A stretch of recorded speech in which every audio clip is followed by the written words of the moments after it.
Listen up, anime-only adventurers. If Season 1 of The Beginning After the End left you stunned and hungry for more, you're exactly where you need to be. The anime may have stopped, but Arthur Leywin's journey is far from over. In this video, the story continues right where Season 1 ended. Diving straight into the Manhwa chapters the anime hasn't touched yet. Stronger enemies, deeper secrets, and the real beginning of Arthur's rise. Drop a like, subscribe, and get ready, because this is where TBATE truly begins. 2 full years had slipped by since the world last shook, but time didn't stop just because the chaos ended. Life kept moving. Cities breathed again. People laughed, fought, drank, and dreamed. Yet beneath all of it, something invisible was changing. The continent wasn't at peace. It was evolving. Inside the Dragonspine Inn, the air was thick with sound and heat. Tankards slammed against tables. Laughter bounced off the stone walls. The smell of roasted meat and bitter ale mixed into something heavy enough to taste. Adventurers packed the place shoulder to shoulder, their voices rising and falling in waves of excitement, drunken bragging, and half-true stories meant to impress strangers. But in one corner, away from the noise, tension simmered. Kagul sat hunched forward at a worn table, his fingers wrapped tightly around his mug. His eyes were sharp, restless. He leaned closer to the small group gathered with him and lowered his voice, like he was about to say something dangerous. The Masked Swordsman. The name alone shifted the mood. A thick-necked brute beside him snorted, waving it off with a scoff. That fairy tale again? Please, people believe anything these days? Before Kagul could reply, a skinny man with tied-back hair slid into an empty seat, eyes wide with excitement. He leaned forward eagerly, practically vibrating with gossip. I know someone who's fought alongside him, he whispered. Swears on his life. The guy travels with Jasmine. Says he's young, barely looks old enough to drink. But when he moves, you can tell. That man's dangerous. The table stirred. Then Turman slammed his mug down hard enough to splash ale. His face twisted in irritation. Enough, he growled. I'm sick of hearing about this ghost. A seasoned B-class augmenter, Turman carried years of blood, scars, and pride. And every rumor about this masked swordsman felt like a personal insult. Clearing dungeons alone? Rising ranks like it's a joke? He spat. I've trained my entire life, and I wouldn't dare do that. No one could. Especially not some kid swinging a blade without even using magic. His words dripped with bitterness. The table erupted, some laughing, others arguing back. A few suggested maybe Jasmine was doing the heavy lifting. Others claimed the masked swordsman was blessed by the gods themselves. As the alcohol flowed, the egos grew louder, and soon one man even bragged that he could crush the masked swordsman without breaking a sweat. Kagul stayed quiet, but his thoughts burned. The rumors wouldn't stop. Wherever he went, people whispered that name. Some said the swordsman skipped ranks entirely. Others swore he'd reached A-class in under 2 years. 2 years. That detail hurt the most. Kagul had clawed and bled just to hover on the edge of C-class, failed the promotion exam 3 times, pushed himself until his body screamed, and still the door never opened. Meanwhile, someone else soared. For veterans like Turman, it wasn't just envy anymore. It was humiliation. Then the door creaked open. The sound cut through the tavern like a blade through cloth. Kagul's fork slipped from his hand and clattered against the table. His breath caught in his throat. A man stepped inside. A mask covered his face. The room didn't go silent, but something shifted. The air felt heavier, colder. The kind of stillness that comes right before a storm breaks. The masked swordsman had arrived. Turman stood up immediately, chair scraping loudly against the floor. A wide grin spread across his face, fueled by ale and wounded pride. Well, look who decided to show up, he sneered, voice dripping with mockery. What, cat got your tongue? Thought you'd be taller. Kagul shot to his feet, panic flashing across his face. Turman, stop! Don't! Too late. The veteran stepped forward, taunting, baiting, trying to provoke a reaction. The masked swordsman didn't even look at him. He simply walked past. That dismissal was the final insult. With a roar, Turman yanked his massive greatsword from his back. Mana exploded around him in blinding silver arcs as he raised the weapon high. Don't you ignore me! Kagul shouted again, his voice cracking. You'll get us all killed. The sword came crashing down. The impact shook the inn. Wood splintered, dust erupted, glass rattled. People screamed, convinced they'd just witnessed a murder. But when the dust settled, the masked swordsman stood untouched. The blade had struck the floor beside him, carving a crater deep enough to swallow a leg. Not a scratch marred his body. Slowly, calmly, he turned his head. His eyes glowed faintly blue, cold, sharp, inhuman. Turman snarled and ripped the blade free, swinging again and again in wild fury. Each strike missed. Every slash cut nothing but empty air. The masked swordsman barely moved. A tilt of the shoulder, a shift of the torso. Effortless, precise, untouchable. Turman screamed, lifting his weapon one final time. And then, a sound like air tearing, a flash too fast to follow. Silence. Something fell to the floor with a wet thud. Fingers. Turman's fingers. Blood dripped slowly as his sword slipped from his ruined grip. A broken groan escaped his throat. The masked swordsman stepped forward and calmly pressed his boot down on the fallen blade, pinning it to the floor without a word. The pressure vanished from the room like a storm passing overhead. Everyone gasped, lungs burning, as if they'd been underwater. Kagul collapsed back into his seat, shaking. His heart hammered violently in his chest. That pressure, that wasn't fear alone. It was instinct, a warning from something ancient inside him. Turman stood frozen, face pale, mana still flickering weakly around the man who had just dismantled him without effort. And the masked swordsman stood there in silence, power barely restrained, as the entire Dragonspine Inn realized one thing. The rumors weren't exaggerations. They were warnings. Cold, piercing eyes met Turman's stunned stare, and the masked man spoke only a single sentence, calm, flat, and merciless. "Are you done?" The words hit harder than any blade. Kagul snapped out of his paralysis like someone dunked him in ice water. His heart slammed against his ribs as he rushed toward Turman, shouting for help. His voice cracked as he begged someone, anyone, to bring a bag of ice, screaming that maybe, just maybe, an emitter could still reattach the fingers if they acted fast enough. Blood pooled across the tavern floor, dark and sticky, soaking into the wooden planks. The crowd that once laughed and mocked now murmured in fear. No one joked anymore. No one breathed too loudly. The mood had flipped from drunken bravado to primal survival instinct. Meanwhile, the masked swordsman had already turned away. He walked back toward the counter where the waitress stood, frozen in place, her skin pale as snow, eyes wide and unblinking like she'd forgotten how to exist. Her hands trembled as if they might fall apart entirely. In a calm, almost gentle voice, he asked for his rations. Under the name Note, her head bobbed rapidly as she scrambled to grab the sack from beneath the counter, nearly dropping it twice before finally placing it in his hands. He gave her a respectful nod, quiet, polite, almost human, and turned to leave. Not a single soul spoke, not until the door closed behind him. Outside, Jasmine was already waiting near the horses, arms crossed, posture relaxed but alert. When she spotted him, she raised an eyebrow. "Took you long enough," she said. "What happened in there?" Arthur shrugged like nothing worth mentioning had occurred. Rations were hard to find. Her eyes drifted to the faint splatter of dried blood on his mask. And right, she didn't push it, but her half-lidded stare made it painfully clear she didn't buy his excuse for a second. Arthur didn't elaborate. He simply reached up, removed the mask, and revealed a completely calm expression. No wounds, no stress, not even a scratch.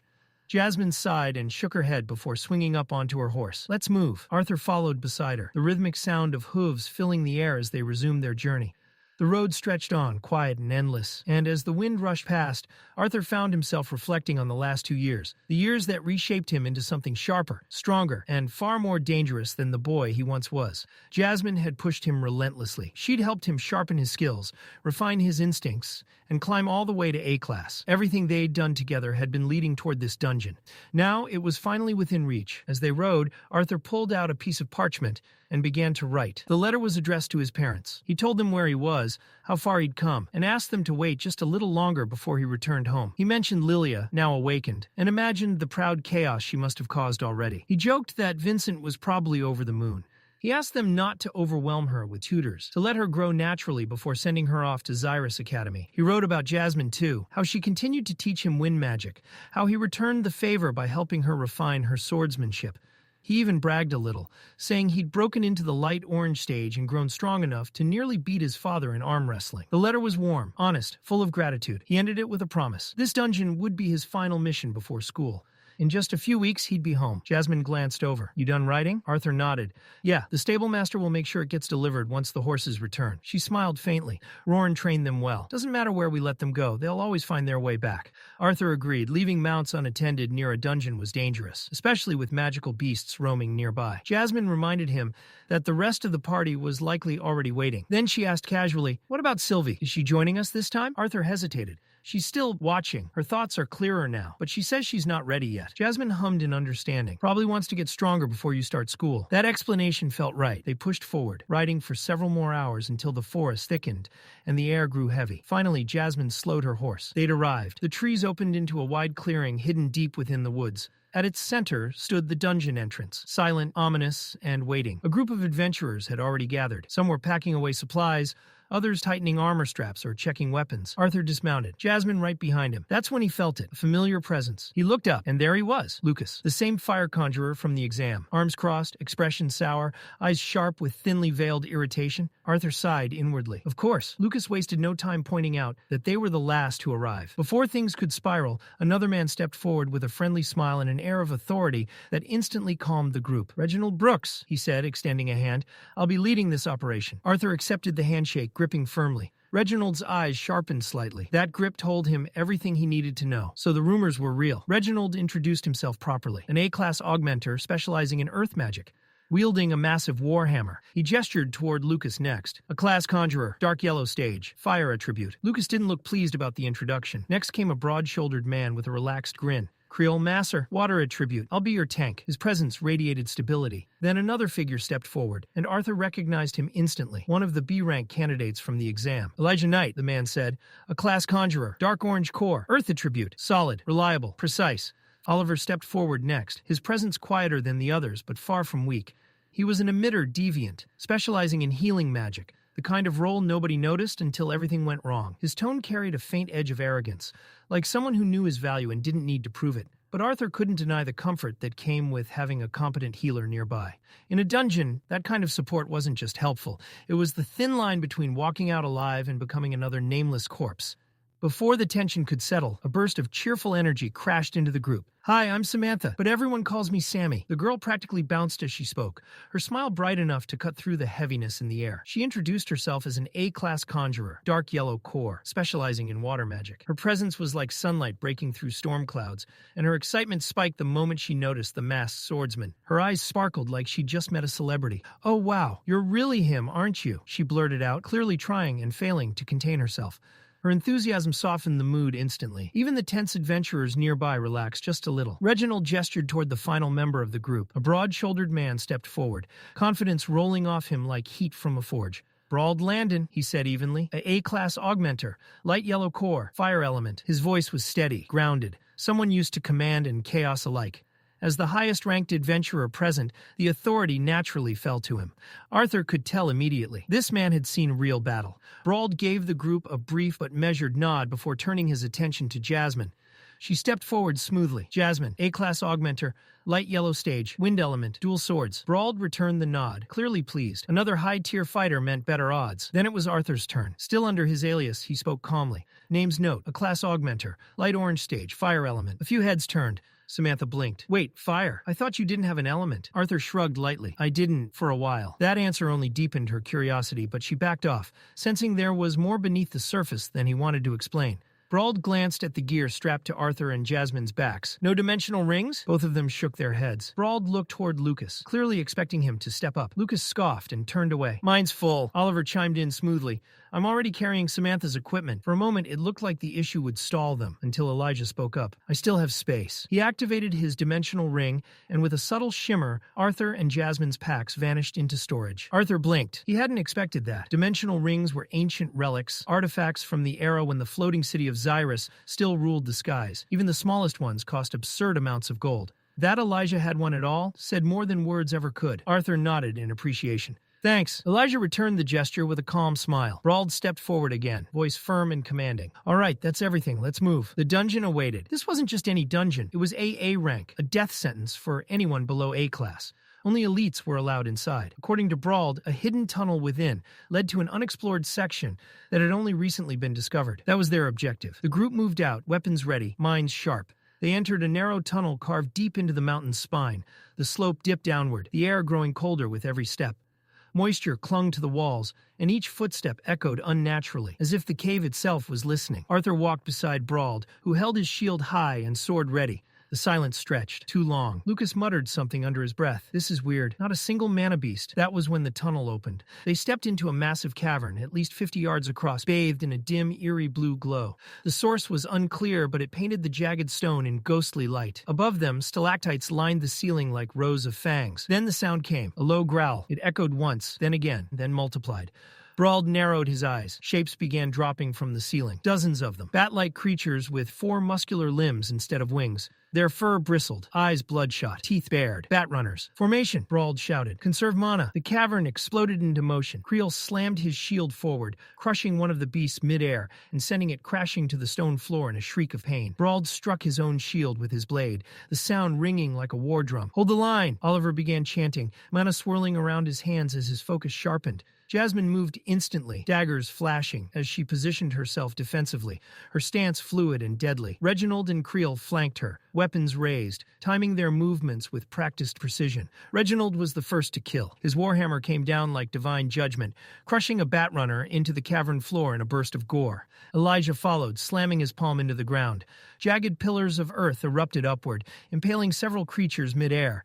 Their bodies fell lifelessly around them. Brawl charged through the chaos, carving through the swarm with brutal efficiency. But even as he fought, he shouted over the noise. "Stop wasting energy." His voice cut through the battle. "Killing these things won't end it." The team tensed, because that meant only one thing. This was just the beginning. They needed to conserve mana. Every drop counted down here. Arthur lifted his sword, ready to move. But before he could even take a step, the air around him ignited. Heat exploded outward. Lucas had already activated his spell. Fire Cyclone! A roaring inferno burst from his staff, spiraling outward like a living storm. Flames tore through the cavern, swallowing the air itself. The temperature skyrocketed instantly, scorching the stone walls black. Screeches echoed as dozens of Batrunners were caught mid-flight, their bodies igniting before they could even react. Burnt wings folded in on themselves as they dropped like ash from the sky.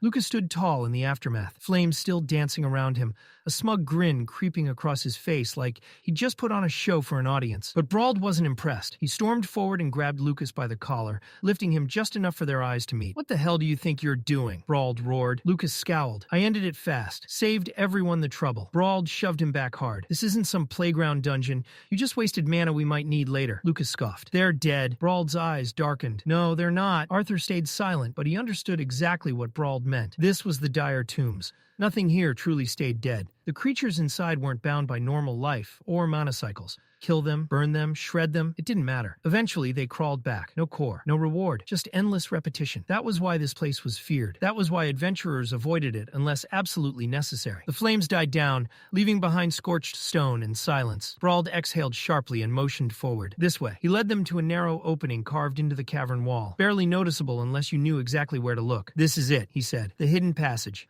Elijah stepped forward without hesitation. Lifting his hand, he shaped the stone itself. Thick earthen grips formed along the wall, like steps grown from the rock. One by one, they climbed. When they reached the top, Brawl paused. "This is as far as I got last time." His gaze darkened. "Whatever's causing the reanimation, it's deeper. Probably an artifact." Creel shrugged casually. "As long as I get paid, I don't care what's waiting." Brawl snorted and motioned onward. But just before they moved, his eyes flicked upward. Thousands of Batrunners clung to the ceiling above them, completely still, silent statues of death. No one breathed. Slowly, carefully, the group slipped forward. Elijah raised a hand behind them, sealing the passage with a wall of earth. The bats remained still, watching. The next corridor was narrow, tight enough that only 4 people could walk shoulder to shoulder. The tension eased slightly, but Arthur's instincts screamed something was wrong. Then, click, a faint metallic sound, then another. Arthur moved instantly. He stepped in front of Samantha just as thin metallic projectiles shot from the darkness. His blade flashed, deflecting the darts with sharp metallic clangs that echoed violently down the corridor. Sparks flew. Samantha gasped. "Thank you." Reginald spun toward Brawl. "Traps? Since when?" Brawl clenched his jaw. "There weren't any before. I swear it." Oliver rushed to Samantha's side,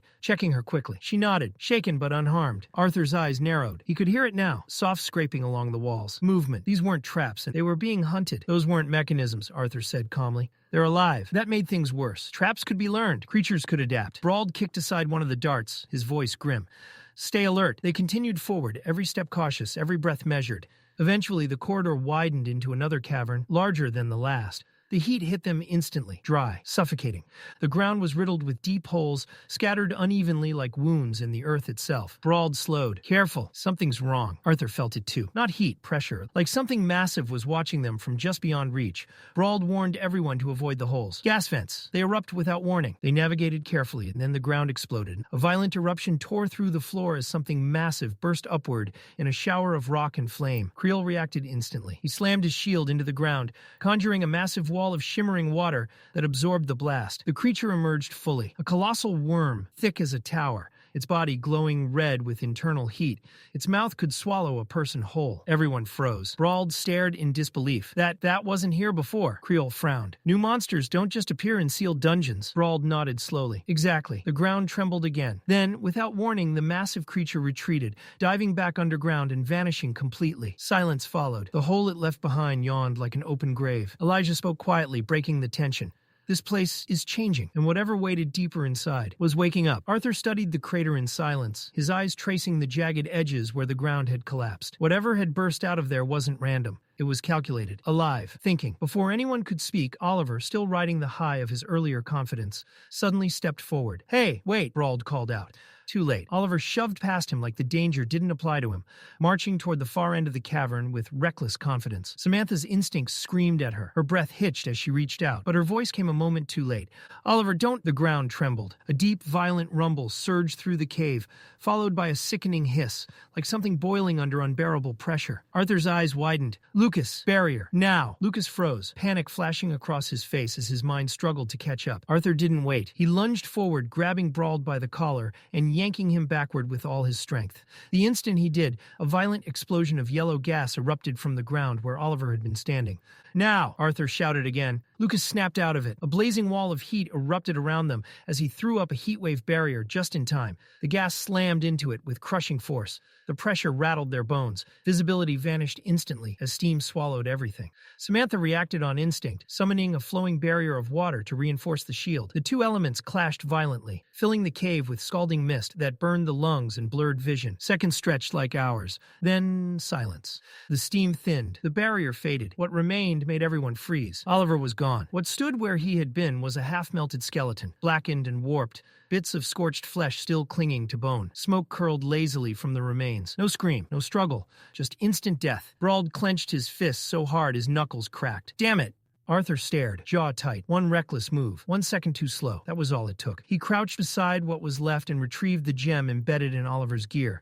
It still pulsed faintly with mana. His eyes flicked to Samantha's core, fractured, unstable. Without a word, he tossed the gem to her. She caught it, stunned. "Arthur, replace it," he said firmly. She didn't argue. Arthur stood and turned to the group, his voice sharp, commanding. "We move, now." No one questioned him. Brauld nodded grimly and added, "If we stay here, we die." They moved quickly through the twisting tunnels, the air growing heavier with every step. The silence felt wrong, too heavy, too expectant. Then the ground shook again. The massive worm burst forth once more, erupting directly in front of them, its armored body coiling like a living mountain. Before anyone could react, "Creole!" Brauld shouted. Creole launched forward, slamming his shield into the earth. A wall of rushing water exploded upward, colliding with the monster's charge. The impact sent shockwaves rippling through the cavern, but it bought them precious seconds. Elijah moved instantly, slamming both hands into the ground. Stone erupted in a massive ring, snapping shut around the beast's midsection like a vice. "Now!" Brauld barked. Jasmine darted forward, blades flashing, drawing the creature's attention, while Reginald stepped into position. Impact blast! His hammer ignited with blinding yellow energy as he leapt skyward,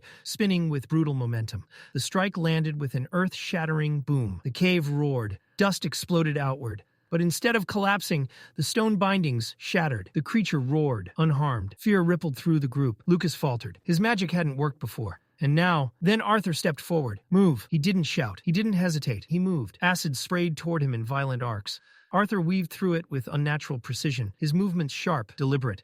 He drew his blade. Mana surged. Sear! The flames vanished, compressing inward until the blade glowed red-hot from within. A glob of acid flew toward his face. He struck it aside effortlessly, liquid hissing harmlessly against the stone. In that opening, Jasmine moved. She vaulted off his shoulder, spinning through the air, daggers flashing like silver lightning. She drove both blades deep into the gash Arthur had carved moments before. The creature shrieked. The sound was deafening. Its body convulsed violently before it tore itself free and vanished underground in a violent retreat. Silence followed. Brauld exhaled hard. "We're alive." No one argued. He straightened and nodded sharply. "We move. Now." As they advanced, he clapped a hand on Jasmine's shoulder. "Good instincts." She gave a short nod, already scanning ahead. Lucas scoffed under his breath. Wasn't even that strong. The moment the words left his mouth, the ground rumbled. The hiss returned. Arthur's eyes widened. Without hesitation, dark crimson flames burst around him as Phoenix's cloak ignited. Heat rippled outward in waves. Lucas froze again. Jasmine spun, summoning a violent vortex of wind that tore through the incoming gas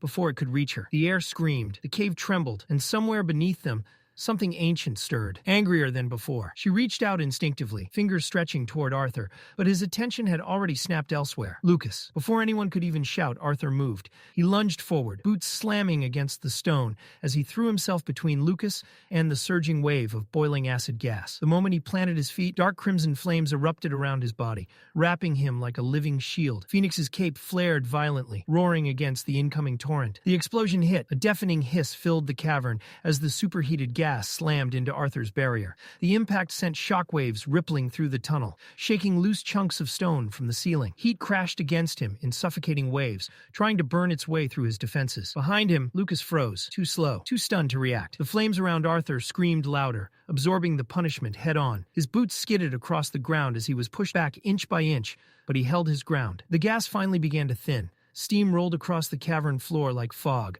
swallowing everything in sight. One by one, silhouettes emerged through the haze. Samantha stumbled forward first, coughing, her arms covered in angry red burns. Jasmine leaned against the wall, breathing hard, her skin blistered but intact. Reginald knelt on one knee, panting, his armor warped and scorched. Then Arthur's eyes locked onto Brauld. His heart sank. Brauld had taken the worst of it. His right arm, his sword arm, was completely ruined, charred black, skin torn apart, muscle barely holding together by shredded strands of flesh. Smoke curled faintly from the wound as blood dripped onto the stone below. Arthur's expression hardened instantly. Brauld had shielded Samantha instead of himself. Reginald rushed to him, grabbing his shoulder and holding him upright. His voice shook as he urged him to stay conscious. Brauld gritted his teeth, refusing to scream, but the pain was clearly tearing through him. Arthur stepped forward slowly. Without hesitation at all, he raised his blade. In a single clean motion, he severed the ruined arm. Blood sprayed, splashing across the stone. But before panic could erupt, Samantha surged forward. Her hands glowed as she wrapped the wound in layered bands of water magic, sealing veins and stabilizing the flesh. Steam hissed as the bleeding slowed to a stop. Silence followed, heavy, suffocating. The group stood frozen, staring at the aftermath. Arthur exhaled slowly, finally letting the tension drain from his shoulders. Then, from the side, Creole stepped forward. Despite the carnage, he was smiling. Not a mocking smile. Not madness, just quiet warmth. He held out something in his hand. A sandwich, rough bread, dried meat, a bit of cheese peeking out the side. "My dungeon snack," he said softly. "For moments like this." Arthur blinked, caught off guard. Still, he accepted it with a nod. Creole explained, almost shyly, that these were made using his fiancée's recipe. She insisted they were best when warmed just right. Arthur gave a faint smile. With a flick of his fingers, a gentle flame bloomed in his palm. He warmed the sandwich carefully, just enough for the cheese to melt. Creole's eyes lit up. "Hey, could you do mine too?" Arthur did. They sat there in the middle of a shattered death trap, quietly eating like this was some roadside break instead of a nightmare dungeon. The food was surprisingly good, rich, seasoned perfectly. Arthur nodded in approval. "You're lucky," he said honestly, "to have someone like that waiting for you." Creole smiled wider than before, pride flickering through the exhaustion. For a brief moment, everything felt calm. Then it shattered. Reginald's voice cracked through the silence, sharp and furious. "Enough!" Lucas snapped back immediately, venom in his tone. He blamed the entire situation on Brauld, said he only joined because he was promised a competent AA rank leader. Now look at them, down a healer, half dead, and trapped in hell. Brauld clenched his jaw, eyes burning. He shot back that Lucas was the one who froze, the one who dropped his weapon, the one who had to be saved. Lucas scoffed, claiming he was never in danger, that it was Brauld's own incompetence that got him crippled. Brauld roared back, shouting that he'd taken that hit to save Samantha. Something that never would have happened if Lucas had acted when he was supposed to. The tension snapped. Arthur stepped forward. His voice cut through the argument like steel. Cold, calm, absolute. He looked straight at Lucas. "Power means nothing if you're a liability." The words landed hard. "If you can't think beyond yourself," Arthur continued, "then you're better off walking this dungeon alone." Lucas glared, jaw clenched, but said nothing. After a moment he turned away, fury simmering beneath the surface. Reginald exhaled heavily and shifted his focus back to Brauld. He told him to rest and recover what little he could. Arthur crouched beside Brauld. His voice softened. The truth was unavoidable. Everyone else had burns, bruises, exhaustion. But Brauld had lost an arm. This wasn't something he could shrug off. Arthur told him plainly, if he wanted to stop, no one would blame him. For a long moment, Brauld said nothing. Then he lifted his head. His eyes were steady. "This'll be my last dungeon," he said, "but I'm finishing it." Samantha gasped, shaking her head. "How could he fight like this?" Brauld met her gaze calmly. "I'm still AA rank. I won't slow you down." Then he turned to Arthur. "I want you to lead." The words stunned the group. "You've stayed calm. You made the hard calls. You kept everyone alive." His gaze sharpened. "You're the leader now." One by one, the others nodded. Even those who doubted him before didn't argue. Arthur accepted without ceremony. "We rest 1 hour," he said. "Then we move." After the brief recovery, they stood once more, worn, burned, but alive. With Arthur at the front, they pushed deeper into the dungeon, toward whatever nightmare waited next. The corridor that followed was noticeably shorter than the ones before it, almost deceptively so. But at its end stood something that immediately demanded attention. A massive set of double doors unlike anything they had encountered so far. The surface was completely covered in strange, ancient runes, etched deep into the metal as if carved by hands long erased by time. The symbols weren't just unfamiliar. They felt wrong, humming faintly with a quiet, oppressive mystery that settled into the air. Brauld stepped closer, studying the doors with a deep frown. Unease crept into his voice. as he muttered that this entire section felt off. During his last visit, this tunnel had never been sealed. There had been no doors, no barrier, nothing like this. Reginald joined him, calm as ever, running his gaze across the carvings. He admitted he couldn't read the runes, but something else caught his eye. Thin cracks webbing across the structure. Whatever power these symbols once held, it had likely long since faded. To him, the doors were old stone and metal, nothing more. Without waiting for further discussion, Reginald lifted his silver warhammer and brought it down hard. The impact rang through the corridor like thunder, sparks bursting outward, as the sound echoed endlessly through the dungeon. The doors didn't move. His jaw tightened. Calling upon one of his core techniques, Reginald's hammer flared with light as he shouted the spell's name and struck again. This time the doors trembled, just slightly, but still refused to open. Jasmine stepped forward silently. Reginald met her eyes and gave a brief nod. In perfect sync, they charged. Jasmine's mana surged through her dual swords, wind screaming along the blades, while Reginald unleashed another empowered strike. Their combined force shook the ground beneath their feet. The doors groaned in protest, metal grinding against metal. And then, click, a narrow gap appeared. Reginald wasted no time. He jammed his thick fingers into the opening and growled as he forced the doors apart, muscles straining as the gap widened. What waited beyond made everyone freeze. It wasn't stone. It wasn't darkness. It wasn't a dungeon. Beyond the doors stretched a vast meadow, impossibly wide and vibrant. Lush grass rolled endlessly into the distance, glowing with a soft emerald sheen like it had been polished by sunlight. The air was bright, warm, and peaceful, yet there were no torches, no crystals, no visible source of light at all. For a moment, it felt like they had stepped out of the earth entirely. No one spoke. The beauty of it stunned them into silence. Arthur didn't relax. His eyes narrowed as his gaze swept across the open space. There were no pillars, no supports, nothing holding up the ceiling, if there even was one. This space shouldn't exist underground. His instincts screamed that this wasn't natural. Samantha whispered in awe, barely able to contain herself. Creel stretched his arms lazily and yawned, cracking a joke about how this looked like the perfect spot to rest. He mentioned how suddenly sleepy he felt, like the tension had drained straight out of his bones.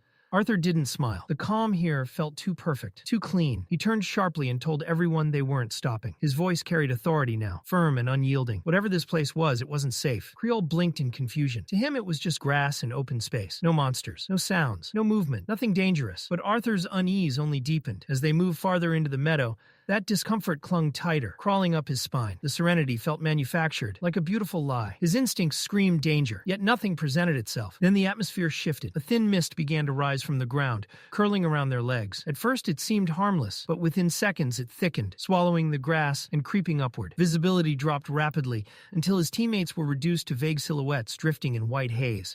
That's when Jasmine stiffened. Her eyes locked onto something moving within the fog. A smile. Faint, twisted, not human. Arthur saw the tension in her stance. She had seen something too. Then the silence shattered. A heavy thud echoed through the mist. Creel froze. His voice cracked as he called out a name, raw emotion flooding his tone. Clara. Hope trembled in his outstretched hand. His shield slipped from his grasp and hit the ground with a dull clang as he took a step forward, staring at something only he could see. Before anyone could stop him, Creel broke into a run. The mist swallowed him whole. Arthur lunged after him, but Jasmine grabbed his arm, gripping tightly. Her eyes were sharp now, filled with understanding and fear. The truth hit him all at once. This wasn't a physical threat. This was worse. Illusions.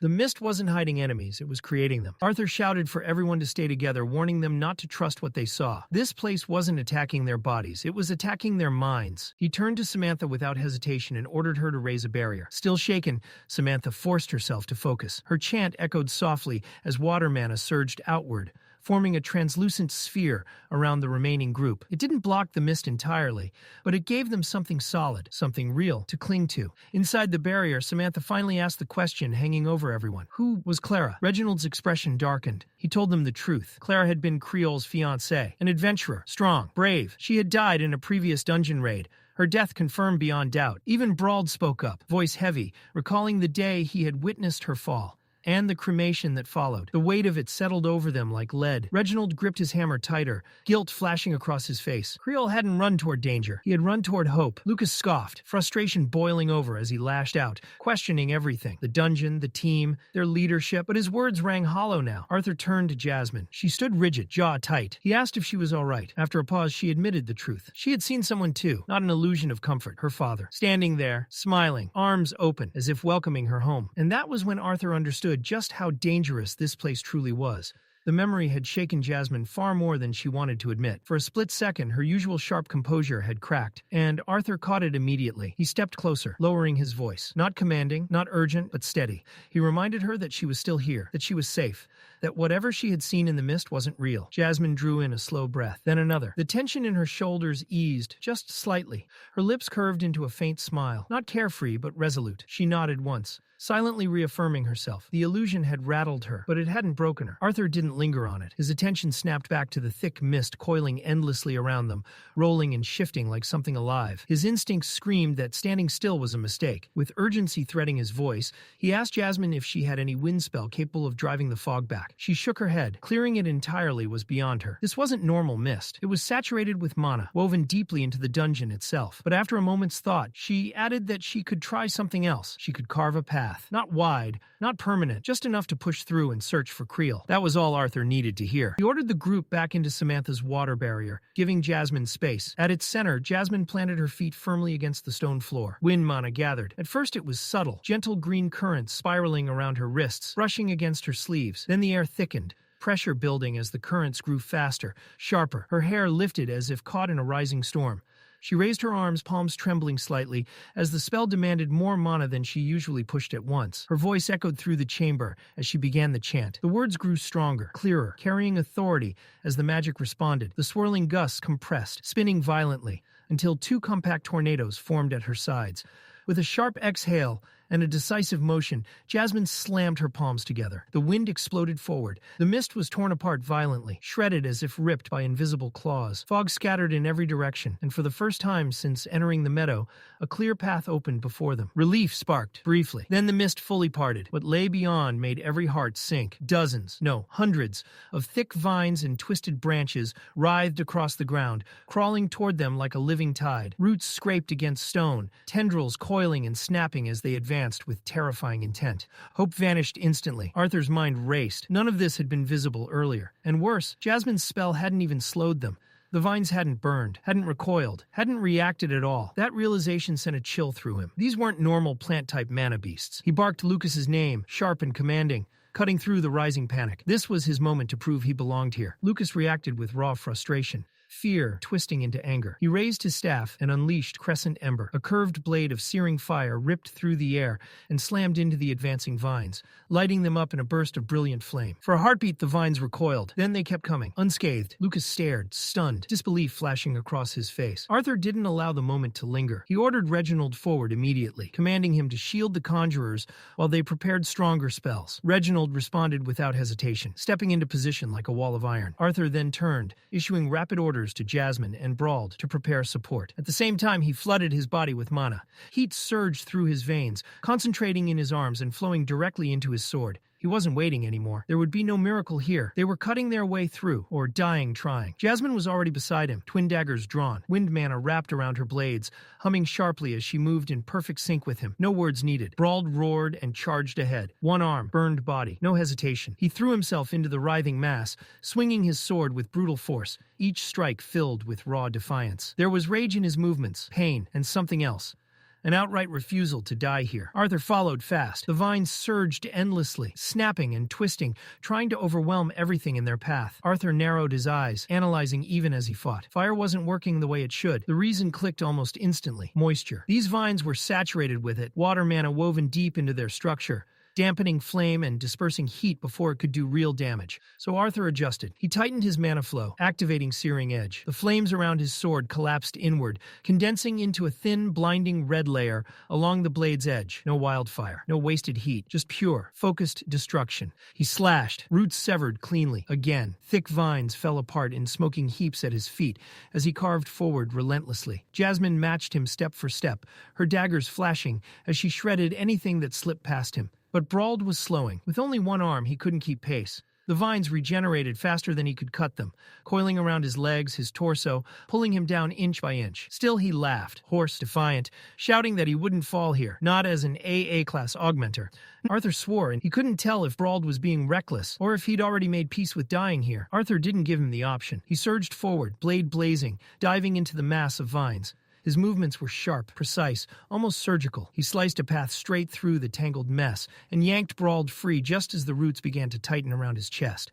Dragging him back, Arthur snapped at him, reminding him of his earlier words. If this really was his final raid, then he needed to survive it. The team still needed him alive. Before Brawled could respond, Lucas finished another spell. Liquid fire. Thick crimson flames sprayed outward, coating the vines in burning fuel. Arthur, Jasmine, and Brawled leapt back instinctively. This time Arthur felt a flicker of surprise. Lucas had chosen the correct spell.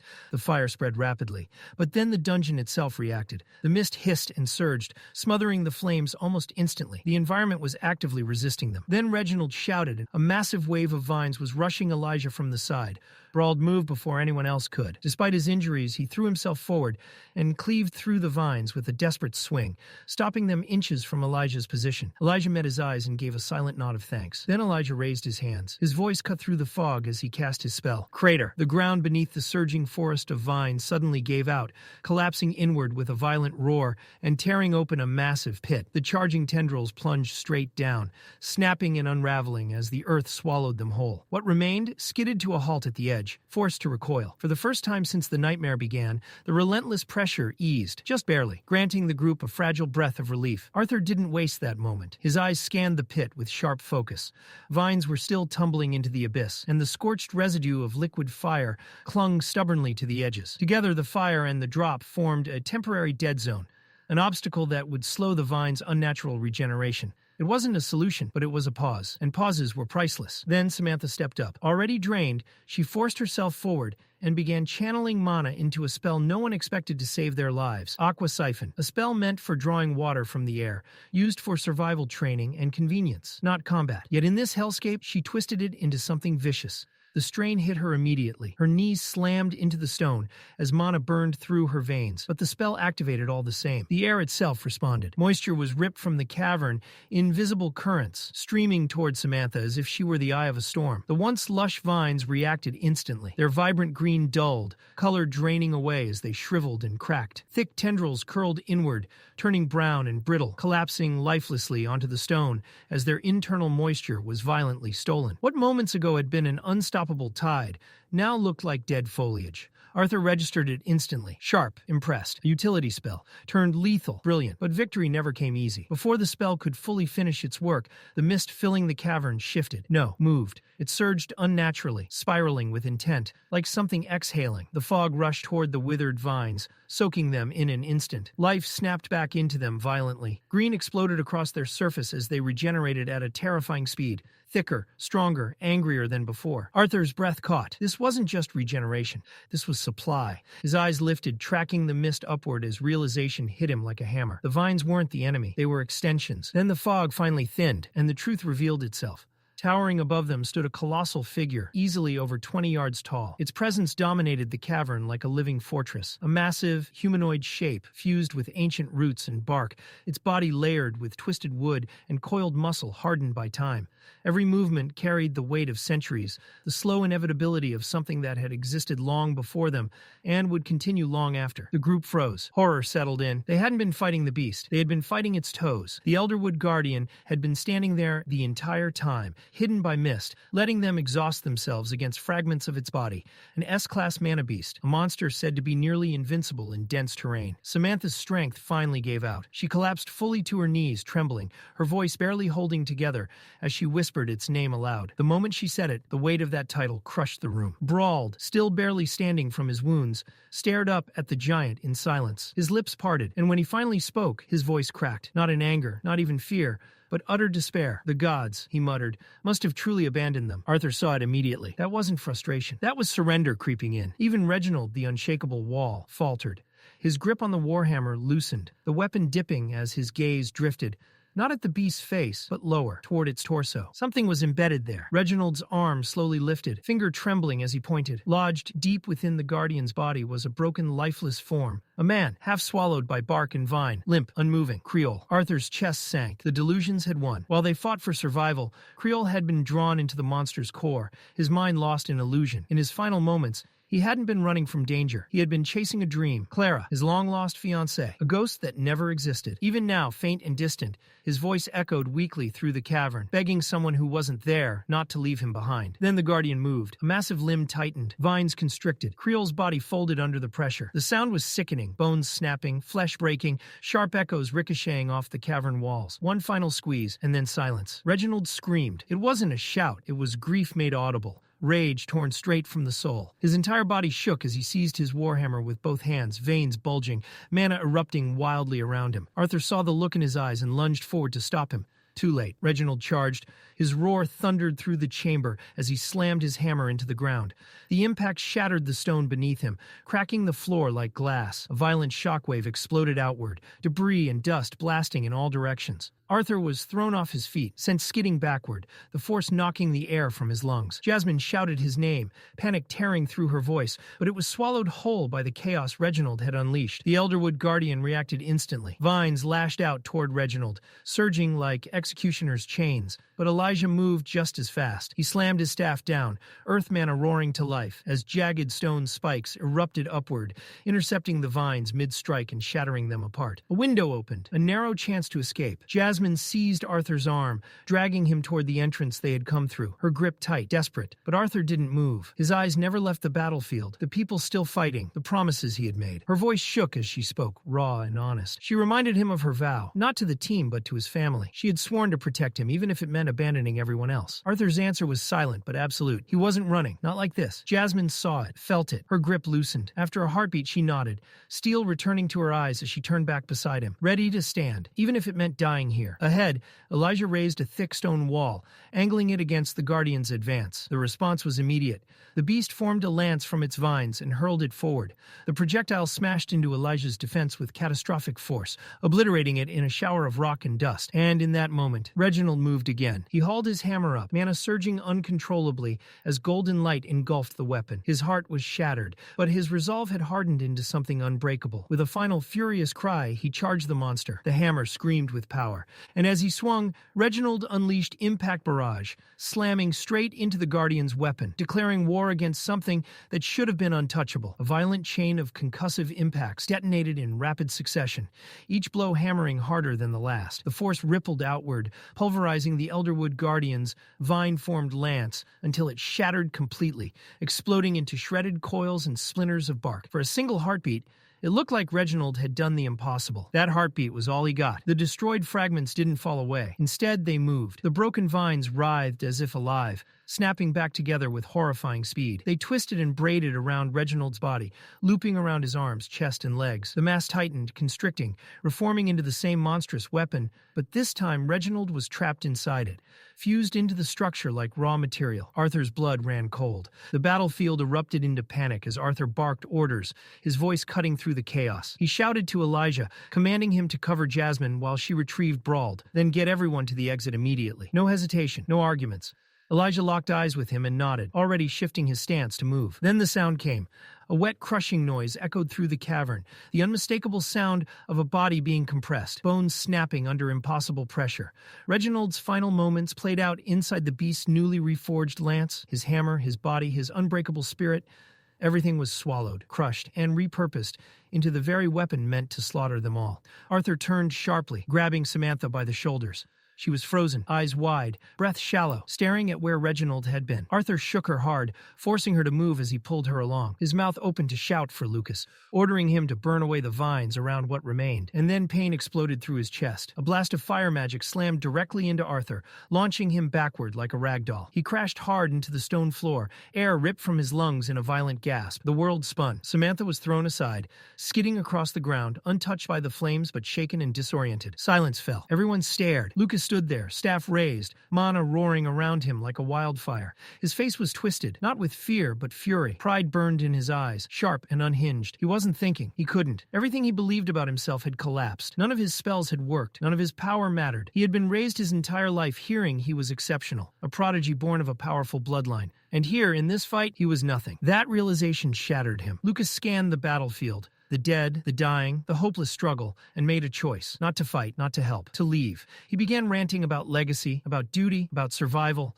In his warped mind, preserving his bloodline outweighed the lives of everyone standing beside him. He lifted his staff again. Another blast of fire erupted, slamming Arthur off his feet once more before he could even rise. Jasmine screamed and ran toward Lucas, desperation written across her face, trying to stop him. Lucas didn't hesitate. He coldly warned her to stay back, and when she didn't, he unleashed another wave of flames. The explosion hurled Jasmine into a jagged rock wall. The impact knocked the air from her lungs and sent her crumpling to the ground, unconscious.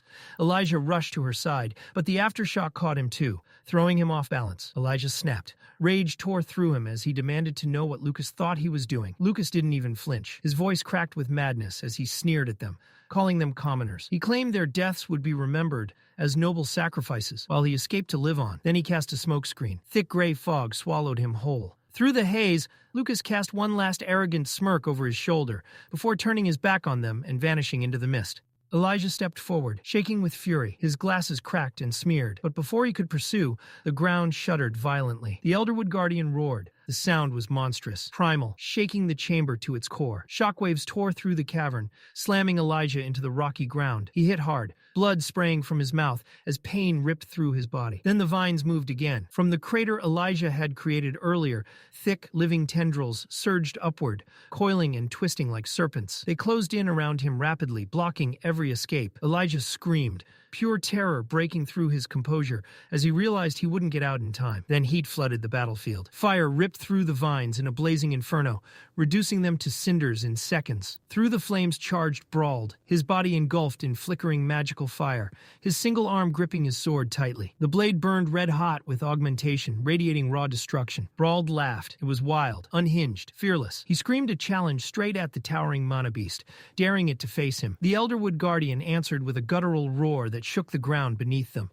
Brawl didn't slow down. He sprinted forward, racing up the massive vines themselves, using them as a path. His laughter echoed through the cavern as he reached the top and brought his blazing sword down with everything he had. Flames erupted, engulfing the Guardian's vines in a violent inferno. For a moment, just a moment, it looked like it worked. Then the fire dimmed. Smoke curled upward as the beast's regeneration devoured the flames. The vines twisted tighter, smothering the heat until it vanished entirely. Brawl froze. His grin faltered. There was no time to run. The Elderwood Guardian lunged. Its massive jaw-like limbs opened wide and snapped shut. Brawl was gone. No scream, no resistance. Just gone. Elijah, barely conscious, dragged himself across shattered stone and debris toward Arthur. He reached out, trying to check on him. Arthur was barely moving. Blood spilled from his lips, his breaths ragged and shallow. His vision blurred, but his mind was racing. The battlefield was collapsing. Too many were dead, too many mistakes. Arthur forced himself to think through the pain. Even if he activated the first phase of his beast will, it wouldn't be enough. There were too many to save, too little time. He had misjudged everything. He had led them into a fight they were never meant to win. Desperation wrapped around his chest. There was only one path left. Arthur steadied his breathing and closed his eyes, diving inward, deep into the core of his being. Somewhere inside him lay the power Sylvia had left behind, the dragon's will, the gift that had changed his life. Memories surged. Training in El Anwar, pain beyond endurance, breakthroughs that stunned even General Varian. He remembered the first one, the first phase acquired.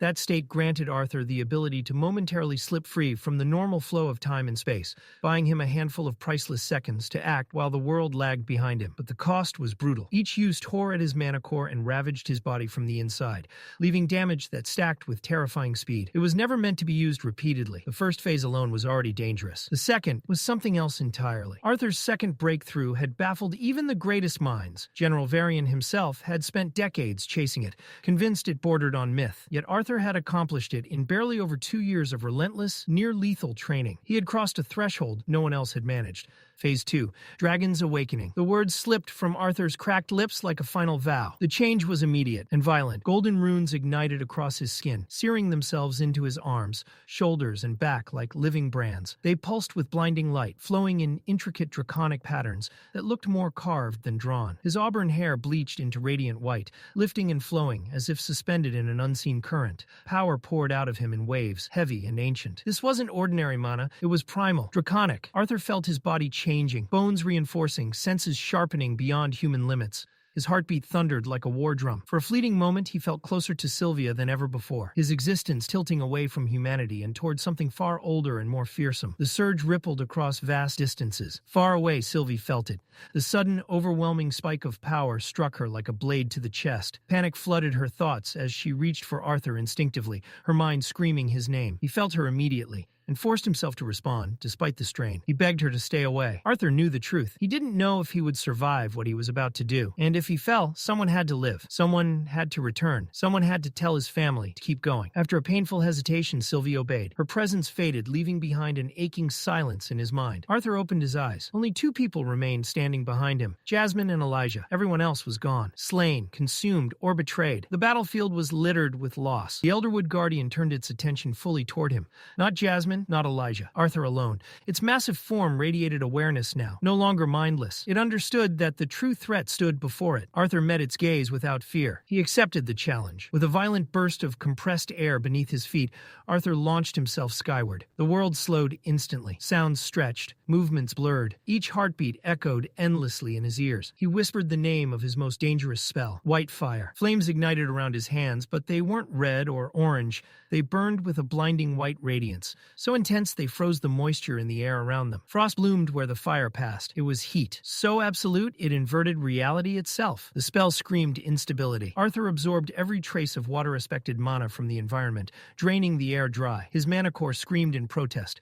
Pain lanced through his veins, but he didn't stop. He invoked his final technique, Absolute Zero. The Elderwood Guardian surged forward, its body a tidal wave of twisting vines, but it was too late. The white flames made contact, and the transformation was instantaneous. The vines didn't burn, they froze. Not surface deep, not layered in ice. They were locked down to the atomic level, every particle immobilized in perfect stillness. The colossal creature began crystallizing, turning into a massive sculpture of white-blue crystal, shimmering like a frozen monument. Arthur wasn't finished. He drew upon the last remnants of Sylvia's dormant will. The dam broke. Power erupted from his mana core in an uncontrollable torrent. The world drained of color, everything fading into grayscale, except the mana itself. Countless particles filled the air, glowing softly in their elemental hues. Fire, water, earth, wind, lightning. They all bent toward Arthur. The world wasn't resisting him anymore. It was responding. Mana surged violently through his body, tearing through his pores, flooding him faster than he could control. Space warped around him. The air distorted. Arthur gasped as the realization hit him. The world wasn't just reacting, it was obeying. Arthur moved. He wove through the frozen structure with terrifying speed, his blade coated in black lightning. Each strike carved through the Guardian's body with surgical precision. Wherever the lightning touched, vines disintegrated into ash instantly. He released the electricity outward. Black lightning exploded through the frozen mass.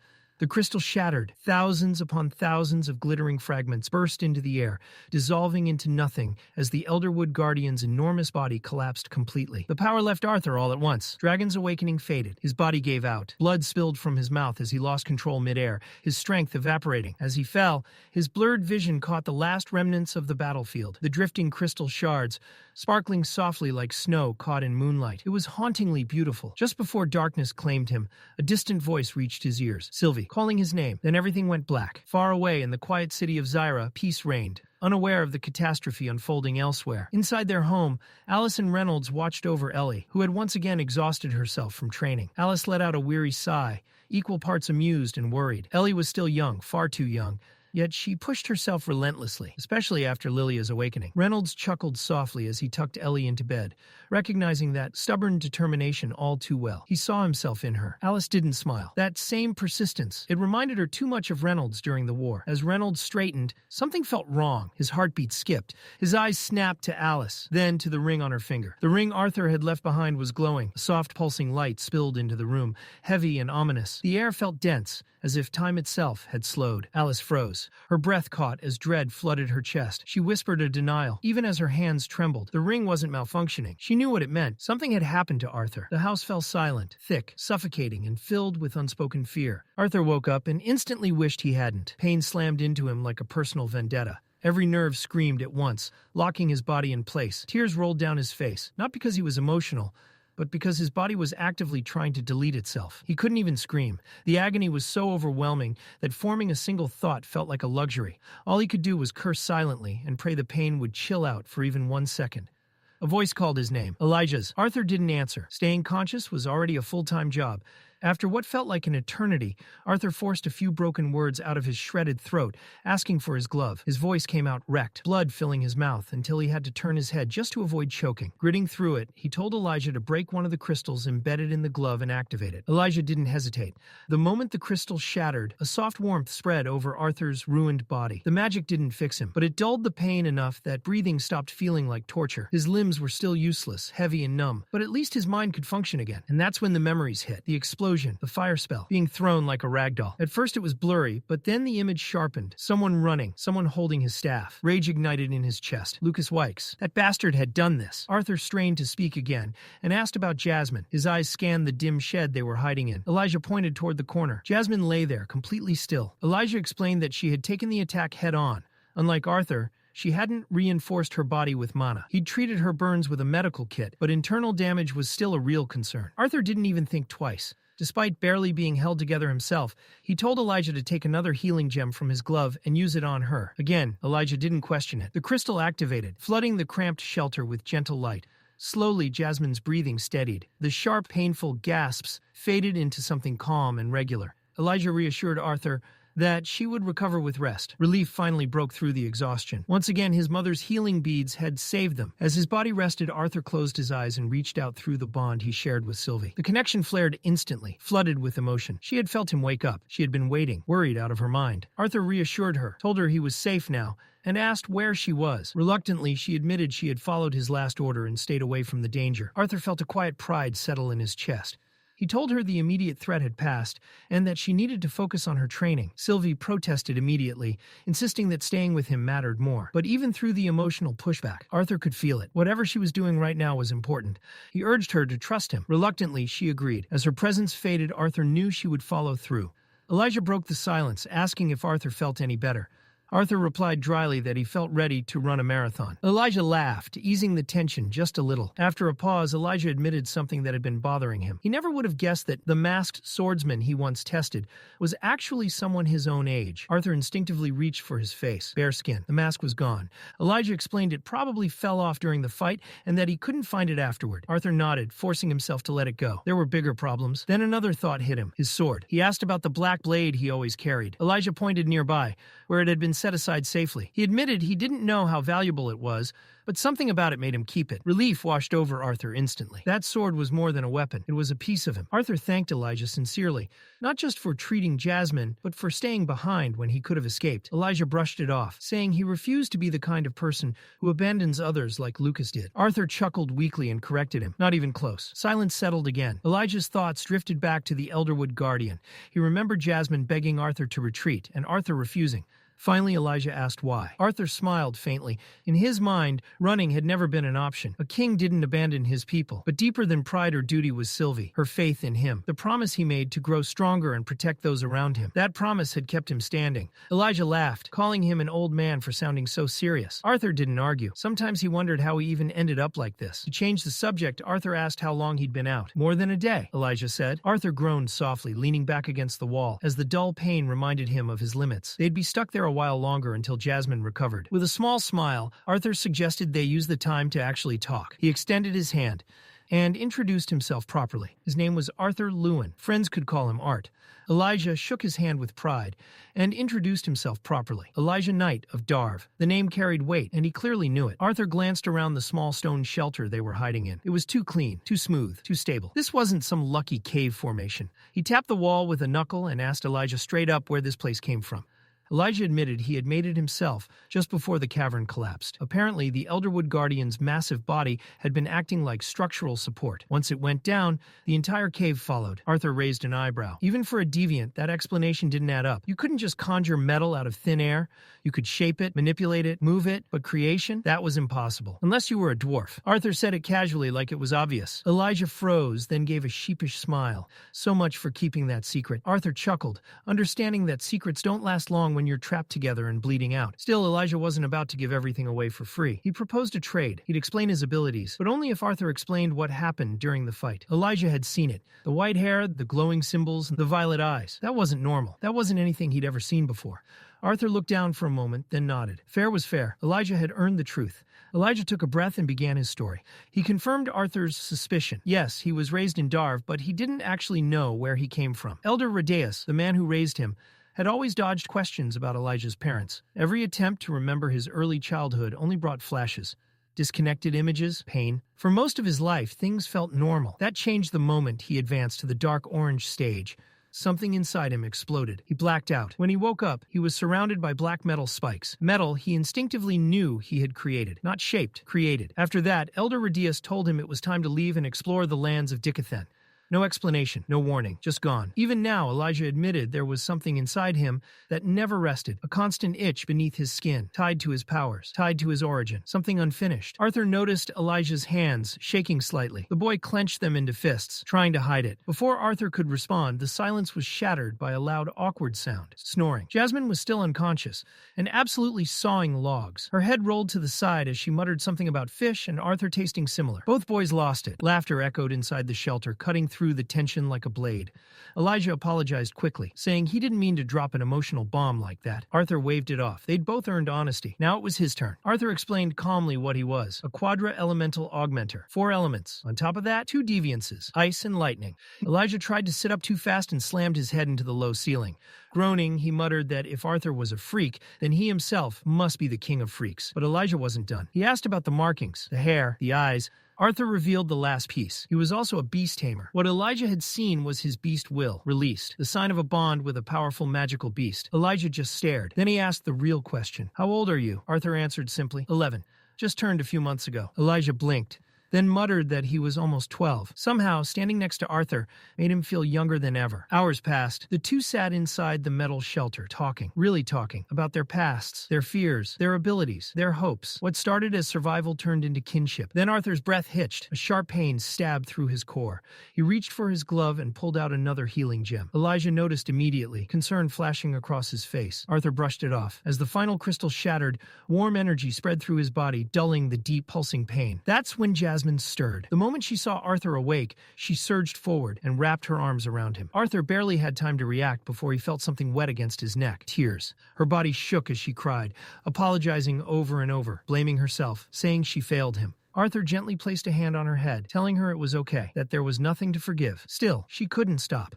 So Arthur told her the truth. It was his decision. He stayed behind. The consequences were his to bear. If anything, he was sorry for dragging her into it.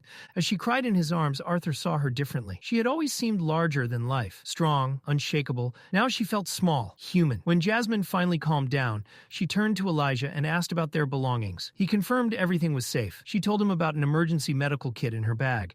Something that could help all of them. They got to work. Elijah retrieved the kit, and together the three of them prepared to patch themselves up. Alive, broken, but still standing. Working in silence, they tended to each other's wounds, carefully wrapping torn skin and bruised limbs. The healing gems had already dulled the worst of the pain, but the bandages would help stabilize their injuries for the journey ahead. Arthur offered a quiet word of thanks to both of them. Though the ache still pulsed deep within his body, he genuinely felt stronger, strong enough to stand. With effort, Arthur pushed himself upright. He rested a hand on Jasmine's shoulder, then Elijah's, steadying himself as his legs protested. His voice, though tired, carried certainty. It was time to go home. Supporting Arthur between them, the three began their slow ascent, crawling and climbing through the broken remains of what had once been a fierce battlefield. They emerged from the deep crater carved into the earth, and the sight that greeted them was nothing short of devastating. The lush grassland that once filled the cavern was gone. Trees lay snapped and scattered like broken matchsticks. Massive stalactites had fallen from above, smashing into the ground and leaving deep fractures across the terrain. The earth itself looked torn open, as if nature had been ripped apart by brute force. Arthur scanned the destruction and asked the question none of them wanted to answer. Had anyone else survived? Elijah's response was grim. Reginald and Broad had been devoured by the Elderwood Guardian before the true battle even began. There was little hope anyone else had made it out alive. Jasmine hesitated before softly asking about Samantha.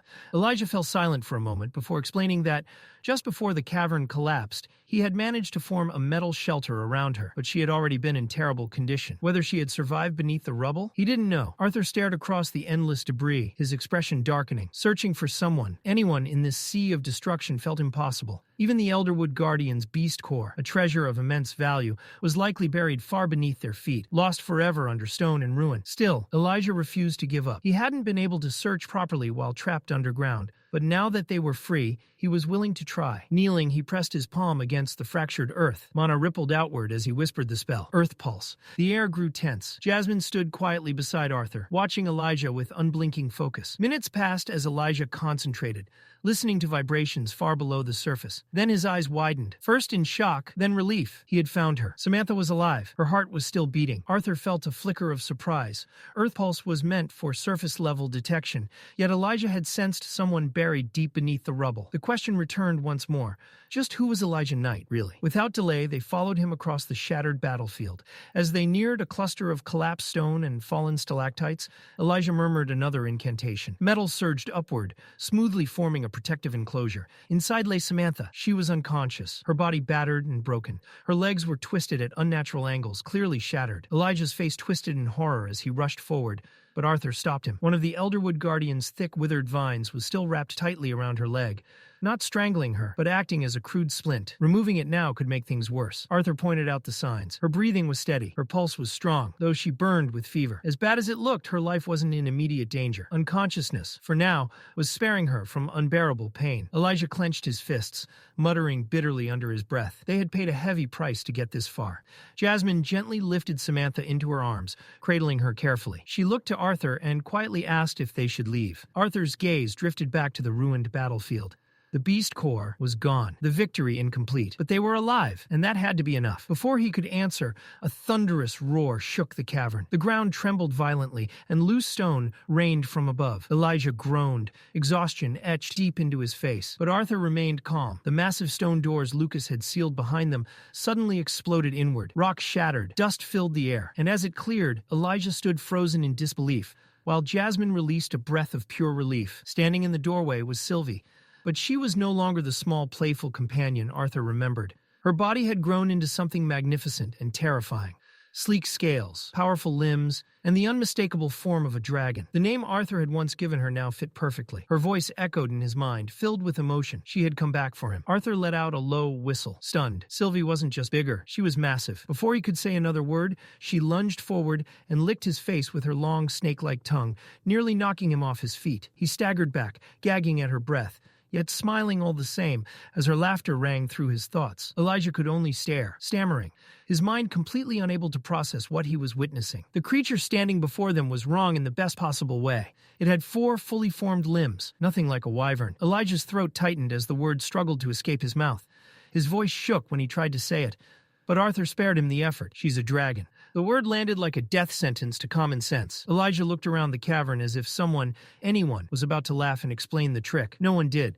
There was no explanation to be found. Dragons were supposed to be gone, erased from history, reduced to myths, whispered in dusty tomes. And yet one stood here now, massive, breathing, very real, and bonded to a boy who hadn't even lived a dozen years. Arthur rested a hand against Sylvie's scaled snout. The dragon leaned into his touch, her massive form softening instantly. Her hind leg thumped against the stone in an almost ridiculous rhythm, like a loyal beast responding to praise rather than a creature of extinction-level legend. Arthur introduced her calmly, as if this was normal. Sylvie, his bond, his partner, his closest companion. Elijah's mind refused to keep up. 11 years old, quadra-elemental, 2 deviances, beast tamer, and now this.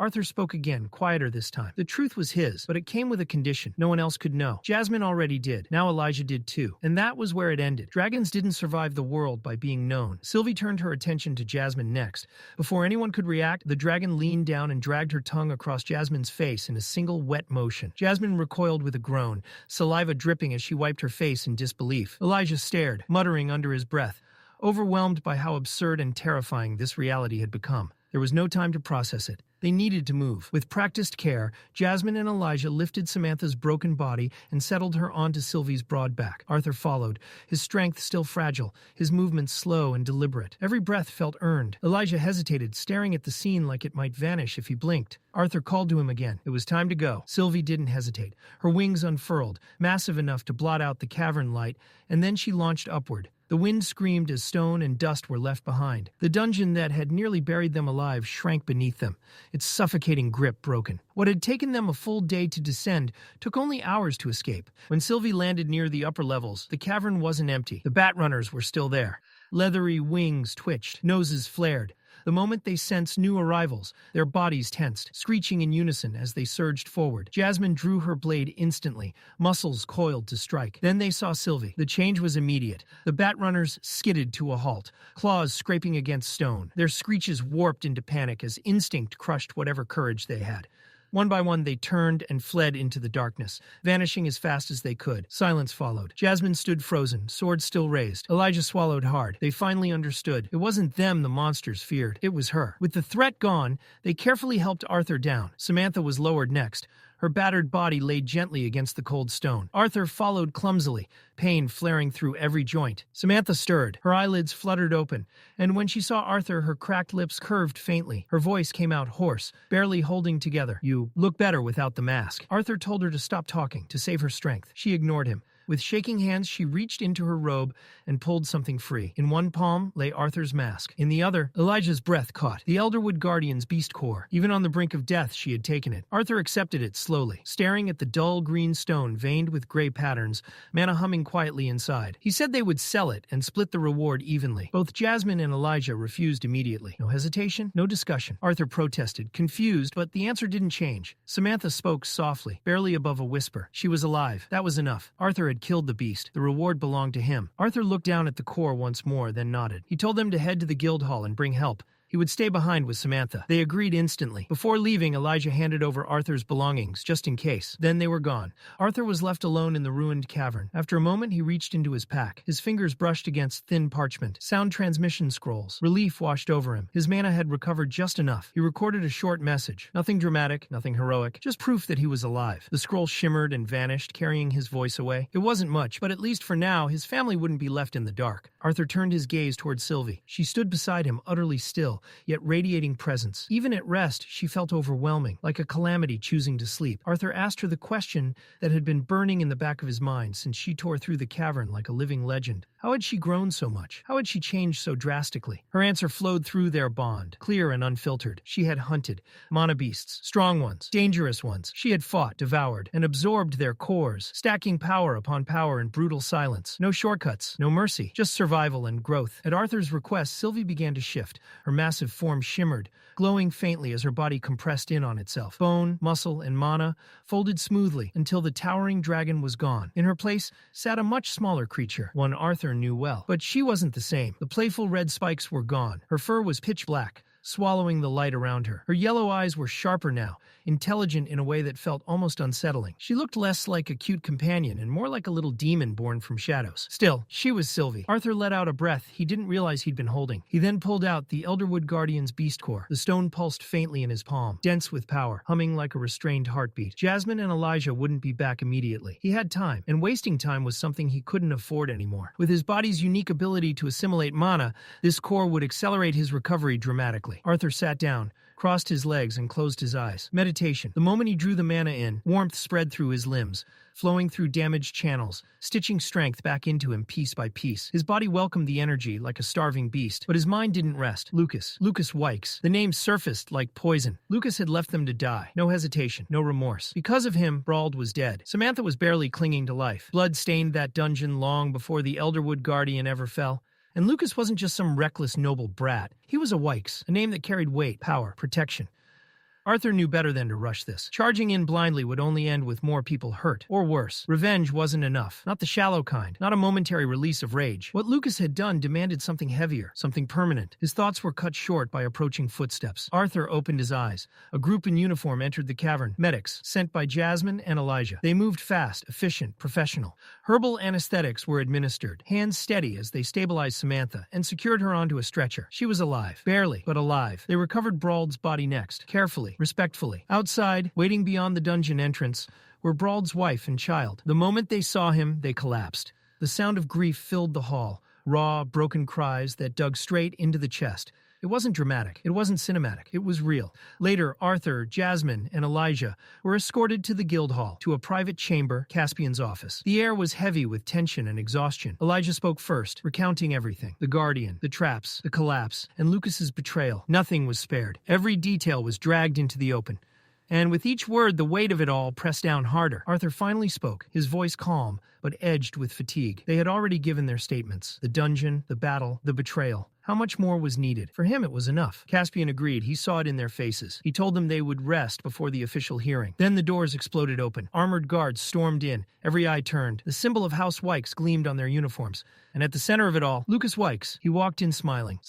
Like this was a reunion. Like they'd just returned from a casual outing instead of a massacre. His tone was light, mocking, pretending concern. Jasmine's blades were out instantly, metal flashing. Elijah's mana surged, sparks forming at his fingertips. Both of them were shaking, teeth clenched so hard it looked painful. Arthur raised a hand, calmly. Stand down. They hesitated, but obeyed. Lucas feigned confusion, playing dumb, acting as though he couldn't understand why anyone would be upset. Caspian watched Arthur closely, silently asking him to hold back. Arthur didn't move, didn't speak. Then Lucas crossed the line. He joked about survival, about sacrifices, about whether someone had to be thrown away so the rest could escape. Caspian stood abruptly, trying to shut it down.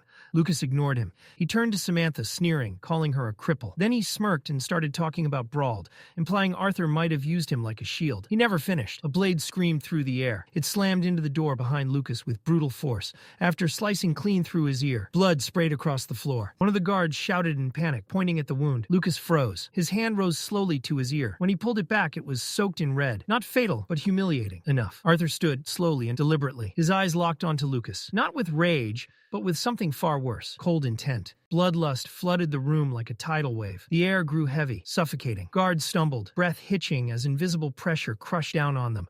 Their limbs felt weighed in iron. Fear replaced confusion. Lucas screamed at them to move. They charged, shields up, swords raised. To Arthur, they were slow, predictable, and utterly insignificant. Time itself seemed to crawl, like the world had dipped into thick syrup the moment the guards moved. Arthur reacted first. With terrifying precision, he intercepted the leading guard's strike, steel meeting steel in a sharp, ringing clash. In the same motion, Arthur twisted his wrist and drove his blade down into the man's elbow. Bone cracked. The impact was savage. The guard was launched backward like dead weight, slamming into the floor with a choked groan and not getting back up. Arthur didn't pause, not even for a breath. He flowed forward, movement smooth and ruthless, like a storm given shape. The next two guards charged together, shouting, desperate to overwhelm him with numbers. Arthur's sword flashed, one clean arc. The air screamed. Their momentum betrayed them as they collided with each other mid-charge and crashed to the stone floor in a tangled heap, armor clanging uselessly. Only one guard remained. The man swore under his breath, fear bleeding through his anger. He raised his sword overhead and brought it down with everything he had left.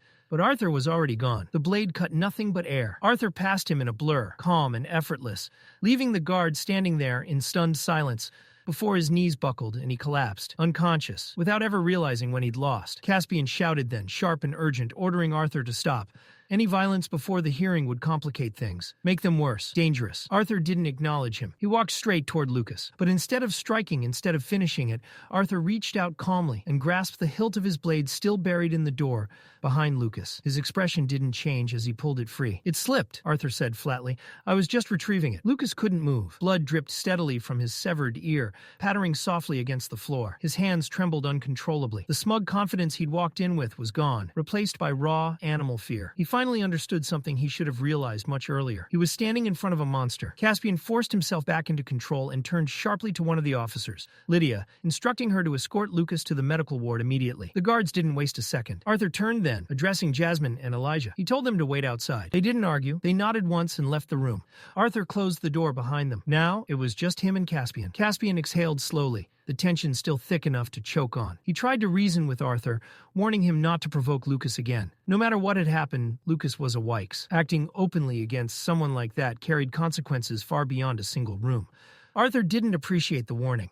His response was cold, almost bored. He said plainly that if he wanted Lucas erased, he could do it, that the identity he hid behind, the masked swordsman, note, shielded him. The implication hung in the air like a drawn blade. Arthur stepped closer. The pressure in the room intensified again, sharp and suffocating. Caspian felt it immediately. Not just mana, but something heavier, experience, death. These weren't the eyes of an 11-year-old boy. They were the eyes of someone who had killed. Caspian didn't back down. He told Arthur he wasn't threatening him. He was protecting him. The Wykes family didn't play fair. If Arthur killed Lucas, the retaliation wouldn't stop with him. Jasmine would be targeted. The twin horns, past and present, would be hunted. Anyone connected to Arthur would be dragged into it. His message was simple. Wait, until Arthur was strong enough to protect everything he cared about. Until he could stand against even Lucas's half-brother. Raw power alone wasn't enough yet. Arthur listened. Then he nodded once. He thanked Caspian for the warning, acknowledging it for what it was. But there was another reason he'd asked for privacy. And now, it was time to address that. Arthur walked past Caspian and sat down across from him. Relaxed, composed. When he spoke, his tone carried certainty, not arrogance. He reminded Caspian that a man in his position understood value.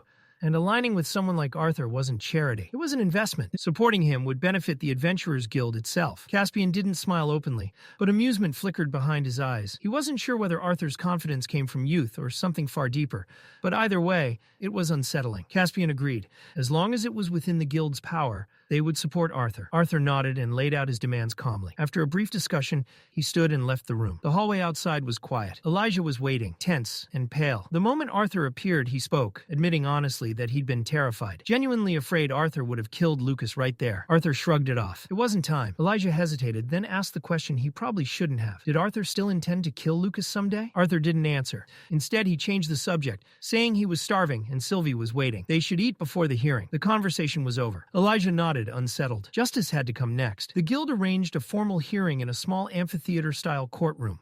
Arthur sat on one side, Lucas on the other. Between them sat a panel of elderly robed judges, respected figures within the guild, flipping silently through records and testimonies. The tension was suffocating. Finally, the tallest judge stood and delivered the verdict. Lucas Wykes was stripped of his A-class rank for sabotage and endangering fellow adventurers during an official dungeon expedition. He was banned from re-enlisting until further notice. Lucas handed over his enchanted identification card without protest.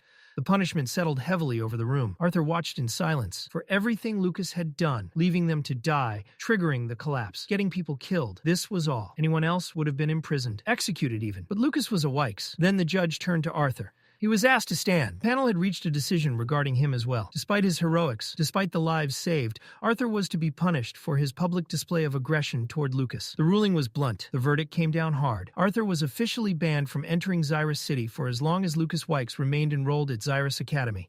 The gavel struck. Once, clean, final. The sound echoed through the chamber, like a coffin nail being driven in, sealing the outcome in stone. Arthur had expected it, had even planned for it.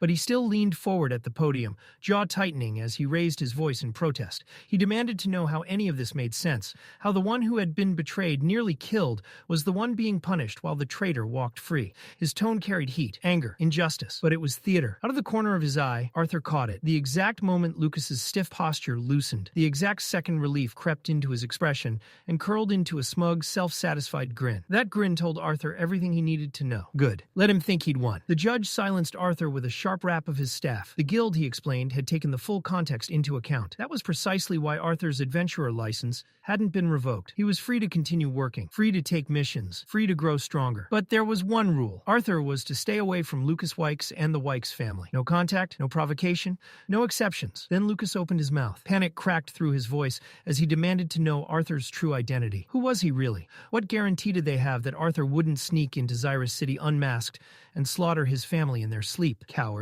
One of the judges answered coldly with final authority. Arthur's real identity would be recorded and sealed within the guild's highest records. Lucas and the Wykes family would never be informed. A select group of guild mages would monitor Arthur at all times, masked or not, to prevent escalation. Lucas tried to argue again. The judges didn't even look at him. The decision was final. Guards moved in, surrounding Lucas and his entourage. The judges stood, signaling the end of the hearing. The chamber slowly emptied, voices low, tension still clinging to the air like smoke after a fire. Lucas, however, couldn't leave without one last attempt at dominance. He turned back, eyes sharp, posture stiff with false bravado. His voice cut through the room as he warned Arthur to keep his distance if he valued his life. Arthur didn't blink. He met Lucas's gaze calmly, almost lazily, and replied with words that were soft, but sharp enough to draw blood. He made it very clear that Lucas's threats meant nothing. That distance was a courtesy, not a necessity. For just a heartbeat, the fear surfaced again in Lucas's eyes. Then he backed away. Silence was safer. Arthur watched him disappear through the massive doors, his expression unreadable. A guard approached Arthur to escort him out, but before he could speak, one of the judges intervened, dismissing the guard politely. He gestured toward a narrow door hidden behind the raised desk and offered to guide Arthur himself. They passed into a quiet hallway, sealed away from the rest of the courthouse. As they walked, the judge finally spoke. He asked whether the outcome, staged as it was, had been satisfactory. Arthur nodded. Everything had unfolded exactly as intended. Lucas had been humiliated publicly, stripped of rank, and left paranoid. Arthur's identity remained buried, for now. The judge clarified that this protection wasn't charity. It was strategy, delaying retaliation from the Wykes family was in everyone's interest. Eventually, the truth would surface. But if Arthur didn't move openly, perhaps the Wykes wouldn't either. Arthur laughed quietly, assuring the judge he wasn't reckless. He knew when to wait. They stopped at a tall shelf lined with ancient tomes. The judge pressed one book inward. Stones shifted. The floor opened, revealing a stairway descending into darkness. Before Arthur stepped down, the judge left him with a final warning. One day, the guild might call in this favor. When that day came, he hoped Arthur would remember who had shielded him today. Arthur gave a half smile. The guild wasn't weak. They were just careful. He descended the stairs. The entrance sealed behind him. Left alone, the judge stared at the hidden passage, a single thought echoing in his mind. Caspian was right. Arthur Leywin wasn't just dangerous. He was inevitable. When Arthur emerged from the hidden exit, he barely had time to breathe before a familiar force slammed into his stomach. Sylvie. She tackled him head first. Full speed, knocking the air from his lungs. Arthur winced, clutching his side as she chirped happily and scrambled up to her favorite spot atop his head. Her voice echoed in his mind, bright and impatient, asking if it was finally over, if they could go home now. Outside, Jasmine and Elijah were waiting. Relief was written plainly across their faces. Arthur gave them a simple nod. It was done. The trial, the confrontation, the chaos, it was finished. As they walked toward the teleportation gate beyond the beast glades, Elijah brought up Samantha, asking if Arthur planned to visit her. Arthur paused, then shook his head. It was better if he didn't. Jasmine could check on her when she recovered. Jasmine nodded quietly, understanding without words. The walk grew quieter, heavier. Elijah mentioned that they'd be parting ways soon. Arthur stopped. He remembered something. Elijah wasn't from Sapin. He had nowhere to stay. So Arthur casually suggested Elijah come live with his family for a while, at least until school started. Elijah blinked, confused. School? Arthur started explaining, only for Elijah to cut him off, annoyed. Of course he knew what school was. He just hadn't planned on attending one. Arthur smirked and reminded him of his goal, to make a name for himself. If that ambition was real, then Xyrus Academy was the path forward. Elijah scoffed. Getting in required money, influence, things he didn't have. Arthur grinned and pulled him into a quick side hug. "Leave that part to your big brother," he said. "Just show up." Elijah protested immediately, pointing out that he was older. But the moment had already slipped out of his control. Arthur turned to Jasmine, calm and decisive, and asked if she could take Elijah home first. Elijah tried one last time to object. He hadn't agreed to anything yet, but Arthur's eyes glinted with quiet menace as he reminded him of one small detail. Lucas Wykes would be attending Xyrus Academy too. Was Elijah really comfortable leaving Arthur alone with someone like that? That ended the argument. As Jasmine and Elijah headed toward the teleportation gate, Elijah's mind was already racing ahead. He started muttering about classes, wondering aloud which paths would suit him best at Xyrus Academy. Then he slowed, turned back, and called out to Arthur. His voice was softer this time, honest, a simple thank you for everything. Arthur watched them disappear into the distance. Only when they were completely gone did the faint smile on his face fade away. A quiet sigh escaped him as his gaze drifted toward the surrounding woods. "Come out," Arthur said calmly. The air shifted. From between the trees, Caspian stepped forward, no longer hiding. His expression was composed, though there was caution in his eyes. He admitted it had been wise to send Jasmine and Elijah away first, just in case. Arthur nodded and thanked him for persuading the judge to follow through with the plan. It had worked. Lucas would remain ignorant, for now. Caspian exhaled in relief, saying he was simply glad it had all ended without anyone dying. Arthur's eyes sharpened. People died. The words landed heavily. Caspian stiffened, realizing his mistake, and quickly corrected himself. Clearing his throat, he changed the subject and tossed a small pouch toward Arthur. It landed softly in his hand. "A parting gift," Caspian said. Nothing more. Arthur loosened the drawstrings and froze. Gold spilled into his palm. Far more than he had ever held at once. For a moment, he was reminded of the boy he used to be, someone who had counted every copper. When Arthur asked why, Caspian answered simply, "Precautions. The road ahead wouldn't be safe." As Caspian turned and walked away, Arthur's thoughts churned. Precautions. Don's ballad wouldn't draw attention as long as he didn't use it. The real danger was Lucas. He had seen Sylvie's dragon form, and memories like that had a way of becoming weapons. As if responding to the thought, a soft glow appeared above Arthur's head. Sylvie's black scales shimmered, bleaching into radiant white. Her form shrank, twisted, softened, until a small, delicate white fox floated down into Arthur's arms. Through their bond, her sleepy voice asked if this form was better. Arthur stared, stunned, quietly wondering how many forms she could even take. Sylvie admitted she didn't know. She was tired. Before he could reply, she curled up against him and fell asleep. Arthur whispered a gentle goodnight, still in disbelief. Standing alone in the quiet woods, Arthur reflected. Having a dragon as a bond came with advantages, and he was only just beginning to understand them. Before using the teleportation gate, Arthur took care of a few unfinished matters. Making sure no one was watching, he slipped behind a tree, removed his mask and coat, and stored them away. He needed to disappear. The town buzzed with life. Adventurers in battered armor moved with urgency, while robed merchants shouted prices for dungeon loot and magical materials. Arthur blended into the crowd, unremarkable, unseen. His destination was a modest shop marked by an old wooden sign, Ekvius artifacts. Inside, the clerk offered a routine greeting until he noticed Arthur's age. Suspicion crept into his voice as he asked if Arthur was lost. Arthur calmly requested a small dimension ring, one that could fit over his thumb. The clerk scoffed. Even the smallest rings were costly. Arthur opened his sack. Gold gleamed. The man's skepticism vanished instantly. Arthur left with the ring in hand, the clerk still staring after him in disbelief. Most of his gold was gone now, spent on a ring barely large enough to store a sword and a beast core. It was worth it. He was preparing for a new life, at least on the surface. Arthur stepped through the teleportation gate and emerged in Xyrus, pausing to breathe in the familiar air. Home. He took a carriage toward the Helsty estate, passing the academy along the way. Xyrus Academy loomed in the distance, massive, imposing. He wondered what it would be like to walk those halls not as a fighter, not as a killer, but as a student. The carriage stopped at Helsty Manor. Arthur slipped inside quietly, careful not to disturb Sylvie. As he climbed the stairs, he stared at the mask in his hand. 2 years. 2 years of hiding behind it. Then, crash! The double doors slammed open. A small girl stood there, hands on her hips,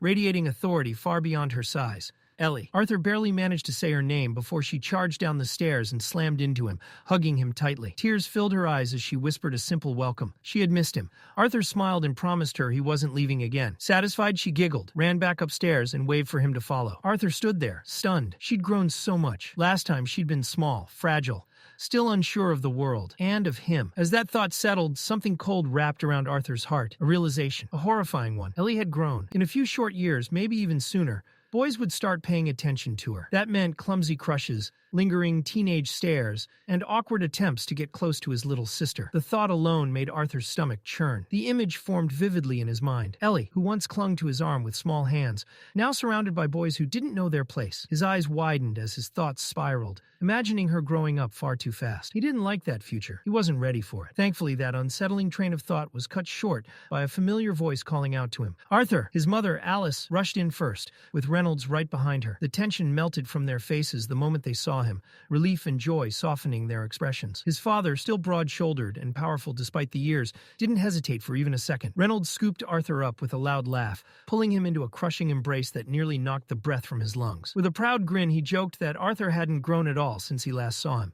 Arthur shot back instantly, smirking as he pointed out his father's increasingly wild beard, accusing him of growing it out just to hide the wrinkles creeping in. The banter barely had time to escalate before Alice stepped in, lightly scolding Arthur while fiercely defending her husband. Then she wrapped Arthur in her own embrace, warm, steady, and grounding. This time, there were no tears, no reprimands. She simply told him how glad she was that he had come back safe. Arthur apologized quietly, guilt surfacing over how often he made them worry. Alice only smiled, brushing it aside as if it didn't matter. Off to the side, Vincent Helstea tried to insert himself into the reunion with his usual booming cheer. But before he could finish his greeting, Tabitha smacked the back of his head. This was a family moment, she reminded him sharply. Reynolds and Alice deserved this time with their son. Vincent rubbed his head sheepishly, backing off as the moment passed. Soon enough, everyone gathered together in the living area, settling in with relaxed smiles and light laughter. Arthur's eyes drifted around the room, instinctively searching. Alice noticed immediately and asked if he was looking for someone. Arthur admitted it felt like someone was missing. That was when Elijah stepped forward and handed him a folded piece of paper. Jasmine had already departed on another mission with the twin horns, but she'd left a note behind. Arthur unfolded it. It was brief, straightforward, and unmistakably Jasmine. No unnecessary words. Emotion tucked beneath practicality. Arthur smiled faintly. He'd wanted to see her before she left, but this would have to be enough. Reynolds laughed and remarked that the twin horns always returned eventually, like stubborn weeds that refused to die. Arthur chuckled along, but one more name lingered in his thoughts. He asked about Lilia. Tabitha began to explain, but Vincent cut in far too quickly, puffing his chest out, as he proudly announced that their daughter had been accepted into Xyrus Academy. His excitement drowned out Tabitha's words, earning him an immediate response. She grabbed a fistful of his hair and yanked it, scolding him for stealing her moment. Vincent yelped, and the room burst into laughter. Arthur was genuinely impressed. Being accepted into Xyrus Academy was no small feat. It was a major step forward, and a moment of pride for the Helstea family. Tabitha, her tone still sharp but sincere beneath it, reminded Arthur that it was thanks to him. Without his guidance, Lilia might never have unlocked her potential. The Helsteas, she said firmly, would always owe him. Vincent nodded along enthusiastically, still rubbing his head, adding that a mage hadn't appeared in their family for generations. Arthur waved it off with a modest smile, saying he wasn't sure about being owed anything, but maybe, just maybe, he'd cash in a favor or two someday. That was when Reynolds could no longer contain himself. He stomped his foot, leaning forward eagerly. Now that everyone was accounted for, he wanted to hear everything. The dungeon, the fights, the adventure, all of it. Arthur smirked and began. His storytelling quickly drew everyone in, the living room of the Helstea Manor filling with gasping gasps, laughter, and stunned silence at the right moments. Arthur recounted most of the journey honestly, carefully omitting Lucas's betrayal. His family didn't need to carry that burden. Even without it, the story was more than enough to leave them shaken. Vincent, ever dramatic, compared Arthur's experience to the adrenaline rush of dealing with tax paperwork. Tabitha was quieter, her disbelief evident as she spoke. The idea that Arthur had faced and defeated an Elderwood guardian, a monster she'd been threatened with as a child, was almost impossible to grasp. As the conversation shifted, Arthur turned to Reynolds and asked about his magic. Reynolds admitted with a sigh that he'd been stuck at the dark orange bottleneck ever since Arthur left. No amount of meditation or refinement seemed to push him forward. Arthur didn't hesitate. He reached into his storage and casually tossed the Elderwood Guardian's beast core toward his father, explaining that while he'd used a portion of it to recover, plenty of energy remained. Reynolds caught it on reflex, freezing as he stared at the dull green core resting in his palm. He held it like something sacred, unsure if he could even accept it, especially knowing the danger Arthur had faced to obtain it. Tabitha gasped as realization hit her. An S-class beast core was worth a fortune. Alice, arms crossed, responded with dry humor, questioning whether the gift made up for the endless worry Arthur had caused her. Arthur grinned and told his father to take it. If Reynolds wanted any hope of keeping up with his son, he'd need it. He even winked, openly challenging him not to fall behind. That was when Arthur revealed his current stage. Light orange. The room fell silent. Vincent's eyes nearly popped out of his head. Tabitha sucked in a sharp breath. Reynolds looked back down at the beast core, his grip tightening, determination flaring in his eyes. He promised Arthur he wouldn't hold back the next time they sparred. Arthur welcomed it with a confident grin. As the excitement finally settled, the family began drifting off to their rooms. The manor grew quieter. Elijah headed for a steam bath, predictably forgetting to lock the door. Just as he started to relax, the door burst open. Arthur strolled in like nothing was wrong, announcing that he'd brought Elijah's pajamas. Elijah yelped in panic, his voice echoing off the steamy walls as he scrambled to cover himself, shouting in pure embarrassment. Arthur squinted through the steam and waved it off, teasing that it wasn't a big deal. He couldn't see anything anyway. Elijah narrowed his eyes suspiciously and asked if that was really true. Arthur just laughed, tossed back a smug remark, and shut the door behind him. A barrage of curses and banging followed, making Arthur chuckle as he walked away. Later that night, Arthur sat quietly on his bed,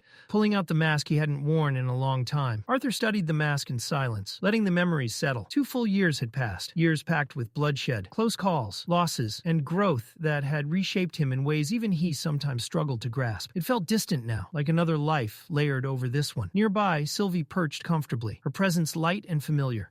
Through their bond, her voice chimed with her usual carefree confidence, proudly pointing out that she'd grown taller than him at some point. Arthur let out a short laugh, conceding the point. She wasn't wrong. Before the moment could stretch further, Elijah's voice cut in, reminding Arthur that it was his turn to wash up. Arthur agreed easily and headed for the bathroom. He didn't rush, easing the tension still lodged in his muscles from everything he'd been through. For once, there was no urgency, no threat lurking just beyond the door. Elijah immediately eyed him suspiciously, demanding to know why it had taken so long. Arthur answered casually, explaining that he'd spoken with Vincent about a few things, and had even brought up the idea of sponsoring Elijah for Xyrus Academy. That single sentence flipped a switch. Elijah's exhaustion vanished, excitement lighting up his face as he bombarded Arthur with questions, desperate to know what Vincent had said. Arthur only smiled, that familiar mischievous glint in his eyes, and refused to answer. Instead, he shut the door behind him, leaving Elijah stewing in suspense. Later that night, the two of them lay on the wide bed they shared, the room dim except for moonlight slipping through the curtains. Their conversation drifted naturally toward the future. Elijah couldn't hide his awe at the thought of attending Xyrus Academy, the prestige, the powerful students, the chance to train among the continent's elite. It all sounded unreal to him, like stepping into a legend. Arthur listened quietly. To him, the academy was less dazzling. He knew their current abilities already surpassed most first-year students, which meant the early curriculum might feel painfully slow. Still, he admitted it wouldn't be pointless. It would give him the time and structure he needed to refine his weaker attributes, lightning and ice magic. Even with his beast will backing him up, those elements still resisted him more than he liked. Eventually, Elijah's tone shifted. He brought up Lucas. He asked carefully what Arthur planned to do. Arthur let out a slow breath. Lucas didn't recognize him, and Arthur intended to keep it that way, until the day he was strong enough to stand against the entire Wykes family without consequence. His identity would remain buried. For now, revenge could wait. Training couldn't. Growth came first. Arthur found himself quietly appreciating how easily Elijah spoke his mind, even joking around topics most people would tiptoe around. His gaze drifted, landing on the ridiculous pillow wall Elijah had built between them. Arthur raised an eyebrow and asked if that was really necessary. Elijah insisted it was, arguing that it was already weird enough for two guys to share a bed. Arthur smirked and suggested that maybe Elijah would feel more comfortable if Arthur were a girl instead. The response was instant. A pillow flew straight at Arthur's head. Elijah flushed with embarrassment, while Arthur laughed, dodging easily and enjoying the rare, harmless moment. After a beat, Elijah peeked over the pillow barrier again, his voice quieter, more thoughtful. His mind had wandered somewhere else entirely. He wondered aloud if he might actually find a girlfriend at Xyrus Academy. Arthur, of course, couldn't resist. He painted an exaggerated future where Elijah married a black-haired girl with glasses just like him, their children somehow being born already wearing tiny spectacles. Elijah groaned and rolled his eyes, pointing out how ridiculous that was.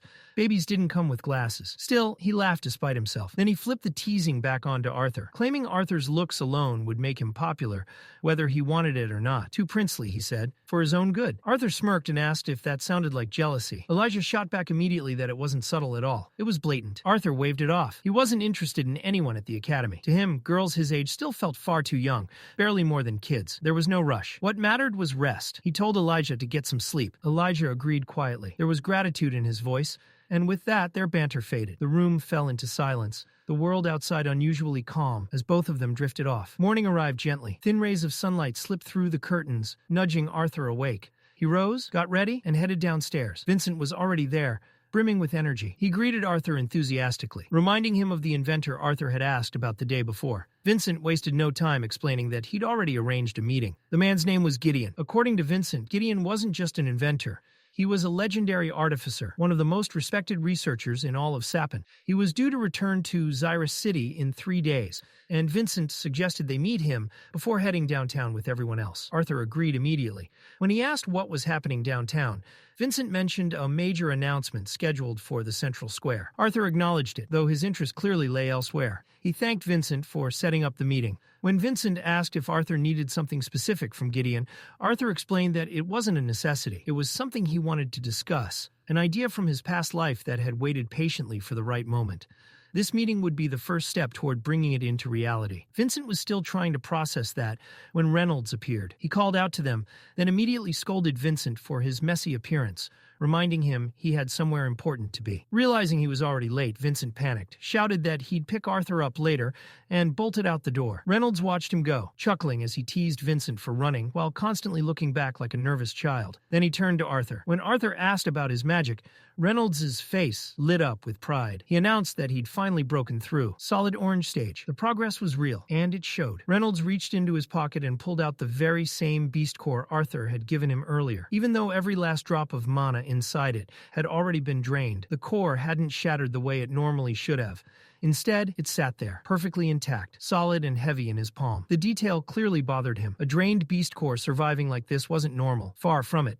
But there was no time to overthink it now. He still had preparations to finish before heading out. With a satisfied, almost proud smile, Reynolds tucked the core away and told Arthur he'd be back by dinner. Then he stepped out, the door closing softly behind him. Arthur didn't move. He stood there in silence, mind spinning. Something about that core refused to sit right with him. After a moment, he turned and headed to the backyard. The beast core now in his own hand. Sunlight filtered through the open space as Arthur stopped and stared down at the orb again. It was still solid, still whole. Slowly, carefully, he wrapped his fingers around it and focused, extending his senses inward. This time, he felt it. Deep within the core's black, hollow interior, something stirred. The emptiness warped, shadows shifting until a shape began to form. Arthur's breath caught. The Elderwood Guardian. The image sharpened, unmistakable. Arthur froze in place as a chill crawled up his spine, quickly replaced by pure electric awe.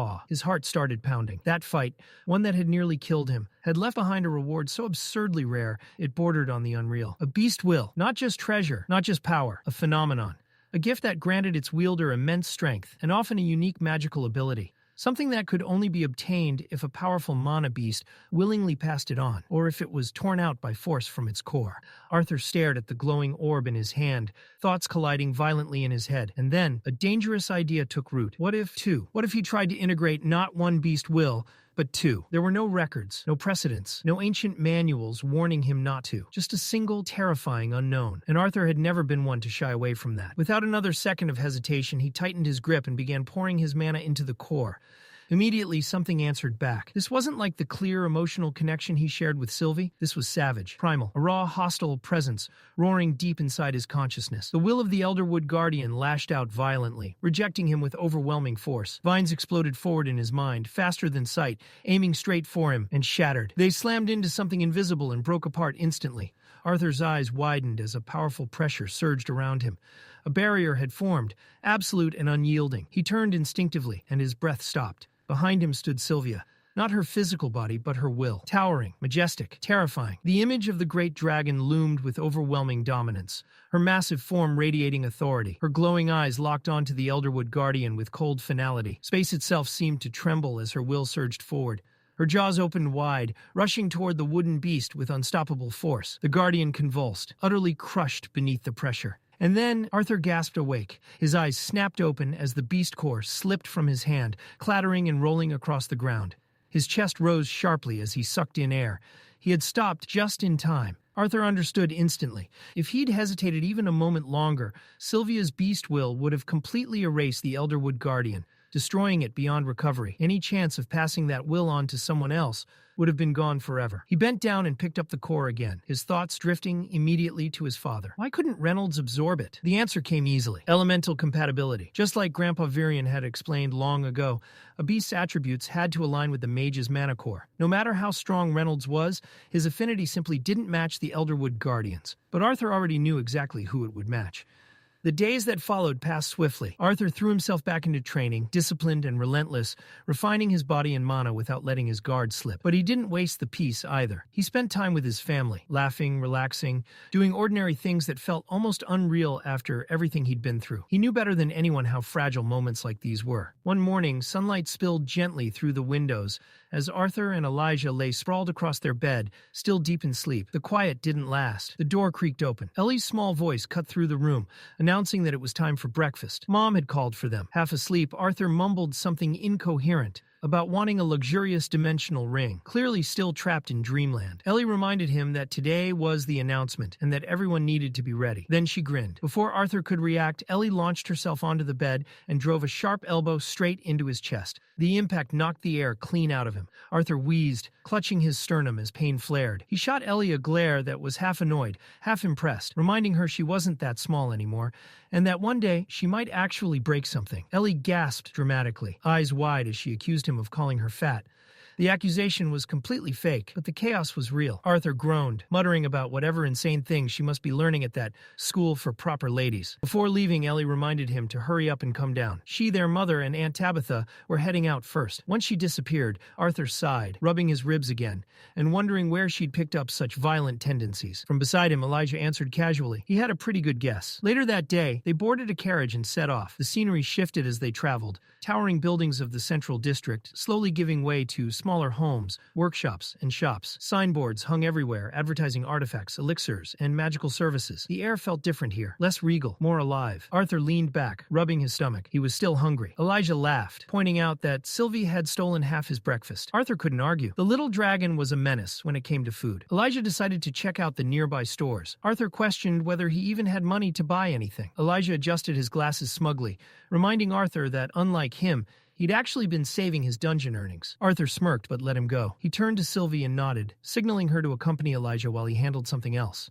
As Sylvie followed Elijah off, Arthur and Vincent headed toward a modest house, tucked between older buildings. The place wasn't impressive. Cracked steps, plain door, nothing special at a glance. But Arthur knew better. Behind that door waited someone he'd been very interested in meeting. Vincent stepped forward and knocked firmly on the door, the sound echoing through the quiet street. A moment later, the door creaked open just a sliver. Peering out was an elderly man dressed in a spotless butler's uniform, his posture immaculate. He began to speak in a rehearsed, almost weary tone, explaining that his master was unavailable and did not accept visitors. But midway through his sentence, his gaze shifted. Recognition flickered across his face as his eyes landed on Vincent. The change was instant. His expression straightened, his tone softened, and the door opened wider. With a polite bow, the butler Himes welcomed Vincent inside. Arthur followed close behind, earning a brief but curious glance. Vincent returned the greeting with an easy nod. It was clear they had met before, though not recently. The moment Arthur crossed the threshold, he nearly recoiled. A horrendous stench slammed into him like a physical force.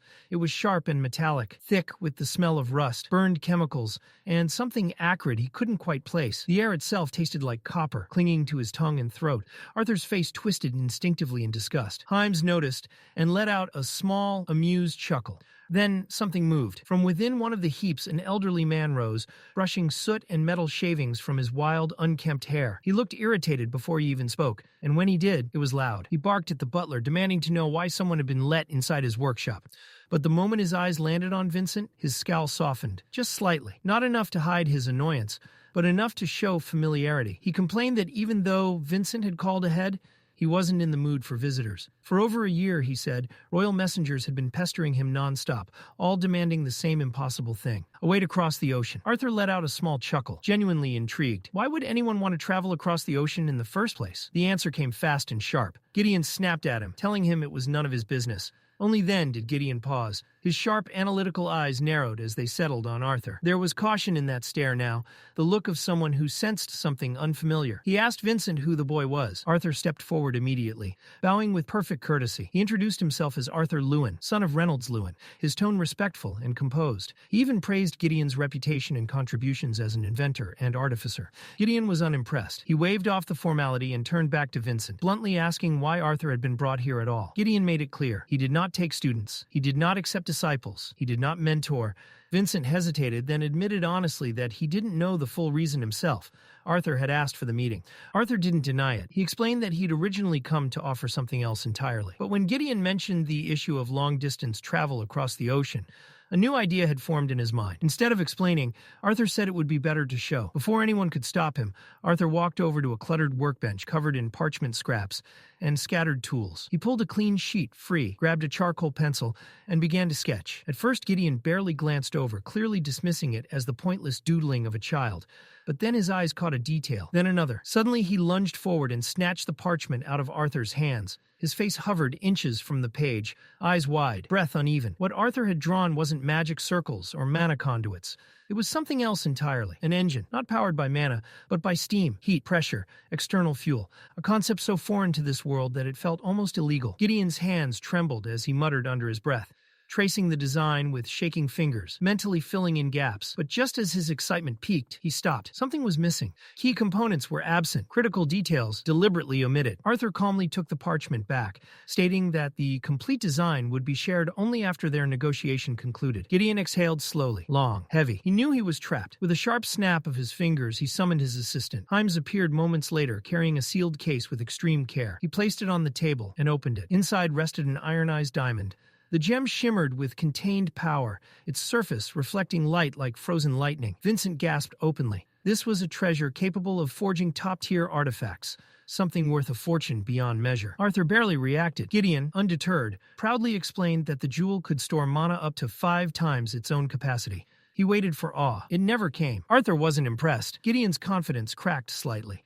He snapped his fingers again, ordering Himes to bring everything from the middle shelf of row C. The butler complied, and soon the table was overflowing with enchanted weapons, rare tools, and glowing artifacts. Vincent looked like a child in a candy store, eyes darting everywhere. Gideon dug through the pile and produced a mirror, boasting that it could reflect spells up to 5 times their strength. Arthur smiled politely and declined. Again, now visibly shaken, Gideon rushed through item after item, explaining their powers, defensive capabilities, and market value. Many of them were superior to anything publicly available. Arthur examined a few, nodded once or twice, and refused them all. Finally defeated, Gideon rubbed his temples and gave one last order. He told Himes to bring the pendants. Himes hesitated, warning him that those were special. Gideon insisted. When Himes returned, he carried 2 small, ornate locked cases, far more refined than anything else in the room. These were artifacts crafted for royalty. Gideon unlocked one and opened it. Inside lay a delicate pendant. A soft pink gem rested at its center, suspended from a thin chain of white gold. The craftsmanship was exquisite. Arthur lifted it and infused a trace of mana. Within the jewel, an image shimmered into existence, a phoenix worm. Arthur recognized it instantly. Gideon stared at him in shock. Gideon confirmed it without hesitation. The pendant had indeed been crafted using the essence of a phoenix worm. Vincent, clearly intrigued but confused, asked what made those creatures so special in the first place. Gideon explained that phoenix worms were S-class mana beasts, almost as rare and elusive as dragons themselves. What set them apart was a single, terrifyingly powerful trait. When faced with death, they possessed the ability to preserve their own lives. Arthur immediately caught on. He asked whether that same life-preserving ability had been embedded into the pendant. Gideon's eyes lit up as he nodded enthusiastically. Just like a phoenix worm, the pendant would activate in moments of extreme danger, forming a hardened cocoon around the wearer to shield them from fatal harm. But that was only the first layer. If the cocoon were destroyed and the wearer's life was still in jeopardy, the pendant would then consume the mana stored within it and forcibly teleport the user to the safest location they were familiar with. It wasn't just a defensive artifact. It was condensed survival itself, packed into a single jewel. Inside the cluttered workshop, Arthur continued examining the pendant closely. After a moment, he asked the most important question. How many times could its effects actually be used? Gideon scratched the back of his head, looking uncomfortable, as he admitted he wasn't completely sure. He had already used 5 phoenix worm cores to create it, each one more valuable than almost any other S-class beast core in existence. And even then, he believed the pendant might only activate twice at most. Arthur fell silent, his thoughts turning inward. If the artifact truly functioned as described, it would be perfect for someone he needed to protect above all else. His mother, or Ellie. The idea lingered, until something else clicked in his mind. Earlier, Gideon had mentioned that these pendants were commissioned by the royal family. Arthur asked directly. Gideon confirmed it, stating that the phoenix worm cores had been provided by the royal family themselves. Still, he waved it off as unimportant. What truly mattered to him now was Arthur's earlier blueprint. His eyes narrowed with suspicion as he asked the real question. How could someone so young come up with an idea like that, and why bring it to him now? Arthur answered with a calm smile, claiming he simply wanted to make a nice birthday gift for his little sister. Gideon didn't buy it for a second. He didn't say it out loud, but he dismissed the excuse immediately. Arthur made his stance clear. He wasn't handing over the complete blueprint, unless he knew exactly how it would be used. Gideon tried to sidestep the condition, telling him that everything would be explained during the major announcement later that day. Arthur pushed back. Someone of Gideon's standing and knowledge, he reasoned, could surely explain things more clearly than a censored public speech ever would. Cornered, Gideon asked if revealing everything he knew would convince Arthur to leave the pendants behind. Arthur responded with nothing more than a smirk. He wasn't about to agree to a deal without getting real value in return. Growing desperate, Gideon tried bargaining again, suggesting he might part with just one pendant instead of both. Arthur didn't answer verbally. Instead, he raised his hand, a small but steady flame blooming in his palm, while holding the blueprint just close enough to make his point clear. He wasn't bluffing. Gideon growled under his breath, calling Arthur a demon as he finally realized the situation had completely flipped. The boy had total control.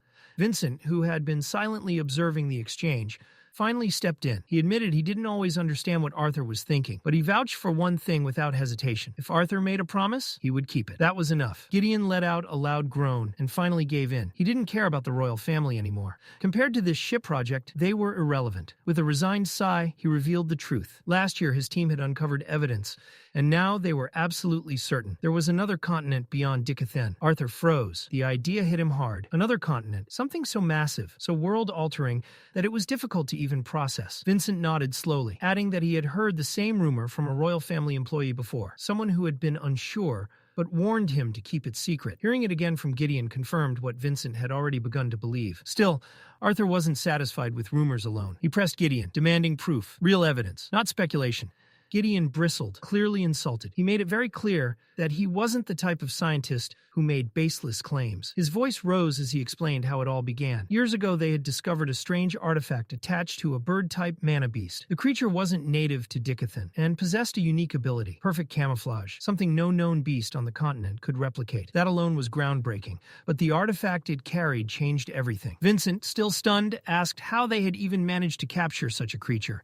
Gideon scowled as he admitted the truth. It was pure chance. An amateur adventurer aiming at a gliding squirrel had accidentally struck the bird instead. Dumb luck, nothing more. But that accident brought the artifact into their hands. The object was unlike anything Gideon had ever studied, so advanced that it took him nearly an entire year just to determine its function. And when he finally did, it confirmed every suspicion they had. Arthur leaned forward, demanding to know what it could do. Gideon hesitated, reminding him that only royal family members were authorized to know this information. Arthur didn't even blink. He simply pointed out that his own blueprints contained designs the royal families had never seen. Once again, Gideon was cornered.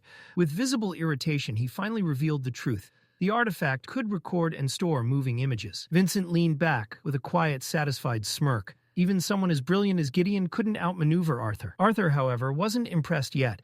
He frowned slightly, voicing his doubt. Just because an artifact was advanced didn't automatically mean it came from another continent. Couldn't it have been created by an unknown but exceptionally talented artificer somewhere in Dicathan? Vincent responded calmly but firmly. He reminded Arthur that he hadn't introduced Gideon as just another skilled inventor. He was widely regarded as the greatest artificer Dicathan had ever produced. Not just in the present era, but in all of history. Still skeptical, Arthur shifted his gaze back to the eccentric old man, weighing those words carefully. There was doubt in Arthur's tone, but it wasn't baseless skepticism. It was calculated, grounded. Gideon, on the other hand, took it personally. His chest puffed out as pride swelled to ridiculous levels, and he loudly proclaimed his own brilliance. In his mind, there wasn't a single artificer in all of Dicathan who wouldn't drop to their knees in reverence before him. His confidence wasn't subtle. It was overwhelming, absolute, almost comical in its intensity. Arthur listened patiently, letting Gideon rant, and then a slow smile crept onto his face. If Gideon's words were true, and judging by his reputation they likely were, then even the greatest artificer in Dicathan, struggling for nearly a year to understand a single artifact, said everything. It suddenly made perfect sense why the royal families had jumped to such a drastic conclusion. Arthur voiced his reasoning calmly. If an artifact existed that even Gideon couldn't fully decipher, then the odds of it being created within Dicathan were slim. That alone was enough for the royals to believe its creator came from beyond the continent. Gideon leaned forward, veins practically popping, frustration boiling over. He was nearly shouting now, desperate to hammer the point into Arthur's head. This wasn't just some impressive device. This was proof of another world beyond the seas. A land filled with technologies more advanced, artificers more skilled, and possibly mages far beyond anything Dicathan had ever known. To Gideon, this discovery was earth-shattering, history-defining. But Arthur didn't budge. He calmly raised a hand, gently pushing Gideon back, grounding the conversation. Yes, the implications were massive. Yes, the possibilities were terrifying and exhilarating all at once. But speculation was still speculation. Until someone crossed the ocean, until they saw that land with their own eyes, everything Gideon was saying remained theory, no matter how convincing. Instead of getting swept up in excitement, Arthur quietly returned his attention to the parchment. He finished the sketch he had been working on. A steam engine. Simple in concept, revolutionary in execution. With it, they wouldn't need to guess. They would go there themselves. Only then would the truth be undeniable. Later, as Arthur and Vincent stepped outside the workshop, the air felt noticeably lighter. Vincent let out a chuckle, clearly amused by the absolute storm Gideon had turned into moments earlier. He admitted he had never seen the old artificer so animated, so fired up. That level of passion from someone like Gideon spoke volumes about what Arthur had just ignited. Arthur smiled faintly. Gideon really had been excited, more than anyone had ever seen him. Causing that kind of reaction from a legend wasn't something just anyone could do. Still, Vincent voiced his doubts. Gideon might have called Arthur's steam engine design ingenious, but Vincent himself couldn't picture it. A ship powered purely by steam, crossing an entire ocean without magic? It sounded absurd. In a world where mana solved everything, relying on something so mundane felt almost laughable. Arthur walked beside him, half listening, his thoughts drifting deep again. In this world, magic was the foundation of everything. Daily life, warfare, innovation, politics. Because mana was so convenient, so dominant, people had stopped looking for alternatives. Non-magical technology, once full of potential, had stagnated completely. Vincent kept talking, unaware of the gears spinning violently in Arthur's mind. He joked about Arthur's parents, wondering how Reynolds and Alice could be so calm about everything their son could do. If Vincent had a child like Arthur, he'd be shouting it from the rooftops. Arthur barely heard him. His focus was on what he had accomplished. With nothing more than harmless mechanical knowledge from another life, he had secured an artifact capable of protecting his family.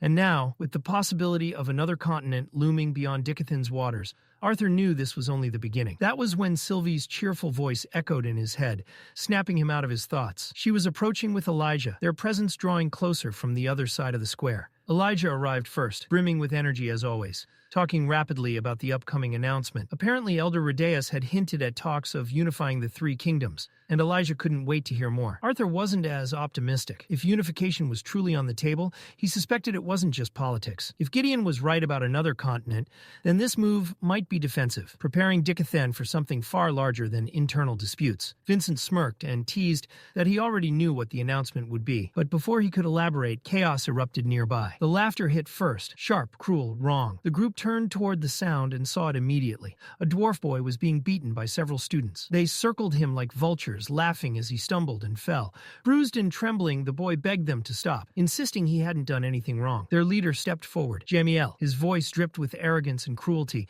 as he mocked the boy for being a dwarf, calling it a disgrace to Xyrus Academy. Then came the excuse. Accusations of breaking school rules, of using magic outside school grounds. Jamiel demanded the boy drop his mana barrier. The dwarf stammered, terrified, words barely forming. Jamiel didn't care. With a cold glare, he lifted a metal pipe, ready to bring it down. Before it could fall, Elijah moved. He dashed forward and slammed into Jamiel, knocking him off balance. Elijah immediately positioned himself between the bullies and the injured dwarf, helping him sit up and asking if he could stand. Jamiel rose slowly, rage burning in his eyes. Without warning, he slapped Elijah hard across the face.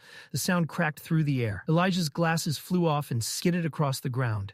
Jamiel sneered, demanding to know how Elijah dared interrupt his fun. Vincent reacted instantly, reaching into his coat, ready to summon the guards and shut this down before it escalated further. Arthur stopped him. His grip on Vincent's wrist was firm, unyielding. This wasn't going to end with guards. Not this time. Vincent whispered urgently, alarm clear in his voice. They couldn't let this continue. Meanwhile, Elijah was fighting a battle of his own. Rage burned in his chest, begging to be unleashed. He knew if he used magic now, it wouldn't just be his problem. Arthur and Vincent would be dragged into it as well. He clenched his fists, forcing himself to breathe, forcing the mana to stay dormant. Jamiel's eyes dropped to the markings stitched into Elijah's robe.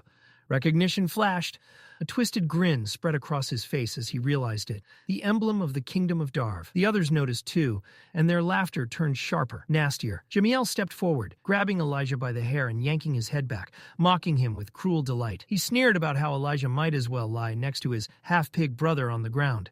Elijah shook with restrained fury. He knew he couldn't win without mana, but he held it back. Jamiel leaned closer, ordering him to open his mouth, laughing about how they'd share a hospital room when he was done. And then something made him pause. A shadow slid across the sunlit ground, and Jamiel turned his head slightly. His eyes locked onto someone approaching at an unhurried pace, each step deliberate. It was Arthur, closing the distance with a long wooden stick resting in his hand. Jamiel scoffed at the sight. He sneered, mocking Arthur as just another peasant, warning him to back away unless he wanted to end up on the ground beside the other two. The students around him laughed and egged him on, but Arthur's expression never wavered. There was no fear, no hesitation, only a cold, sharp glint in his eyes. He stepped closer, silent, his presence alone welcoming the fight. Far from the brewing chaos, a royal carriage cloaked in plain colors rolled quietly through the city streets. Its wheels barely whispered against the road as it neared the center of Xyrus. Inside, Prince Curtis lounged back, irritation clear in his voice. He complained about the secrecy, saying he would rather have attended the event in Addistan with his parents than sneak through the city like a criminal. His royal guard responded calmly, explaining that security at the event was already strict and that Curtis's movements had to remain discreet. In truth, the caution had little to do with the prince himself. Princess Kathleen had made it abundantly clear that she wanted no attention. Kathleen sat across from her brother, her displeasure obvious. She reminded him that she never wanted to come at all. Curtis grinned and teased her, claiming she should be thankful he dragged her out. Otherwise, she would have buried herself in books all day. Kathleen shot him a sharp glare. She knew the real reason. She pointed out that the only reason he insisted she come was because his date had canceled at the last moment. Curtis tried to brush it off, but his ears reddened, and he hastily changed the subject to his bond, Granddaughter, whom he had reluctantly left behind. He had wanted to ride the massive creature during the public event, but thanks to Kathleen, that plan had been abandoned. The guard reminded him that Granddaughter, being as large as the entire carriage and still untrained, was an enormous safety hazard. Curtis waved it off and tried to get Kathleen to agree, asking if Granddaughter hadn't been improving lately. Kathleen didn't respond. Her attention had shifted to the view outside the window. She had noticed a crowd forming, tension thick in the air. Something was happening in the street, and she couldn't look away. Back at the confrontation, Vincent stood stiffly, unsure of what to do. His heart hammered in his chest. He had never seen Arthur like this before. The familiar calm was gone, replaced by something cold and razor-sharp. If no one intervened now, Vincent feared those students wouldn't just be hurt. They might not leave at all. He hurried forward, positioning himself in front of Arthur, raising his voice as he shouted at the arrogant students. He ordered them to leave before someone was seriously injured. Turning back, he pleaded with Arthur to let it go and check on Elijah instead. The students only laughed. They mocked Vincent, calling him a foolish old man trying to shield a child. Their smug faces showed no hint of understanding. Inside, Vincent was screaming. They didn't realize the truth. He wasn't protecting Arthur. He was trying to protect them. Arthur spoke calmly, calling out to his uncle. Vincent turned, forcing a strained smile as he replied. his voice trembling. Then he saw it. Mana radiated from Arthur, sharp and focused. Arthur didn't need to raise his voice. The order was unmistakable. Vincent stepped aside. He understood now. Nothing was going to stop what came next. He cast one last glance at the boys and silently wished them peace. One of the students stepped forward confidently, volunteering with a joke about not damaging his new clothes. Grinning, he charged at Arthur, pipe raised high. It would be easy. One swing and it would be over. But before the strike could even begin, Arthur's stick slammed into his head. The boy crumpled instantly, collapsing with a groan. Shock rippled through the group. They hadn't even seen Arthur move. Another student snarled in anger, claiming Arthur had only gotten lucky by catching someone off guard. He boasted that he would show the difference between a noble trained in swordsmanship and a common peasant. He rushed forward, faster than the eye could follow, his metal pipe cutting through the air in a lethal arc. His movements were refined and precise, executing his family's prized thousand-step strike. The weapon swayed erratically, meant to confuse and overwhelm. In his mind, victory was already secured. The final lunge was flawless, unstoppable. To Arthur, everything slowed. He saw every motion, every shift of weight. At the final instant, he tilted his head just enough for the pipe to whistle past him harmlessly.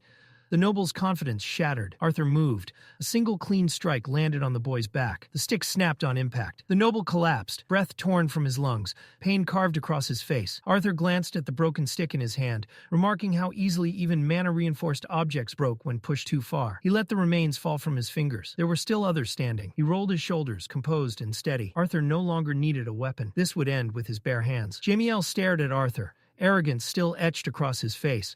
To him, Arthur was nothing more than an overconfident peasant in need of discipline. His father's words echoed in his mind. A trident's fist was deadlier than any forged weapon. The thought fueled his pride. One punch would be enough. But as Jamiel stepped closer, something changed. The air grew heavy, oppressive, as if the pressure alone could crush him. Jamiel froze, startled by the overwhelming presence radiating from someone his own age. He had never felt anything like it, not even from his father. Still, pride drove him forward. He lunged, fist clenched tight. Arthur's fist met his face first. The blow landed with brutal precision, twisting Jamiel's features as blood spilled from his nose. His body spun before crashing to the ground.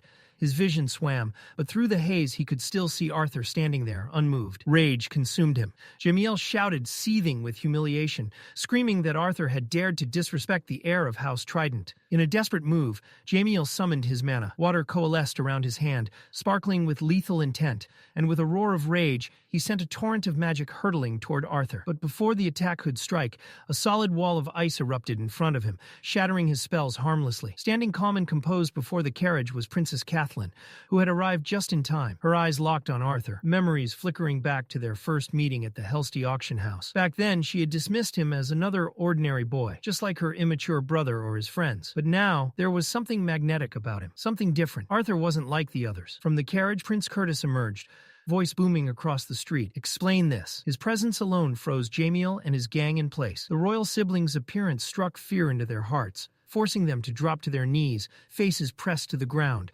Their trembling voices stammered excuses. They claimed they had just been talking when Arthur attacked. Elijah's jaw dropped. He opened his mouth to defend the truth, but Jamiel interrupted, feigning innocence. Kathleen, however, was sharper. Her gaze swept to the battered dwarf on the ground, and her instincts screamed that the story didn't add up. If Arthur had attacked unprovoked, how had the dwarf ended up so badly hurt? Curtis looked to her, confused, but she said nothing, analyzing the scene herself, silently wishing her brother would stop believing lies so easily. Arthur finally broke the silence. His voice, icy and blunt, cut through the tension like a blade. What a joke. Jamiel, still kneeling, smirked internally. To him, it sounded like an insult aimed at the prince himself. The royal guard reacted instantly, seizing Arthur's shoulder and demanding an explanation for his supposed disrespect. Arthur didn't flinch. Instead, he twisted the guard's wrist with shocking strength, keeping his voice calm, almost sarcastic, as he apologized, claiming his tone became sharp when lies filled the air. The guard froze, dumbfounded. Despite Arthur's youthful frame, the raw power in his grip was undeniable. Vincent stepped in swiftly, placing himself between Arthur and the guard. He addressed Curtis directly, clarifying that Arthur meant no disrespect. What Arthur was really saying, Vincent explained, was that the boys accusing him were the ones lying. Curtis's eyes widened in surprise as he recognized Vincent. He greeted him politely and asked why he was here. Vincent explained that on their way to the plaza for the announcement, they had stumbled upon a group of students tormenting a boy. On cue, the injured dwarf coughed up blood, a sharp, ugly reminder of what had just occurred. Curtis's gaze sharpened like a blade as he demanded a name.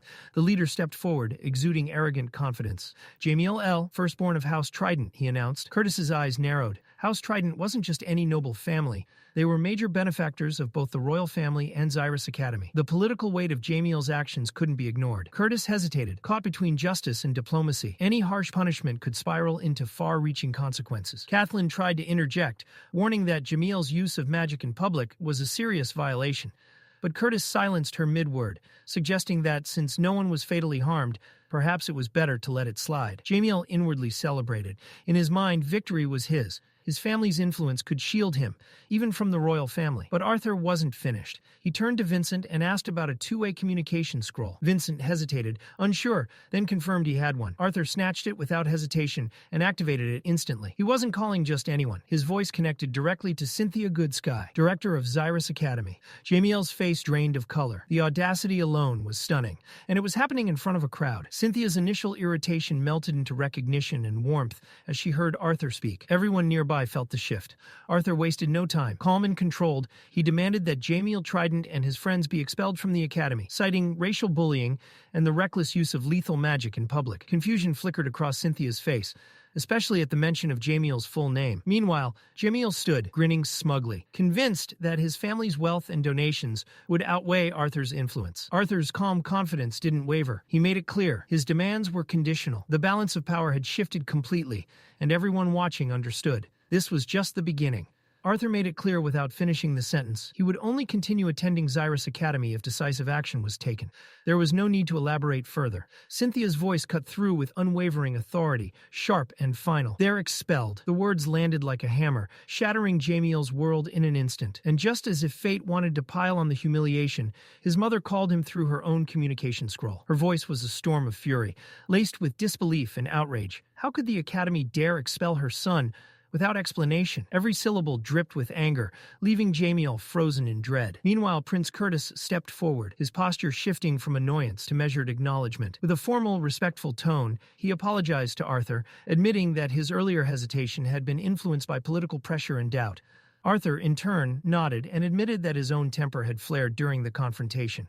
A tense understanding passed between them, a mutual recognition of each other's principles. Curtis affirmed that expelling Jamiel L. and his gang was not just the right call, it was essential. No noble lineage, no lavish donation could justify allowing racism to fester within their academy. Not in Xyrus, not on their continent. Curtis stepped back toward the royal carriage, rubbing at his temples. A clear headache etched across his features. His mind kept drifting to Arthur. There was something off, something strange and quietly formidable about the boy. He had felt it before at their first encounter, and the sensation had not faded. Arthur wasn't just good, he was different, in a way Curtis could not yet define. Kathleen's gaze, however, was unwavering. She hadn't taken her eyes off Arthur since the fight began. The world around her had blurred to insignificance. Then, just as the carriage was ready to roll, she spoke. Arthur turned toward the sound, startled. She met his eyes through the window, and in a rare softness, one no one else had ever witnessed, she asked, "Would you like to have tea with me sometime?" Arthur froze for a heartbeat before answering with a quick, honest, "Yes." Kathleen's lips curved into a gentle smile. "Then we'll see each other at school." The carriage moved forward, gliding down the street, while Arthur stood smiling quietly.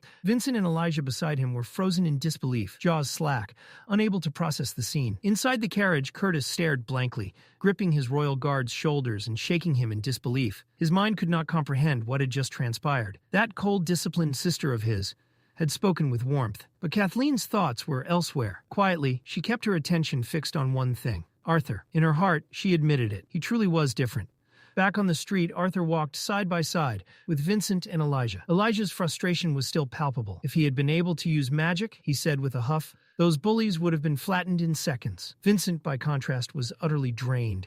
He clutched his chest and muttered under his breath, defeated, "I don't think my blood pressure can survive much more of this." Later that day, the city square outside the palace swelled with life. Citizens from across the continent, humans, elves, and dwarves alike, gathered shoulder to shoulder, anticipation radiating from every face.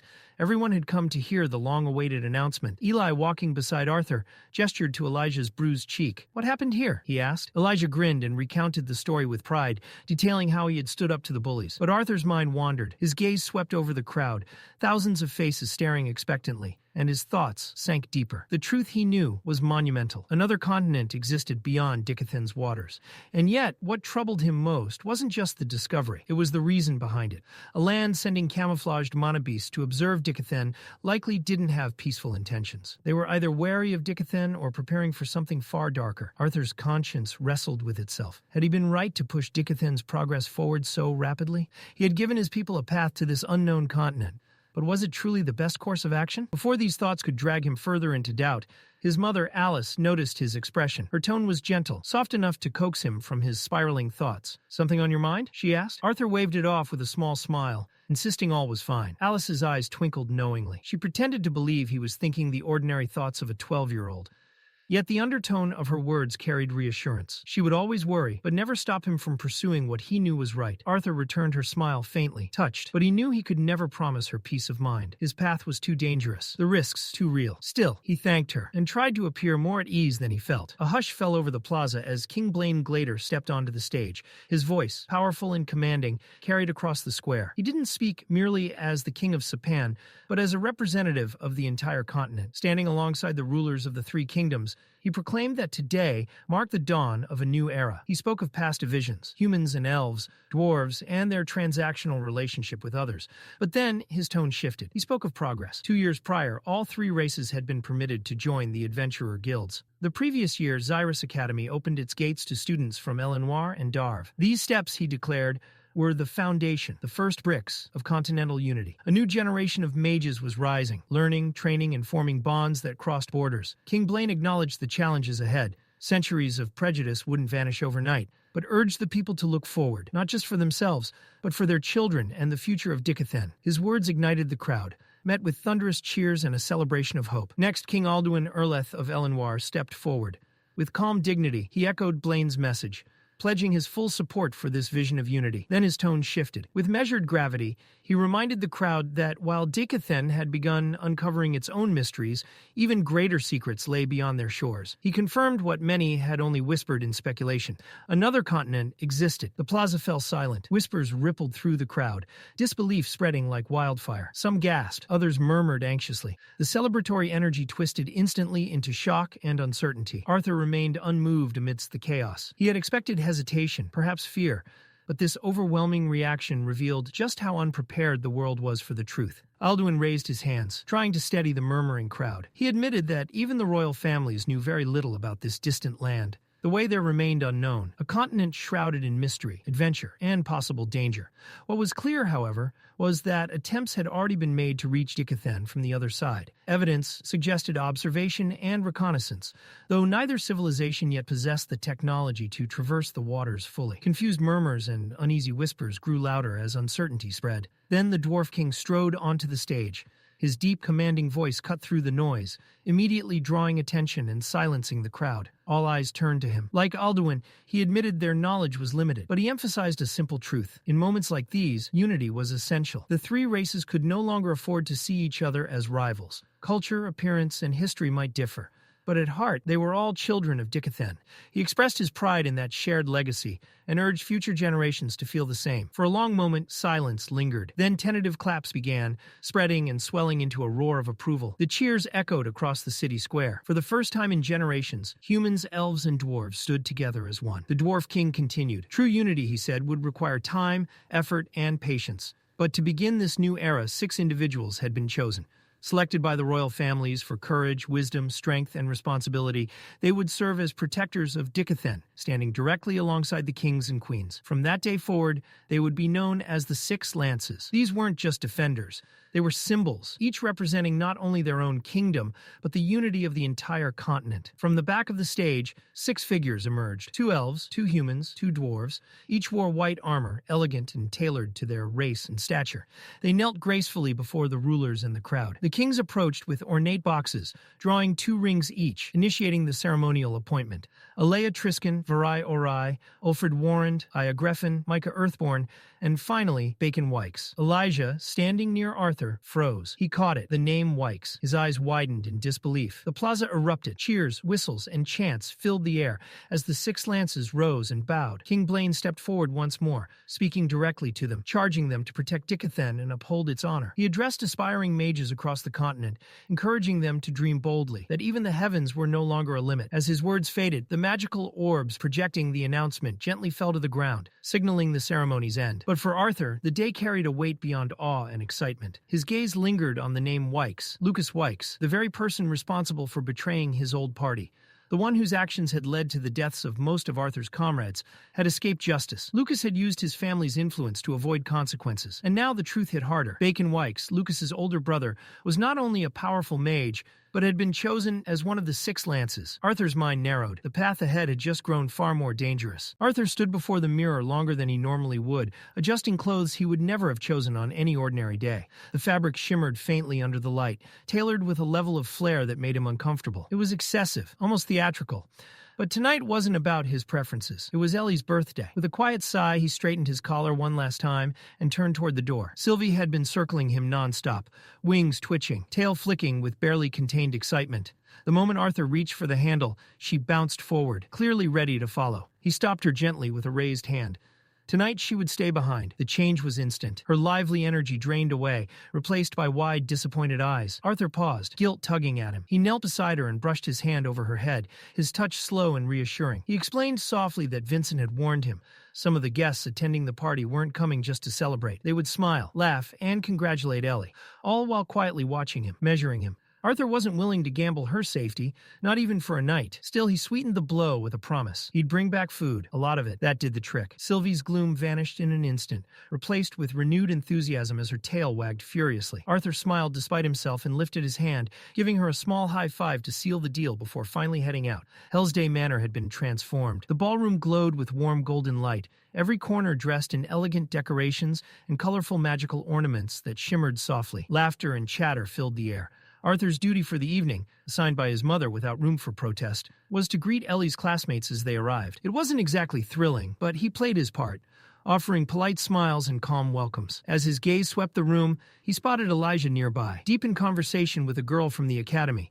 Elijah was laying it on thick, boasting confidently about his imminent enrollment at Xyrus Academy, his charm dialed up to an almost absurd degree. With a dramatic wink, he even asked her out. Then fate intervened. His elbow clipped a wine glass. The crystal tipped, fell, and emptied itself down the front of his shirt. Elijah froze, staring down at the spreading stain in stunned silence. Arthur turned away, lips twitching in amusement, but not fast enough. Elijah caught him watching. Their eyes met, and Elijah shot him a look that practically screamed, "Don't you dare acknowledge this." Before Arthur could enjoy the moment further, Reynolds's voice rang out, loud and commanding, announcing the arrival of the evening's special guests. The doors opened shortly after, and Eleanor's confused voice echoed through the hall as she questioned why they weren't heading out to dinner like she'd been told. She didn't finish the sentence. The lights flared to life all at once. The chandelier ignited in brilliant radiance, magical decorations bursting into color. The room exploded with sound.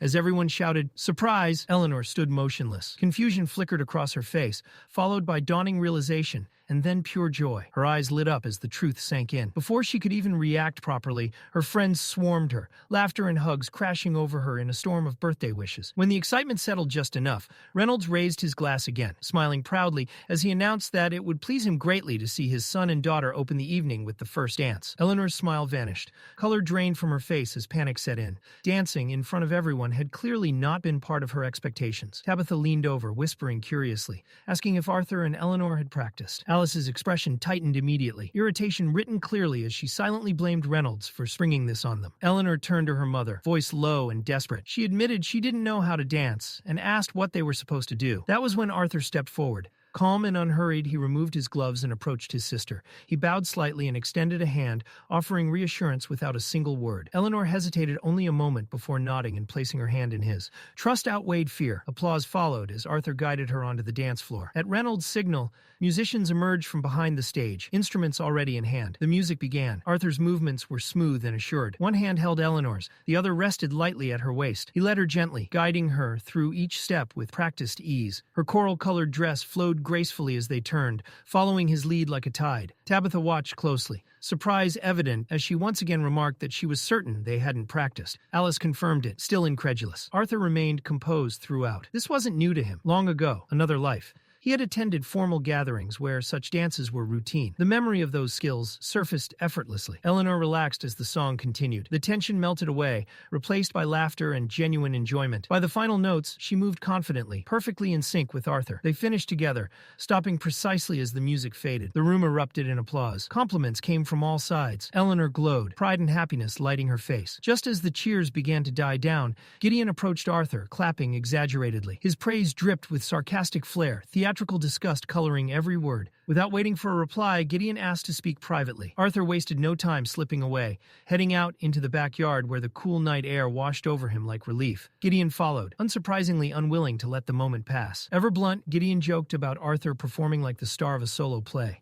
Arthur shot back that he hoped Gideon hadn't shown up to his sister's birthday just to corner him. Gideon claimed offense, insisting he'd brought a gift for Eleanor as well. Arthur remained skeptical but relented, asking what had drawn the continent's most renowned artificer to him. Gideon smirked at the title, pretending to be insulted before revealing the real reason. The council, the former monarchs of Dicathen now ruling together, had officially approved the refined designs based on Arthur's original blueprint. Construction had already begun. Arthur offered a brief congratulation, well aware that Gideon had likely earned a fortune from the council's decision. Gideon waved away the idea of chasing wealth, fame, or authority as if they were trivial distractions. To him, those things were never the destination, only instruments to reach something greater. Whatever his true ambition was, it stretched far beyond what even the ruling council could grant him. Before he could expand on that thought, his presence drew attention. A group of excited children rushed over, eyes wide with awe, bombarding him with praise. They spoke animatedly about his creations, especially the massive ship he had designed, clearly the stuff of legends to them. Gideon tried to dismiss them politely, insisting he was occupied. But admiration has a way of ignoring schedules. As he was pulled away, he turned back just long enough to warn Arthur not to disappear again. Arthur did exactly that. Slipping away once more, he wandered through the yard, his thoughts drifting as easily as his steps. Fame, he reminded himself, wasn't merely a stepping stone. It carried weight, expectations, consequences that couldn't be shrugged off. Eventually, he settled into a quiet corner of the backyard, a glass of apple cider in hand. The sounds of the party dulled into a distant hum. From across the lawn, he noticed Lelia approaching, having just arrived alongside David. She waved in his direction before turning toward Tim, then paused to greet Arthur properly. She apologized for arriving late, explaining that she'd wanted to congratulate Eleanor first. Arthur returned her smile, remarking that her parents had already mentioned how busy she'd been lately, especially with her responsibilities as the student council's secretary. He added casually that it had been quite some time since they'd last spoken. Lilia hesitated, nodding in agreement. Up close, she couldn't help but notice how much Arthur had changed. He seemed taller somehow, more composed. It caught her off guard, like seeing someone familiar through a different lens. Their conversation warmed naturally. They traded stories, shared old memories, and laughed quietly together. Arthur teased her gently, recalling how the timid girl who once sneaked away from her parents just to eat with the manor staff had grown into a confident young woman. Lilia flushed at the memory, protesting that she had once trusted him enough to show him her most secret hiding place, and now he still teased her for it. Arthur smiled. He genuinely admired how far she'd come. All those years of uncertainty and worry had led her to success at one of the most prestigious mage academies in all of Dicathen. As they spoke, Arthur noticed several boys passing by, each casting subtle, lingering glances in Lilia's direction. It was obvious she'd become quite popular. Lilia blinked in surprise, immediately denying it. She insisted she didn't even have a boyfriend, and claimed that everything she'd achieved was thanks to Arthur. He responded lightly, saying that if she truly believed that, then he supposed he'd have to approve any future suitor himself. After all, he wouldn't be any less strict than her father, Vincent. The comment landed heavier than intended. For just a heartbeat, something flickered in Lilia's expression. Disappointment, perhaps, or something unspoken. But she quickly masked it with a laugh, brushing it aside as if it meant nothing. Before the moment could linger, Gideon returned. His approach was unusually polite, a half-smile fixed on his face as he interrupted and asked Arthur for a word. Though surprised, Lilia handled it gracefully. She smiled, waved goodbye to Arthur, bowed politely to Gideon, and disappeared back into the crowd. Watching her go, Gideon couldn't resist boasting about the attention he'd been drawing. Arthur offered only a brief, indifferent response. Unbothered, Gideon shifted the focus, remarking on Lilia's behavior and suggesting she seemed to harbor feelings for Arthur. Arthur didn't deny it. He took a calm sip of his drink. When Gideon asked whether Arthur intended to act on it, Arthur answered evenly. What Lilia felt wasn't love. It stemmed from change. Dramatic change that Arthur himself had caused. Gratitude, admiration, perhaps even an illusion born from having her fate altered. In time, she would understand the difference. What she felt now was the kind of infatuation a young girl might have toward a hero, not affection forged through true understanding. Gideon scoffed, mocking Arthur's mature handling of the situation, admitting it almost made him ill. Arthur ignored the sarcasm. He knew Gideon hadn't chased him down just to discuss emotions. And finally, Gideon revealed the truth. He intended to use the wealth, influence, and authority the council had granted him to obtain something far more valuable. Arthur's knowledge. Not prestige, not power, understanding, the kind that could reshape civilizations. Arthur didn't react with enthusiasm. He reminded Gideon that even sharing the steam engine's design had left him conflicted. Dicathen had its own rhythm, its own course. It wasn't his place to forcibly redirect it. But Gideon heard what Arthur didn't say. There were more ideas, more knowledge, locked away. The realization lit a dangerous spark in Gideon's eyes. Arthur noticed immediately. Gideon was hearing only what he wanted. Tired of the pressure, Arthur infused mana into his voice and issued a quiet warning, low, controlled, meant for Gideon alone. The effect was instant. Gideon flinched. Recovering quickly, he retreated from his demands and offered a compromise instead. He proposed a partnership. Gideon would become Arthur's personal supplier, providing any artifacts or resources he needed in exchange for occasional guidance and insight. Arthur considered it briefly. Then he extended his hand, a calm, sharp smile on his face. They shook. The deal was sealed. The night carried on in a haze of laughter, music, dancing, and clinking glasses until the celebration finally began to wind down. Arthur stood quietly to the side, watching as his family gathered around Eleanor one last time. Reynolds and Alice stepped forward together, presenting their daughter with a carefully prepared gift, elegant hair ties adorned with tiny ornamental bells that chimed softly when moved. It was a simple, yet heartfelt present, one filled with warmth and affection. But Arthur's attention drifted elsewhere. Another gift sat nearby, subtly distinct from the others. Its wrapping was refined, deliberate, almost restrained. Eleanor noticed it too. Her curiosity ignited, she hurried over and eagerly began unwrapping it. Alice asked who the gift was from, but Arthur could only shake his head. He didn't know. Inside the box lay a letter addressed directly to Eleanor. Arthur picked it up and read it aloud. The words weren't from family or friends. The writer spoke with quiet understanding, acknowledging Eleanor's admiration for her brother, but urging her not to remain in his shadow. The message encouraged her to grow stronger, to walk beside Arthur as an equal rather than watching him from behind. Eleanor's breath caught. She reached into the box and slowly lifted out the gift. A bow. Not an ordinary one, but a masterfully crafted weapon, elegant and refined. Its form alone drew the attention of the entire room. Tabitha was the first to voice her admiration, praising its beauty. Vincent leaned in closer, recognizing the intricate craftsmanship and delicate patterns woven into its design, features unmistakably reminiscent of elven work. Even Reynolds frowned slightly, puzzled by the rarity and meaning behind such a gift. Arthur remained silent. Something about the bow, the intent behind it, the message it carried, stirred a faint sense of familiarity deep within him, a feeling he couldn't quite grasp. Before he could dwell on it further, Eleanor turned toward him, eyes shining, as she reminded him that she was still waiting for his present. Alice gently scolded her for her impatience, but Eleanor only laughed, clearly unable to contain her excitement. Arthur smiled. He handed Eleanor a small box, while discreetly passing a second one to their mother. Eleanor tore into the wrapping without hesitation. The moment she saw what lay inside, her expression lit up completely. Nestled within was a delicate pendant, an enchanted necklace, crafted from rare materials, shimmering faintly with mana. Arthur explained calmly that both pendants were protective artifacts, designed to safeguard them in moments when he or Reynolds couldn't be there. Tabitha admired the craftsmanship aloud, wondering where such rare pieces had been acquired. Vincent answered proudly. They were one of a kind. Arthur stepped closer and fastened the necklace around Eleanor's neck himself. She looked up at him, smiling brightly, as he quietly wished her a happy birthday. The moment was simple and perfect. In the days that followed, life gradually returned to its familiar rhythm. Even Arthur's own birthday passed quietly, just as he had requested. There were no grand celebrations. The twin horns were still deep within the continent on an extended expedition, though a letter arrived confirming their safety. Unlike Eleanor's lively party, Arthur's birthday was spent with family alone, and that was more than enough. Over the following months, Arthur found himself growing closer to Gideon. Beneath the artificer's eccentric habits and relentless curiosity was someone dependable, loyal in his own way. Their long discussions and shared work slowly formed a bond neither of them openly acknowledged, yet both had come to value. One day, Gideon led Arthur into his personal workshop, a highly restricted facility accessible only to council members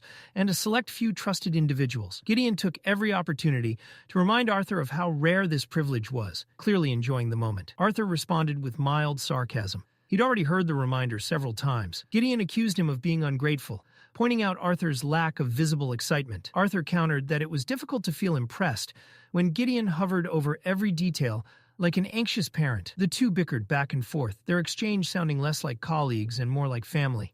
Gideon joked about their late-night discussions accomplishing nothing, Arthur shot back, telling him to go make friends his own age. Then Gideon's tone shifted. He brought up Arthur's birthday, surprised by how much time had passed. It had already been over 4 months since Eleanor's celebration. Curious, he asked whether Arthur's own birthday had been just as extravagant. Arthur shook his head. He'd asked for something small, private, just family. Gideon found that unexpected, especially after seeing how naturally Arthur had moved through Eleanor's party. Still, after a brief pause, he offered a rare, sincere wish for a belated happy birthday. Then he handed Arthur a box. Arthur glanced at it, amused, asking what it was. Gideon told him to open it. Arthur raised an eyebrow, teasing him for not even bothering to wrap it. Gideon huffed, pretending to be offended and threatening to take it back. Arthur laughed and opened it. Inside was a sleek, finely crafted bracelet, an artifact made specifically for him. Arthur thanked him genuinely. Gideon waved it off, saying it was nothing compared to Arthur's contributions to the steam engine. But then his curiosity surfaced. He asked why Arthur needed a bracelet capable of concealing not one, but 2 elemental affinities. Half-joking, Gideon asked if Arthur was secretly a quadra-elemental mage. Arthur answered casually. He was. Gideon froze. The realization hit him instantly. If Arthur wanted to hide half of his affinities, it meant he was deliberately concealing a vast portion of his strength. And the fact that he'd revealed this truth meant something else entirely. Trust. Gideon asked why Arthur would tell him something so dangerous. Arthur only grinned and winked, joking that the more Gideon knew about how special he was, the more free artifacts he could squeeze out of him. Gideon groaned, thoroughly exasperated, demanding proof one day. Arthur promised he'd show him eventually. Then, smoothly changing the subject, Arthur praised the pace of the ship's construction. He was genuinely impressed by how quickly the project had advanced. Gideon confirmed it with pride. In just a few days, while Arthur departed for his first day at Xyrus Academy, the massive steam-powered vessel, the Decothelis, would finally set sail. Arthur stepped out of Gideon's workshop with his thoughts spiraling. Calling the old artificer a genius almost felt like an understatement. In just a few short months, Gideon had gone from sketches on parchment to the early construction of a fully functional steam-powered ship. Not just a prototype, an entire vessel. The scale of it bordered on absurd. But Arthur knew better than to admire it as a marvel alone. That ship wasn't being built for prestige or progress. It was insurance. If the continent they were preparing to explore turned hostile, and Arthur suspected it would, then strength alone wouldn't be enough. Technology, preparation, and hidden advantages would decide survival. Complacency wasn't an option. His fingers brushed the bracelet hidden beneath his sleeve. With his fire and water attributes now concealed, he could finally push his earth and wind magic without drawing attention. Sharpen them, deepen them, close the gap. Every edge mattered. Lost in thought, Arthur drifted through the city streets, barely registering the people around him, until he slammed into someone. "Ah, sorry," Arthur said automatically, snapping back to the present. "I wasn't paying attention." The man he'd collided with didn't accept the apology. He was tall, broad-shouldered, and reeked of arrogance, flanked by 2 women clinging to his arms. His lips curled into a sneer as if Arthur's existence offended him. Arthur sighed internally. Of course. The man puffed up, seizing the moment like it was fate itself. With a condescending tone, he announced that he was a professor from Xyrus Academy, as if that alone placed him above the rest of the city. He lectured Arthur about manners, sneered at his long hair, mocked his build, and bragged about how a real man should look. Then he demanded Arthur apologize, properly, on his knees. When the professor reached out to shove him down, his hand stopped cold. Arthur didn't move, not an inch. Calmly, Arthur let a thin edge of mana seep into his voice.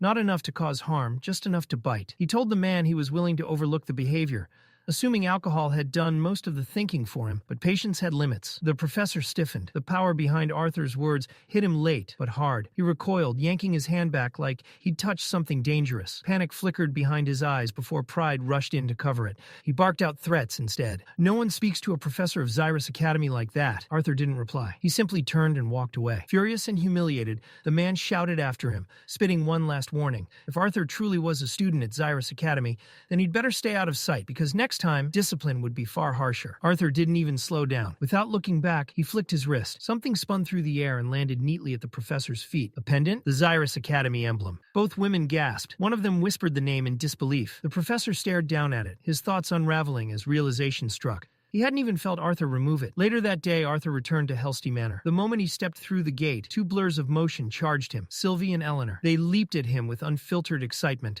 arms outstretched. Arthur sidestepped smoothly. Both missed. He walked inside like nothing had happened, calmly announcing his return and asking where his parents were. Eleanor groaned dramatically, telling him Reynolds and Alice were in the living room with Elijah, and that a package from Xyrus Academy had arrived. Arthur followed the sound of voices. Reynolds greeted him with a broad grin, holding up a box like a prize. Elijah stood beside him, barely containing his excitement. Inside were their academy uniforms. Alice handed Arthur his set personally, her smile warm and proud. As Arthur held the fabric, a quiet thought settled in. His life had worn many faces: an orphan, a king, an infant reborn, an adventurer. Each role had shaped him, hardened him, taught him something new. Now, he was about to become a student. He wondered what this next chapter would demand of him. Whatever it was, he knew the world wasn't done testing him yet. Arthur's sleep ended violently. A shout tore through the morning silence. Before he could even sit up, Elijah grabbed his foot and yanked him upward. Groaning, Arthur reacted on instinct, snatching the still sleeping Sylvie and tossing her directly at his overly energetic roommate. It worked. Sylvie woke midair and chose violence. Claws met face.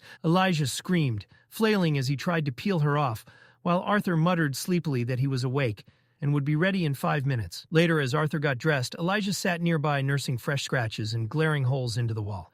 He couldn't help bringing it up again. Arthur choosing to enroll as a scholar mage still bothered him. Arthur answered calmly. He wanted knowledge, not just combat. Theory mattered. Understanding mattered. That didn't mean he'd abandoned battle entirely. He still planned to take combat courses. But fighting kids his age didn't excite him. Learning did. Elijah warned him that scholar mages weren't respected by battle mages. Arthur laughed, asking if Elijah was worried. Elijah scoffed, saying he wasn't worried about Arthur. He was worried about the poor fools who underestimated him. Arthur promised to behave. His smirk said otherwise. They headed downstairs where the family was waiting.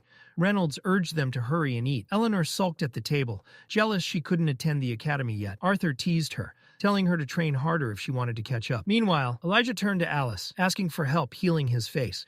She laughed softly, already knowing exactly who was responsible, and motioned him over with a knowing smile. Reynolds couldn't stop smiling. He stood there, staring at Arthur, like the thought still hadn't fully settled in. His son, heading off to one of the most prestigious academies on the continent. With pride swelling in his chest, he turned to Alice and said, "They must have raised him well." Alice arched a brow. She had raised him. Reynolds coughed, rubbing the back of his neck, joking that the only time he really raised the kids was when they were in trouble. Alice nodded without missing a beat, her agreement light but decisive. Just then, a maid stepped quietly into the room and announced that the carriage had arrived. It was time. Arthur turned to his family, carefully keeping his emotions in check. He rested a hand on Eleanor's head, ruffling her hair gently, and told her to behave while he was gone, and to look after their parents. Eleanor nodded, pretending she didn't care, though the faint pout betrayed her. Arthur reminded her about the pendants he'd given her. Small, discreet, powerful. She was to wear them at all times. As he turned away, Reynolds scoffed loudly, pretending to be offended.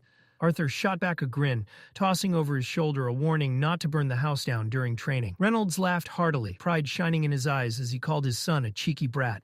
Arthur climbed into the carriage. As it pulled away, he took one last look at the house he'd grown up in. Warmth settled in his chest, the image of his family lingering long after the gates faded from view. The journey to Xyrus Academy wasn't long, but the weight of what waited ahead made it feel much farther. Though the academy stood within the same city, passing through its towering front gates felt like crossing into an entirely different world. The campus stretched endlessly, massive structures rising in every direction.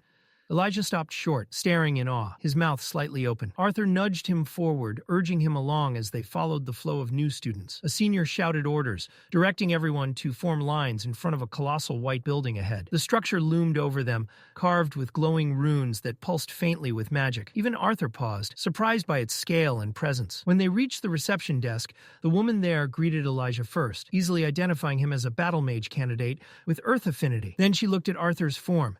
Her expression faltered. Earth and wind, she stammered. Scholar mages almost never possess dual affinities. Arthur calmly confirmed it, asking if there was an issue.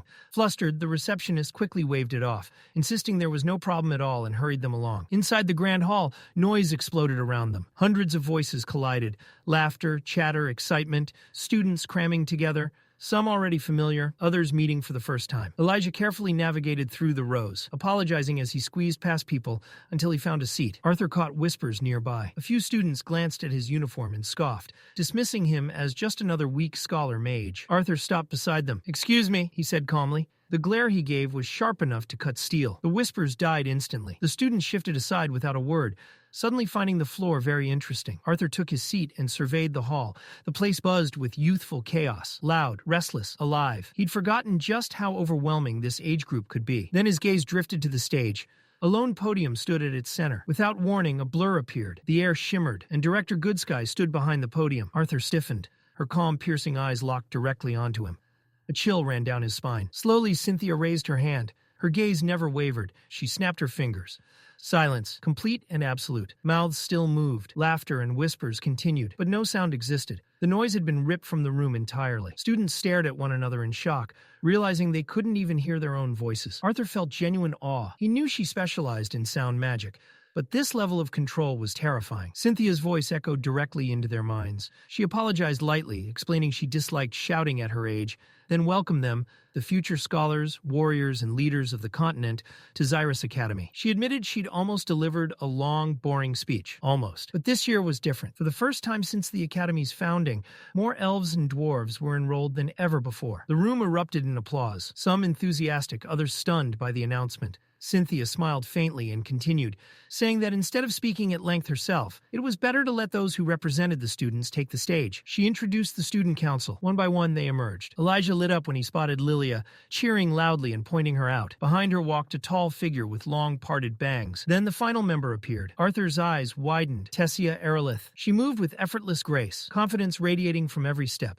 Nothing like the girl he remembered. At just 13, she carried herself with a presence far beyond her age. Even Sylvie seemed to brighten at the sight of her. Whispers erupted throughout the hall. Princess of Eleanor, Goodsky's disciple. A full year of private training. Praise, awe, and envy tangled together as eyes followed her every movement. Boys whispered about what it would take just to catch her attention. Tessia stepped forward. "My name is Tessia Aerolith," she said clearly, president of the Student Council. She congratulated the new students on their acceptance into the finest magical institution on the continent. Though she was technically a first year like them, she spoke with authority born from experience, having spent the past year observing the academy closely, especially the discrimination faced by scholar mages. Tessia didn't hesitate. She pointed out how something as trivial as a uniform had already sparked tension among them. If cloth and color alone could divide students, what would happen when race, bloodline, and history entered the picture? Her gaze swept across the hall. She urged them to abandon the mindset inherited from older generations, the same mindset that had carved hatred between humans, elves, and dwarves for centuries. Just as the royal families had cast aside pride to form the council, she called on the students to do the same. They were the future, and if history was ever going to change, it would be because they chose to change it. For a brief moment, the hall remained silent. Then it exploded. Applause thundered through the room. Cheers rang out. Whistles echoed from every corner. Even students who'd been skeptical moments ago were swept up in the momentum. Sylvie squealed loudly, bouncing in Arthur's arms as if she'd just seen the most amazing thing in the world, convinced she'd spotted her mother somewhere in the crowd. Arthur gave up trying to stop her. With a tired sigh, he pulled her closer and wrapped his arms around her. Resistance was pointless when it came to Sylvie's enthusiasm. Beside him, however, Elijah had gone completely silent. Arthur glanced over and immediately understood why. Elijah was frozen, staring ahead like his soul had just been stolen. His eyes were wide, his breathing shallow, awe written all over his face. Arthur raised an eyebrow. "Here we go again. I'm in love," Elijah whispered dreamily. Arthur sighed deeply. He reminded Elijah that this was, by his count, the 5th confession Elijah had made since leaving the carriage. Elijah snapped out of his trance long enough to protest loudly, insisting this time was different. Arthur wasn't convinced. Casually, he mentioned that the girl Elijah was staring at had changed quite a bit since they last met. Elijah spun toward him instantly. "What do you mean last met? How do you even know her?" The frustration spilled out fast. Elijah grumbled about Arthur somehow knowing royalty, academy elites, and now student council members, Princess Kathleen, Prince Curtis, and complained that Arthur clearly belonged to some secret circle he'd never been invited to. Arthur shoved him aside and told him to stop being weird. Then he kept walking. After the lengthy ceremony finally ended, the students were dismissed to their assigned dorms. Elijah groaned about how boring it had been, despite all the important speeches, still half dazed as they crossed the massive campus grounds. A group of girls passed by, stealing shy glances in their direction and giggling behind their hands. Elijah noticed immediately. Arthur didn't. Elijah couldn't understand it. The attention, the looks. Arthur ignored it all like it meant nothing. To Elijah, it felt like a tragic waste of perfectly good charm. Then, boom, a sharp explosion echoed across the campus. Without hesitation, Arthur and Elijah broke into a run. But as they closed in, Arthur slowed. He already knew what this was. Not an emergency. A duel. Two students stood at the center of a growing crowd, tension crackling thick in the air. A tall human boy sneered openly at a dwarf student, mocking his abilities and questioning his worth as an augmenter. "Stick to forging weapons," the human scoffed. "Leave real combat to those who matter." The insult landed hard. The dwarf snapped back instantly, fury blazing in his eyes. The human introduced himself with exaggerated arrogance. "Nicholas Dryle." The dwarf didn't hesitate. "Bronzen Boar." A challenge was issued. Accepted. Both raised their hands to the badges on their uniforms. The artifacts flared to life, one glowing blue, the other red, until the lights synced with a sharp ping. Duel confirmed. Arthur watched closely. These weren't ceremonial trinkets. blankets. The badges activated protective barriers, sealing the duel space and shielding both fighters and spectators. A clean, efficient system, one that encouraged real combat without unnecessary casualties. Nicholas summoned twin dueling swords from his dimensional ring, his stance relaxed, confident, borderline arrogant. Bronson answered by pulling a massive battle axe from his own ring, planting his feet firmly into the ground. The duel began. Elijah shouted encouragement toward the dwarf, earning irritated looks from nearby students. Arthur ignored them, his focus locked on the fighter's mana flow. Nicholas was a red core mage, but his control over earth mana was refined, trained, precise. Bronson, by contrast, was still black core. The odds weren't in his favor, but Bronson didn't hesitate. With a roar, he launched himself forward, kicking off a nearby tree to gain momentum. His axe glowed as earth mana surged through it, intent on ending the fight in one crushing blow. Nicholas met him head-on. His sword scraped violently against the ground as he charged, stone and dirt tearing free. As he swung, twin blades of condensed earth rose along the arc of his weapons. Arthur narrowed his eyes. Conjuring earth like that, as an augmenter at red core, was no small feat. Bronson bellowed and smashed through the incoming attack. Yellow light engulfed his body as his axe shattered the earth blades, fragments scattering like shattered glass across the barrier. He pressed forward. Gripping the axe head with one hand, he forced another surge of mana through it and brought it crashing down. Tremor smash. The ground shuddered. The impact blasted Nicholas backward several steps, but Nicholas recovered instantly. That smug grin never left his face. He rushed back in, blades dragging once more, another wave of earth rising to follow his strike. Bronson blocked. Too slow. One earthen edge slipped past his guard, slicing the side of his head. Snarling, Bronson spat an insult, accusing Nicholas of fighting like a coward, hiding behind tricks instead of strength. The crowd leaned in. This duel was far from over. Nicholas didn't bother arguing. He answered with violence. His foot slammed into the ground, and in an instant a narrow pillar of stone erupted upward beneath Bronson. The spike struck the dwarf square in the stomach, launching him into the air with a choked gasp before gravity ripped him back down. Crash. Bronson hit the ground hard. The glowing shield around his badge flickered once, and shattered. The duel was over, but Nicholas wasn't done. Slow, deliberate steps carried him forward. His expression wasn't triumph. It was disgust. He stopped beside Bronson's fallen body and clicked his tongue, looking down like he was staring at something beneath him. He mocked the dwarf's size, his pride, his worth, each word sharpened with cruelty. Elijah felt it instantly. Something was wrong. The barrier was gone. The duel had ended. Yet Nicholas lifted his boot, not to walk away, to stomp. The intent was clear. Break an arm, make an example, remind everyone who owned power here. A spark ignited in Elijah's chest. He imagined himself rushing forward, stopping the strike, earning cheers, becoming the hero of the moment. Then Arthur stepped past him, not with dramatic flair, not with righteous fury, just one calm step forward. His voice rang out deliberately loud, carrying across half the courtyard. "Hey, isn't that the student council president coming this way?" The effect was instant. Nicholas froze. His head snapped around in panic, eyes darting wildly as he searched the crowd. His swords vanished into his dimensional ring in a heartbeat. His posture straightened. Arthur shrugged casually. "Never mind, my mistake." Elijah groaned under his breath. There went his heroic fantasy. Arthur turned to leave, a hand clamped onto his shoulder. Nicholas wasn't finished. He glared, humiliation burning behind his eyes. His voice dropped into a quiet threat, warning Arthur not to interfere again. Arthur didn't flinch. "The duel ended," he replied calmly. "Attacking afterward isn't just dishonorable, it's against Academy rules." Nicholas didn't care. "I'll remember this." He spat at Arthur's feet, and then, PTHK. A wet splatter hit the back of Nicholas's neck. The courtyard went still. Nicholas slowly turned around, his face twisted in pure rage. A vein bulged violently across his forehead. Sylvie blinked innocently, her timing flawless. Arthur lifted his hands with theatrical innocence. "Wasn't me." Nicholas didn't believe him. His hand plunged back into his dimensional ring. Twin swords flashed into existence again. Then, a voice cut through the tension like lightning splitting the sky. "Nicholas Dryle." The name alone stopped him cold. The crowd parted as the student council approached.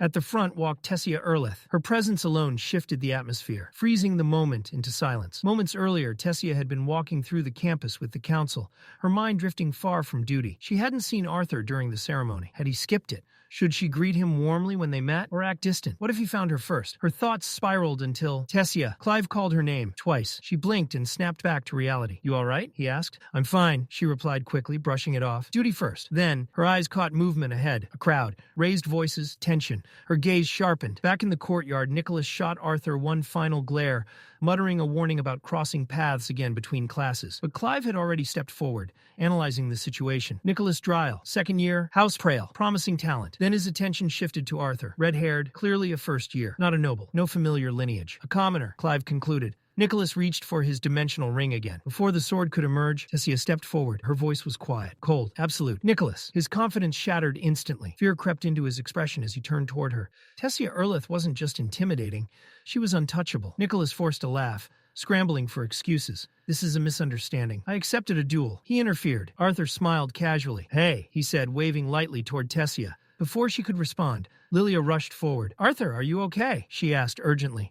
Tessia blinked, surprised, glancing between them. You know each other? Lilia nodded. Our fathers worked closely for years. We've been friends since then. Arthur added absent-mindedly. Yeah. We've been living together for a while. Silence. Lilia froze. Her face turned bright red. That came out wrong, she blurted quickly.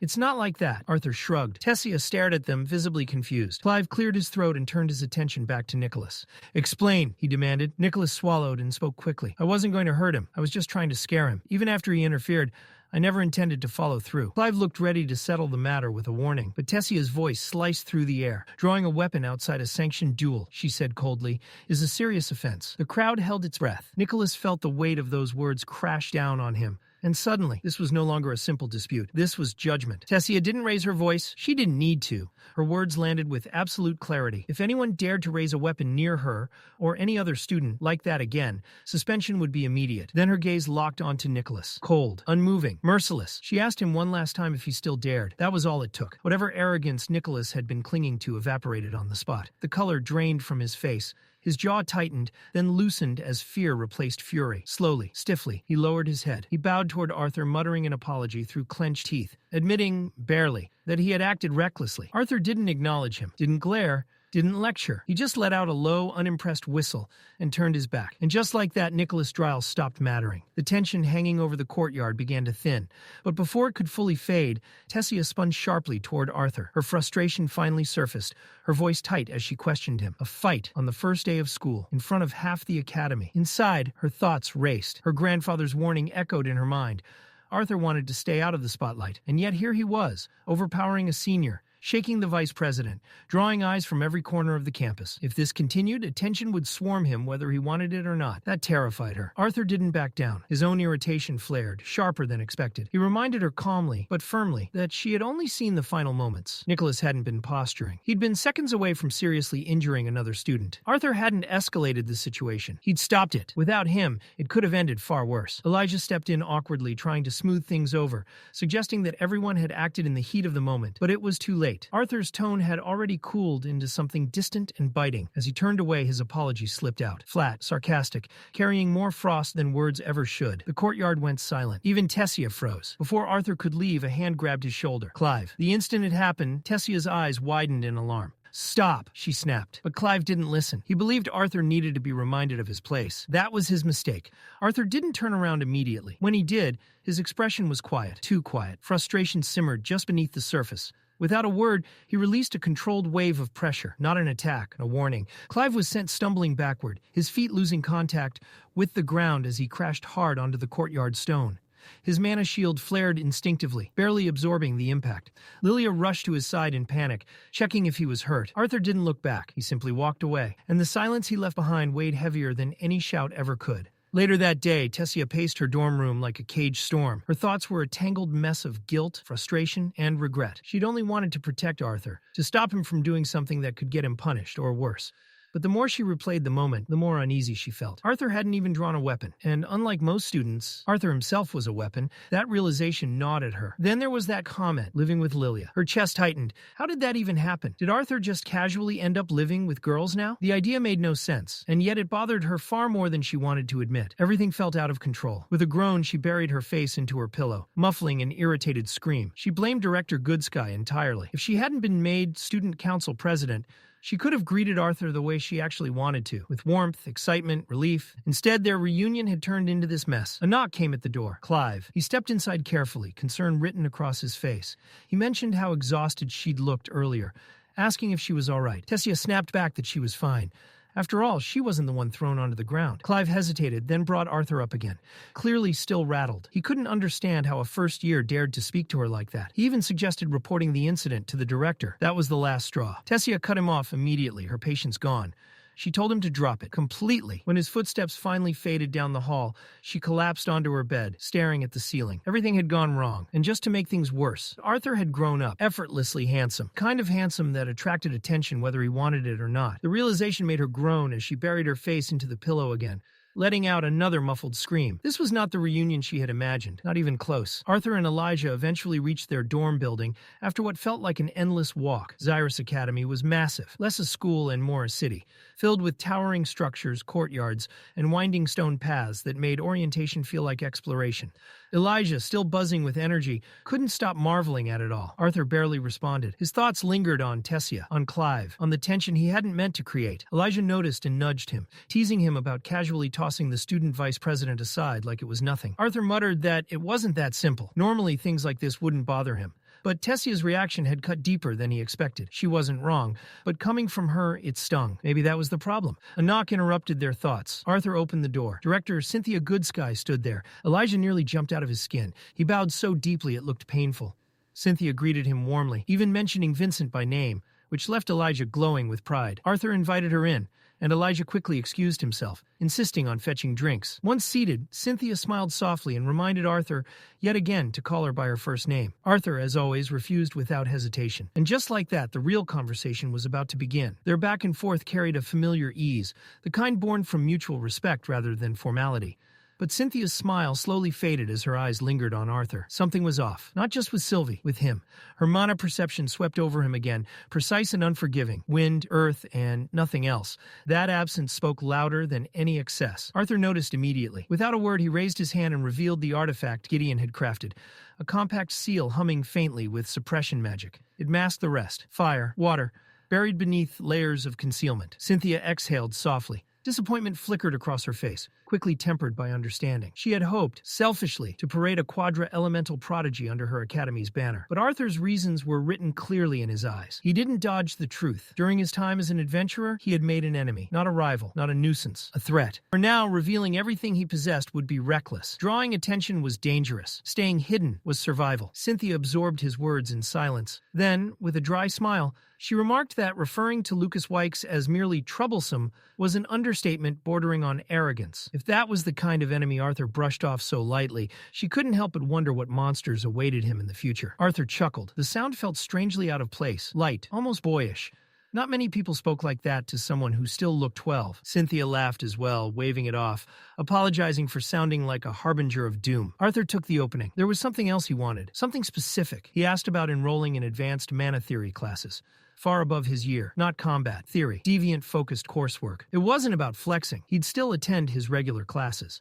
But deviant mana manipulation had become a wall he couldn't climb alone. Unlike elemental magic, deviation was alien, something his previous world had never even conceptualized. That made it dangerous and irresistible. Cynthia listened with an amused glint in her eyes. She'd expected nothing less. She agreed instantly. Arthur frowned. Too fast. Suspicion crept in before he could hide it. That was when the door slammed open. Elijah burst in like a storm, pointing dramatically at Arthur and shouting about disrespect, audacity, and how one does not interrogate the academy director like a suspicious merchant. Cynthia waved him down and calmly admitted she did have an ulterior motive. Elijah froze mid-rant. Silence followed. Then she explained. The student council existed to represent order, prestige, tradition. But this year she wanted something sharper, a blade. Thus the disciplinary committee, a group built not just to uphold rules, but to enforce them. And she wanted Arthur in it. Arthur blinked. Once, twice. A first year, not even an official battle mage. Cynthia shrugged. Her academy, her rules. Arthur immediately tried to retreat, offering to forget the advanced classes and stick to books instead. Denied, and the deviant texts were restricted, off-limits to underclassmen. Even upper years needed proof, actual deviation ability, to gain access, something Arthur conveniently couldn't demonstrate, not publicly. Elijah watched from the side, stunned. This didn't feel like a negotiation. It felt like two old acquaintances, fencing with words, each move anticipated, each counter already planned. Cynthia pressed further. The committee wasn't just authority, it was strength. Arthur would have peers who could spar with him, push him, possibly even threaten him. And then came the real bait, private access to a restricted mana-dense training facility. Arthur leaned forward. If strength was the requirement, then one question followed naturally. Cynthia answered before he could ask. Lucas Wykes would not be joining. Despite pressure from House Weeks, she had refused. She'd waited, confidently, strategically, for Arthur. That revelation landed harder than expected. Impressive. Annoying. She had already mapped this outcome. Arthur sighed and finally conceded. On one condition, the training facility had better be rich in mana. Cynthia snapped her fingers. Already was. She tossed him a folded uniform midair, clean, crisp, embroidered with the crest of the disciplinary committee. Arthur caught it, stared. She'd prepared it before he agreed. That irritated him more than it should have. Before leaving, she added one last comment. Light in tone, sharp in meaning, he should reconcile with the student council president soon. Holding grudges against a childhood friend, she teased, wasn't a good look. Then she was gone. The room fell quiet. A shadow loomed. Elijah stood there, frozen, mouth hanging open like his soul had temporarily disconnected. Tessia, Earlith, childhood, friend? His brain visibly crashed. Later, walking toward dinner, Arthur finally tried to explain. It wasn't some grand secret. It just happened. There was never a right moment to bring it up. Elijah waved it off dramatically, then countered with his own childhood friend, a clearly fictional girl named Helgarth, delivered with the gravity of a tragic romance. Arthur played along, complimenting her imaginary virtues with a deadpan expression that exposed the lie instantly. Elijah cracked. Then he started listing. Lilia, Princess Kathleen, Princess Tessia. What next? Gods.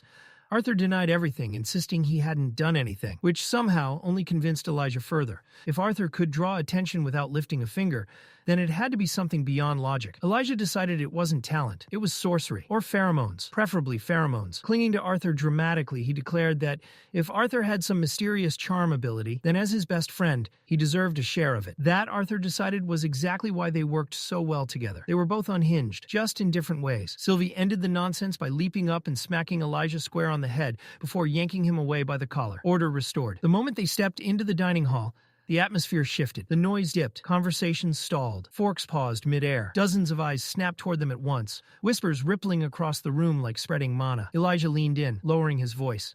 Arthur's name was already circulating. First day, and the rumors were moving fast. He advised Arthur not to let it get to his head. Arthur smirked. So this is fame, he muttered, amused. Elijah sighed. Absolute weirdo. They claimed a table in the far corner, deliberately ignoring the stairs. Food in hand, they finally found a brief moment of peace. It lasted approximately 30 seconds. A group of battle mages swaggered over, boots heavy, posture loud. Their leader stepped forward with the confidence of someone who had never been told no in his life. He introduced himself at full volume as Charles Ravenpour II, heir to a prestigious noble family, clearly expecting awe, maybe applause. Elijah blinked. Raven, Poop, he asked innocently. From the Raven Poop family? Arthur lost it. Laughter burst out of him before he could stop it, sharp and loud enough to carry. Nearby students snorted. Someone choked on a drink. Charles slammed his fist onto the table, veins bulging as he demanded respect, reminding them exactly who he was, which only made the laughter worse. Fury burning in his eyes, Charles rounded on Elijah. He sneered that Elijah was wasting an opportunity to associate with someone of true standing, all for the sake of Arthur, whom he dismissed as nothing more than scholar trash. Elijah didn't hesitate. He shot back that he'd never stand beside someone who insulted his best friend. Titles didn't matter. Bloodlines didn't matter. Everyone here was a mage, and no noble name gave anyone the right to trample others. Charles scoffed. Equality, he said, was just pretty nonsense spouted by the student council. Reality worked differently, and he was about to demonstrate. Without warning, he swung at Arthur. Pain exploded up his arm as it was violently flung backward by an unseen force. Charles staggered, shock flashing across his face. He hadn't seen Arthur move. Enraged, he charged again, mana surging into his fist. Elijah stepped in front of Arthur instantly. Arthur's eyes sharpened. He could shield himself easily, but Elijah couldn't afford a hit like that. The situation crossed the line. Then the air shifted. Deviant mana flooded the room. Thick, mana-charged vines erupted from the stone floor, coiling around Charles's arms and legs, slamming him to a halt mid-step. Panic seized his face as he struggled uselessly against the bindings. They didn't budge. Arthur followed the source of the spell and spotted her near the entrance, Tessia Erlith. As Charles shouted threats and screamed about noble authority, Arthur paused. Using magic now would only invite consequences for him and Elijah. Then inspiration struck, something far more effective than violence. Arthur stepped closer. The pressure rolling off him made Charles go still. Arthur's voice was calm, cold. He spoke about noble children who puffed out their chests, shouting family names louder than their own accomplishments. About how actions like this didn't honor bloodlines. They humiliated them. Charles snarled back, insisting that crushing trash was a noble duty. Arthur raised his hand slightly, mana flickering just enough to make Charles smirk in false confidence. Arthur didn't strike, and instead, he yanked Charles's pants down. The silence was instant, then chaos. Gasps tore through the hall, followed by explosive laughter. Tables shook as students doubled over, pointing, mocking, howling. Charles's face went scarlet as he screamed for them to stop looking, thrashing helplessly against the vines. Arthur turned and walked away like nothing had happened.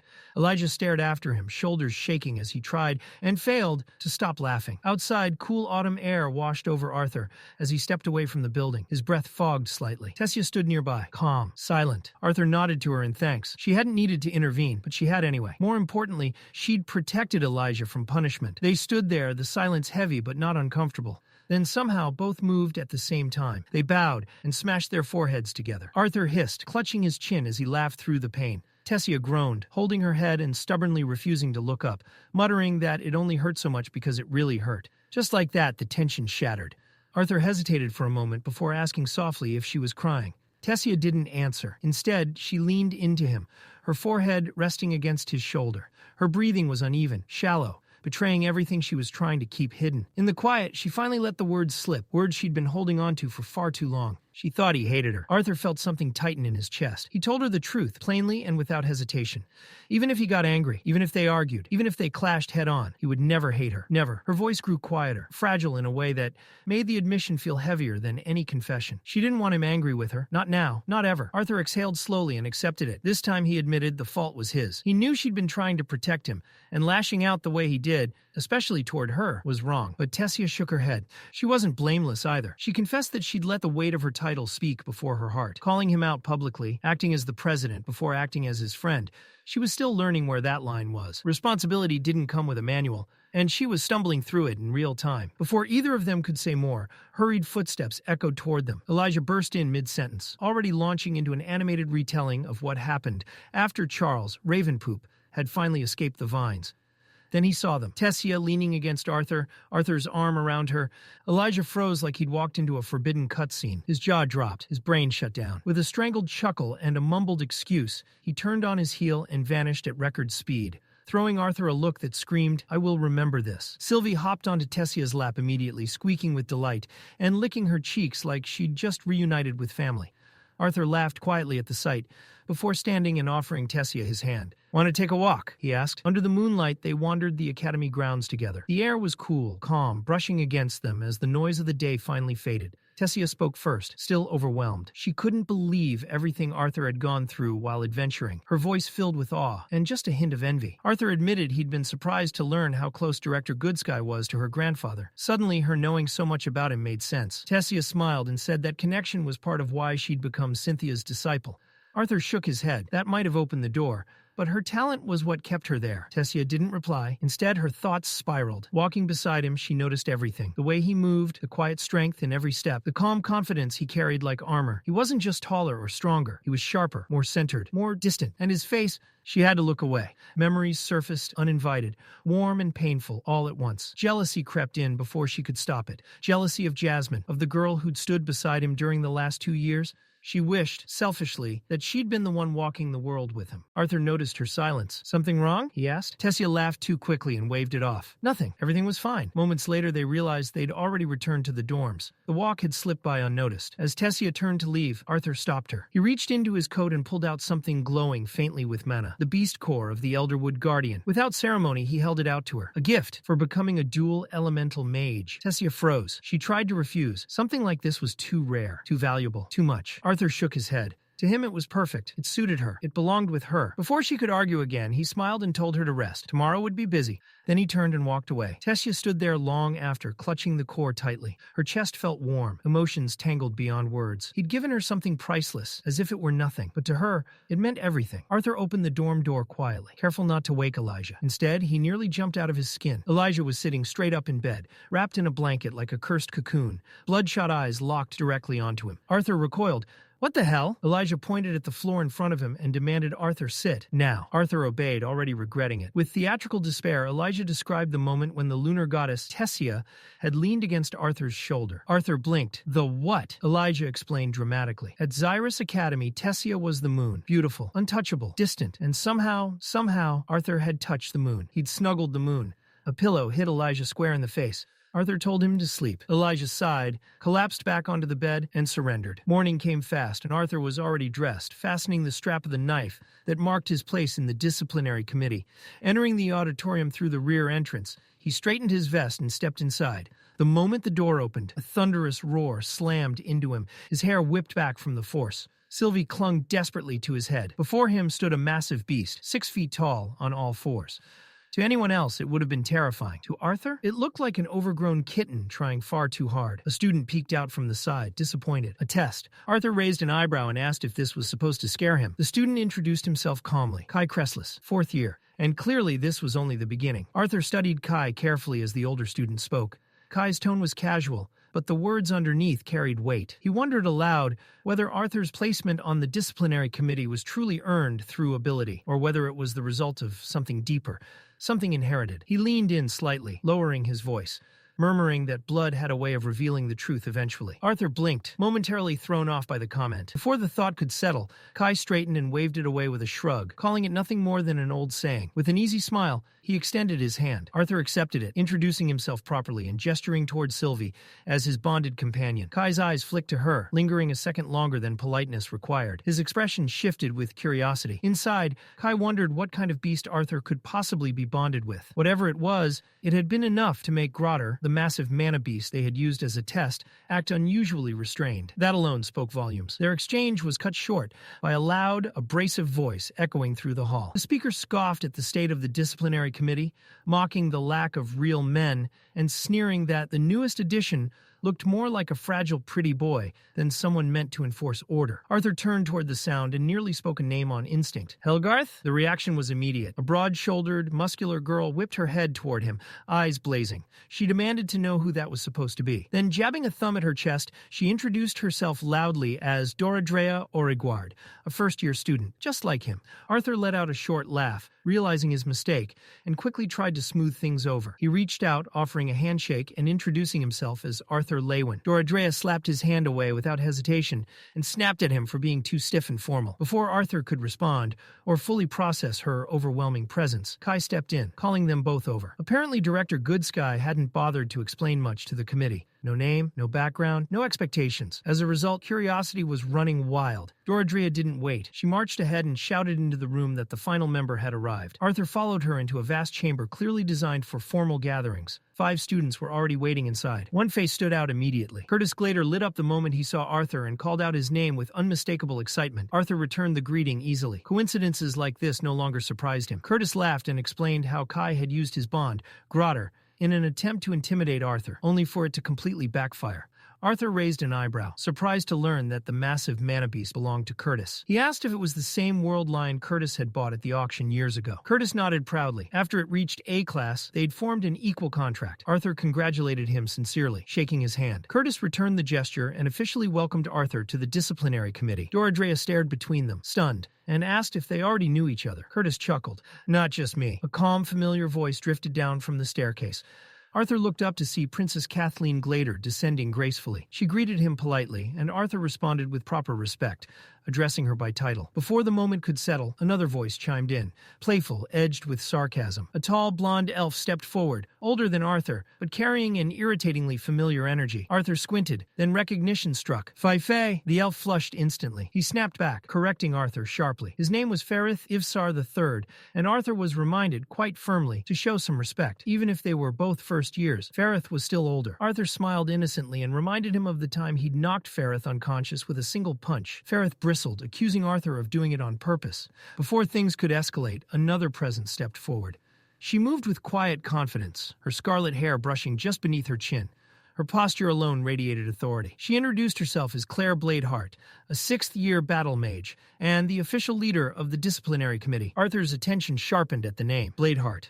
He asked if she was related to Caspian Bladeheart. Claire confirmed it calmly. Caspian was her uncle, and he'd begun training her the moment she awakened. Much of her fighting style came directly from him. Arthur nodded, genuinely impressed, even if he kept his reaction understated. Then the atmosphere shifted. A cold, sharp voice cut in. A tall, lean student with piercing eyes stepped forward and introduced himself as Theodore Maxwell. Without hesitation, Theodore questioned the committee's standards, implying that Arthur's presence cheapened them. Then he extended his hand. Arthur accepted. The moment their hands clasped, the pressure hit. Arthur's weight multiplied in an instant, as if the world itself had dropped onto his shoulders. The stone beneath his feet cracked under the sudden force. Arthur immediately recognized it. Gravity manipulation. A deviant. His muscles screamed as he reinforced himself with mana. Thanks to the assimilation with Sylvia's dragon will, his body held firm. He didn't bend. He didn't stagger. He met Theodore's gaze head on. That was enough. The pressure vanished. Theodore released his grip and muttered that Arthur wasn't bad before turning away. A low whistle broke the silence. Kai laughed, clearly entertained, and remarked that Arthur had more going for him than just looks. He even teased that when Theodore had tried the same trick on Ferrith, the elf had ended up flat on his face. Ferrith flushed and argued that comparing augmenters and conjurers wasn't fair,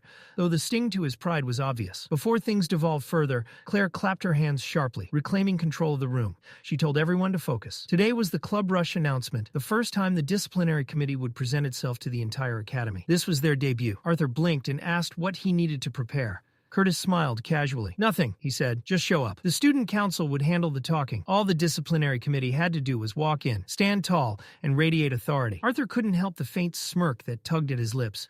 With a massive A-class mana beast like Grotter looming beside them, imposing would be an understatement. One look at that thing, and half the academy would reconsider their life choices. Claire nodded in agreement and clapped her hands, snapping the group into motion. This wasn't just a formality. This was a statement. Today they would show the entire academy what the disciplinary committee represented and what awaited anyone reckless enough to break Xyrus Academy's rules. By the time the club rush reached its peak, the auditorium was packed, buzzing with noise and excitement. Then the announcement echoed through the hall, amplified and impossible to ignore. The student council formally declared the creation of a new committee, one personally selected by the director herself, a group entrusted with enforcing discipline, settling disputes, and preserving order across the academy. A low murmur rippled through the crowd. Spotlights flared, and then, with every eye drawn forward, the introduction came. The disciplinary committee had arrived. The moment Arthur stepped into his next classroom, whispers followed him like trailing shadows. They spread fast. Comments about his appearance, his status, the sleek black uniform that marked him as something different. A few students whispered about Sylvie, cooing over how absurdly cute she was. Others wondered how a first year, someone so young, had earned a place among the academy's elite enforcers. And some didn't care about titles or politics at all. They just decided Arthur was their type. Arthur ignored it all and slipped into a seat near the back, Elijah dropping into the chair beside him with a grin that said he was enjoying every second of this. Elijah leaned closer and joked about Arthur's sudden popularity, gesturing subtly at the rare black uniform that might as well have been a walking announcement. Arthur scratched his cheek, clearly still adjusting. He admitted he hadn't expected this kind of attention, especially not just for joining a committee. Before he could finish the thought, the classroom doors slammed open. A tall man strode in with measured confidence, his presence alone cutting through the noise. He reached the podium and dropped a thick folder onto it with a sharp thud. The sound snapped the room into silence. Professor Evius. Arthur instinctively tried to read the man's mana, and found nothing.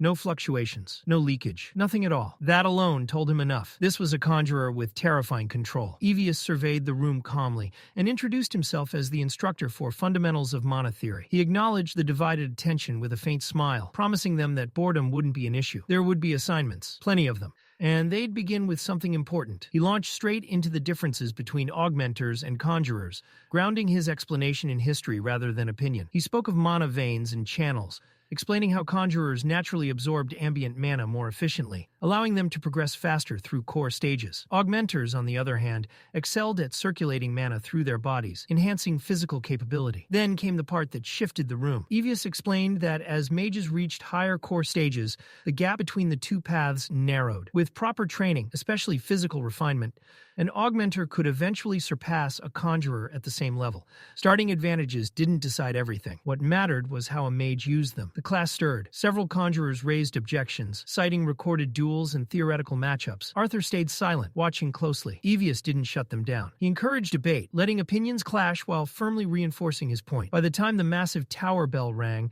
the atmosphere had changed. The students didn't leave with certainty, but they left thinking, questioning. Arthur could see it in their eyes. As they packed up, Elijah reminded Arthur they'd meet again at lunch before heading off. The two split ways, each swallowed by the flow of students. Arthur moved through the crowded halls toward his next class, acutely aware of the glances tracking him. Some recognized his face. Others noticed the black uniform. Whispers passed quietly as he walked with steady purpose toward practical mana manipulation.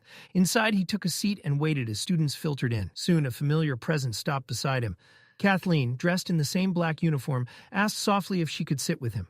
Arthur shifted his bag aside without a word, giving her space. Then the piece shattered. A loud, dramatic voice echoed through the room as Faireth burst in, announcing himself like he was stepping onto a stage. He loudly declared Arthur his rival, greeted Kathleen with exaggerated flair, and promptly dropped into the seat right beside Arthur. Arthur raised an eyebrow internally. Faireth had never exactly been subtle about his dislike. Sitting this close felt suspicious. Before Arthur could dwell on it, the instructor entered. Arthur froze for half a second. It was Geist, the same drunk he'd encountered on the streets days earlier. This time, Geist wore light armor instead of rags, his grin wide and energetic as he clapped his hands together. He introduced the class enthusiastically, declaring that this would be a fully practical course. No boring theory, just hands-on demonstrations. When Geist's eyes landed on Arthur, the grin twisted. The humiliation from their last encounter still burned beneath the surface. Arthur saw it clearly. This wasn't just a lesson, it was bait. Geist made a show of welcoming the disciplinary committee members and hinted that the class would benefit from seeing what their protectors could really do. Arthur recognized the setup instantly. Unfortunately, someone else didn't hesitate. Faireth stood up, confidence radiating from him, and volunteered on the spot. He announced proudly that he would represent the disciplinary committee and demonstrate their strength. Arthur resisted the urge to sigh. Of course he would. Geist's grin widened as he accepted the offer and motioned toward the stage. The atmosphere in the room shifted instantly. Students leaned forward in their seats, eyes lit with anticipation, as the tension thickened in the air. This wasn't just a lesson anymore. It was entertainment. Professor Geist made sure to announce, loud enough for everyone to hear, that he was an augmenter and would be restricting himself to long-range attacks only. It was a calculated move. If he lost, he could blame the limitation. If he won, the humiliation would still fall squarely on the student. As he winked exaggeratedly at Faireth, laughter rippled through the classroom. With practiced ease, Geist began chanting a series of incantations. Mana surged outward, forming a wide, translucent barrier that enclosed the stage entirely, an arena-sized shield meant to protect the class from stray magic. Once the barrier settled, the duel officially began. Faireth didn't hesitate. He raised his wand and activated his spell almost immediately. The mana in the air responded, and in the next moment, water erupted across the stage. The floor flooded rapidly, rising until it reached his knees. The terrain itself bent to his advantage, amplifying his water element. From the churning surface, a massive stream spiraled upward, twisting and condensing into the form of a gigantic water serpent. It coiled around Faireth like a living guardian, its presence overwhelming. Arthur narrowed his eyes. This wasn't some basic offensive spell. Faireth had cast a domain-level spell, something most mages didn't even attempt until far later in their training. He hadn't held back at all, but neither had Geist. A cold, eerie blue flame flickered to life along the professor's arm. The color alone set it apart, far more dangerous than ordinary fire. Arthur recognized it immediately. Whatever else Geist was, he wasn't weak. That flame carried real killing power. The water serpent struck first. It lunged with crushing force, colliding with Geist's flames in a violent explosion of steam. The stage vanished behind a wall of mist as water and fire clashed. In the same instant, a fireball pierced through the haze, streaking straight toward Faireth. His confidence shattered. Faireth's face drained of color as he hurriedly raised another spell. A thin wall of water formed just in time, weakening the fireball, but not stopping it. By the time it hit, the flame had shrunk to the size of a fingernail. That was still enough. The fire burned straight through his uniform and knocked him off balance. Faireth stumbled backward and crashed onto the flooded floor, soaked, smoking, and utterly defeated. The steam cleared. Geist stepped forward, completely unharmed. A smug grin plastered across his face as he casually juggled two more glowing fireballs in his hands. The message was clear. Faireth didn't argue. His shoulders sagged as he quietly conceded and trudged back to his seat, water dripping from his clothes, pride in tatters. Arthur watched everything in silence, his expression darkening. This hadn't been a lesson. It hadn't even been a fair demonstration. Geist had wanted to put a student in their place, and he'd enjoyed it. When Faireth sat down, Arthur spoke to him quietly, offering reassurance. Despite the outcome, Faireth had shown real ability and courage. That mattered. Geist, meanwhile, turned back to the class with a self-satisfied look. He claimed the result had surprised even him, blaming it on his own misjudgment. Then his gaze swept across the room, lingering deliberately on Kathleen and then Arthur. "Another volunteer?" he asked. Arthur started to rise, but Kathleen was faster. She stood calmly and stepped forward, giving the professor a respectful bow before entering the arena. Her movements were composed, her expression unreadable. Geist greeted her with exaggerated courtesy, bowing low as if the entire thing were a performance. Kathleen didn't respond. She reached into her dimension ring and drew out her staff with smooth precision. The moment Geist clapped his hands and ignited a flicker of flame, Kathleen struck. Ice javelins shot forward at blinding speed. Geist raised his burning hands, catching the icy projectiles midair. Flames met ice with a sharp hiss as the javelins melted instantly. He praised her aloud, amused, but Kathleen didn't even look at him. 5 more javelins formed, spinning rapidly around her. This time, she wasn't just attacking, she was controlling the battlefield. As the javelin surged forward again, Geist responded by summoning blue flames that floated around him like ghostly lights. Arthur's eyes sharpened. Ember wisps, the same spell Lucas had once used. Precise, lethal, and devastating when chained together. Just before the javelins reached him, Kathleen shattered them midair. Thousands of razor-sharp ice shards exploded outward, turning the attack into a deadly storm. Inside his mind, Geist acknowledged her brilliance. The strategy was flawless, but he believed it still wasn't enough. With a sharp command, he unleashed the blue flames. Streams of fire surged toward Kathleen. She didn't defend. She didn't dodge. Instead, she focused entirely on completing her spell. Arthur and Faereth both rose from their seats in shock. Kathleen finished the incantation. The ice shards spun violently, forming a massive, roaring ice vortex that trapped Geist at its center.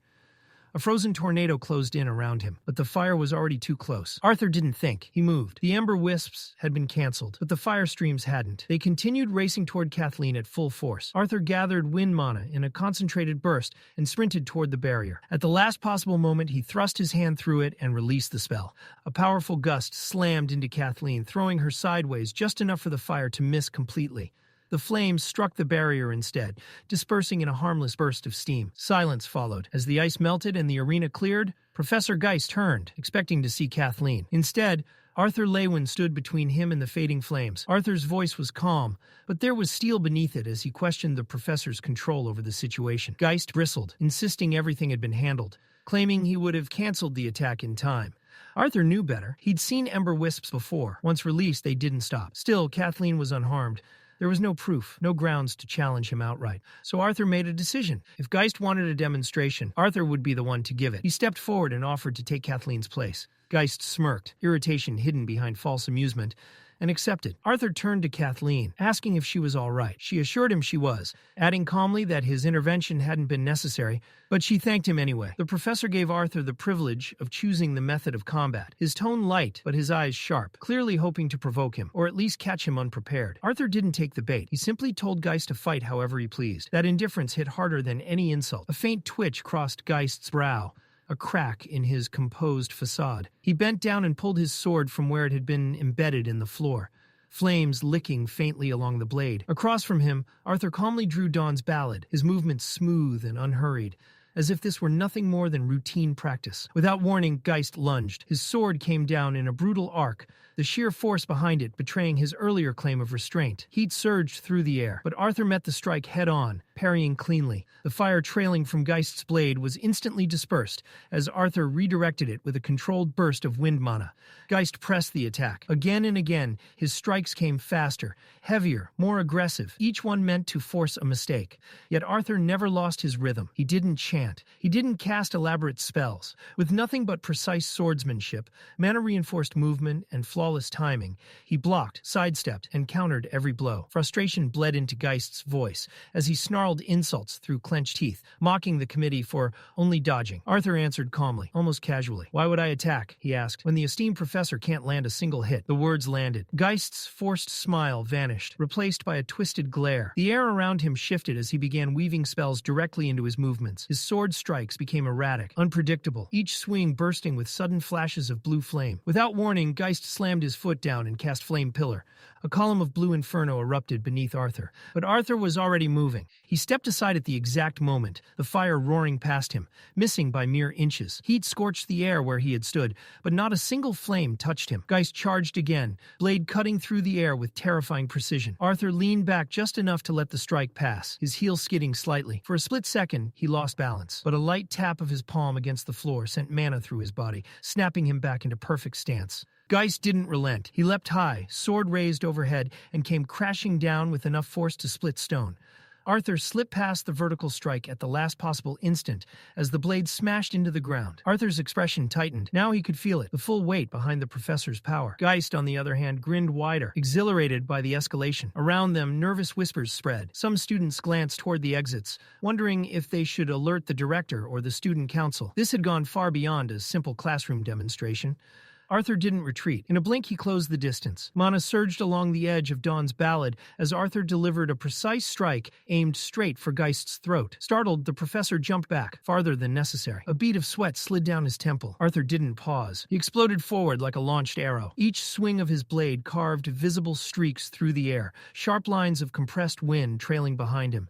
Strike after strike, faster and more refined than the last, drove Geist backward step by step. Kathleen watched in stunned silence, realizing Arthur was forcing a seasoned professor into retreat. Even Faireth, pride still bruised, could only stare. This wasn't a difference in talent. It was a difference in level. As Geist neared the edge of the arena, the flames on his sword flickered, dimming under the relentless pressure. Arthur decided it was time to end it. With a subtle use of earth magic, he caused the ground beneath Geist's next step to crumble just slightly, barely noticeable. Geist recovered almost instantly, proof of his experience as an augmenter. But that fraction of a second was enough. Every lingering trail of wind Arthur had left behind suddenly activated. The arena erupted. Dozens of wind blades surged forward simultaneously as Arthur's form blurred into near invisibility. His speed surpassed anything the students had ever witnessed. The mana barrier surrounding the arena screamed under the strain, cracking and flickering violently before shattering with a thunderous snap. One final blade slipped through. It grazed Geist's neck, drawing a thin line of blood. Overwhelmed by the sheer force and number of attacks, Geist was thrown back, tumbling out of the ring. Mana cushioned the fall, preventing serious injury, but he landed flat on his back, pale, stunned, his confidence completely gone. Arthur stepped forward and planted his sword firmly into the floor beside Geist's neck. Then he withdrew it. Looking down at the man who had tried to humiliate him in front of the entire class, Arthur spoke calmly, respectfully. He thanked the professor for his guidance. The bell rang, its echo rolling through the academy. Arthur turned and left the classroom without another word. In the hallway ahead, Kathleen was already walking away, having packed up and left immediately. Arthur quickened his pace and called out to her. But before he could reach her, a firm hand grabbed his shoulder. It was Faireth Ivsar. The proud elf nodded, clearly struggling to maintain his dignity. He admitted that Arthur's performance had been impressive, worthy of someone he now considered a true rival. Arthur returned the compliment without arrogance, acknowledging Faireth's effort and adding honestly that if Faireth had known what spell Geist planned to use, he would have prepared differently and likely done far better. Faireth laughed, confidence returning. He claimed that if the duel had truly been fair, the outcome might have been very different. Kathleen slowed and turned, her sharp gaze locked onto Arthur, as she asked what he thought her mistakes had been. Arthur hesitated, but answered honestly. She had focused entirely on completing her final spell, he said, and in doing so neglected her defense. For a moment, her silence was heavy, unreadable. Then she nodded. She accepted the criticism without argument and turned away, continuing down the hall. Faireth let out an awkward chuckle. Sensing the shift, said a quick goodbye, and disappeared in another direction, leaving Arthur standing alone, the echoes of the duel still lingering in the air. The corridors around Arthur gradually came back to life as the bell cycle shifted, students pouring out of classrooms and flooding the halls on their way to the next lesson. Voices overlapped, footsteps echoed, and the academy returned to its usual controlled chaos. Sylvie, perched calmly on his shoulder, tilted her head and studied his face. She could feel it. Something wasn't right. With a soft mental nudge, she asked why he seemed so off. Arthur gave a faint smile, the kind meant to reassure rather than explain. It wasn't anything dramatic, nothing anyone else would notice. But inside, frustration churned. He had beaten Professor Geist cleanly, and he'd done it using only his wind attribute. That was exactly the problem. The fight hadn't made him feel satisfied. It had made something painfully clear. Even after everything he'd gained, everything he'd trained for, his current strength still wasn't enough. Not for where he wanted to stand. Not for the enemies he knew were waiting beyond the academy walls. If this was all it took to shake a professor, then the real monsters of this world were still far above him. He needed more control, more power, more refinement, no shortcuts. Shaking off the heavy thoughts, Arthur redirected his focus. His next class was Basics of Artificing. Unlike mana manipulation or swordplay, this was unexplored territory for him, and that alone made it interesting. Artificing wasn't just magic, it was structure, logic, design. In another life, he'd lived surrounded by advanced technology. If there was any subject where the knowledge of his past world might overlap with this one, it was here. Curiosity sparked as he stepped into the classroom.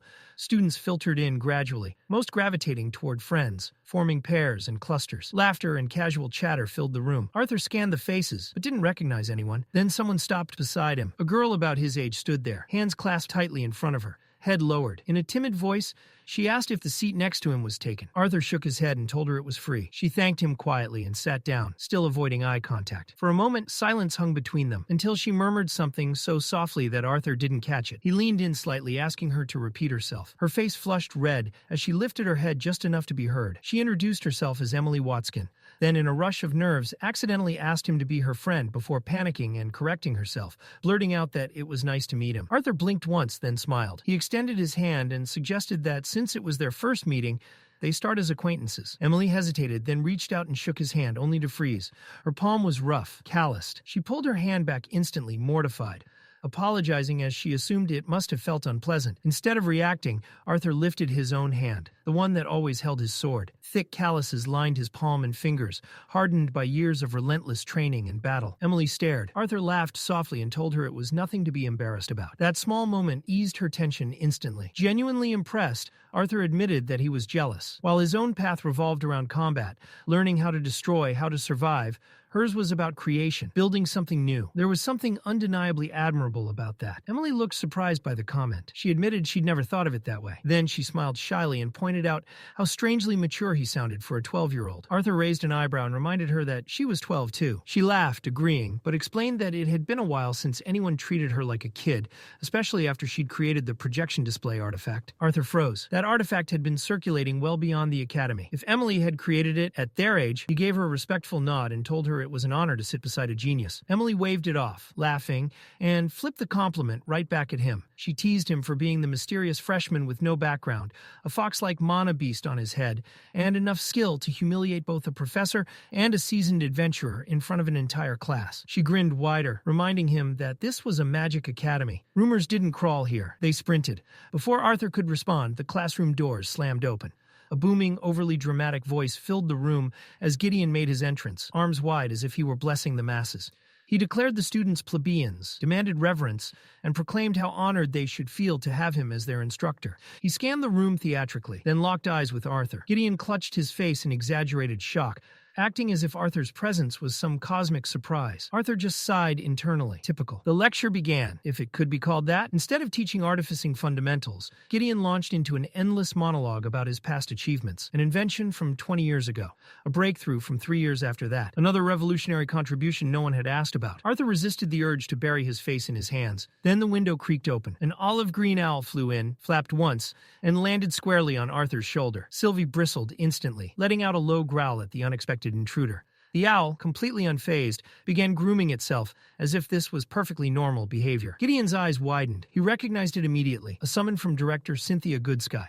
With dramatic flair, Gideon announced to the entire class that Arthur would be denied the privilege of listening to the rest of his life-altering lecture. The room chuckled as Arthur was dismissed. Emily glanced at him knowingly and reminded him that news traveled fast at Xyrus Academy. Outside the classroom, Sylvie continued growling at the owl, while it calmly ignored her. Arthur glanced between them, mildly irritated, and sighed internally. He wondered how long this silent rivalry was going to last, already knowing the answer was probably forever. When he reached the director's office, Arthur slowed. Kathleen was exiting. Her expression was tight, her aura sharp. She slammed the door behind her without looking back. That alone was enough to set off alarms in Arthur's head. He hesitated, then carefully opened the door. Director Cynthia Goodsky looked up and welcomed him in, gesturing toward a seat. Arthur stepped inside, the uneasy feeling settling deep in his chest. Arthur stepped forward and quietly took his place before the director's desk, posture straight but mind racing. The green owl, Aviar, lifted off his shoulder with a soft flutter and glided to the window behind Cynthia, settling there like a silent observer, overseeing whatever judgment was about to fall. Arthur still had no clear idea why he'd been summoned. So he did the most logical thing. He addressed the elephant in the room. He brought up the duel with Professor Geist, already bracing himself for a reprimand. He assumed this was about interfering in Kathleen's match, about pushing too far, about humiliating a professor on his very first day. But before he could fully explain himself, Cynthia raised a hand and gently cut him off. This meeting, she said calmly, had nothing to do with Geist. That alone threw him off balance. If not that, then what? Cynthia studied him for a moment, then casually dropped a question that hit harder than any accusation ever could. How would Arthur feel, she asked, about becoming an interim professor for the practical mana manipulation class? The world stopped. Arthur froze so completely it was almost comical. He even glanced over his shoulder, half expecting to find some hidden prodigy standing behind him. There was no way she meant him. A 12-year-old student? A professor? Surely this was a joke. But Cynthia met his disbelief with a warm, perfectly serious smile. Yes, she confirmed. She was talking to him. Still unconvinced, Arthur cautiously asked what Kathleen could have possibly said to convince the director that he was fit to teach an entire class. Cynthia's lips curled with amusement as she shot him a playful wink and warned him not to steal the hearts of both royal princesses, unless he was aiming to spark a civil war. Arthur immediately stiffened and told her not to joke about things like that. He hoped desperately that the teaching offer was also a joke. He hadn't even completed a single full day at the academy. Since when did students become professors? Cynthia brushed aside his doubts with ease. Yes, it was unusual, she admitted, but far from impossible. Talented upperclassmen had filled teaching roles before. This wasn't unprecedented. She finished her explanation with a teasing reminder that he wasn't as special as he seemed, though the irony of that statement hung heavily in the air. Arthur stared at her, still processing everything, but one question refused to leave his mind. What about Professor Geist? Cynthia's answer was swift and firm. Geist had already been dismissed from the academy. The investigation had begun the moment she was informed of the incident, and with Princess Kathleen's testimony, there was no room for defense. What surprised Cynthia the most, she added, was how shaken Kathleen herself had been by the ordeal. That revelation caught Arthur off guard. He hadn't expected Kathleen, always so cold, so composed, to show that kind of visible emotion. Internally, he smirked. The Ice Princess wasn't as unbreakable as she liked people to believe. Still, the bigger mystery remained. Why him? What did Cynthia truly want? This time, she reassured him, without games. There were no hidden motives. A position had opened up, and she believed he was the right fit. It would help him build a reputation without forcing him to publicly dismantle more professors in front of the student body. Yes, it would put him under a spotlight, but she promised her full support if anything went wrong. Arthur voiced one last concern. Parents would complain. A 12-year-old acting as a professor wasn't exactly reassuring. Cynthia didn't deny it. Complaints would come, but she was the director, and her word was final. Canceling the class outright wasn't an option. And frankly, she pointed out, wasn't this a better use of his time than sitting through lessons he had already surpassed? Arthur considered it. After everything that had happened today, blending into the background was no longer possible. His clash with Geist had already sent ripples through the academy. With a quiet, steady resolve, Arthur accepted. He would try. Cynthia smiled, clearly satisfied. She had no doubt he would exceed expectations. As Arthur left the office, Cynthia watched him through the window as he disappeared into the halls. A small sigh escaped her lips. There was something about that boy, something that kept her constantly on edge. Negotiating with him felt more exhausting than dealing with royalty. Behind her, Aviar ruffled his feathers and spoke with unwavering certainty. Arthur Leywin, he said, was no ordinary child. His depth went far beyond what anyone could see. Mentally, emotionally, spiritually. Cynthia turned sharply, surprised. What made him so sure? Aviar's answer landed like thunder. Arthur's bond, Sylvie, was no mere beast, nor even a man. Her true form was that of a dragon. The weight of that revelation hit hard. A dragon, one of the rarest and most terrifying beings in existence. And Aviar wasn't finished. Once Sylvie reached maturity, he said, even his own power would pale in comparison. Then came the warning. Arthur was not someone to be treated lightly. If trusted and respected, he could become the continent's greatest ally. But if betrayed, he could just as easily become the reason it all fell apart. Arthur caught sight of Elijah first, arms waving like he was trying to flag down a passing airship. He sat across the dining hall beside a girl Arthur didn't recognize, and the moment Arthur approached, Elijah sprang to his feet with his usual over-the-top enthusiasm. "This is Charlotte," Elijah said proudly, gesturing to the girl as if unveiling a rare artifact. Arthur greeted her with a polite nod. Charlotte returned it a beat too late, clearly nervous, her posture stiff as she met his gaze. Once they settled in, Arthur casually asked how classes had gone while he'd been away. Elijah grinned. "Honestly, way better without you around," he said, before launching into how much he was loving chain casting and mana utilization, clearly in his element. While they talked, Sylvie had her eyes locked onto Arthur's plate, like it was a life-or-death mission. Just as Charlotte reached out, likely trying to pet the adorable mana beast, Sylvie snapped. A sharp hiss cut through the air as she recoiled instantly, wings flaring, eyes narrowed in pure warning. Charlotte froze, startled, pulling her hand back as color rushed to her face. Sensing the awkward shift, Elijah jumped in, puffing out his chest. "Charlotte's actually in my chain casting class," he said. "She's insanely talented." Charlotte turned crimson at the praise, shrinking into herself, clearly not used to that kind of attention. Elijah then leaned forward, eyes gleaming with curiosity. "So, how were your classes?" Arthur sighed. "The rumors are half true." Elijah blinked. "Half? I did fight a professor," Arthur said calmly. "I just replaced him afterward." Elijah spat water everywhere, and he coughed violently, eyes wide,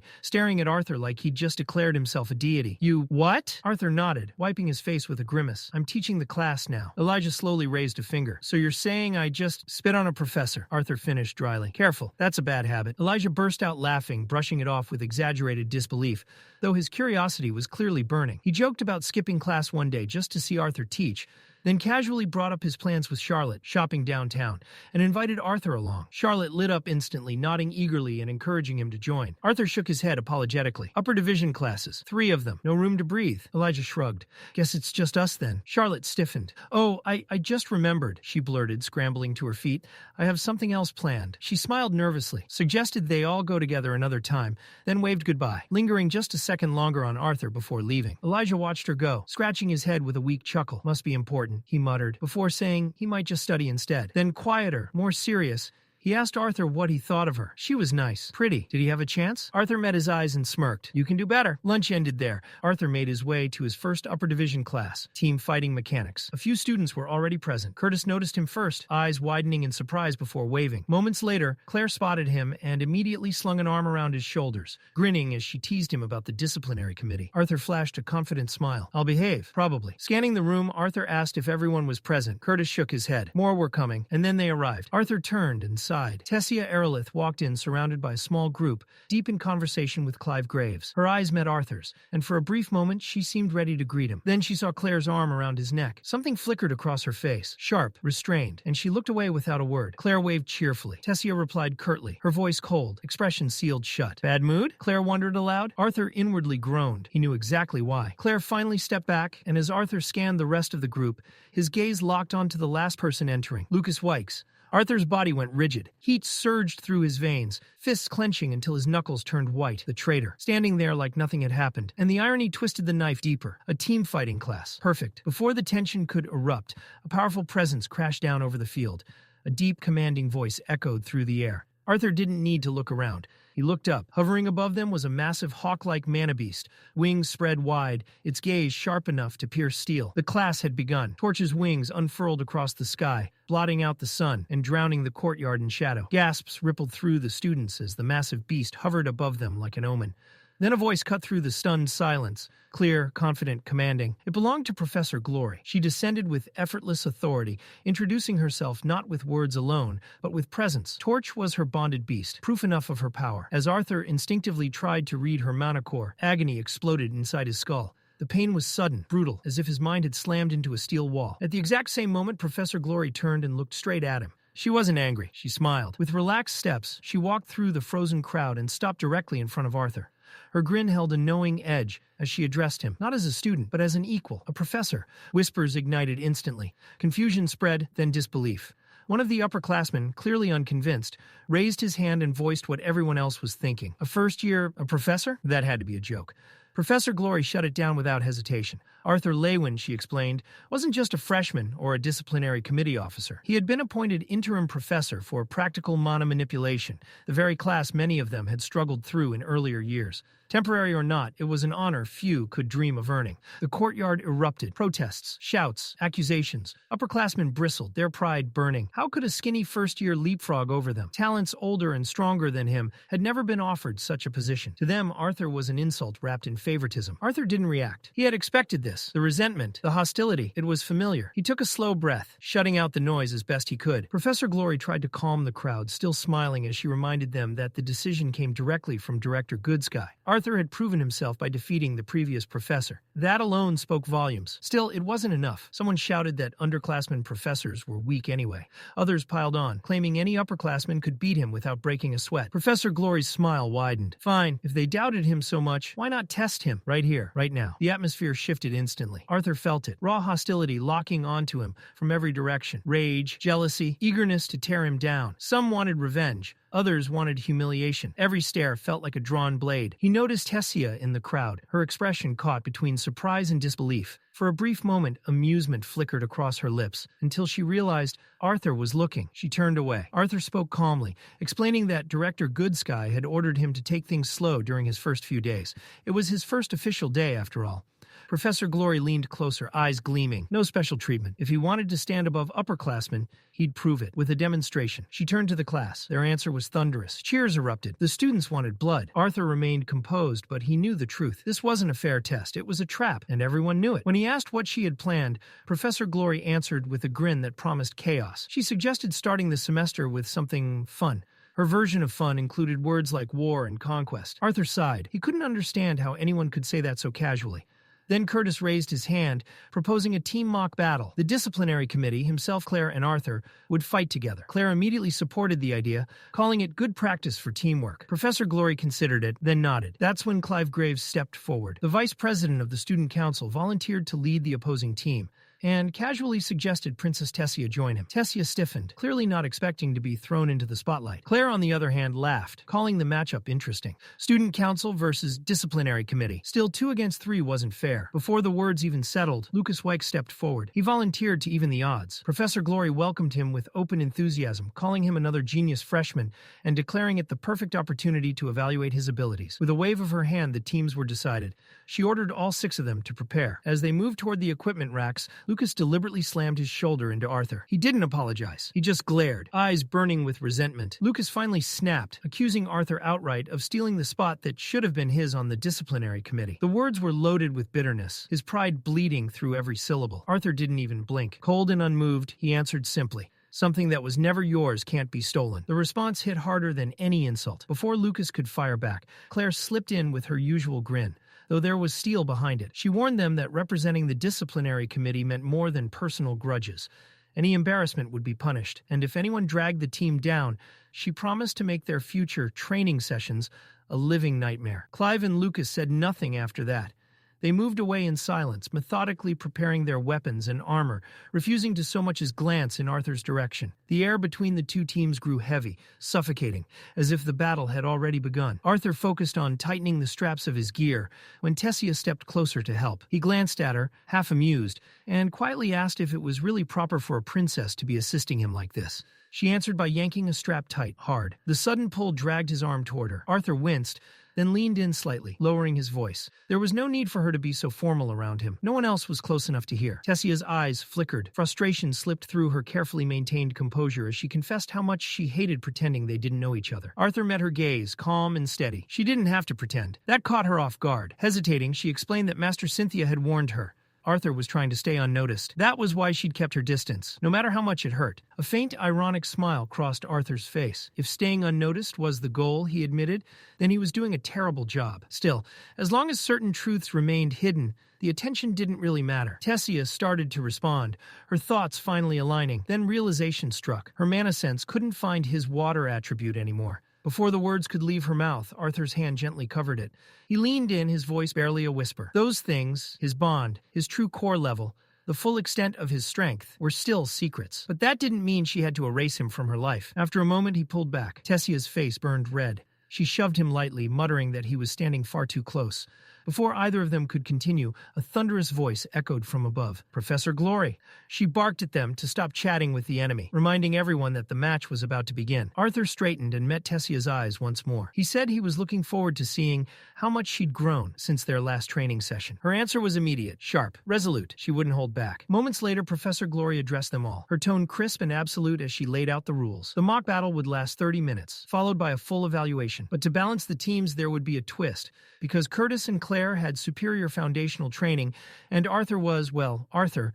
The disciplinary committee would be handicapped. Arthur would serve as the king. If he fell, the match ended instantly. The gear they wore wasn't ceremonial either. Crafted by artificers, it tracked damage precisely. Once a critical threshold was reached, it would emit a piercing warning. Anyone foolish enough to continue fighting past that point would be banned from the class or expelled entirely, and the gear wouldn't protect them. Mana defense was mandatory. Relying on equipment alone could get someone seriously injured. When Professor Glory finally shouted the start, the battlefield exploded into motion. Claire lunged toward Clive, her blade igniting in roaring flames. Sparks trailed every swing as she attacked with ruthless precision. At the same time, Curtis charged forward atop Grotter. Lance lowered, aiming straight for Tessia. Arthur watched closely. Curtis couldn't overpower her, but he didn't need to. Stalling was enough. Ahead of him, Lucas stood waiting, lips curled into a smug sneer. Even after everything at Xyrus, nothing about him had changed. The arrogance was still there, untouched. Arthur accepted the challenge without a word. High above, Professor Glory observed silently, eyes gleaming with expectation. Arthur drew in his mana. Wind twisted. Earth responded. Power coiled around him as he released a sliver of killing intent. The battlefield froze. Pressure slammed into everyone present. Tessia alone recognized it and exhaled softly. She knew what was coming. The wind screamed as Arthur grabbed Dawn's ballad and launched forward. The ground shattered beneath his feet. In a blink, he was on Lucas. Lucas staggered back, confidence cracking into panic as he hurriedly began chanting. Flames erupted as Inferno's cage formed, fiery orbs circling them before sealing into a blazing dome. With forced bravado, Lucas activated the spell. The orbs erupted. Fire bullets tore through the air from every angle, turning the space into a storm of destruction. Advancing should have been impossible. Arthur didn't slow down. He slipped between the flames, dodging with inhuman precision, blocking only when necessary, never stopping, never retreating. He kept moving forward. Everything blurred into motion. Instinct, speed, and control fused into something primal as Arthur weaved through the inferno, surviving on reflex alone. Inside the blazing cage, Lucas laughed, mocking him for nothing more than dodging, for dancing instead of fighting. Sylvie's voice cut through the chaos inside Arthur's mind, tight with concern. She could feel his frustration, the pressure grinding against him, and asked if he was all right. He answered calmly, focus locked in place. Then he asked about the others. Her response came quickly. Tessia was dominating Curtis. Claire had already gained the upper hand against Clive. Arthur acknowledged it without hesitation and told her to alert him if anything felt off. Another wave of fire descended. Arthur slammed his foot into the ground. Jagged pillars of stone exploded upward, forming crude shields that absorbed the brunt of the flames. Even so, the heat was merciless. Lucas's Inferno's cage pulsed like a living thing, filling the space with relentless bursts of fire from every angle, leaving no safe ground. Arthur assessed the battlefield in seconds. Lucas's mana pool had grown massively since his adventurer days, and without access to fire or water mana, Arthur was at a clear disadvantage. The oppressive heat gnawed at his stamina, while his wind and earth elements struggled to keep pace. Even his superior movement wasn't enough to close the distance. Lucas had engineered the perfect battlefield, one designed to crush opponents through sheer pressure and attrition. Watching Arthur dodge again and again, Lucas sneered, hurling insults through the flames. Arthur ignored them. He forced his breathing steady. Reacting wasn't enough anymore. Every counterattack, wind blades, earthen spikes, was shut down before it could gain momentum. The fire never relented. Lucas laughed again, mocking Arthur for being dead weight, saying he was glad Arthur hadn't joined the disciplinary committee. Otherwise, Lucas joked, he might have had to quit school just to avoid having such an incompetent teammate. Arthur shut it out. He slowed his thoughts, digging beneath the frustration. This wasn't just Lucas provoking him. It was his own limitation staring him in the face. Wind magic wasn't just movement. It wasn't just pushing and pulling invisible currents. What if he went deeper? What if, instead of manipulating air as a whole, he controlled the particles themselves? Arthur's eyes sharpened. Fire needed oxygen. Without it, flames couldn't exist. If he could manipulate the air, strip the oxygen away, then this cage, this blazing prison, would become nothing more than empty heat. Lucas laughed again, mistaking Arthur's subtle shift for retreat. The realization hit hard. If he removed the oxygen, the fire wouldn't touch him, but neither would he be able to breathe. A dangerous gamble. One mistake, and he'd suffocate before Lucas ever could. A faint smile crept across Arthur's face. This was why he'd come to Xyrus Academy, not just to fight, but to understand, to push past what he thought was possible. High above the battlefield, Professor Glory watched in silence, arms crossed as the wind tugged at her cloak. From her vantage point, the raging flames below were impossible to miss. Inferno's cage burned brilliantly. Lucas's signature domain spell, unleashed with frightening proficiency. She had heard of his talent, but seeing it firsthand was different. For someone so young, Lucas's control and casting speed were extraordinary. His mana pulsed with power rivaling a silver core mage. The world of magic was changing, she realized. Talents like his were rising fast enough to leave veterans behind. But her gaze drifted from the fire to the boy standing inside it. The moment Arthur had charged straight through the flames, a strange chill had crawled down her spine. Not fear, awe. Unlike Lucas, Arthur lacked flashy spells or overwhelming variety. As a dual-element mage, his arsenal was still limited, yet every movement he made was deliberate, fluid, precise beyond his years. Something about him was different. Professor Glory narrowed her eyes. The wind and earth around Arthur weren't being forced into obedience. They were responding to him, curving, shifting, moving as if drawn by instinct rather than command. He wasn't dominating mana. He was moving with it. For someone his age, that kind of harmony was unnatural. It made her wonder what kind of life Arthur Leywin had lived to achieve such control. Then she noticed it. Arthur wasn't breathing. Fireballs began to land. His dodging had slowed, and though mana shielded him, his artificer gear was dangerously close to triggering. Moments ago, he'd been evading effortlessly. Yet now he wasn't retreating or reinforcing his defenses. That's when it clicked. Professor Glory leaned forward, eyes widening. Arthur wasn't enduring the flames. He was learning from them. He wasn't using wind magic. Not really. He was experimenting with direct air manipulation, something far more complex and far more dangerous. Few mages even attempted it. Manipulating air at that level required flawless control and absolute focus. It wasn't ethics that stopped mages from stealing the air from their enemies' lungs. It was impossibility. Controlling the air around a living, moving target, let alone in the middle of combat, was something most wouldn't even dare to try. That was why most mages relied on their own bodies, or a fixed anchor point when attempting such manipulation. Anything else was madness. Watching him, Professor Glory felt a quiet smile form. Surrounded by roaring flames, pressed to the brink of collapse, Arthur Leywin wasn't panicking. He was learning. In the heart of danger, he was teaching himself how to bend the air itself. A true little monster. Inside the burning arena, Arthur clenched his jaw as his lungs screamed in protest. He carved out a razor-thin layer of air around his body, forcing it into an unstable vacuum. The goal was simple: strip the flames of what they needed and scatter them before they touched him. Simple in theory, nightmarish in practice. Every fraction of a second demanded absolute precision.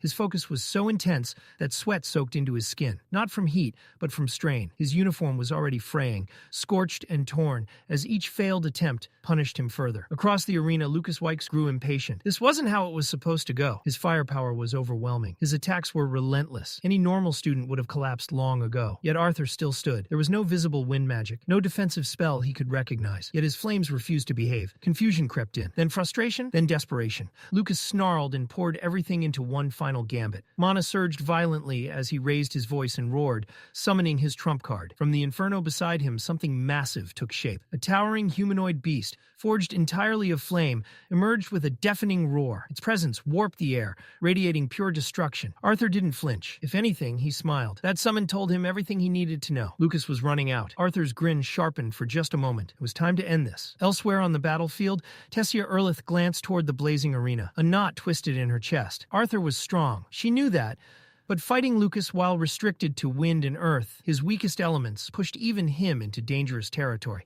She trusted him. Still, the worry lingered. Then motion tore her attention away. Curtis Glader lunged, flames spiraling around his twin blades. The strike came down hard, but Tessia blocked it at the last instant, her staff catching the blow in a shower of sparks. Curtis smirked, clearly enjoying himself. He reminded her sharply that turning her back in a fight, even for a princess, was a mistake. Tessia answered without a word. Her expression hardened as she drew her secondary blade and moved in one fluid motion. The counterstrike forced Curtis to retreat, barely avoiding the edge of her swing. She wasn't finished. Mana surged into her palm as she compressed wind tightly, shaping it with practiced control. With a sharp release, the blast exploded forward. Curtis was struck head-on and hurled through the air like a projectile. Before he could crash, his mana beast, Granddaughter, leapt in, shielding him at the last second. Then pain struck. Tessia gasped, clutching her abdomen as something twisted deep inside her.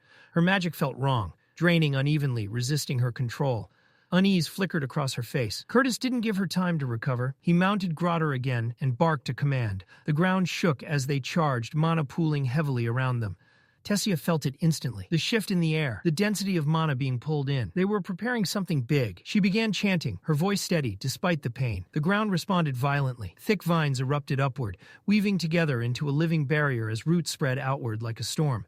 Granddaughter bounded across the battlefield, narrowly evading the snapping tendrils that tried to bind him. Even so, the pain inside Tessia worsened. Doubt crept in. Had she truly adapted to the Elderwood Guardian's core? She crushed the thought immediately. As student council president, hesitation wasn't an option. She reinforced herself with buffs, forcing her body into motion.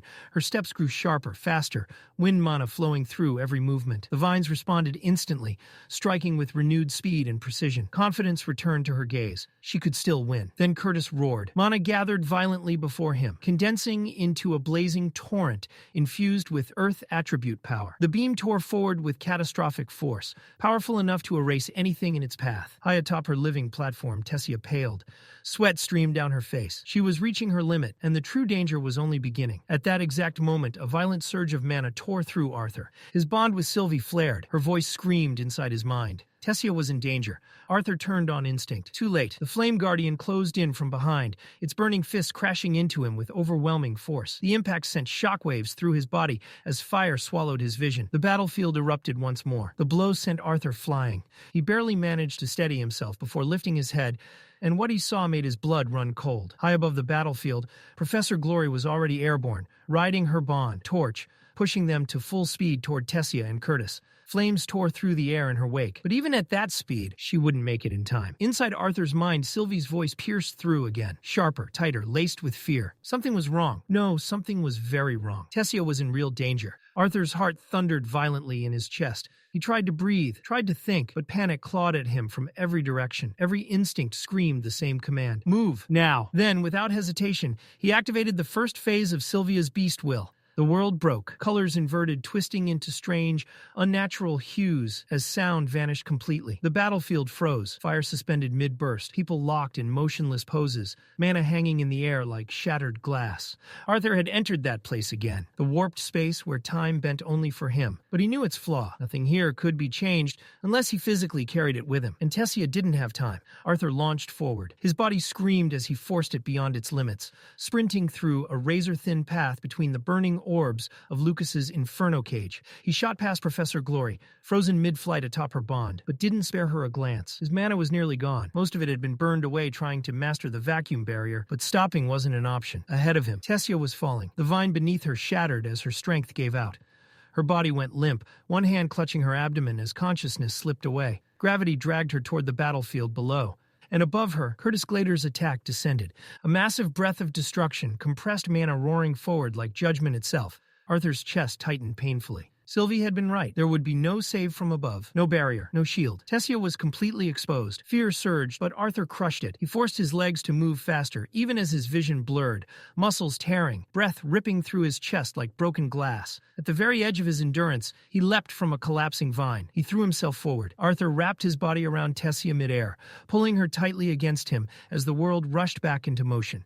With the last scraps of mana left in his core, he forced a barrier into existence around them both. He already knew this was going to hurt. The first phase released. Color slammed back into reality. So did the pain. A white-hot agony exploded across Arthur's back as Curtis's attack collided. His body convulsed violently, nerves screaming as his consciousness fractured. Before a sound could leave his throat, darkness swallowed him whole. The last thing he heard was a sharp, piercing whine, his gear activating. From the sky, Professor Glory watched in horror as Curtis's attack, World Howl, consumed everything ahead of her. The beam roared, tearing through the battlefield with merciless force. A scream tore from her lips. She leapt from torch and rushed forward, heart pounding, mind racing. Seconds stretched into eternity. When the light finally faded, the battlefield reappeared. Professor Glory froze. Arthur was there, unconscious, his body wrapped protectively around Tessia's limp form, alive. No one had expected him to be there, especially not her. She stood stunned, words caught in her throat. Nearby, Curtis staggered back, his face drained of color. He stammered incoherently, panic and guilt crashing over him all at once. He hadn't known Tessia would collapse. He hadn't meant for any of this. Professor Glory snapped out of it. Orders flew from her lips. Pagal, get the team ready. Pan, assess the damage immediately. But even as she took control, her thoughts spiraled. Moments ago, Arthur had been trapped inside Inferno's cage with Lucas.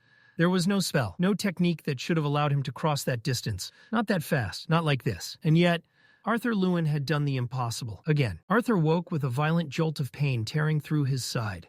Every inch of his body screamed in protest, as though his nerves had been ripped apart and crudely stitched back together. His vision swam, blurry and unfocused, until the haze finally cleared, and he realized something warm and heavy was pressing against his chest. Sylvie, the small dragon beast, sat squarely atop him, her golden eyes locked onto his face. She didn't need words. Her presence alone radiated scolding, worry, and restrained fury, as if she were silently yelling at him for yet another reckless decision. Guilt settled heavily in Arthur's chest. Sylvie had always been there, his anchor, his partner, his constant.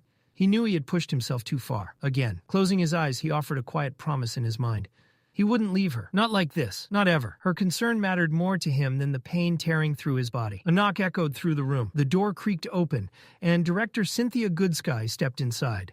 Her sharp eyes narrowed the moment they landed on Arthur, then softened with subtle relief. She hadn't expected him to wake so soon. Yet there he was. She approached the bed, studying him carefully. He was clearly in agony, but his eyes were alert. His will hadn't broken. That alone seemed to satisfy her. Arthur didn't waste time. "Tessia?" he asked. Cynthia's expression shifted, the weight of her thoughts unmistakable. She explained that Tessia was in better condition than him, for now, but the danger hadn't passed. Her body was struggling against the beast will within her. Arthur understood immediately. The signs were unmistakable, because he was the one who had given it to her. Frustration twisted in his chest. He wanted to help, to guide her through the assimilation, but his body was in no condition to do anything. His mana reserves were nearly empty, and his injuries were severe. Cynthia stepped closer, her voice carrying quiet remorse. She admitted the truth. She had kept Tessia's beast will a secret, even from Professor Glory. Tessia had reached the most dangerous phase of assimilation without proper supervision. If Cynthia had spoken sooner, much of this suffering might have been avoided. She thanked Arthur, her gratitude heavy and sincere.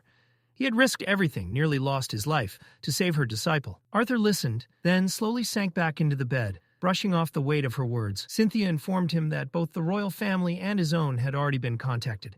They would arrive soon. Until then, she urged him to rest. Arthur nodded faintly and thanked her. Outside the room, Tessia stood quietly. When Cynthia noticed her hesitation, she gently asked if she wanted to go inside. Tessia shook her head, her voice low and unsteady. She wasn't ready. Not yet. Facing Arthur felt overwhelming. Besides, he needed rest more than anything. Cynthia smiled knowingly and gave her a small wink. Perhaps some desserts would help, she suggested lightly. A little sugar might give her the courage she needed. Time passed. Arthur drifted back into sleep. When he woke again, the pain was still there, but something warmer filled the room. Familiar faces emerged through the haze. His mother, Alice, sat beside him, her expression overflowing with relief as she spoke softly. Grateful he was finally awake. Arthur turned his head carefully. Ellie leaned in from the other side of the bed and immediately blurted out how awful he looked. He chuckled despite the pain and fired back with his usual sarcasm. Their father, Reynolds, stood nearby, grinning as he pointed out that Ellie had cried more than anyone.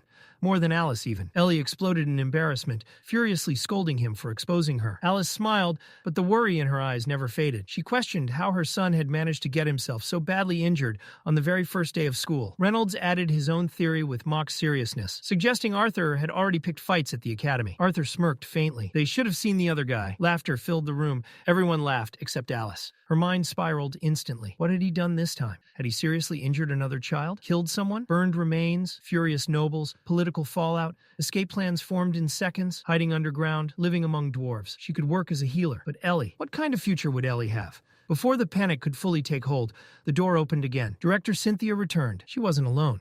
The entire Ellenouille family entered behind her, with Tessia at their side. Reynolds stiffened in shock. Alice gasped softly. Both parents bowed deeply in respect. King Alduin placed a gentle hand on Reynolds' shoulder, humbly insisting the honor was his. Arthur had saved their daughter, not once, but twice. Queen Marielle followed with a warm smile, saying this meeting was long overdue. Introductions followed. Alduin gestured to the older elf beside him, his father, the former king of Elenoir. Then to the young elf girl standing nervously nearby, their daughter. Tessia stepped forward and introduced herself quietly as Arthur's friend. Alice and Reynolds exchanged knowing looks, sharing a silent, amused understanding. Arthur watched from the bed, unease creeping in. They're definitely misunderstanding something. Alice approached Tessia and gently took her hand, smiling warmly. She said it was a joy to finally meet the girl Arthur had spoken so much about. Tessia's eyes widened in surprise. He talked about me? Alice nodded enthusiastically, saying how grateful she was that Arthur had someone so responsible beside him. Then she leaned closer and softly added that it was comforting, not just now, but for the future as well. Tessia's face turned bright red. Before she could recover, Varai, former king of Elenoir, addressed Arthur calmly, asking how he was feeling. Arthur lay there, barely keeping up with the overwhelming energy filling the room. With a tired breath, he admitted that what worried him most wasn't his condition, but whatever it looked like, everyone was planning around him. Varian let out a hearty chuckle, waving off the concern. Arthur had nothing to fear, he said. At worst, he might just end up becoming Varian's grandson-in-law. The words landed like a mana blast. Tessia froze, her face igniting as she immediately looked down, mortified beyond words. In a small, apologetic voice, she began to apologize. She admitted she had tried to stop her family from visiting and blamed herself for Arthur ending up confined to a hospital bed in the first place.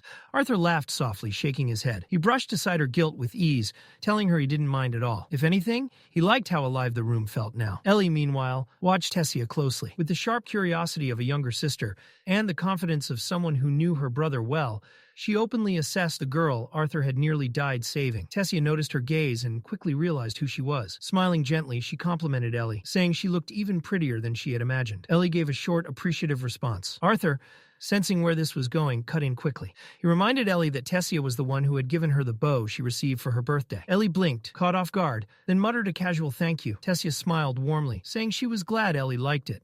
Then, completely serious, Ellie turned to Arthur. So, she asked bluntly, who's prettier, me or her? Arthur didn't even hesitate. He smirked and called both of them ugly.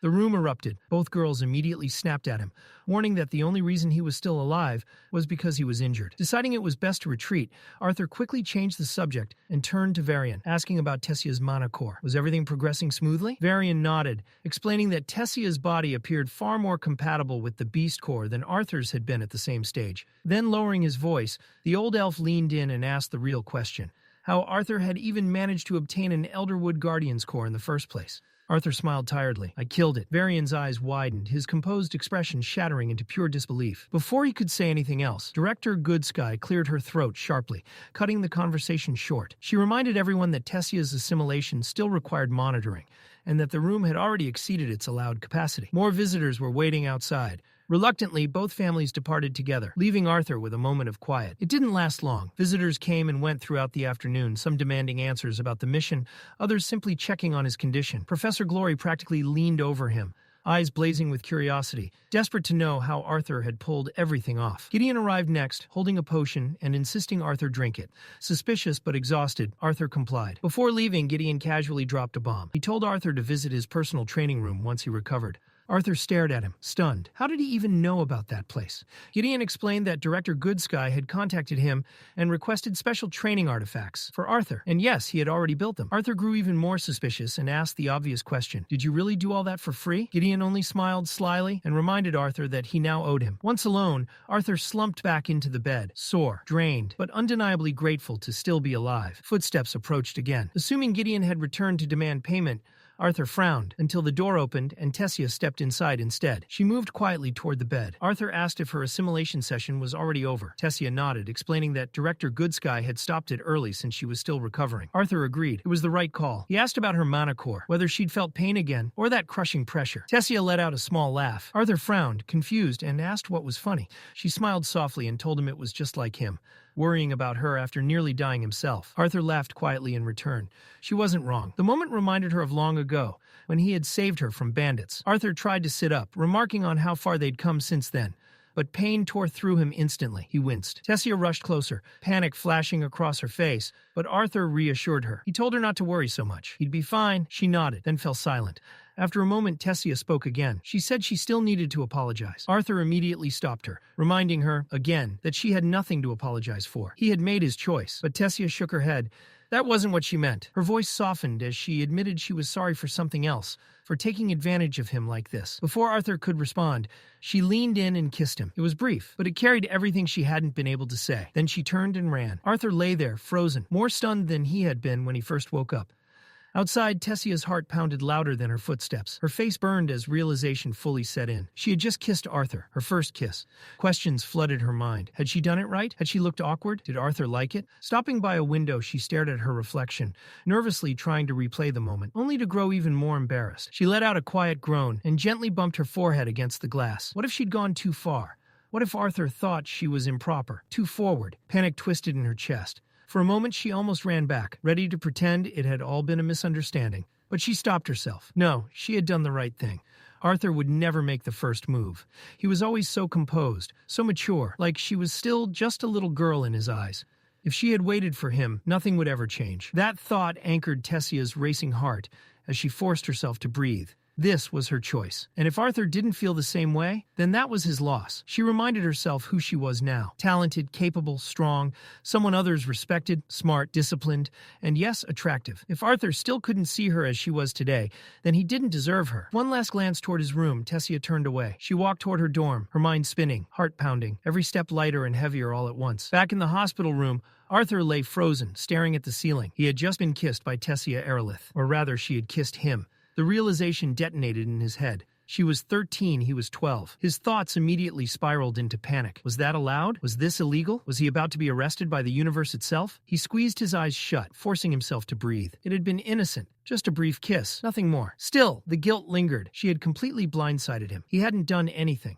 She'd leaned in while he was still stuck in bed, half broken and barely recovered. And yet, a small, reluctant smile tugged at his lips. Tessia really was sharp. She always knew exactly when to act. Realizing where his thoughts were drifting, Arthur slapped his cheeks hard, muttering curses under his breath. His body burned with pain, but his mind was far worse, caught in a storm of confusion, warmth, and an unfamiliar curiosity he didn't know how to process. Eventually, exhaustion won. Arthur drifted into sleep, unsure of what came next between them, only certain that things would never go back to the way they were. The days that followed passed quietly. Visitors came and went, checking on Arthur's condition as he recovered. Before long, only 2 days remained before classes resumed, and the academy buzzed with rumors. Whispers spread through the halls. A first-year student was supposedly becoming a professor. Some claimed he'd earned the position by defeating an instructor in a duel. Others joked that if they beat him, they'd get promoted too. Skepticism and curiosity collided, and the gossip only grew louder. Arthur walked through the academy halls alongside Cynthia and Gideon. His body was still adjusting,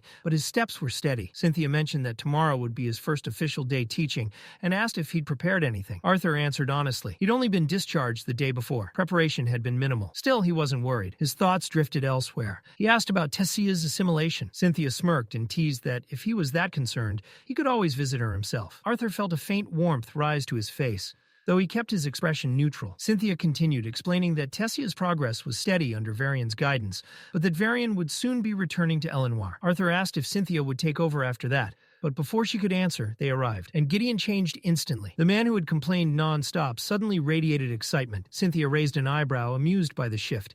Gideon grinned and declared that he'd turned the task into a challenge, his personal mission to finally leave Arthur speechless. Cynthia had only requested a few sturdy training artifacts. Gideon had done far more than that. When he pushed open the door, even Arthur paused. The room had been transformed into a vast open space, but at its center stood something towering. A massive humanoid construct gleamed under the lights, its frame polished and imposing. Arthur scanned the room, impressed. Gideon scoffed and pointed. Not the room. That. Cynthia stepped closer, sensing dense waves of mana rolling through the air. She asked what exactly it was. Gideon practically vibrated with pride. It wasn't a dummy. It was his most advanced creation yet, a training operator capable of handling spells from mid-tier silver mages. He called it Toby, Training Operator Blast Inductor. Its runes and mana flow were calibrated to match a dark orange core beast, and at its current setting, its strength rivaled a yellow core human. Its body, solid malagorite iron, far tougher than its displayed power. Before Gideon could finish, Arthur stepped forward. He gathered mana into his fist and drove a single controlled punch straight into the construct's chest. Metal screamed. The blow punched clean through Toby's core. The massive machine toppled backward and crashed to the floor, shaking the room. Silence. Arthur glanced at the wreckage and spoke calmly. "We'll need to raise its level." Gideon stood frozen, mouth hanging open. Then he grinned. Without hesitation, he activated more artifacts. One by one, additional Tobys powered up, flooding the room with mechanical movement. Arthur's expression didn't change. He calmly activated all 4 elemental affinities. Mana surged around him as the constructs rushed forward in perfect synchronization. Arthur welcomed them head-on. With Dawn's ballad gleaming in his grip, he exploded forward. The distance vanished in a blink. His blade drove clean through the first Toby's chest, the force of the strike launching the construct backward like a discarded toy. The second Toby reacted instantly. Fire ignited along Dawn's ballad. The flaming arc slammed into the second Toby, sending it skidding across the floor in a screech of metal. Still not enough. The machine stabilized and charged, its punch coming down like a falling hammer. Arthur ducked under it, seized the construct's arm, and with raw strength reinforced by mana, drove it straight into the ground. The impact thundered through the room. With both constructs motionless, Arthur reached down, snapped one Toby's arm off casually, and tossed it aside, as if proving a point. From the sidelines, Elijah winced, watching the machines get dismantled so effortlessly, almost hurt to witness. Gideon, however, narrowed his eyes. He scoffed, clearly unconvinced. Was Arthur really injured? Or was this some elaborate act between him and Director Cynthia Goodsky? Arthur brushed it off, casually remarking that his footwork had been sloppy, subtly hinting he wasn't at full strength. Gideon snorted, said it looked less like recovery and more like a performance fit for royalty. Still, curiosity won. "What would you change?" Gideon asked. Arthur didn't hesitate. "The joints," he said simply. "They're the weakest points. Reinforce them." He continued, noting that while Toby was built to counter mages, it lacked offensive elemental magic, an enormous flaw in real combat. Gideon frowned. He reminded Arthur that these constructs were meant for augmenters, not whatever Arthur was. "Anything else?" Arthur nodded. "The mana reinforcement system." Everyone leaned in. Right now, Toby projected a single uniform mana layer, fast and efficient but predictable. Arthur proposed a segmented design instead. Interconnected plates of mana that could shift and repair independently. Break one section, and the rest remain intact. Less mana loss. Faster recovery. Silence followed. Every eye locked onto Arthur. He blinked, confused by their reactions. Gideon finally broke it, staring at him like he'd just rewritten the laws of magic. "You're telling me you can control a mana barrier like that?" Cynthia was already several steps ahead. The idea was revolutionary. A flexible, modular mana shield, far superior to the traditional full-body shroud. It might take longer to deploy, but the tactical advantages were undeniable. Decision made. She thanked Arthur quickly and left at once, intent on presenting the concept to the Mages Guild. Once she was gone, Gideon leaned in close, half joking, half serious, trying to see if Arthur was hiding any more world-shaking ideas. Elijah interrupted, reminding Arthur that he'd be late for his first class. Exactly 1 week had passed since his injury, and it showed. With a walking stick in hand, Arthur moved carefully down the hall, wobbling slightly with each step. Regret tugged at him. Fighting 2 Tobys while still healing hadn't been smart.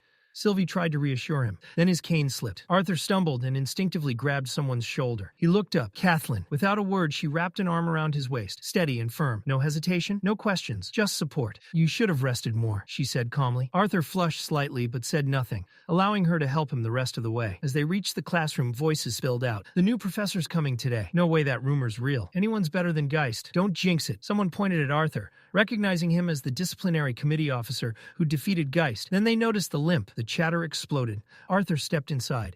A wave of murmurs washed over the room as every student turned toward him. His gaze swept across the class and landed on Fairith. Their eyes met. Fairith smirked inwardly, acknowledging Arthur as a rival once more. Somehow he always made an entrance. Then realization hit Arthur like a punch. Kathleen was royalty. Damn it. Carefully, he stepped away and thanked her. As Kathleen returned to her seat, the room fell into stunned silence. Not just because she was a princess, but because of what they'd all just witnessed. Arthur stood alone at the podium. Every eye was on him. He introduced himself calmly, a disciplinary committee member, the only son of two accomplished mages, a brother, and now their professor. For a heartbeat, nothing happened. Then the room erupted. Laughter, protests, confused shouts. The shock had finally landed. A second year finally snapped. This has to be a joke, he shouted from the back. A first year followed immediately, voice sharp with indignation. Why is he our professor? Who does he think he is? Arthur stood at the podium, expression calm, unreadable. Inside, he sighed. This wouldn't be happening if Cynthia had bothered with a formal introduction. Then again, knowing Director Goodsky, she'd probably planned this. Toss him into the fire and see who burned first. The classroom buzzed with disbelief. Then, bam, a student leapt down from his seat, landing hard on the platform. The impact cracked through the noise like a hammer strike. Every head turned. Arthur narrowed his eyes. The boy strutted forward, arrogance written across his face, a smug grin daring someone to stop him. So that's it? The student scoffed. Beat up Professor Geist, and suddenly you're qualified to teach? Guess becoming a professor's easier than I thought. Some students shifted uncomfortably. They were already tired of drama. Others leaned forward eagerly that they wanted a show. Arthur exhaled once. Then he spoke a single word. Mana erupted, not violently, but absolutely. The air thickened. Pressure slammed down like an invisible mountain. The arrogant student's knees buckled instantly. He hit the floor hard, the stage shuddering beneath him. Silence. Total, crushing silence. Arthur limped forward, every step deliberate. He stopped in front of the wide-eyed student trembling on the ground, then lifted his gaze to the class. Director Goodsky didn't give me paperwork, Arthur said evenly. No ceremony, no announcement. His manna lingered, heavy, suffocating. But I am your professor. He let that sink in. I don't need your approval. However, his eyes sharpened. You do have a choice. Anyone who didn't want to be here could leave. But, Arthur continued, voice firm, if you're wondering how someone young, injured, and limping earned a position at this academy, a faint smile tugged at his lips. Stay and find out. He turned back to the student on the floor. Leave, Arthur said calmly, or return to your seat. The boy didn't hesitate. He scrambled up, face burning, bowing repeatedly as he muttered frantic apologies before bolting back to his desk. Arthur relaxed inwardly. That's enough. No one else would challenge him today. Judging by the stunned faces around him, it looked like he'd have a full class after all. Let's begin, Arthur said, shifting gears smoothly. This is a practical mana manipulation class. He scanned the room. What's the most effective way to utilize mana from the surrounding atmosphere? A hand shot up instantly. A girl with a sharp beak-like nose and a neatly tied ponytail didn't hesitate for a second. Arthur gestured for her to speak. By absorbing ambient mana into the core, she said confidently, where it's condensed, purified, and then used for spells or techniques. Arthur nodded, clearly pleased. Well answered. The girl practically glowed at the approval. Arthur continued. Augmenters rely primarily on the mana stored in their cores, channeling it through their mana pathways to enhance their bodies or weapons. He turned slightly. Conjurers, however, draw mana directly from the atmosphere using mana veins, shaping and commanding it to cast spells. Then he raised another question. If that's the case, why do both types still meditate and absorb ambient mana? The same girl raised her hand again, then paused, thinking. After a moment, she answered more carefully. Because conjurers still need their own mana to control and guide the ambient mana. Arthur nodded. Correct, he elaborated. Conjurers use internally coded mana already shaped by spell formulas, to instruct ambient mana how to behave. He let his gaze sweep the room. That's why even conjurers must maintain a strong mana core. Then came the real hook. If conjurers use less internal mana than augmenters, is the color or stage of a mana core truly an accurate measure of strength? Whispers spread like wildfire. Students exchanged uncertain looks. Arthur didn't answer. Instead, he changed the game. 6 volunteers, elemental affinities. He pointed. Conjurers on my left, augmenters on my right. Groans followed, but eventually 6 students stepped forward. For this exercise, Arthur said, Use the most basic elemental spell you know. No wands for conjurers. He turned to the augmenters. I want elemental manifestation through your fists. Fire users ignited faint embers. Wind users formed swirling currents. Water gathered into flowing layers. Earth condensed into rough stone. The conjurers began chanting softly. Elemental lights flickered before their palms. Augmenters, launch your spells, Arthur ordered. Conjurers, absorb your own. Confusion rippled through the group. Then chaos erupted. Augmenters failed spectacularly. Some swung their arms wildly. Others yelled element names like shouting louder would help. One student literally screamed fire at his fist. Nothing happened. The conjurers weren't faring better. Attempts to absorb their spells backfired. Flames singed sleeves. Water drenched uniforms. Wind knocked students off balance. Arthur watched calmly, letting them fail, because the lesson had only just begun. A few students had already paid the price. Thin cuts marked arms and shoulders where wind or earth mana had slipped out of control.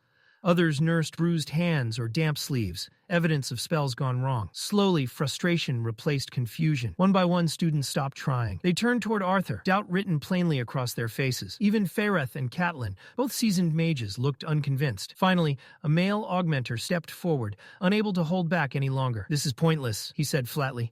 "Only high-level augmenters can cast spells at range." An elven girl joined in, her hand visibly swollen. "And why would a conjurer ever try to absorb their own spell? It makes no sense." Arthur listened without interruption. Then, without a word, he raised one hand. Mana flowed. The air shifted as a controlled gust of wind gathered tightly around his palm. With a sharp flick of his wrist, Arthur released it. The wind blast surged forward, slicing cleanly through the space between the two groups with a powerful whoosh. Murmurs broke out. One student scoffed. "Anyone can do that once they hit the orange stage." Arthur didn't respond.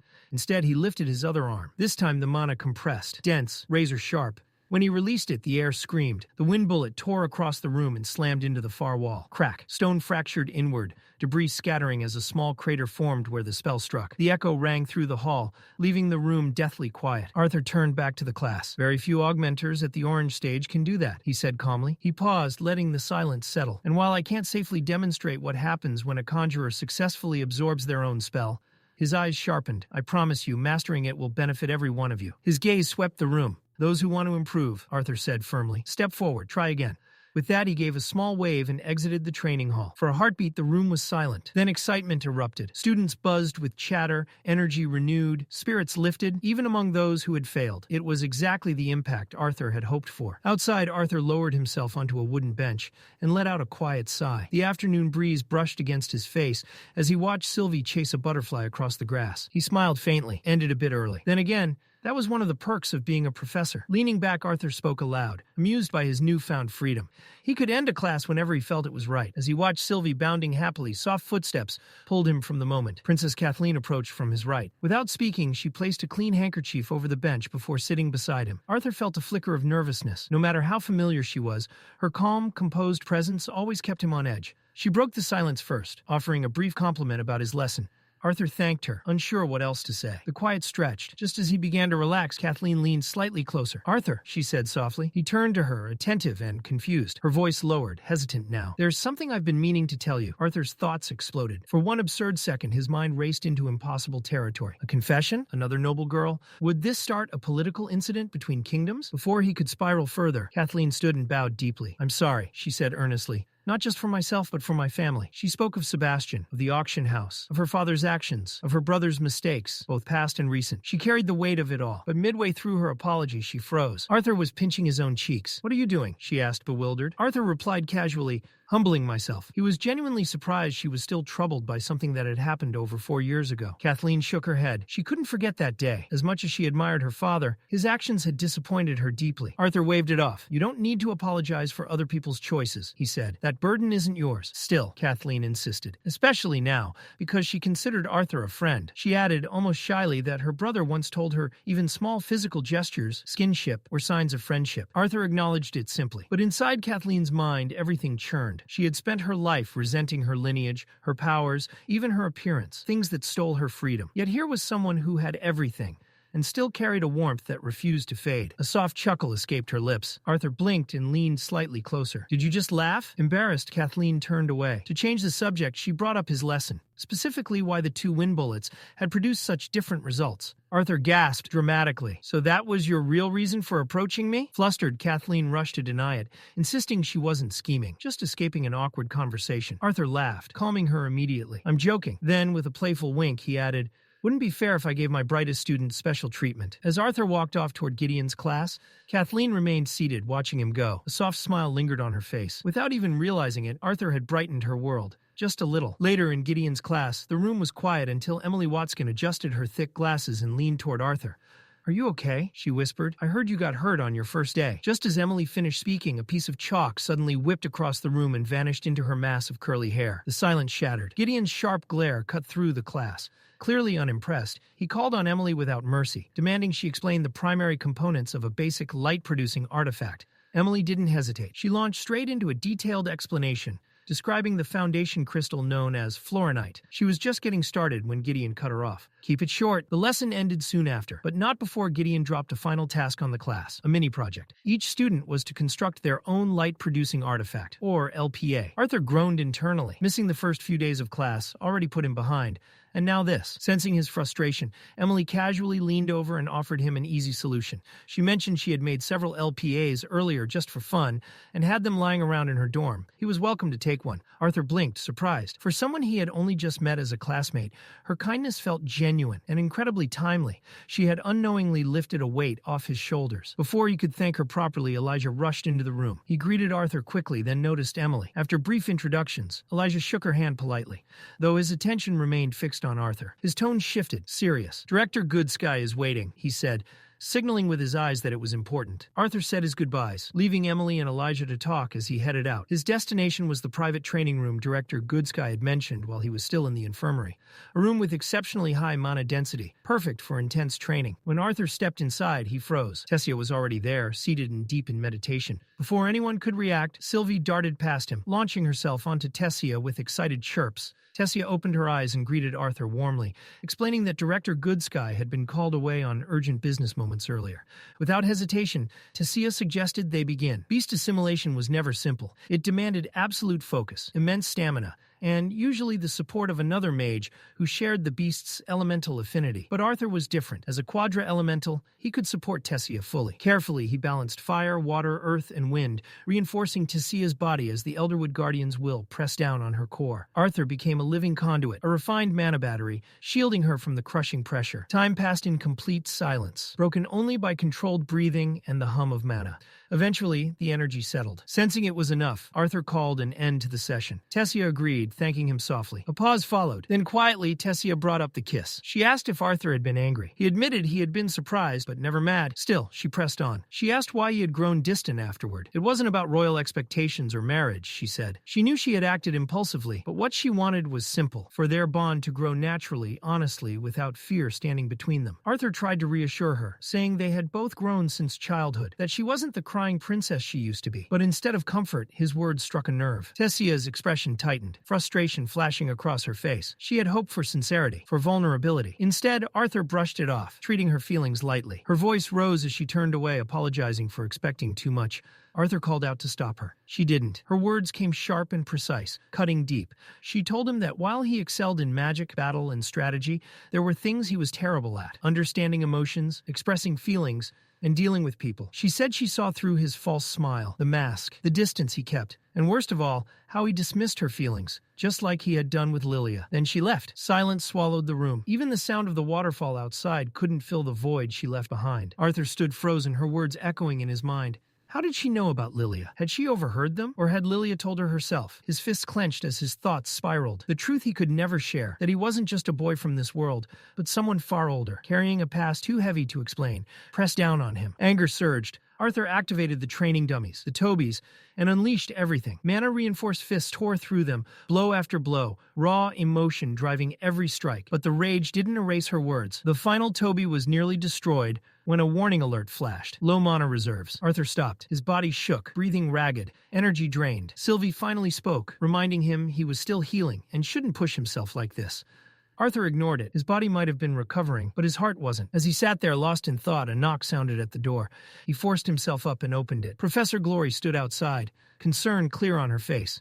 Both Arthur and Princess Tessia had missed her class, something that never happened without reason. As she stepped inside, her eyes widened at the destruction around them. Something was clearly very wrong. The training room looked like a battlefield aftermath. Arthur explained calmly that he had been training alone, that Tessia hadn't been with him. Professor Glory studied the damage for a moment longer before letting out a quiet laugh, brushing aside her earlier suspicion. She told him to at least attend his final class of the day, since he'd already skipped the rest. As they walked through the academy halls together, Glory grew uncharacteristically quiet. Inside her mind, concern churned. A private training chamber, one reinforced and restricted for advanced combat, was one thing. But this level of destruction, even within a mana-stabilized space, was alarming.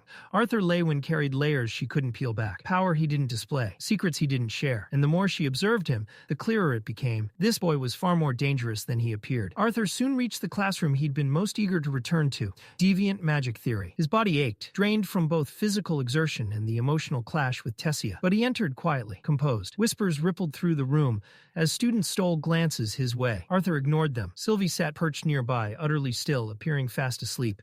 He gently pinched her cheeks. "How can you sleep at a time like this?" Her voice echoed back inside his head, amused. She wasn't sleeping. She was meditating, training her mind. Arthur sighed inwardly. If only growth came that easily for him. "Arthur Leywin." The room settled as Professor Maynor spoke his name. Tall, sharp-eyed, and perpetually curious, the professor welcomed him back, acknowledging his absence due to injury. Arthur offered a respectful apology for missing so many sessions. Maynor smiled. Then, without hesitation, he asked Arthur to explain spell formations. Despite still feeling off balance, Arthur answered smoothly. Spell formations, he explained, were the recombination or alteration of basic spells and abilities, reshaping mana flow to create entirely new effects. His explanation was concise, confident, and precise. Professor Maynor clapped once, pleased. "A solid foundation," he said, using Arthur's response as a springboard into the day's lecture. He began with an unsettling thought experiment. Imagine a world where everyone could read minds, where even fleeting, unwanted thoughts were exposed. Uncomfortable as it sounded, Maynor argued such a world would produce the greatest mages, because survival would demand absolute mastery over one's own mind. Then came the real question. Why do some augmenters and conjurers chant spell, while others don't? A student answered that chanting became unnecessary once a spell was mastered. Maynor shook his head. Too simple. Chanting, he explained, wasn't just about technique. It was psychological. Words guided the mind, shaped intent, suggested how mana should move and behave. Language had power because it focused thought. To prove his point, he offered an awkward yet hilarious example involving an unwanted confession of love, demonstrating how even simple words could provoke powerful emotional responses. Arthur noted quietly how effortlessly Maynor kept the class engaged. Building on that, the professor explained that advanced casters could shorten or completely abandon incantations only after achieving exceptional mental discipline. That was why, he claimed, mind readers would become the strongest mages of all. They'd have no choice but to control every stray thought. With that, he directed the class to their textbooks, highlighting the contrast between how augmenters and conjurers approach spell control. When class finally ended, Arthur left slowly. The halls felt unusually quiet, but the silence did nothing to ease the storm in his head. Tessia's words replayed again and again, each repetition cutting deeper. Why did it hurt so much? Sylvie answered before he could. Because it was true. Arthur didn't respond aloud, but he felt the truth settle heavily in his chest. He cared about Tessia far more than he wanted to admit, and that realization terrified him. Lost in thought, Arthur barely noticed the group approaching until Sylvie bristled. Lucas wakes. Flanked by Charles and Marcos, Lucas walked with practiced confidence. Charles stepped forward first, wearing a mask of politeness that didn't reach his eyes. Marcos fumbled through a weak excuse about checking on Arthur's well-being, muttering something about how even Xyrus Academy could be dangerous. Arthur smiled faintly and fired back with a casual jab, reminding Charles of the humiliation he'd suffered earlier. It landed perfectly. Charles snapped. Rage twisted his face as he shouted about his ruined reputation, about how Arthur had embarrassed him in front of the entire academy. He surged forward, and Lucas yanked him back. Lucas's patience had finally run dry. His voice rose as he confronted Arthur, accusing him of cowardice for avoiding him since their duel. The bitterness in his tone made it clear. The loss still burned. Then came the real question. How had Arthur escaped Inferno Cage? Lucas demanded answers. Proof. Logic. Anything that could explain how a so-called commoner had beaten him so thoroughly. Arthur tried to defuse it with humor, casually suggesting there might have been a hole in the ground. It only made things worse. Lucas clenched his teeth, fury boiling over as he pressed closer, his pride screaming for an explanation. Arthur's expression didn't change. He grabbed Lucas's wrist. With a sharp twist, he flung the hand aside. The motion was quick, controlled, and final. Arthur's voice stayed calm, but his meaning was unmistakable. This wasn't how questions were asked, especially not by someone who had already lost. Arthur stepped forward and locked Lucas into a firm headlock, his grip precise and effortless. His voice stayed calm as he reminded Lucas of a simple truth. He didn't owe him a single answer. Not now, not ever. Lucas didn't struggle, and instead he laughed. It was cold, hollow. He claimed he already knew the truth. Arthur had cheated during the duel, used some kind of artifact to pull off the impossible. The accusation scraped against Arthur's patience, that familiar irritation bubbling up again. Lucas never learned. Before Arthur could respond, Marcos suddenly shoved himself into the confrontation. Not to stop it, to poison it. His voice shook as he spoke, twisting the situation into something grotesque. He accused Arthur of using tricks not just to impress Tessia, but to seduce Princess Catelyn as writers well. The sheer absurdity made Arthur blink. For half a second, he thought he'd misheard. Then mana began leaking from Marcos. Raw, uncontrolled. The timid mask shattered as Marcos screamed, calling Arthur nothing more than dressed-up trash. Charles noticed instantly. He grabbed Marcos's wrist, panic in his eyes, warning him to stop. His mana was spilling out. Marcos tore free, shouted at Charles to shut up. He didn't care anymore. Charles tried again, desperation creeping into his voice. If Marcos didn't stop, all of them would be punished. Maybe worse. Lucas didn't intervene. He stepped back instead, watched, told them to leave Marcos alone. Marcos straightened, eyes burning with obsession, declaring that Princess Catelyn deserved better. Someone pure, someone of noble human blood, someone like him. Arthur's expression hardened. He finally spoke, voice steady but stripped of humor. He wasn't seducing anyone, and who Catelyn chose, or didn't, was none of Marcos's business. Marcos snapped. He screamed that it was Princess Catelyn, not just Catelyn, that she felt the same way, that he knew she did. His voice cracked as he pointed to a single moment, when she had picked up his handkerchief as proof of her love. Lucas watched the meltdown with a twisted amusement. Marcos had lost his mind, and Lucas was enjoying every second of it. Marcos continued ranting, claiming someone had told him he was chosen. His words trembled, heavy with obsession. Sylvie growled low, sensing it instantly. Arthur felt it too. The mana leaking from Marcos wasn't normal. It was feral, dangerous. Then Marcos froze. His eyes snapped to Arthur, and something terrifying settled into them. Clarity, twisted certainty. Arthur was the obstacle. Marcos stomped the ground and launched himself into the air, fist pulled back, killing intent, screaming through his mana. Time slowed. Arthur caught Sylvie from the corner of his eye, crouched, ready to strike. Marcos came down like a meteor. Arthur moved. He slipped to the side, caught Marcos's arm mid-swing, and twisted sharply. Using the momentum, he redirected the punch straight into the floor. Marcos slammed down. Stones shattered. The hallway shook. Dust swallowed everything. Arthur stepped back, coughing lightly as the silence settled.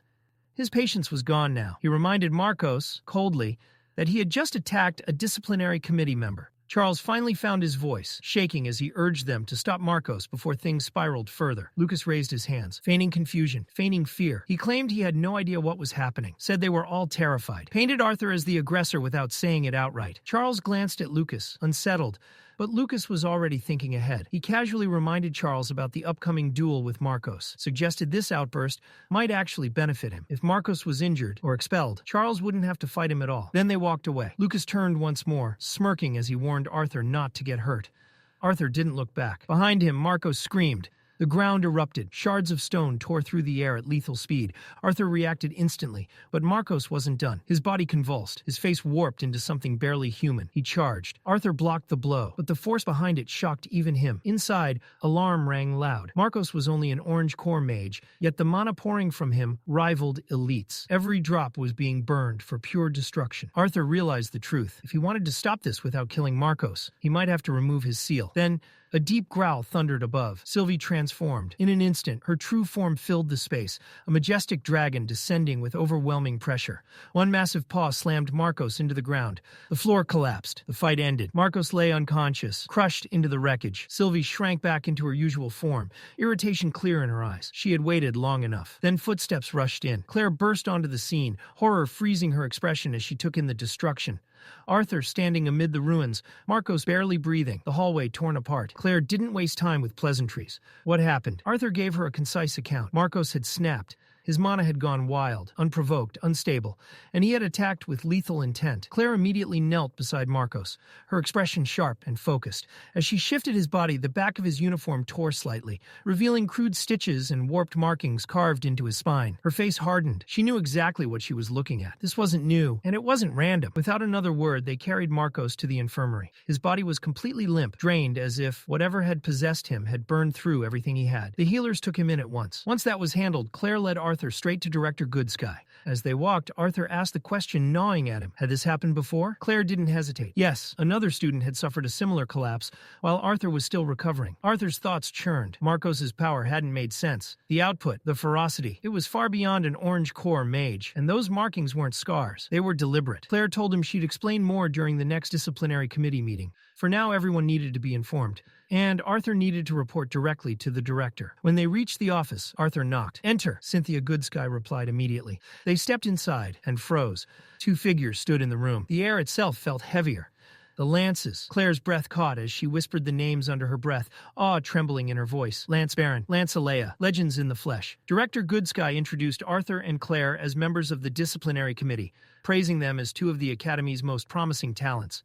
Claire nervously greeted them, unable to hide her admiration. She admitted it had always been her dream to become a Lance. Baron didn't even look at her. He continued speaking with Cynthia, his tone clipped, commanding. Whatever he said carried urgency. Cynthia nodded firmly. Moments later, both Lances turned to leave. As Baron passed Arthur, their eyes met, briefly, sharply. No words were exchanged, but the pressure behind that glance lingered. At the door, Alea paused. She smiled warmly at Claire and offered a few gentle words of encouragement. Claire practically glowed. Arthur didn't. He and Sylvie both felt it. Those two were monsters. Once the door closed behind them, Cynthia motioned for Arthur and Claire to sit. She asked for a full report. Arthur agreed, but couldn't help asking why the Lances had appeared so suddenly. Cynthia waved it off. Baron was an alumnus, she explained, and since his younger brother attended the academy, he had delivered news personally. Her tone suggested there was more she wasn't saying. She then told Arthur to begin. Arthur recounted everything, from Lucas, Charles, and Marcos cornering him in the hallway, to Marcos's mental collapse, the uncontrolled mana surge, and the unnatural strength he displayed. When Arthur mentioned the bloody symbols carved into Marcos's spine, Cynthia's expression shifted. She knew. After a pause, she confirmed it. Marcos wasn't the first, and he wouldn't be the last. When Arthur asked what was wrong with him, Cynthia admitted the truth. No one knew yet. Not the healers, not the artificers. The Mage Guild had already been contacted. Researchers would be arriving to work alongside Gideon and the Academy staff. For now, security would be increased. Disciplinary officers would patrol between classes. Night Watch would be reinforced. Claire acknowledged the orders. Cynthia then turned to Arthur and told him plainly, it was good to have him back. With things escalating, the committee needed every capable member it had. Arthur and Claire left the office together. Cynthia stayed behind. In the silence, her bond Avier questioned the decision to involve students. Cynthia's reply was cold. If things continued like this, sacrifices might become unavoidable. They were too far into retreat now. What unsettled her most was the timing. The enemy was moving early, too early. Back at the dorms, Claire reminded Arthur how late it was and told him to rest. They agreed to meet again at the committee meeting in the morning. She waved and left. Arthur lingered. Then he noticed movement. He slipped into the shadows and watched as Baron Wykes stood before Lucas. Baron's fury was unmistakable. Lucas, arrogant, untouchable Lucas, stood with his head lowered in silence. Arthur watched, surprised. Even Lucas bent before his brother. Caspian had been right. With Baron backing him, Lucas was untouchable. For now. Arthur turned away. Then Sylvie's instincts screamed. Before Arthur could react, cold steel pressed against his throat. A blade. He hadn't even had time to reach for his sword. Alea appeared out of nowhere. One moment Arthur was alone, then cold steel kissed his throat. Her speed was terrifying. There had been no sound, no warning, no ripple in the air. Just presence. Crushing. Absolute. The message was clear without a single word spoken. Whatever Arthur had felt toward Baron hadn't gone unnoticed. Too late, Arthur realized the flaw in his setup. Keeping his weapon inside a dimensional ring was convenient, until it wasn't. In moments like this, convenient became fatal. Arthur didn't panic. He spoke calmly, carefully. He explained that there had been a misunderstanding. He held no hostility toward Lance Baron.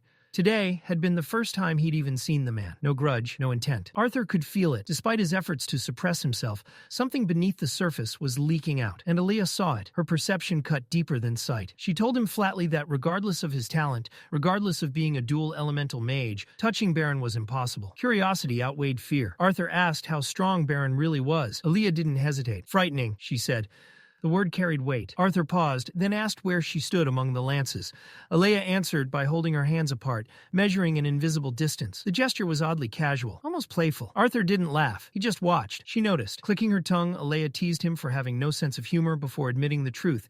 She was likely the weakest among them. The gap between her and the others was large. Arthur reached out and patted her shoulder. It was meant to be reassuring. It was not received that way. Alea stared at him, visibly offended. Still, she continued, explaining that while Baron surpassed her in raw power, her perception eclipsed his. That was why she had sensed Arthur before he ever noticed her. Now it made sense. Her attention shifted as Baron finished speaking nearby. Alea stepped back, sheathing her weapon as if nothing had happened. She told Arthur she'd enjoyed the conversation and hoped they'd meet again. Arthur bowed deeply, genuine respect in his posture. Before leaving, Alea reached out and gently brushed her fingers through his hair. Her voice softened. If her younger brother were still alive, she said, he would have been around Arthur's age. Her thanks carried something heavier than gratitude. Then she turned and walked away, leaving Arthur alone with the weight of it. By the time Arthur continued through the academy, the whispers had already begun. Students clustered in corners, voices low and frantic. A second year had gone berserk. Someone had been attacked. Some claimed it was a noble. Others swore it was House Hutcham. One name kept resurfacing, Marcos. Arthur could practically feel misinformation breeding in real time. Sylvie questioned why humans loved gossip so much. Arthur had no answer. The disciplinary committee room was silent when Arthur arrived. Heavy. He asked what had happened. Claire answered. Marcos was dead. The words landed like a blow. Arthur demanded an explanation. Curtis spoke next, his expression grim. The medics and artificers hadn't been able to stop the mana leaking from Marcos's body. It hadn't made sense. He'd already been unconscious. Claire added that the cause was tied to the symbols carved into his back. They still didn't know what they were. Kathleen admitted there was almost no usable information. What little had been uncovered was sealed. Nicholas added that even Marcos's parents were refusing to cooperate. Everything was locked down. Theodore slammed his fist into the table. What was the point of the disciplinary committee, he demanded.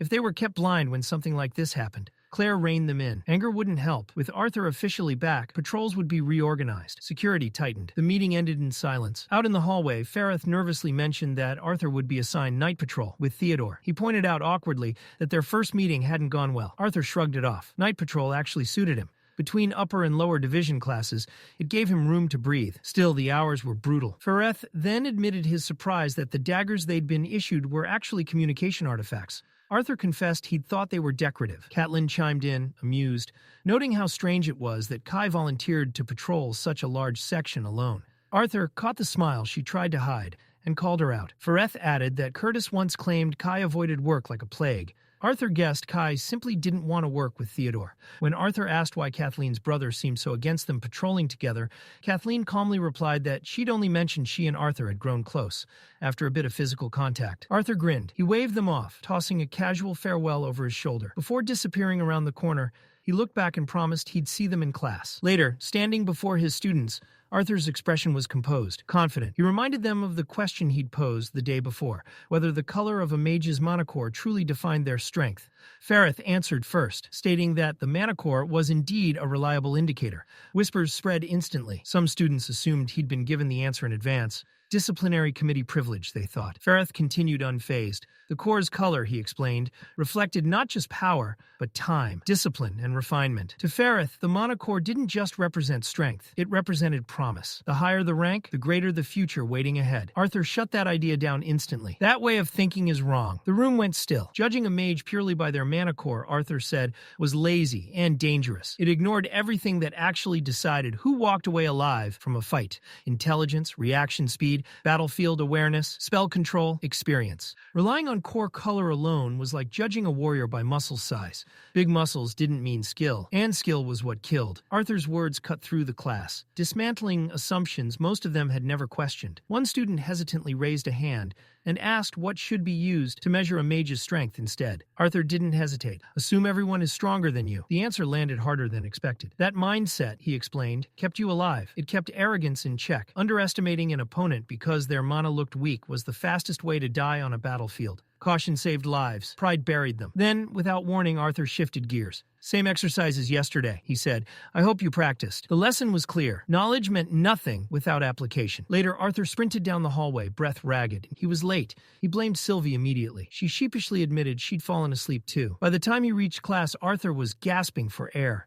He apologized quickly to Professor Glory and turned toward the locker room, only to be stopped cold. No training, Glory said firmly. Not until he was fully healed. She ordered him to sit in the stands instead. Arthur obeyed without protest. Honestly, he was relieved. At least this meant no Lucas. Not today. As he climbed toward the spectator seats, he spotted Tessia sitting alone.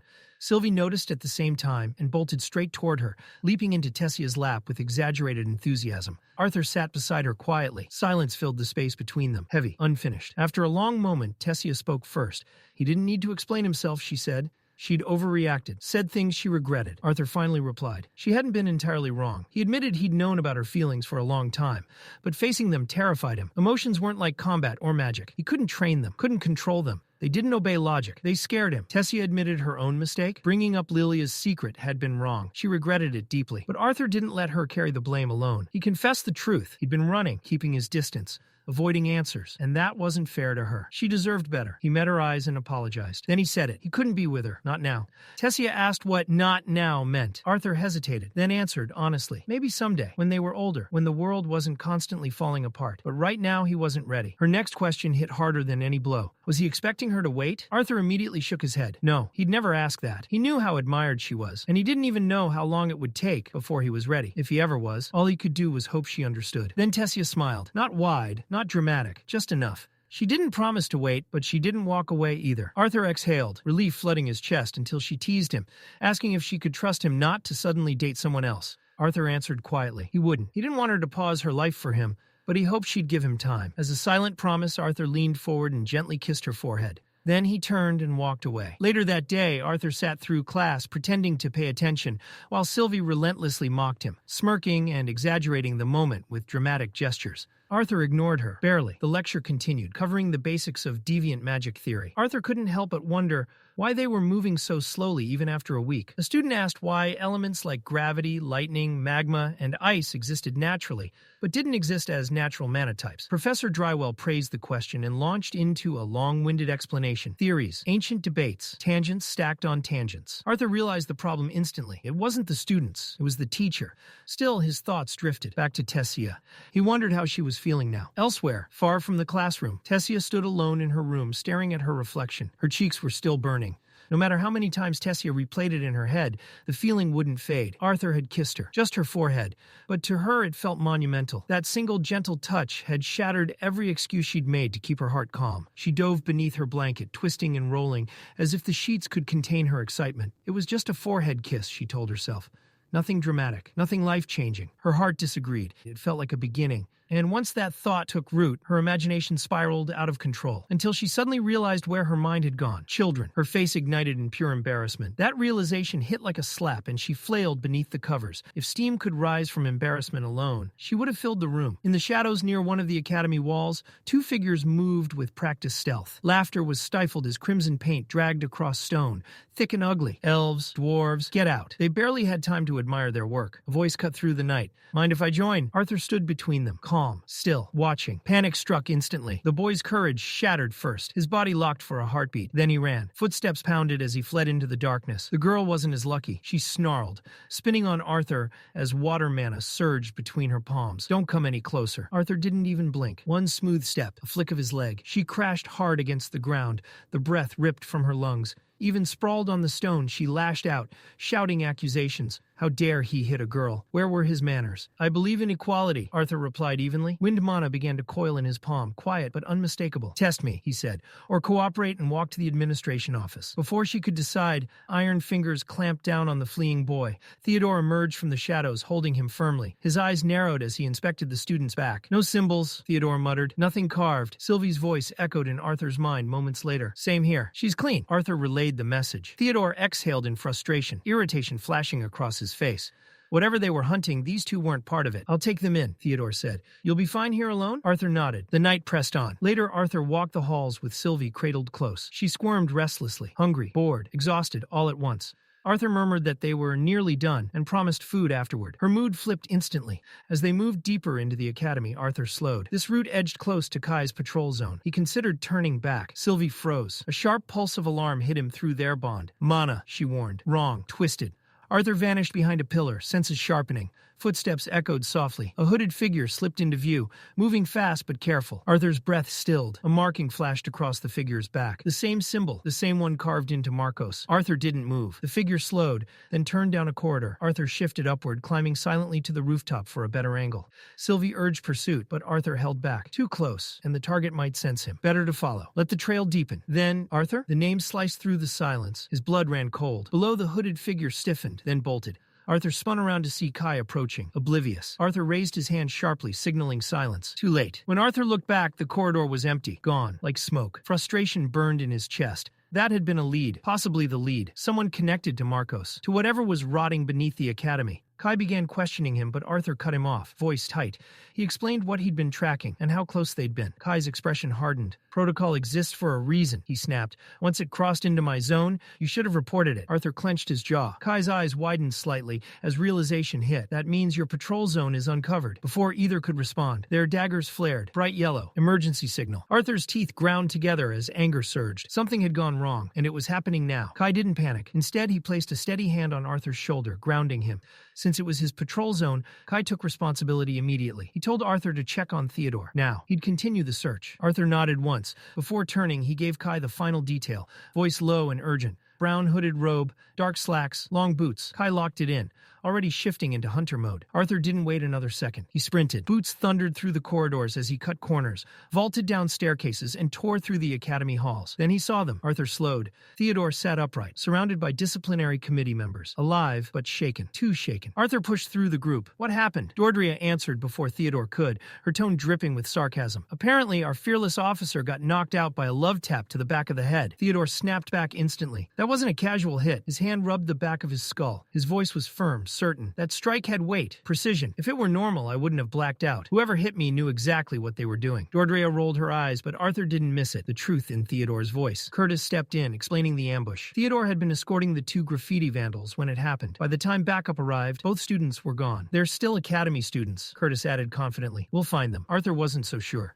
What if they didn't escape alone? Arthur said slowly. What if someone was waiting for them? Theodore shook his head. No regular student could have done that. Not in one hit. Arthur finished the thought out loud. Someone like Marcos? Theodore met his gaze and nodded. Exactly. Curtis asked if Theodore had seen anything. Anything useful. Theodore hesitated. I might have grazed the attacker before going down. No visual. It was over in seconds. Arthur's mind clicked. A graze. Kai's arm. When Kai had approached him earlier, hadn't there been a wound? Arthur reached out through the bond. Sylvie? Her response came uncertain but uneasy. I think maybe. Before Arthur could push further, Theodore frowned. Why were you coming from Kai's patrol area? Arthur paused. He chose silence. Mentioning the hooded figure now wouldn't help. Not with Theodore injured. Not with tensions already high. Nothing important, Arthur said calmly. The pause lingered. The others exchanged glances. Brief, subtle, curious. Sensing it, Theodore shifted the focus. He defended Kai without hesitation. Despite rumors, Kai was reliable when things got serious. Dordrea agreed, then immediately made it worse by adding, especially for a human. Curtis pounced on it instantly. Wow, racist and unprofessional. Dordrea panicked, backtracking so hard she nearly tripped over her words. Curtis just grinned and joked about cuffing her on the spot.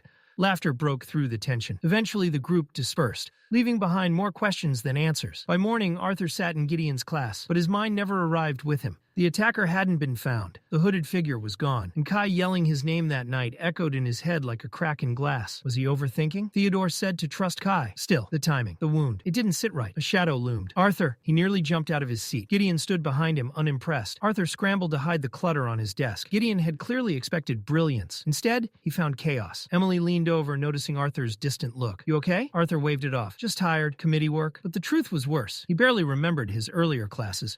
Emily elbowed him lightly, snapping him back. With a wink, she slid a set of light-producing artifacts onto his desk. Arthur's mood lifted instantly. Perfect timing. Later, Professor Glory's training field echoed with movement and command. Augmenters, hold formation. Conjurers, support, don't chase. Her voice cut sharp and clean, demanding discipline. No recklessness, no ego. When class ended, Arthur collapsed beneath a tree, shade washing over him. Lucas. Despite everything, Marcos, the assault, the secrets, Lucas had only been suspended. It burned. Sylvie tugged at his attention. Tessia wasn't around. We'll see her tonight, Arthur reassured her. Training, no patrol duty. Sylvie brightened instantly. When Arthur asked if she really hated patrols that much, she didn't even try to deny it. As the afternoon light softened, Professor Glory approached. She looked exhausted. Without a word, she sat beside Arthur. Something was wrong. Arthur felt it immediately. Is everything okay? He asked. Glory didn't bother hiding her irritation. The council had locked down almost every dungeon she normally used for training. With the Lances digging into something big, all excursions were frozen for the time being. Arthur asked the obvious question. Did that mean there wouldn't be a dungeon trip this semester? There will be one, Glory said, exhaling. Just don't expect much. It would be a lower-tier dungeon, nowhere near the brutal environments she preferred. She laughed softly, eyeing Arthur. If it ended up being too easy for him, he wasn't allowed to complain. Later that day, Arthur trained with Tessia inside the Academy's training room. The session was relentless. Tight footwork, controlled bursts of mana, no wasted motion. When Tessia's breathing finally grew uneven and her shoulders sagged, Arthur called it. She didn't argue. She just nodded, grateful, chest rising and falling as she caught her breath. Arthur glanced toward the pool lining the edge of the room and gestured. Cooling off sounded like a good idea. They sat by the water, legs submerged. The chill seeped into their muscles, washing away the heat and strain. For a rare moment, the world slowed. Arthur broke the silence, asking how she'd been feeling. Specifically whether the beast-will rejection had returned. Tessia shook her head. Since their combat drills in Glory's team fighting class, the symptoms hadn't come back. Arthur relaxed, just a little. He reminded her to report anything strange, either to him or Director Goodsky, especially since her grandfather was still away in Elenoir. She promised. This time there was confidence in her voice. Arthur encouraged her. If things stayed stable, she could complete the beast-will assimilation within weeks, maybe even push her mana core higher. Splash. Ice-cold water smacked him square in the face. Arthur blinked, stunned. Tessia was laughing. She told him he looked overheated and reminded him they were technically on break. Arthur didn't hesitate. He splashed her right back, smirking as he pointed out she was still sweaty too. The quiet room filled with laughter and the sharp sound of water. For once, there were no threats, no politics, no monsters, just two kids acting their age. Eventually, Tessia pulled her feet from the pool, saying she'd cooled off enough. Arthur hesitated. Then slowly he reached out and took her hand. His grip was gentle, intentional. Tessia inhaled sharply, her face flushing. But before either of them could say anything, "You two look relaxed." They froze. Arthur turned. Director Cynthia Goodsky stood nearby, watching with an easy smile. Tessia immediately stood and rushed to her side, concern flashing across her face. Cynthia waved it off, explaining she'd stopped by the Mages Guild for a quick spar and picked up a few scrapes. Arthur raised a brow. He thought she was supposed to be meeting the council. Cynthia laughed. A woman couldn't take a small detour? Tessia scolded her gently anyway, warning her not to overdo it. Cynthia promised she'd be more careful, then casually asked about Tessia's next class. She also mentioned she'd be using the training room later. No issue at all, Arthur said. Their training was finished. Tessia waved goodbye, thanking him. Arthur reminded her not to push herself too hard. As she left, Arthur's gaze lingered on Cynthia. Her smile was calm, but something was off. The way she stood, the tension she masked too well. She was hiding something. Arthur didn't press. He closed the door behind him and headed back to his dorm, filing the feeling away for later. The next morning arrived like any other. Arthur sat in class, exhausted, yawning, barely holding it together. Elijah noticed immediately and asked how late Arthur had been out. Arthur muttered that he wasn't sure. Elijah had already been asleep when he returned. Elijah laughed. He'd gotten back late too. Club social. Which one this time? Arthur asked. The Chain-Casting Research Club, Elijah said proudly. Way more girls than I expected. Arthur shot him a look, asking if Elijah had been starved for affection in a past life. Elijah fired back, launching into a dramatic speech about youth, magic, romance, and self-discovery. Throat cleared. Professor Avius stared them down. He praised Elijah's enthusiasm for storytelling, then reminded him they were in class. Quiet laughter rippled through the room as Elijah sank into his seat, mortified. Avius's expression darkened. Then he spoke of the incident that had shaken the academy. A fellow student, Marcos, was dead. He stood at the front of the room and reminded them that magic wasn't a toy, no matter how casually they wielded it. Power, when abused, didn't forgive. The investigation into Marcos's death was still ongoing. The academy's best mages and medics were involved. But one conclusion was already clear. Marcos had pushed a spell far beyond what his body could endure. Avius compared the mana core to a muscle. Strain it too hard, too fast, and it tears. Sometimes the damage healed, sometimes it didn't, and sometimes it killed you. The room stayed silent. One student finally spoke up, voice hesitant. Rumors had spread. People said Marcos had survived the backlash, at least briefly. With proper treatment, mana recovery elixirs should have saved him, right? Avius nodded once. Usually, yes. Elixirs worked in most cases. But not all. He clarified that he wasn't claiming this was exactly what had happened to Marcos, only issuing a warning. Magical enhancers that forcibly amplified mana came with severe consequences. One of the worst was mana leakage, when energy bled uncontrollably from the core itself, a condition that was dangerous, unstable, and notoriously difficult to fix. Still, Arthur felt it. That explanation didn't line up with what he'd seen. Marcus's erratic behavior before his death, the strange markings carved into his back, mana leaking not randomly, but deliberately. Something didn't fit. After the lecture, Arthur headed to his next class, the one where he stood at the front. He greeted the students and got straight to the point. None of them had managed to replicate his previous demonstration, so he decided to make things clearer. Arthur called Lester forward. The boy stiffened, clearly nervous, but obeyed. Arthur explained calmly. If Lester were his enemy, bigger, stronger, someone he didn't want to approach directly, then as an augmenter, Arthur wouldn't rush in. He'd attack from range. He picked up a sheet of paper and crumpled it loosely. Holding it out, he gave it a gentle puff of air. The paper fluttered down uselessly. That, Arthur said, is an unfocused spell. Then he rolled another sheet into a tight tube. A third piece became a small dart. He slid it inside, aimed, and blew sharply. The dart shot forward and smacked straight into Lester's face. The room exploded with laughter. Arthur smiled. That was the point. It's not about how much power you use, he said. It's how you shape it, how you direct it. Precision over force. He added that the conjurers would get their turn later, and while laughter still echoed through the classroom, far from Xyrus Academy, something far more serious was unfolding. In a secluded hall, the Lances gathered. Alea had expected her next assignment to be in Elenoir, assisting Lance Alea. That was no longer the case. Byron explained why. Deep within a dungeon near the Beast Glades, he'd discovered something that didn't belong. Not a monster, not an artifact, a clue. Before Alea could ask more, footsteps echoed from the stairwell. Lance Veray descended, her presence cold and commanding. With no need for ceremony, she went straight to the point. The council had made a decision. Alea was being pulled from her mission. The reason chilled the room. Unfamiliar traces had been found in several dungeons, signs pointing to mages not native to Dicathan. Until recently, the idea of another continent had been little more than theory. Now it was bleeding into reality. Byron supported Veray's claim. He'd recovered a torn piece of fabric from the dungeon. The material wasn't made from any known mana beast fiber. Worse, it had been enchanted. A spell was woven directly into the cloth. But the fabric was damaged, the enchantment broken. Whatever its purpose had been, it was now lost. That wasn't the only problem. Reports from adventurers across the Beast Glades had been piling up. Sightings of titanic bloodworms were increasing. On their own, the beasts weren't unheard of. But the pattern was wrong. Their behavior was frenzied, aggressive, almost driven.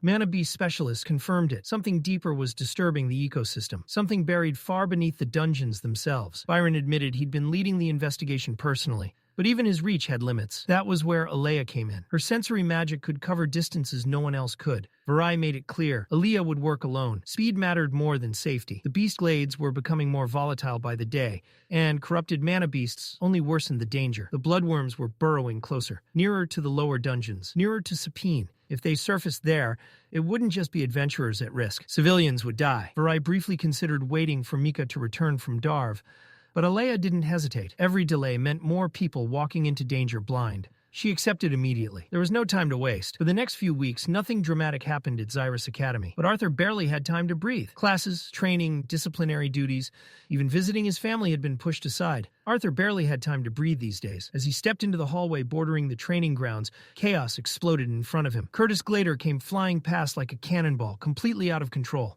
Arthur barely had time to register what was happening before an icy wall materialized out of thin air. Curtis slammed into it with a heavy thud, instead of crashing headfirst into stone. Standing calmly nearby was Princess Kathleen. Wand still raised, expression unreadable. She'd saved her brother's life in an instant. Curtis groaned and peeled himself off the ice, clearly unimpressed. Smashing into frozen magic, apparently, wasn't much of an upgrade over smashing into a wall. Across the arena, Theodore launched himself skyward and released a crushing gravity spell. The air warped under its pressure. Arthur's eyes narrowed as he studied the technique. Gravity magic still felt wrong to him, unnatural, difficult to grasp. Nothing like conventional elements. Curtis recovered fast. He hurled his sword forward, shield snapping up as he barked a chant. Fire erupted in a roaring wave, flooding the space between them. Theodore slid backward at the last second, boots carving grooves into the floor as the flames passed harmlessly by. He wasn't rattled. If anything, he looked entertained. The two squared off again, tension spiking. And then metal sliced through the air. Thin, nearly invisible wires snapped between them, halting both fighters mid-motion. Kai stood there, hands relaxed, voice calm as ever. Claire had given the order. Training was over. Arthur stared at the wires. No matter how hard he focused, he couldn't sense an attribute, no element, no familiar mana flow. It was like the magic itself was being hidden. Curtis clicked his tongue, clearly frustrated. He claimed his comeback had just started. Theodore only grinned and told him to keep dreaming. Claire stepped forward, bringing everyone to attention. The reason for the gathering was simple. Arthur, Curtis, and Claire would soon be leaving campus for a class assignment in the Beast Glades. That meant patrol routes needed rearranging. Volunteers were required. Kai raised his hand immediately, shrugging as he joked that it wasn't like he had anyone waiting on him anyway. Claire gave him a small nod of approval. Fareth followed up in dramatic fashion, proudly declaring that he had no friends either, and would gladly take extra patrols. The group went quiet. Claire blinked, thanked him, and visibly struggled to understand why he sounded so proud of that fact. Dordrea, already bored, looked ready to walk away, until her arm suddenly lifted into the air on its own. Thin metallic wires tugged it upward. She froze, startled. Claire, mistaking it for enthusiasm, immediately acknowledged her volunteer. Dordrea snapped back that she hadn't volunteered at all. Kai smoothly stepped in, suggesting they patrol together since they hadn't worked as a pair yet. Dordrea agreed, reluctantly, on the condition that he buy her food afterward. Claire smiled, satisfied. Patrol coverage settled. Meeting adjourned. As everyone dispersed, Arthur headed toward the exit, only for Ferrith to trail after him. Still clinging to the idea of rivalry, Ferrith launched into unsolicited advice about surviving the Beast Glades, bragging about his past experiences. Before Arthur could respond, Kathleen cut in with a dry remark, reminding everyone of the time a tree rodent stole Ferrith's lunch during one of those experienced expeditions. The color drained from Ferrith's face. He immediately began shouting, trying and failing to defend his dignity. Arthur sighed. He quietly called Sylvie and started walking away, but his attention drifted back to Kai. Something about that magic still bothered him. Arthur leaned toward Claire and asked what kind of magic Kai used. He hadn't sensed anything when the wires appeared. Claire shook her head. Even she didn't know. Kai kept it secret. All she knew was that the wires were special, just like him. Arthur considered the idea that the material itself might be masking the mana's nature. As if summoned by the thought, Kai leaned in with a sly grin and teased Arthur about taking such a deep interest in him. Arthur didn't deny it. Kai chuckled softly and warned him that learning too much might cost him his life. The moment lingered, sharp, unreadable, until Claire shoved herself between them, clearly irritated, and reminded everyone they still had class. Later that day, Elijah was out on the training grounds, locked in combat with one of Gideon's Toby, a mechanical training doll. With a sharp gesture, Elijah drove earth magic into the ground. Stone spikes erupted upward, slamming into the Toby and blasting it back. Grinning, Elijah summoned a massive boulder to finish the job. That's when the Toby moved. Its arm snapped up, and a spinning wave of fire launched straight at him. Elijah froze. Fire magic? From a machine? Arthur reacted instantly, grabbing Elijah and yanking him out of the way as the flames tore past, missing by inches. Elijah stared at the scorched ground, stunned. Arthur explained calmly. Gideon loved modifying his creations. Unpredictable upgrades were practically his signature. Elijah's shock turned into awe. He admitted artificing had always fascinated him, even as a kid, but magic had seemed flashier. Arthur smirked and nudged him, joking that Elijah probably learned magic just to impress girls. Elijah tried to laugh it off, half denying the accusation, but Arthur wasn't done with him yet. Without warning, Arthur tossed a wooden sword straight at his chest. Even conjurers need to know how to fight up close, Arthur said casually, a teasing smile playing on his lips. Unless all this training really is just for impressing girls. That did it, Elijah snapped. With a frustrated shout, he rushed Arthur, sword raised high. The attack came fast, raw, emotional, unrestrained. Arthur blocked it effortlessly. He chuckled under his breath. Sarcasm slipped into his voice as he parried each swing. Elijah wasn't flailing. Far from it. His strikes had structure, control. Arthur tilted his head. You trained with a sword before, didn't you? Elijah grit his teeth, still attacking. Doesn't feel like it matters when you're stopping everything like it's nothing. Arthur didn't answer right away. He was watching. Elijah's movements were clean, no wasted motion. His footwork stayed grounded, balanced, precise. Arthur could see it clearly now. If Elijah trained properly, seriously, he wouldn't just be decent. He'd be dangerous. Swordsmanship paired with metal magic wasn't just rare. It was terrifying. With a roar, Elijah poured everything he had into one final strike. He lunged. Arthur stepped aside, barely moved. He tapped Elijah's back. Elijah stumbled forward and slammed face first into the ground. Groaning, he pushed himself up, muttering angrily. Arthur calmly pointed out the mistake, losing control, overcommitting, leaving himself wide open. Before Elijah could snap back, his body froze. His eyes widened. Behind Arthur, something flickered. A reflection. A figure standing in the same posture, wearing royal garb, pale, faint, like a ghost burned into the air. Elijah's breath caught. Words echoed inside his head. Guilt, rage, anger, betrayal, envy. They crashed into him all at once. His head screamed. The pressure became unbearable. Elijah let out a raw, broken scream and collapsed. Arthur was at his side instantly, gripping his shoulders, calling his name. Elijah, hey, look at me. Are you all right? Inside his own mind, Elijah was spiraling. What is this? Why does it hurt? Why do these emotions feel like they aren't mine? Arthur urged him to go to the medical ward. But suddenly, just as fast as it came, the pain vanished. Elijah shot upright, breathing hard. I'm fine. Arthur didn't buy it. What happened? It was nothing. Elijah cut in quickly. Just hit my head earlier. He stood, avoiding Arthur's eyes, insisting he'd go clean up first. Deep down, he clung to the excuse. It was just the fall. That's all. As he walked away, Elijah waved over his shoulder, saying he'd see Arthur back at the dorm. Arthur watched him go. Something was wrong. He could feel it. The weeks that followed passed quietly. Too quietly. Life at the academy settled into a steady rhythm. Classes, training, patrols. With mid-cycle exams approaching, even excitement began to dull into routine. Arthur kept growing stronger, his magic refined under the guidance of his instructors and with help from Toby. But none of it distracted him from why he'd chosen this place. It wasn't just power. It was the people, the bonds he was forming without realizing it. One afternoon, Arthur was talking to Elijah, sharing something about their classmates. No response. Elijah? He blinked, snapping back to reality. Huh? What'd you say? Arthur studied him. The distraction. The distance. You okay? Elijah waved it off, blaming stress from exams. Then casually, he reminded Arthur about Professor Glory's Beastglades excursion. He warned him not to overdo it, especially during training with Tessia. With that, Elijah walked away. Arthur answered softly, watching him disappear. Sylvie spoke up, noting how Elijah seemed angry with him lately. Arthur exhaled, relieved. At least it wasn't just his imagination. Later that day, Arthur trained with Tessia. Her control had improved drastically. The beast will inside her manacore was stable, calm. Arthur said so honestly. Tessia smiled, confident. She claimed any mana beast they encountered wouldn't stand a chance. Arthur flicked her forehead. Don't get ahead of yourself. He reminded her that she wasn't even using half her real strength yet. The assimilation wasn't complete. Tessia shot back that he was heading into the beast glades while still suppressing his strongest elements. Arthur smirked. I can always remove the limiter. She crossed her arms. She didn't need babysitting. After all, she was still older than him. Arthur hesitated, then awkwardly explained that mana beasts might target her more easily since she still looked like a kid, so for safety's sake, she should stay inside the tent. That was a mistake. Tessia tackled him hard. She jabbed him repeatedly while Arthur laughed through the pain, gasping that it actually hurt. That only made her angrier. Eventually, she stopped. Arthur lay flat on his back, breathless, while Tessia sat on top of him. That's when Varian appeared. He raised a brow, thoroughly entertained. His teasing landed like a critical hit. Tessia realized their position and went crimson. She scrambled off Arthur, both of them backing away in panic. Arthur coughed, asking why Varian was back in Xyrus. Weren't council meetings keeping him busy? Varian waved it off. He'd escaped for air. Just wanted to check on his precious granddaughter, who looked all grown up now. Tessia growled and grabbed his beard.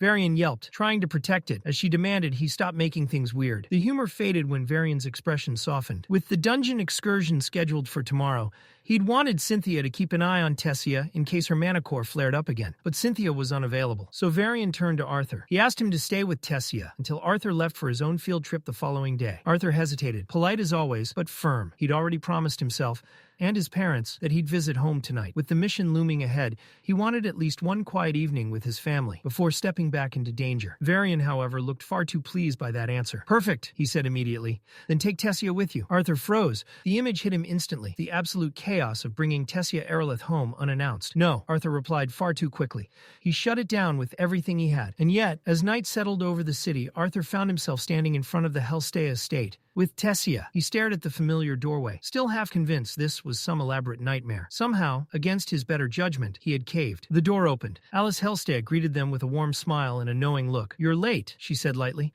Dinner's almost ready. Arthur blinked. You knew she was coming? Inside, the hallway answered for her, lined with beautifully wrapped gifts bearing the crest of the Elven Kingdom. Preparations had been made long before he arrived. Reynolds only shrugged. Had a feeling. Alice waved them in, already calling for them to hurry before the food got cold. The house filled instantly with life. Ellie nearly tackled Tessia the moment she saw her, grabbing her hand and excitedly dragging her away. She proudly explained how Helen trained her every time the Twin Horns visited, boasting about her bow skills as if she were already a veteran archer. Laughter echoed through the halls. For a brief moment, the outside world didn't exist. Then Vincent drank too much. By the end of the night, Arthur and Tabitha were each holding him upright, one on either side. Lilia crossed her arms, unimpressed. If you keep getting drunk every time I come home, she snapped, I might just stop coming altogether. Vincent whined pathetically, while Tabitha sighed, and reminded Lilia that her father regretted sending her to Xyrus more than anything.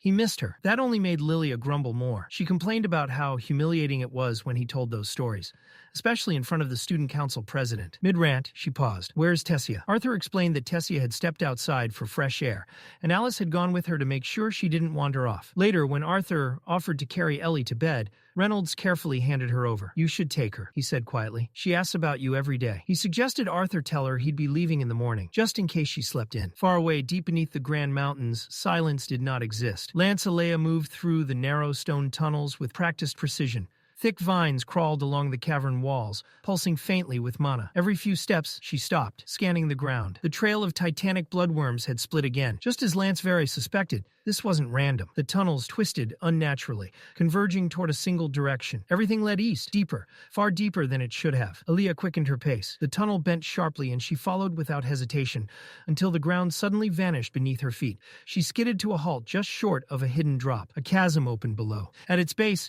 two massive serpents coiled and writhed, their bodies emitting a sickly glow. Alea's eyes narrowed. Hades' serpents, but wrong. They weren't the usual ash gray with blue fire threading their scales. These were darker, corrupted, and worse, they were guarding something. That alone shattered every known behavioral record. Hades' serpents didn't protect territory. They didn't defend nests. They didn't stay. Alea raised her wrist, activating the communication core. She reported everything. The mutated serpents, their abnormal coloration, the dense mana source flooding the tunnel beyond them. Lance Alea's voice came back immediately. Calm, trusting. He left the call to her. Alea confirmed it. The discoloration matched other deviant mana beasts reported recently. This was no coincidence. She requested backup. Virai responded without delay. 50 battle mages were already mobilizing through the nearest teleportation gate. Alea was ordered to hold position. She lowered her arm. Her gaze never left the serpents below. Outside, the night air was cool and still. Alice and Tessia walked side by side beneath the stars. Alice thanked her for coming, acknowledging that it probably hadn't been easy. Tessia smiled and admitted she'd had fun. The chaos alone had been entertaining. Alice chuckled softly. I think the word you're looking for is embarrassing. Tessia laughed. Maybe both. After a pause, Tessia asked carefully if Alice was worried about Arthur entering the dungeon the next day.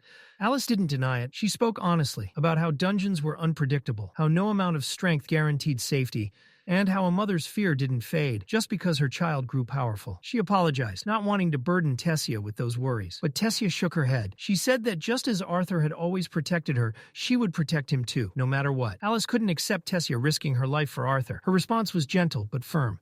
No, she said. Tessia was someone's daughter, too. Her trust was in her son, to survive on his own. Silence settled between them. Finally, Alice mentioned the cold and suggested heading back inside. Tessia thanked her for showing her around and stayed outside a little longer, lost in thought. Later that night, Arthur laid Ellie gently into bed. As he pulled the blanket up, she stirred. What time is it? She asked sleepily. Still night, Arthur whispered. She paused, then asked the real question. When are you leaving? Arthur hesitated. In the morning. Her voice softened. Can't you stay longer? He smiled sadly and promised he'd come back for a full week after the dungeon trip. Ellie wasn't satisfied. She asked for stories. Arthur tried to refuse. He had to wake early. But when she patted the bed beside her, he gave in. She asked him to finish the story he'd once started, the one about how he became a professor. Arthur thought for a moment, then remembered. He told her about Professor Geist's Ember Wisp spell, about how it couldn't be stopped, about how Princess Catelyn had been left defenseless. Ellie's eyes widened. The king's daughter? Arthur nodded. He'd stepped in and pulled her out of danger. Ellie teased him for saving another princess.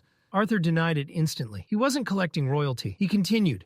How he challenged Geist in her place, won the duel, and caught the Academy's attention. Ellie asked if he'd accepted their offer right away. No, Arthur said. He'd refused repeatedly, until they granted him access to a restricted section of the library. That had been worth it. There were other benefits, too. A private training room filled with mana crystals, leniency from the faculty, time to grow stronger. Ellie tilted her head. Were you a good teacher? Arthur smirked. Even students outside my class came to watch. Ellie gave him a look that said doubtful. Brat, Arthur muttered playfully. She grinned and asked if he trained there with Elijah and Tessia.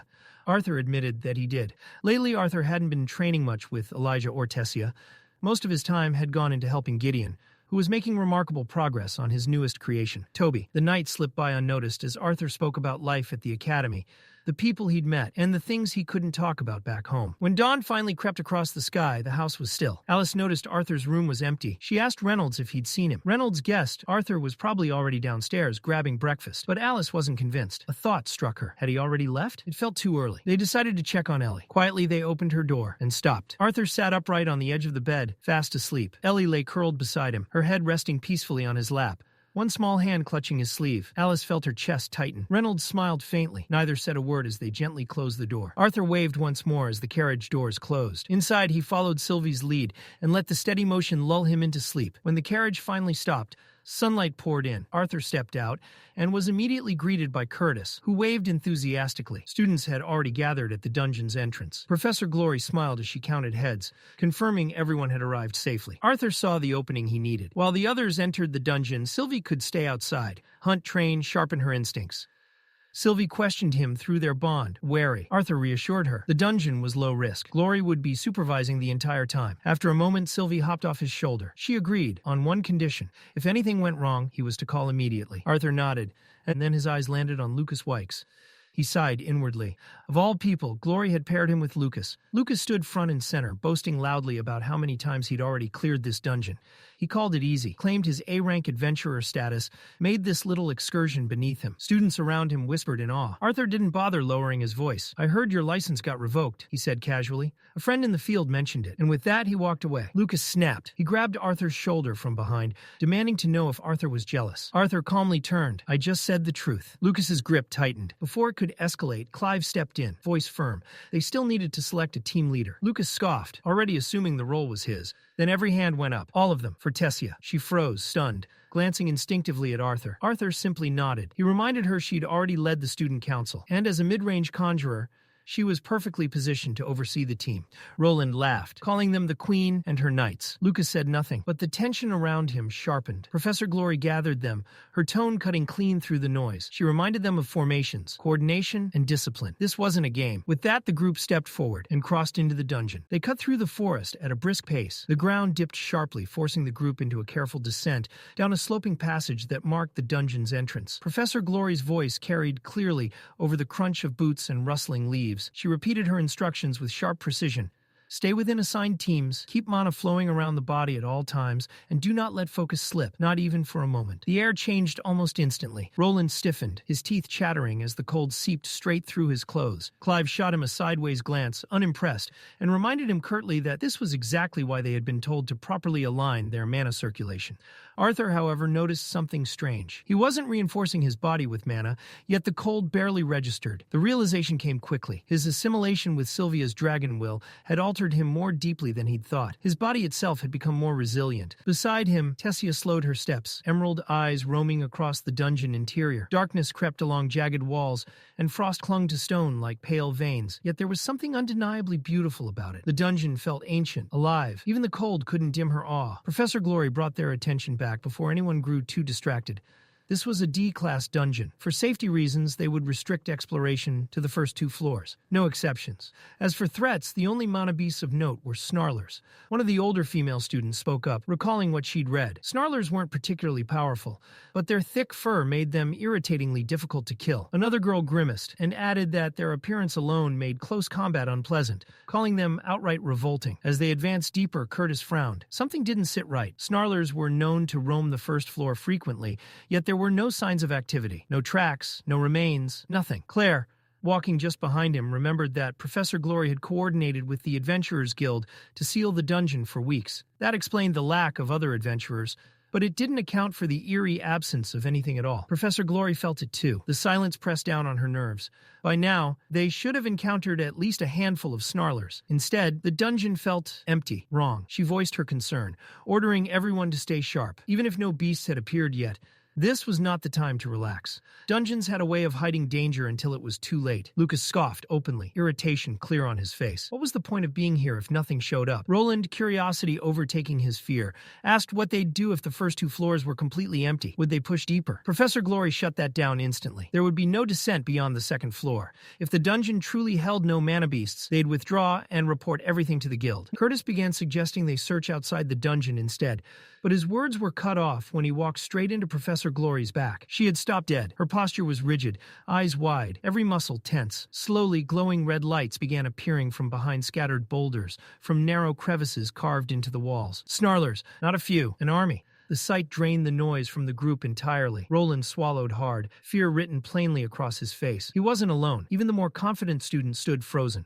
overwhelmed by the sheer number surrounding them. Arthur moved first. He grabbed Roland by the cloak and dragged him backward, urging him to move exactly as the professor had instructed. The snarlers burst from their hiding places, snarling and snapping as they charged in a tide of fur and teeth. Professor Glory stepped forward without hesitation. Steel flashed. In one smooth, decisive arc, her blade tore through the front line. Dozens of snarlers fell instantly, bodies collapsing before they even realized they'd been struck. Her power was overwhelming, her technique flawless, but her mind raced. Individually, the beasts were no stronger than expected. But this many? This wasn't normal. She shouted her decision without delay. The training was suspended. Student safety came first. Everyone was to retreat to the stairs immediately. The group had just begun to pull back when a blazing sphere streaked past her shoulder. Boom! The fireball detonated among the snarlers, blasting 6 of them apart in a burst of heat and smoke. Silence followed as all eyes turned. Lucas stood behind them, arm lowered, face cold and unapologetic. Murmurs rippled through the students. The beasts had gone down easily. Maybe this wasn't as dangerous as it looked. It was only a D-class dungeon, after all. Professor Glory hesitated. Curtis suggested continuing the exercise,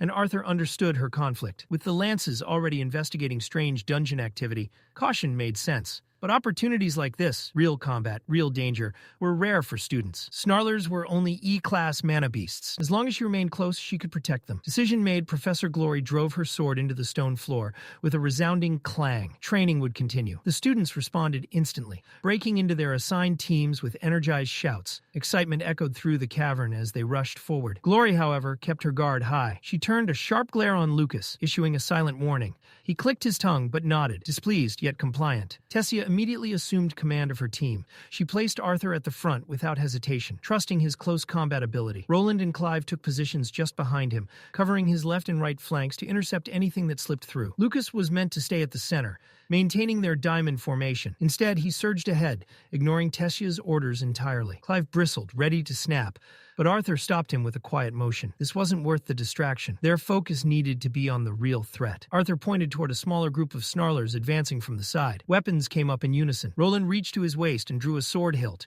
No blade attached. Beside him, Clive calmly pulled a compact metal shortbow from his dimension ring. The moment Roland activated it, water spilled from the hilt of his weapon.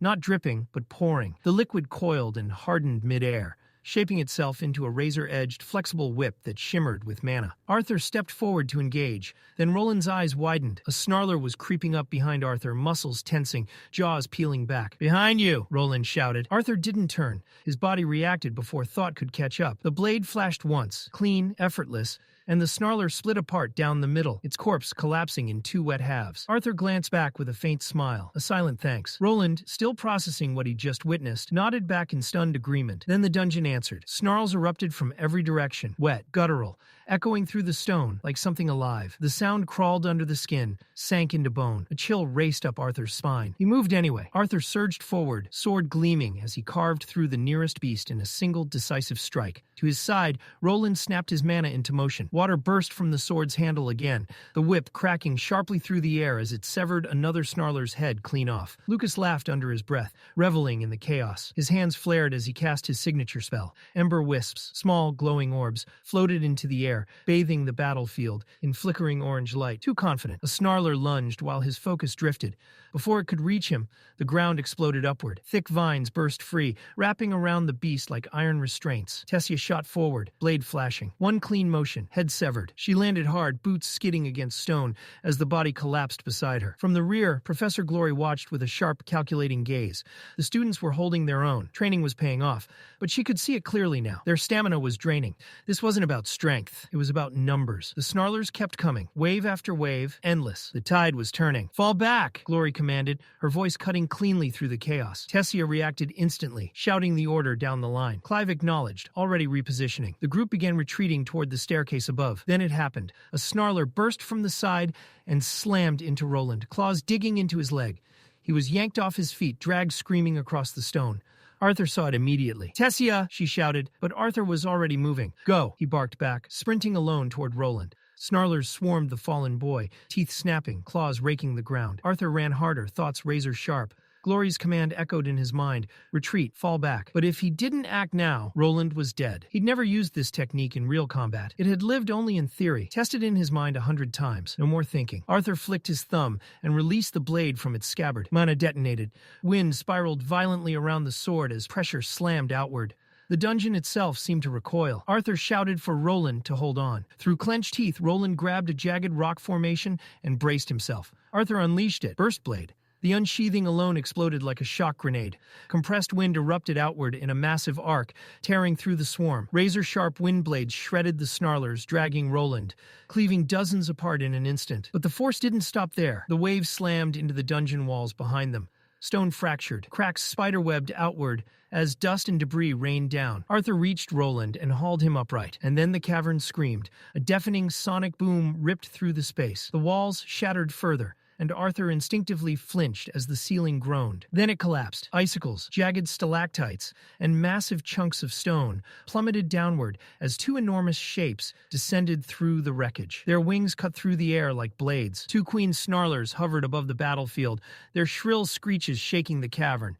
Fear spread instantly. Professor Glory stared upward, disbelief flashing across her face. These creatures were never meant to surface, not from the lowest levels. And yet there they were. The queens dove, both folded their wings and accelerated straight toward her. Glory didn't hesitate. She tore the seal disguised as a necklace from her neck and slammed it into the ground. Mana exploded outward as the limiter shattered. The air warped around her presence. Her eyes burned with fury as she drew a second colossal sword from her dimension ring. The queen struck first. Massive claws slashed downward. Glory met them head-on, dual blades crashing against bone and muscle. Sparks burst violently as steel screamed against flesh. Her swords ignited, one blazing with fire, the other crackling with dense, sand-like earth energy. The collision sent a shockwave rippling outward, forcing the queens to skid back. Glory launched herself forward, relentless. She vaulted into the air, soaring above them, then brought both swords down in a devastating cross. One blade crushed into the smaller queen's body. The other tore through the larger queen's wings. Her dual-element augment, melding fire and earth, detonated. Projectile shards erupted like frozen spears, ripping through the smaller queen's core. The creature howled once before collapsing lifelessly. The larger queen staggered, but Glory didn't pursue. She turned sharply toward the students. "Clear the exit," she commanded. Arthur understood instantly. They had to move, guide everyone across the chasm, break whatever blockade awaited them, and make sure no one was left behind. Through the chaos, Arthur's gaze locked onto a young mage, weaving wind and earth magic, Delphine. He ran toward her without hesitation. He'd need her power to force a path open. Behind him, Tessia planted her staff into the ground, eyes blazing. She shouted that they had his back. Vines exploded forward, impaling snarlers and holding the line as the retreat began. The dungeon reeked of burned fur and blood, the air vibrating with the shrill cries of snarlers refusing to die quietly. Arthur and Delphine sprinted for the sealed exit, boots skidding over cracked stone, while Clive covered their retreat, mana-laced arrows ripping through the darkness with lethal precision. They reached the chasm, and just as Arthur had feared, the path was completely blocked. Arthur snapped his head toward Delphine. She understood instantly. Earth magic. She had to rebuild the passage. For a split second, doubt flickered across her face. It wouldn't be fast. It wouldn't be easy. But she nodded and began channeling her mana. That was when Curtis's voice cut through the chaos. "Behind you!" A snarler had slipped past the line.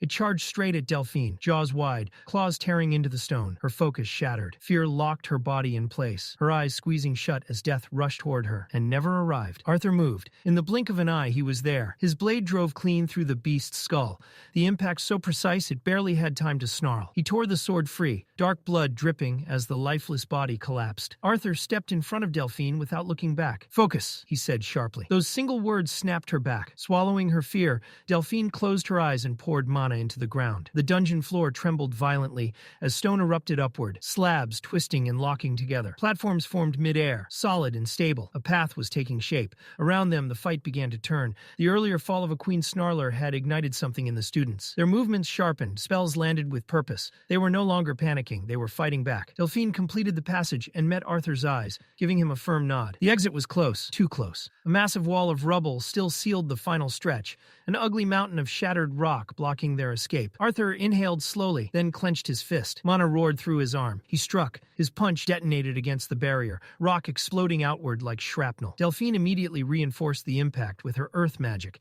containing the blast and shielding their side from collapse. Then the smell hit, rot, burned flesh. It flooded the air so violently that several students gagged, coughing as their lungs rebelled. Arthur's eyes darted around, and the source became horrifyingly clear. Hundreds of snarler corpses crushed beneath rubble, slowly burning. Smoke was filling the dungeon. Lucas, overwhelmed earlier, had unleashed relentless fire spells, incinerating the beasts. But now those same flames were consuming their only breathable air. Toxic fumes churned upward, thickening with every second. Arthur reacted instantly. No more fire magic. Put it out now. Flames were extinguished hurriedly, but the damage was already done. Oxygen was disappearing fast. If they hesitated any longer, spells would fail. Then bodies would follow. Arthur turned to Delphine. They didn't need careful shaping anymore. They needed destruction. Before he could speak, a familiar presence brushed against his mind. Sylvie. She felt his distress and reached out, demanding to know what was wrong. Arthur explained quickly. They were trapped. He asked her to check the outside of the passage. She offered to help immediately. Arthur hesitated. The hesitation cost him a heartbeat and triggered a realization. Curtis, granddaughter. Arthur spun toward Curtis and called him over, asking if World Howl could break through the blockage. Curtis grimaced and admitted the truth. Without granddaughter physically manifesting, his mana reserves weren't enough. Then get ready, Arthur said flatly. First phase. Now. There was no time for questions. Delphine was sent to reinforce the front lines, while Arthur prepared the transfer. As she ran, Arthur exhaled and removed the magical seal around his wrist. The dungeon reacted. Earth, fire, water, and wind spiraled violently around him, raw elemental power bending to his will. Arthur focused on something long deemed impossible: mana transference. Ordinary mages couldn't do it. Even those sharing affinities failed. Their elemental balances too different. But Arthur was a quadra-elemental. He could adjust, reshape, and replicate the exact mana Curtis needed. He hadn't mastered it. He'd barely tested it. But there was no alternative. Arthur placed both hands on Curtis's back and released the flood. Mana surged like a tidal wave, slamming into Curtis's body. The prince cried out and dropped to one knee, muscles trembling as he fought to absorb the overwhelming force.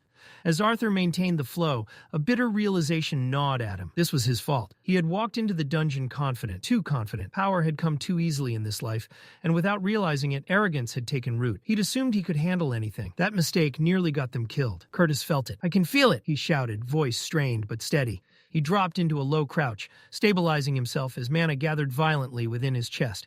Power from his core, and the surrounding air condensed at his jaws, pressure screaming to be released. Then Curtis roared. The first phase breath attack tore through the dungeon like a living cannon. The rubble ahead disintegrated in a thunderous explosion, dust and stone blasting outward as the blockage vanished. Beyond it, the staircase. Freedom. "Move," Arthur shouted, and the students ran. Curtis didn't hesitate. He shouted at the others, his voice sharp with urgency, forcing them to move faster toward the exit. Behind them, the battle hadn't ended. Professor Glory was still locked in combat, standing atop the fallen Queen Snarler's massive body. She moved like a blur, carving into the beast's arm with a precise slash that tore a howl of agony from its throat. As the Queen reeled, Glory pressed the attack, crossing both blades in a vicious follow-up strike. Her deviant magic surged, two elemental forces fusing into something unnatural. Arthur watched, his expression tightening.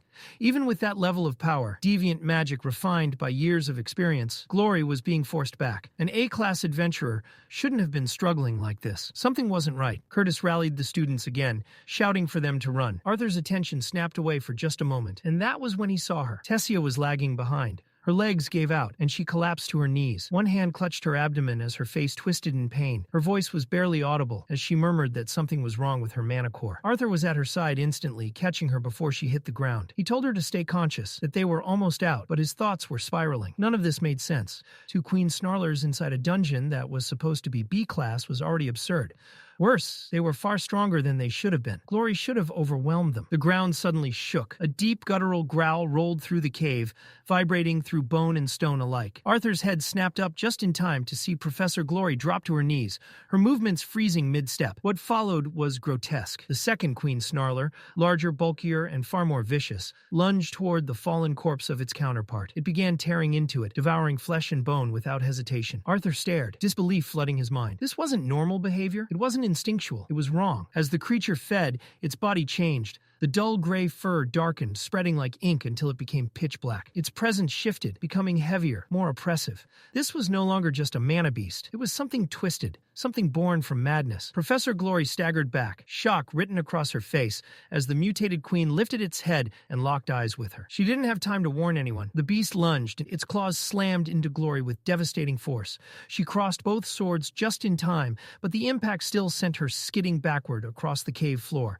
boots carving deep grooves into stone as she fought to stay upright. The creature turned, its bloodlust shifting toward the fleeing group. It sensed movement, fresh prey. Before it could advance, a storm of razor-sharp glass shards ripped through the air. Glory's magic detonated against the queen's hide, hammering into it like explosive rounds and staggering it just long enough. Glory surged forward, roaring as she reclaimed its attention, dragging its focus back onto herself. Arthur saw it clearly now. The strain in her movements, the slowing reactions, even she was reaching her limit. If this kept kept up, she wouldn't survive. Claire shouted for Arthur to retreat. Curtis echoed her, desperation bleeding into his voice. Arthur turned and gently transferred Tessia into Claire's arms. He told her to get Tess out, now. Claire froze, reading his intent instantly, her voice breaking as she protested. Curtis rushed in, gripping Arthur's wrist, begging him not to do something reckless. Arthur didn't answer. Blue flames erupted around his hand, burning with an intensity that distorted the air. Mana surged outward, thick and violent, pressing down on everyone nearby. Curtis stumbled back, eyes wide as Arthur's killing intent washed over him. Arthur wasn't running, he was staying. Claire stood frozen, unable to look away. Curtis couldn't either. The power Arthur had been hiding was undeniable now. The battle reached its breaking point. Glory unleashed everything she had, but the mutated queen showed no sign of slowing. Every clash shook the cave. Every blow forced her back another step. The creature was faster, stronger, and terrifyingly resilient. Confusion flickered across Glory's face. She had seen Mana Beasts devour one another before, but never like this, never evolved so violently, so instantly. This dungeon was wrong. Arthur shouted for her to duck. In the next heartbeat, he launched himself forward, wrapped in roaring wind and searing blue fire. He slammed into the queen with raw force, driving it sideways and ripping it away from Glory. Her eyes widened. Fire. He was wielding fire now. The queen roared and charged back, claws tearing through the air. Glory barked at Arthur to fall back, reminding him she had ordered everyone to retreat. Arthur refused. He told her he was a professor too, and then he slipped beneath the queen's swinging claws, driving a strike into its exposed side. They moved together, instincts aligning, dodging, striking, repositioning as the queen's massive limbs carved destruction through the cave. Arthur spoke quickly, pointing out what he'd noticed earlier. None of Glory's attacks had actually injured the queen. Not truly. She snapped a sharp reply, but there was no anger in it, only focus. Trust formed in the space between them, forged in the heat of battle. She gave him room to act. Arthur glanced toward the entrance. The students were gone. All of them, except Lucas, who turned away the moment their eyes met and fled. Arthur told Glory they were alone now. She nodded once and spoke without hesitation. The Queen Snarler could not be allowed to leave the dungeon. The plan was simple, brutal, and terrifyingly thin on margin. They didn't need to kill it. They just needed to weaken it long enough to get out, while keeping its attention locked on them. Arthur nodded once. He didn't waste words. 10 seconds, he said. Just give me 10. Professor Glory didn't hesitate. The moment the words left his mouth, she surged forward, unleashing another violent wave of mana. Her presence slammed into the mutated queen like a challenge it couldn't ignore. The beast snarled, its focus snapping to her instantly. Arthur moved. He drew Dawn's ballad in one smooth motion, returning the sheath to his dimension ring. Both hands closed around the blade as he poured the last of his remaining mana into it. Lightning answered. The sword screamed. Arcs of electricity crawled along the steel, snapping and crackling, the air around it vibrating as Dawn's ballad hummed with power. The weapon felt alive in his hands, heavy with pressure, begging to be released. Now, Arthur shouted. Glory leapt back at the exact instant Arthur drove forward. He plunged the blade deep into an old wound near the creature's hip, burying it to the hilt. Lightning detonated inside the queen. A violent surge poured straight into its body, electricity ripping through muscle and bone from the inside out. The mutated queen shrieked, a sound so raw it clawed at the ears. Its body spasmed uncontrollably, limbs jerking as the current ravaged it from within. Arthur yanked at the sword. Too slow. Professor Glory was already there. She grabbed him around the waist and didn't even pause. She turned and sprinted for the dungeon's entrance, dragging him with her at full speed. Arthur fought to pull Dawn's ballad free, but the blade slipped from his grasp, left buried in the queen's flesh as they were hauled away. The path ahead was chaos. Lesser snarlers flooded the tunnel. Then the shadows shifted.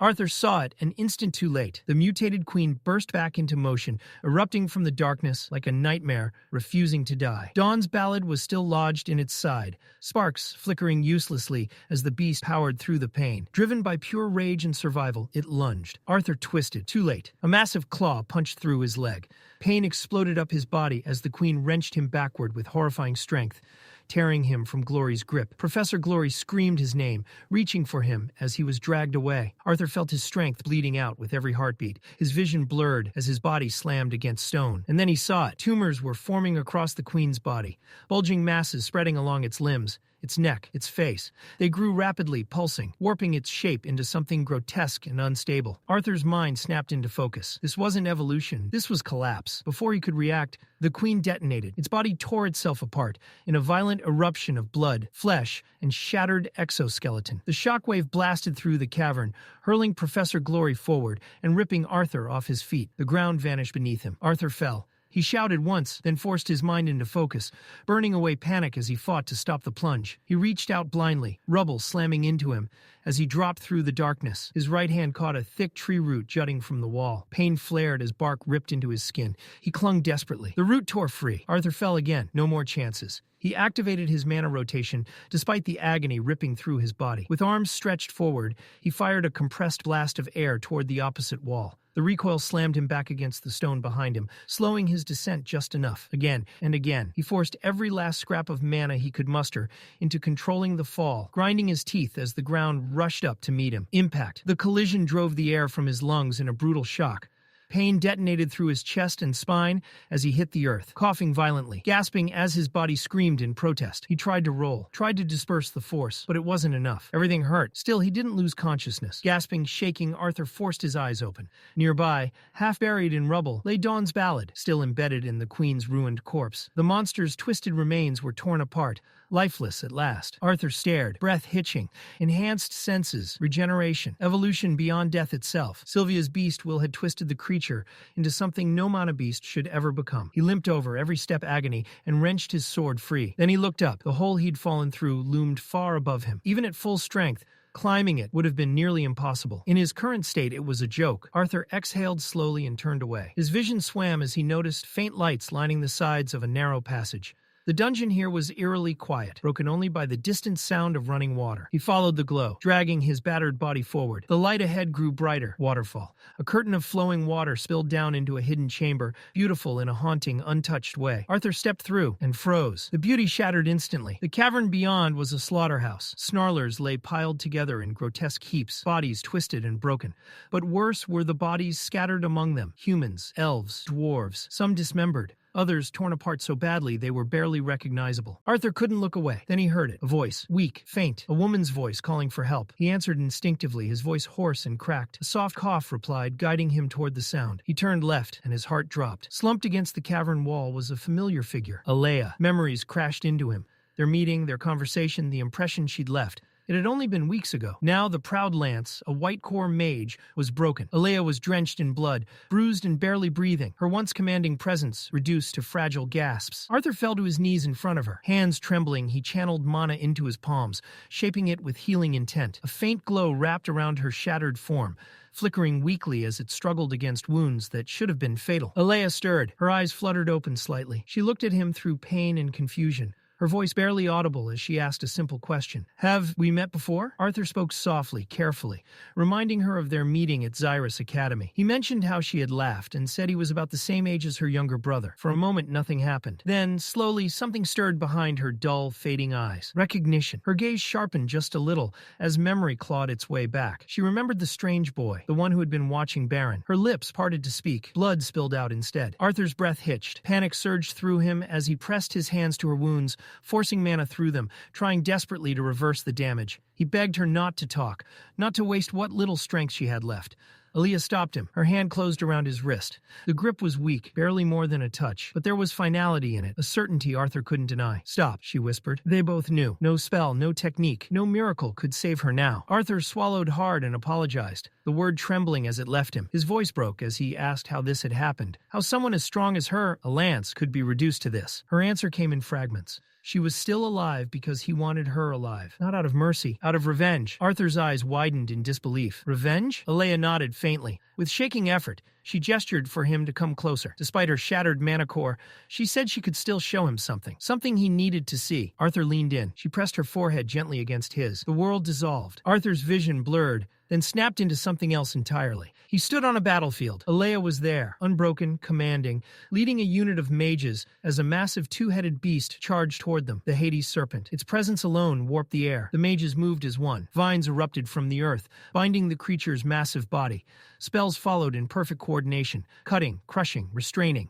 Bit by bit, they brought the monster down. When it finally collapsed, one mage stepped forward and drove his sword into its chest, extracting a glowing mana core. For a single breath, he stared at it. Then it cracked. The core shattered violently, releasing a catastrophic surge of energy. The blast hurled the mages away like broken dolls, bodies slamming into the ground. And then he appeared. Standing atop the serpent's corpse was a demon with black curved horns, Vertra. The moment he manifested, the battlefield changed. The air grew heavy, oppressive, as if reality itself recoiled from his presence. Without warning, jagged metal spikes tore through the air.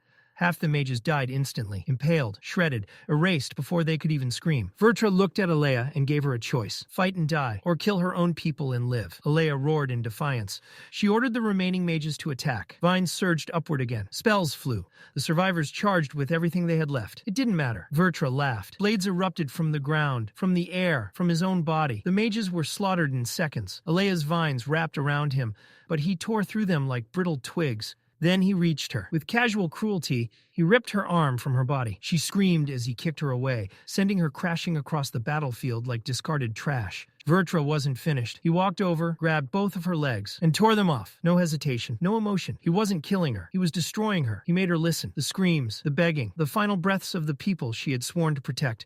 There was no mercy. Then the memory shattered. Arthur staggered backward, gasping. His stomach twisted violently as the images overwhelmed him. He dropped to his knees and vomited, his body rejecting the horror he had just witnessed. The cavern fell silent. Alea's voice broke through the quiet. She apologized. She said no one, especially someone his age, should ever have to see something like that. Arthur wiped his mouth, shaking, but his voice was steady when he spoke. He understood now. He thanked her for her strength, her courage, her sacrifice. Tears streamed down Alea's face. Her body trembled as fear finally broke through the stoic shell she'd held onto until the end. In a broken whisper, she confessed the truth she'd been holding back. She didn't want to die. Arthur moved without thinking. He wrapped his arms around her fragile body, holding her close as if he could keep her here through sheer will alone. Her voice trembled again as she repeated it. She didn't want her life to end. Arthur's tears fell freely now. He stroked her hair gently, whispering comfort he didn't know would reach her. Her breathing grew shallow, slower. Then it stopped. Alea died in his arms. Arthur sat there for a long time, unmoving. When he finally rose, he used his mana to open the earth. One by one, he laid her fallen comrades to rest, carefully lowering each body into the ground and covering them with soil. For the last, he planted their weapon into the earth like a gravestone. A promise. Alea's death would not be meaningless. Arthur looked down at his hands. The demon in Sylvia's cave. Vertra. The others like him. Whether they wanted Sylvie or all of Dicathan, it didn't matter. His strength wasn't enough. 4 elements weren't enough. If a war was coming, he couldn't afford to stand still. He cleaned Alea's body with conjured water, then froze it into a solid block of ice to preserve her. Nearby, he found a small flower, plucked it, and placed it gently beside her. He promised she wouldn't be alone for long. Then, a roar echoed through the cavern. Arthur felt it before he saw her. Sylvie landed nearby, her massive form radiating quiet sorrow. She lowered her head toward him, her eyes soft, understanding his grief,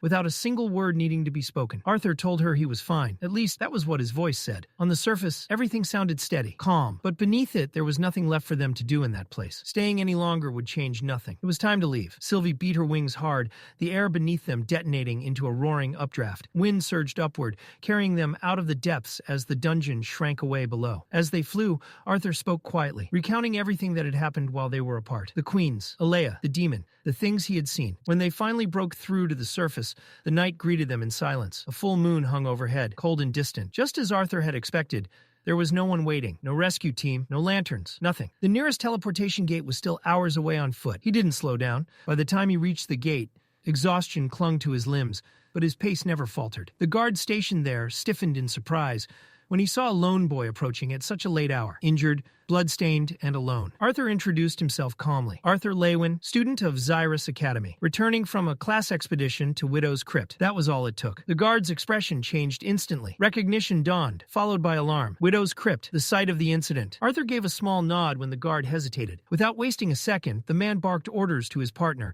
telling him to inform Xyrus Academy and the Adventurers Guild immediately. The second guard took off at a run. When the guard turned back, concern replaced his initial shock. He mentioned that the guild had already been preparing a search and rescue operation.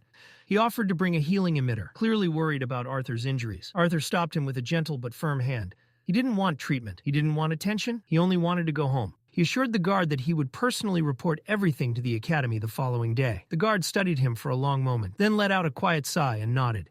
A carriage was prepared. Arthur climbed inside without another word. The ride home passed in silence, but his mind was anything but quiet. His thoughts weren't on reports or missions or consequences. They were fixed firmly on something far more unsettling. For the first time across both of his lives, Arthur truly understood what it meant to protect someone. Even as a king, even with power and authority, that feeling had never cut this deep. Arthur didn't go inside right away. He stood before the door, staring at it. The lights were still on. His family was awake, waiting. That knowledge alone felt crushing. Instead of knocking, he sat down on the steps. A long breath escaped him, bitter and heavy. He admitted silently quietly that maybe he was being selfish, but he didn't have the strength to explain anything. Not yet. Alea's final moments replayed relentlessly in his mind. Her shaking voice, her fear, her plea not to die alone. He could still feel the weight of her in his arms, the gradual stillness as life slipped away. He hoped, irrationally, desperately, that somehow she might be given another chance, just like he had been. The door opened softly behind him. Arthur hadn't even heard it. Reynolds stepped outside and looked out over the floating city,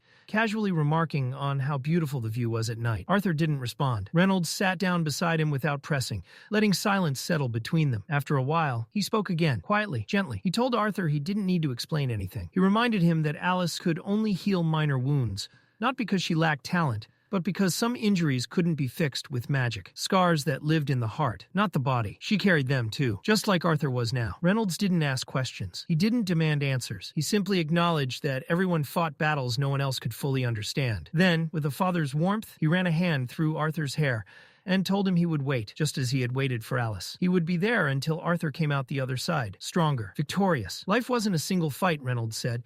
It was many battles strung together. Losing one didn't mean the end. It meant learning, standing back up, moving forward. Arthur's vision blurred as tears finally spilled over. The grief didn't vanish, but Reynolds' words gave him something to hold on to. That night was one of the hardest Arthur had ever endured. Not as a king, not as a mage, but as a child, hurting, grieving, and lost. It was a night that would never leave him. The next morning, Arthur headed for Xyrus Academy. Before entering, he stopped at a high platform near Director Cynthia Goodsky's office. Alone, he held Alea Triskin's identification tag in his hand, staring out at the city as the wind brushed against his face. The weight in his chest felt unbearable. Cynthia arrived shortly after. She had expected Arthur to come straight to her, but instead found him standing there. She noted that Sylvie wasn't with him. Arthur had asked her to stay home. Cynthia approved quietly. After everything that had happened, rest was necessary. She asked about his plans. Arthur mentioned he was supposed to go shopping later with his mother and sister, but her expression darkened. She shifted the conversation to the Queen Snarlers. Professor Glory had already briefed her, but she needed more. Was there anything else? Arthur answered by holding out the identification tag. Cynthia froze. Color drained from her face as she read the name. Alea Triskin. Lance. Gone. Her voice faltered as she asked if it was truly confirmed. Arthur nodded once. Alea and her team still lay deep within Widow's Crypt. Cynthia's thoughts raced. Lance didn't fall by accident. Not like this. Whoever was responsible had already made their move, and they were far beyond ordinary threats. Swallowing hard, she asked Arthur one final question. Had he seen what caused it? Arthur paused for a long moment before answering. Then, quietly, he said no. Cynthia studied him, searching for cracks, but she didn't press. Whatever had happened down there was already too heavy, too dangerous. She told him she'd inform the council immediately. This wasn't something a child or anyone should carry alone.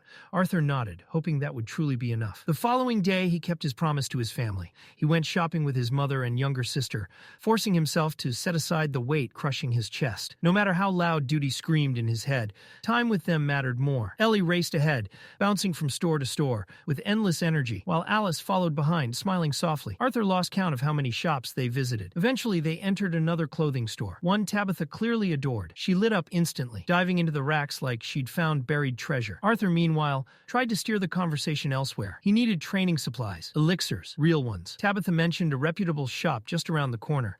Before Alice could insist on joining him, Ellie proudly wrapped a muffler around Sylvie's neck, giggling as she showed her off. Sylvie, however, looked one breath away from calling for help. Arthur set the bags down, smiled, and told them he'd go alone. They should enjoy themselves. He'd catch up soon. As he turned away, Sylvie stretched a tiny paw toward him, eyes full of betrayal. Arthur silently thanked her for her sacrifice and slipped out into the street. The city buzzed with life as Arthur searched for the shop. When he finally found it, he stopped short. The place looked abandoned. A crooked sign dangled from a single nail, the faded letters barely readable. It didn't look like a potion shop. It looked like somewhere people went to disappear.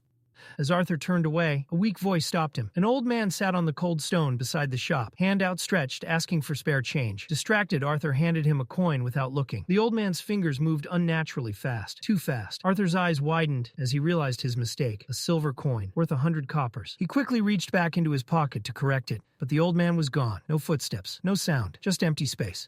Arthur stood there, unsettled. 3 strange things in minutes. He exhaled slowly and turned back to the shop. The door looked ready to crumble. As his hand touched the knob, a faint pulse of mana brushed against his senses. The moment the door opened, a wave of stench slammed into him. Arthur coughed hard, eyes watering, rotting herbs, mold, something far worse beneath it. "Welcome!" Arthur froze. Behind the counter sat the same old man, slouched and calm, as if nothing had happened. The beggar, smiling. He casually offered Arthur a deal. Pick any item in the shop as repayment for the silver coin. Arthur looked around in disbelief. The place resembled a forgotten attic. Dust everywhere, shelves sagging under unlabeled bottles, old magic clinging to the air like damp rot. Still, curiosity tugged at him. The old man waved off the mess, saying cleaning was beneath someone his age. Arthur carefully stepped deeper inside, weaving through half-collapsed boxes. Then he felt it. Eyes on him. High above, a black cat sat perched on a shelf. Its fur swallowed the light, but its eyes, those eyes, shimmered unnaturally like stars trapped in glass. Arthur held its gaze for a heartbeat too long before shaking himself free. On a nearby shelf, a small black box caught his attention. Plain, unmarked, quiet. He opened it. A ring. Before he could react, the gemstone spat liquid straight at his face. Arthur twisted instantly, the stream splashing against the wall behind him. He demanded to know what it was. "Water," the old man replied calmly. At that point, Arthur seriously questioned his sanity. Suddenly, a white blur shot through the open door and landed squarely on his head. Sylvie. She smacked him with a tiny paw, clearly furious for being left behind. Arthur laughed softly and rubbed her head, relief washing over him. When he turned back, he stopped. The old man had gone pale, frozen, like he'd seen death itself. Arthur asked if he was all right. The man coughed, nodded, and claimed he was fine, though his voice shook. Arthur scanned the shop one last time and admitted he hadn't found anything worth taking. He asked for his silver coin back instead. The old man didn't answer. He simply stared. The old man stepped out from behind the counter and moved toward a shelf near the entrance. Without even looking, he grabbed something and casually tossed it over his shoulder. Arthur caught it on instinct. It was a small sphere, no bigger than a marble. He stared at it warily, half expecting it to explode, melt, or spray something unpleasant at his face. The old man merely waved him off. He said Arthur would need it. That was all. The exchange was over. Arthur let out a tired breath and left the shop behind. As he made his way through the narrow alley, he felt eyes on him again. The black cat sat nearby, watching him in silence. It glanced from Arthur to Sylvie, then turned away like neither of them mattered anymore. The indifference unsettled him more than hostility ever could. At the end of the alley, his family waited. Alice and Ellie sat at a table with Tabitha, drinks in hand. Ellie waved energetically when she spotted him, nearly sloshing her cup, while Alice asked if he'd found what he was looking for. Arthur hesitated. He honestly didn't know how to answer. Tabitha, unfazed, commented that the shop was famous for rare elixirs and training supplies. Students crowded it daily, hoping to find something worthwhile. Arthur blinked, genuinely confused. The place he'd just left barely looked fit to store garbage, let alone prized elixirs. Tabitha raised her hand and pointed back the way Arthur had come. He turned and froze. The alley was gone. In its place stood a wide, polished marble road leading to a grand three-story building. Sunlight reflected off pristine white walls and tall, elegant windows. Far away from the calm grounds of Xyrus Academy, Lucas Wykes walked through a narrow underground tunnel. The air was damp, the silence heavy, broken only by the faint crackle of torches lining the walls. Charles led the way without speaking. They stopped at a lone door. Charles opened it, and they stepped inside. Lucas scanned the chamber with clear disappointment. Cloaked figures lined the room, faces hidden beneath shadows. At the center, elevated above the rest, sat a man on a throne. His face was concealed behind a mask. Lucas scoffed and shoved his foot into Charles's back. This was it? He had expected something impressive. Instead, it felt like a farce. The masked man spoke calmly, greeting Lucas and referring to the gathering as just another meeting. His voice carried authority, and the room seemed to bend around it. Charles formally introduced Lucas, stating he'd brought him as requested. The masked man addressed Lucas directly, calling him famous. Lucas smirked. He hadn't come to join anything. Curiosity was the only reason he'd followed Charles. His words were mocking, dismissive. When the masked man was implied to be a professor, Lucas laughed outright. The tension snapped. One of the cloaked figures shouted, hurling an insult, demanding respect. Lucas didn't respond, but his eyes hardened. The masked man snapped his fingers. Fire erupted instantly, engulfing the offender. Screams tore through the chamber as flames consumed him. He begged. No one moved. The masked man remained seated, reminding the room that disrespect, especially toward their guest, would not be tolerated. Lucas watched closely. Strangely, he felt no mana from the masked figure at all. That unsettled him more than the execution. He cut to the point. He wanted answers. What was this group really after? Why involve him? And were they responsible for drugging students? The masked man didn't deny it. He said those actions were insignificant compared to their real objective. Unable to move openly, he needed powerful mages to act in his place. Lucas fit the role. He revealed the truth of the group, disgruntled nobles who believed Xyrus Academy was meant to preserve noble blood and pride. Lucas might not share their ideals, but the masked man pointed out how far the academy had fallen. Lucas dismissed it all. Students, adventurers, nobles, it was all garbage. He had no interest in serving anyone. He turned to leave. Then the masked man spoke a single name, Arthur Leywin. Lucas stopped. The masked man twisted the knife, mocking Lucas for losing, reminding him Arthur hadn't even been serious during their fight. Lucas's fists clenched, rage burning through him. The humiliation still hadn't faded. The masked man finally stood, declaring himself a benefactor, one who sought the continent's betterment. What he offered was mutual gain. Lucas said nothing, but his thoughts raced. How long had this man been watching him? At last, Lucas told him to continue. The masked man smiled beneath his mask. Soon, he said, he would move freely. When that happened, the fragile balance between humans, elves, and dwarves would collapse. The council and even the academy's director were already being handled. All that would remain was chaos, and Lucas Wykes would be tasked with cleaning up what survived it. Lucas didn't need it spelled out. Arthur Leywin was clearly one of those loose ends. When he voiced it, the masked man confirmed his suspicion with a thinly veiled insult, remarking that Lucas's mixed blood hadn't dulled his intelligence after all. Lucas ignored the jab. He wasn't stupid enough to underestimate Arthur. Not anymore. Now that he understood Arthur had never fought seriously during their clashes, the reality was clear. Killing someone like Arthur Leywin would be anything but simple. He asked the obvious question. Did the masked man expect him to take the same strange drug that had twisted Marcos into a monster? The masked man scoffed. Marcos had been weak. If Lucas truly believed in his own strength, there was nothing to fear. What Lucas would receive wasn't the same crude enhancement. It would be something else entirely, far more potent, far more dangerous. Even so, Lucas refused to be treated like a tool. If he was going to face Arthur, it would be a real fight, one that forced Arthur to stop holding back. Anything less would be meaningless. The masked man had already anticipated that. Arthur, he said, was powerful, but still human, and humans had weaknesses, attachments, friends, family, and above all, one person who mattered more than the rest. Lucas's lips slowly curled upward as he spoke the name himself, Tessia Erleth. The masked man nodded, clearly pleased. Tessia, a pure-blooded elf, serving as the face of the student council in an academy meant to uphold human nobility. To the group gathered there, it was an insult. The masked man leaned forward, his voice painting the outcome with disturbing clarity. A single drop of Tessia's blood, spilled at the right moment, would be enough. Enough to shatter Arthur's restraint. Lucas let out a low chuckle. The cruelty of it amused him. The road ahead was clear now, blazing with fire. His smirk returned, eyes shining with anticipation. He was in. Elijah sat alone in his dorm room, lost in thought. The events of the past few days pressed heavily on him. The silence felt thick, almost soothing, until a sudden knock pulled him back to reality. He opened the door. Arthur stood there, alive. Without thinking, Elijah stepped forward and wrapped his arms around him.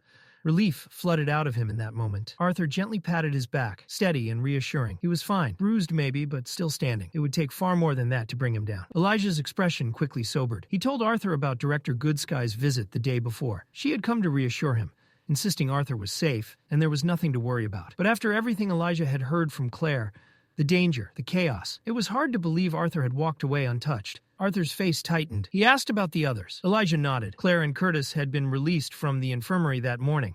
Tessia was training with her grandfather. At her name, Arthur paused. The training room, of course. Focused, relentless, pushing herself harder than anyone else. Elijah gently urged him to see the others. Let them see with their own eyes that he was really okay. Arthur knew he should. Claire, Curtis, Tessia, but the thought of answering their questions right now felt overwhelming. Instead, he asked Elijah for a favor. If Elijah could go to their meeting room the next morning and tell them Arthur was alive and well, they'd believe it without hesitation. Elijah agreed instantly. Arthur bumped fists with him in thanks, then turned and left. Elijah watched him go, the ache in his head still pulsing, but his chest felt lighter now. Arthur moved through the academy grounds, thoughts drifting. Director Goodsky should have been with the council by now. If Varian wasn't there either, then something serious was unfolding. Suddenly, Sylvie's voice rang out in his mind, sharp and urgent. She could sense Tessia, close, strong. Something was wrong. Arthur didn't hesitate. He broke into a run, footsteps echoing through the halls until he reached the training room. He planted both hands against the heavy door and shoved. It creaked open. A wave of dark, oppressive energy surged outward like a living thing. From within the gloom came a familiar voice. Varian's. Rough, strained, but laced with unmistakable relief. Arthur was alive, and Varian needed help. Still unsure of what awaited him,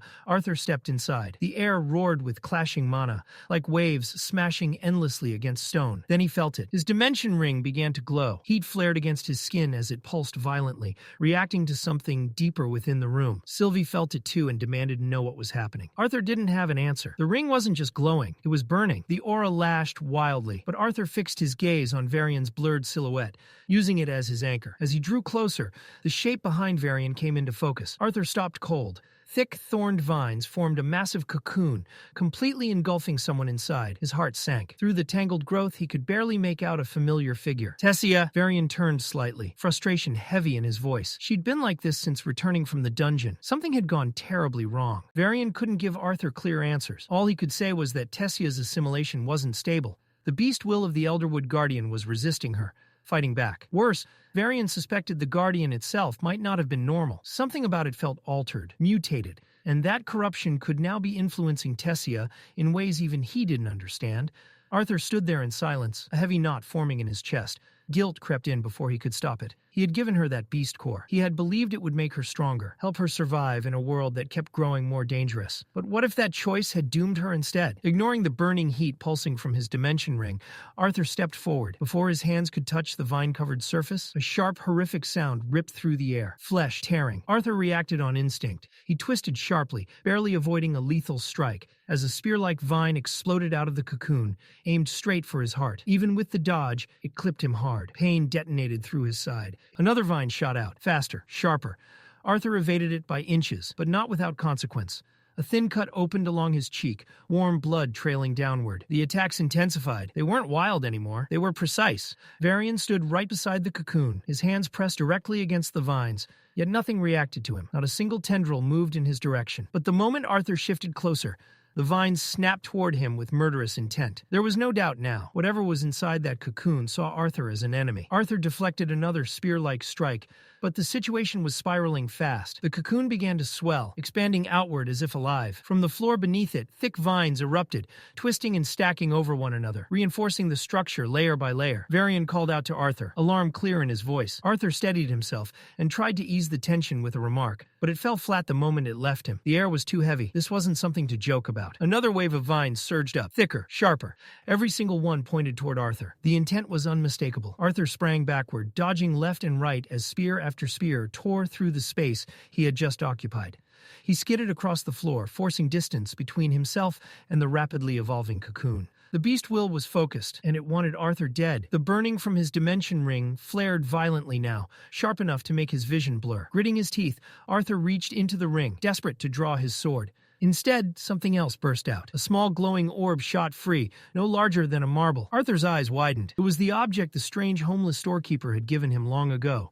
Something he had nearly forgotten existed. The orb shimmered with shifting colors as it flew forward on its own, straight toward the heart of the cocoon. Arthur couldn't stop it. None of them could. The instant it touched the vines, blinding streaks of light exploded outward through the cracks. The cocoon shook violently, then detonated. The blast hurled Varian and Sylvie across the room. Vines shattered, debris raining down as the cocoon was torn apart from the inside. When the dust finally settled, Tessia lay revealed at the center. Her body was bare, suspended for a moment before gravity claimed her. Her hair, once silver, was now a deep, striking black, and something about her felt different. The glowing orb was gone. It had embedded itself into her abdomen, settling directly over her monocore. The change was instant. The sickly pallor vanished from her skin, replaced by a healthy glow. No, more than that. She looked stronger, refined, almost radiant. A strange, unfamiliar aura surrounded her unconscious form. As Tessia began to fall, Arthur moved without thinking. He caught her mid-drop, pulling her close. With shaking hands, he summoned his adventurer's coat from the dimension ring and wrapped it around her protectively. Only then did he finally breathe. The oppressive darkness that had filled the training room was gone. The violent aura had faded. For the first time since entering, the space felt still, safe. Varian watched quietly from nearby. He didn't understand what had just occurred, but he knew the result. Arthur had saved her. Tessia stirred in Arthur's arms. Her eyes fluttered open, unfocused at first. As awareness returned, she realized where she was and who was in front of her. Arthur, her grandfather. Relief softened her expression. Varian opened his arms, ready to embrace her. Tessia ignored him completely. She stepped forward and wrapped her arms around Arthur instead. Varian froze, arms still open. After a moment, he let them fall, watching the scene with a mix of resignation and dry amusement. Internally, he sighed. His granddaughter had clearly chosen the wrong person.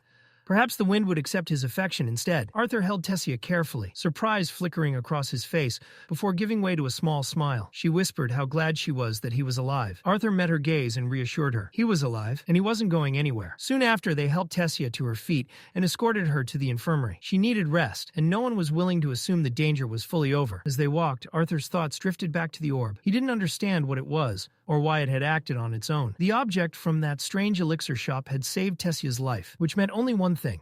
Arthur had to return there. He needed answers. Before he could think any further, a voice suddenly called out, A healer approached Varian, his expression carefully neutral, but unable to hide a trace of confusion. Varian didn't waste a second. He asked about Tessia. The doctor assured him that her condition had stabilized. Her vital signs were steady, her breathing normal, and most importantly, her mana was circulating smoothly throughout her body once more. On the surface, everything looked fine. Then came the part that didn't make sense. The doctor explained that Tessia had previously been registered at the light orange stage. Yet now, no matter how he tried, he couldn't measure her mana core at all. There was nothing to grasp onto. It was as if her core simply refused to be read. Arthur's stomach dropped. He immediately asked if something had gone wrong. Varian stepped forward before the doctor could answer. He placed a hand gently over Tessia's body, closing his eyes as he extended his senses into her mana. Then Varian's eyes snapped open. He dropped to his knees beside the bed, disbelief written across his face. Tessia's mana core wasn't damaged.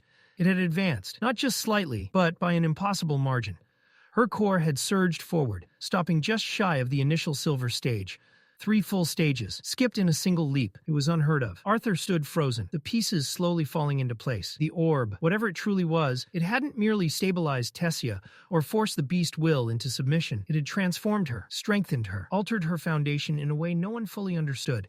And even now, that truth felt incomplete. Later, as Arthur and Varian exited the infirmary together, Arthur finally voiced his concern. Tessia had undergone an enormous change and still hadn't woken up. Was it really safe to leave her like this? Varian reassured him. She was exhausted, nothing more. Advancing through multiple stages at once had drained her completely. Once she awoke, he intended to take her straight back to the castle, where she could rest under proper protection. Arthur nodded, though his mind was still racing. Then he shifted the topic. For some time now, a question had been weighing on him, especially after everything he had witnessed. The lances. Varian glanced at him knowingly. Cynthia had already informed him of what Arthur had experienced, so he asked directly what Arthur wanted to know. Arthur didn't hesitate. How strong were the lances? Really? Instead of answering outright, Varian turned the question back on him. How strong did Arthur believe white core mages were? The question lingered. Arthur knew the numbers. It took nearly 20 solid yellow core mages just to hold off a single silver core mage. That much was common knowledge. But white core mages existed on an entirely different level, and Arthur had no frame of reference for that gap. Varian provided one. As a mid-stage silver core mage,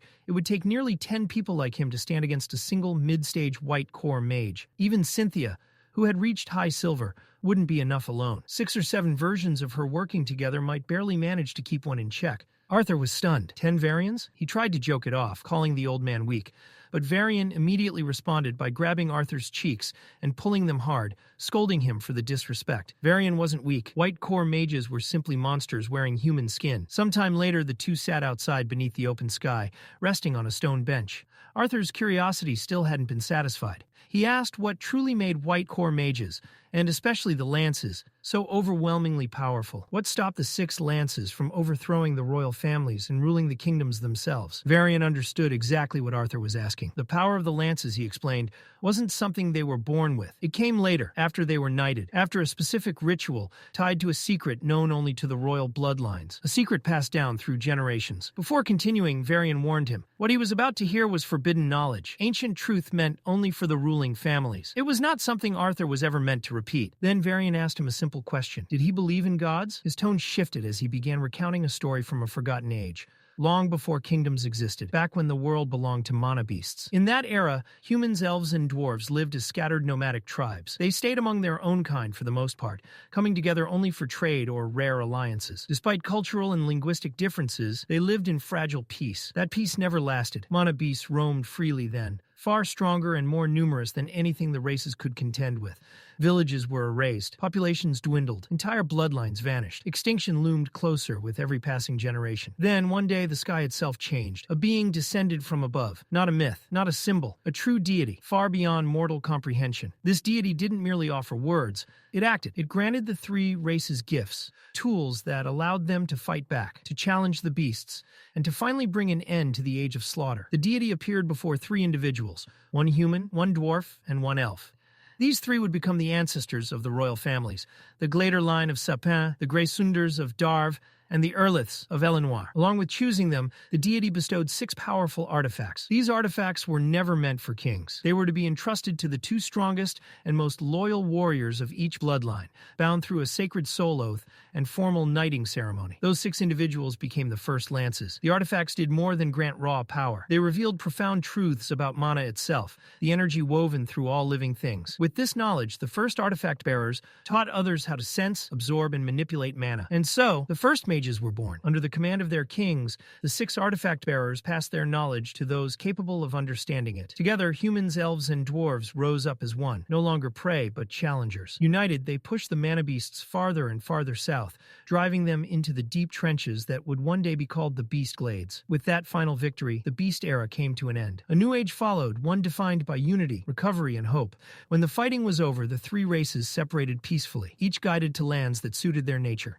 Humans followed their king westward, settling across fertile plains where cities and kingdoms could grow. Elves traveled north, choosing dense, mana-rich forests where nature itself thrived. Dwarves moved south, claiming mountains and cavern networks, overflowing with metal and gemstones. Under the guidance of their kings and the watchful presence of the original lances, the 3 nations entered a long period of prosperity and peace. Still trying to piece everything together, Arthur asked Varian about what came next. If the lances were the first mages empowered by divine artifacts, then what became of them? And how did the war between humans and elves ever happen? Varian sighed in irritation and tugged Arthur's cheeks once again for interrupting. He had been getting to that. Peace, he explained, never lasts forever. Generations passed, and the unity forged during the Beast Era slowly faded into memory. The races began to drift apart. Old bonds weakened. Greed and ambition crept in where trust once stood. Though the mana beasts had been defeated, conflict did not disappear. It simply changed its shape. Eventually, that growing division erupted into war between humans and elves.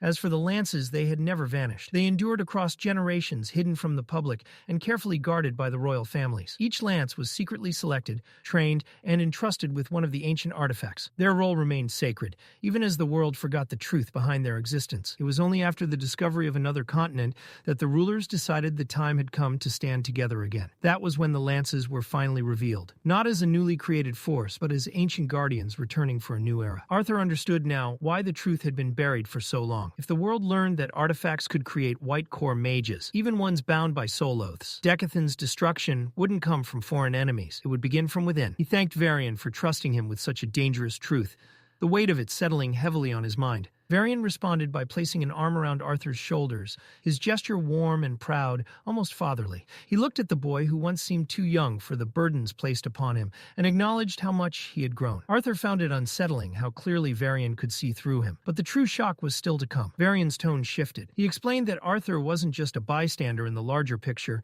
he was part of it. Arthur didn't understand until Varian revealed the truth about Sylvie. She wasn't merely a mana beast, she was a deity. Nearby, Sylvie slept peacefully, mouth slightly open, completely unaware of the truth being spoken about her. Arthur's thoughts spiraled. The idea was absurd, impossible to accept, but Varian urged him to listen. Deities, he explained, weren't the gods described in religious texts. They were beings who had transcended physical limits and achieved perfect harmony with mana itself. That was what separated them from all other life. Arthur questioned whether this was simply because Sylvie was a dragon. Dragons were powerful, intelligent, and revered, but this felt like something far greater. Varian reminded him that even seeing a dragon was considered a divine blessing. It was no coincidence Arthur had kept Sylvie's true form hidden all this time. Arthur tried to brush it off, but Varian didn't accuse him. He understood completely. In fact, he admitted he would have done the same. He believed there was a reason Arthur and Sylvie had been bonded, that it wasn't random. The world was changing.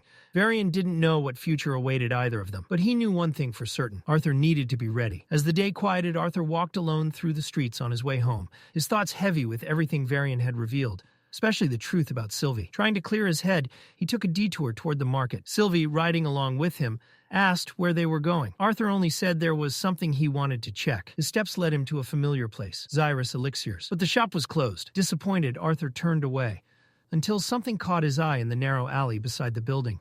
A faint glow shimmered from within a crack in the stone. He crouched and retrieved it, a small orb. It looked similar to the one he had once used on Tessia, yet different somehow. Attached to it was a crumpled note, hastily written, its message rough and unsettling, like a warning meant only for him. Without hesitation, Arthur slipped the orb into his dimension ring. Whatever it was, this wasn't the place to think about it. He left the alley and headed home, craving something normal. That evening, Arthur sat down to dinner with his family, Alice Reynolds and Ellie. The table was filled with food and laughter, but his mind was elsewhere. He poked at his meal absent-mindedly, lost in thought. Alice noticed. She asked gently if something was bothering him. Arthur smiled and brushed it off, complimenting her cooking and saying how much he had missed her meals while away at school. But Alice wasn't fooled. She pointed out how he was eating his peas one at a time, something he only did when distracted. Arthur glanced down. Even Sylvie, who had been secretly stealing food from his plate, froze in place. Alice smiled softly and reassured him.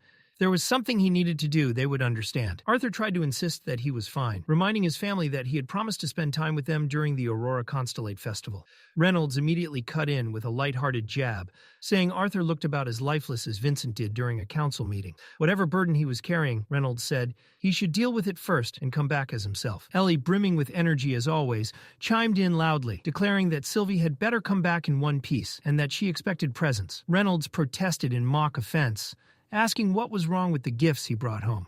Ellie waved him off dramatically, claiming those didn't count since they were for kids. Arthur looked around the table, warmth settling in his chest. He smiled, quietly thanking them all. After dinner, he waved goodbye and stepped outside. The moment the door closed behind him, his thoughts returned to the note tucked away in his dimension ring. The words were still burned into his mind. If you want to know the whole story, come to the West Teleportation Gate at noon tomorrow. Whatever this was, it clearly wasn't over. As Arthur rode in the carriage, his thoughts drifted back to memories he never truly escaped. His past life as King Grey. Even now, those echoes lingered. It had been a life of absolute power, but also crushing isolation. Not all of it was hatred. Yet the memories that remained were heavy ones. Duty, pain, and decisions that had carved scars into his soul. Voices from that life whispered in his mind, commands wrapped in blood and obligation. They told him killing was necessary. That strength had to be proven. That protecting a nation meant staining his hands. Arthur remembered obeying. He suddenly jolted upright, breath hitching as his heart thundered in his chest. Cold sweat clung to his skin, made worse by the chill inside the carriage. It took a few seconds to realize it had only been a nightmare, a memory resurfacing. Sylvie, resting nearby, noticed immediately. She called his name softly, worry clear in her voice. Arthur reassured her, forcing the lingering images away. He reached into his coat and pulled out the note, reading it once more.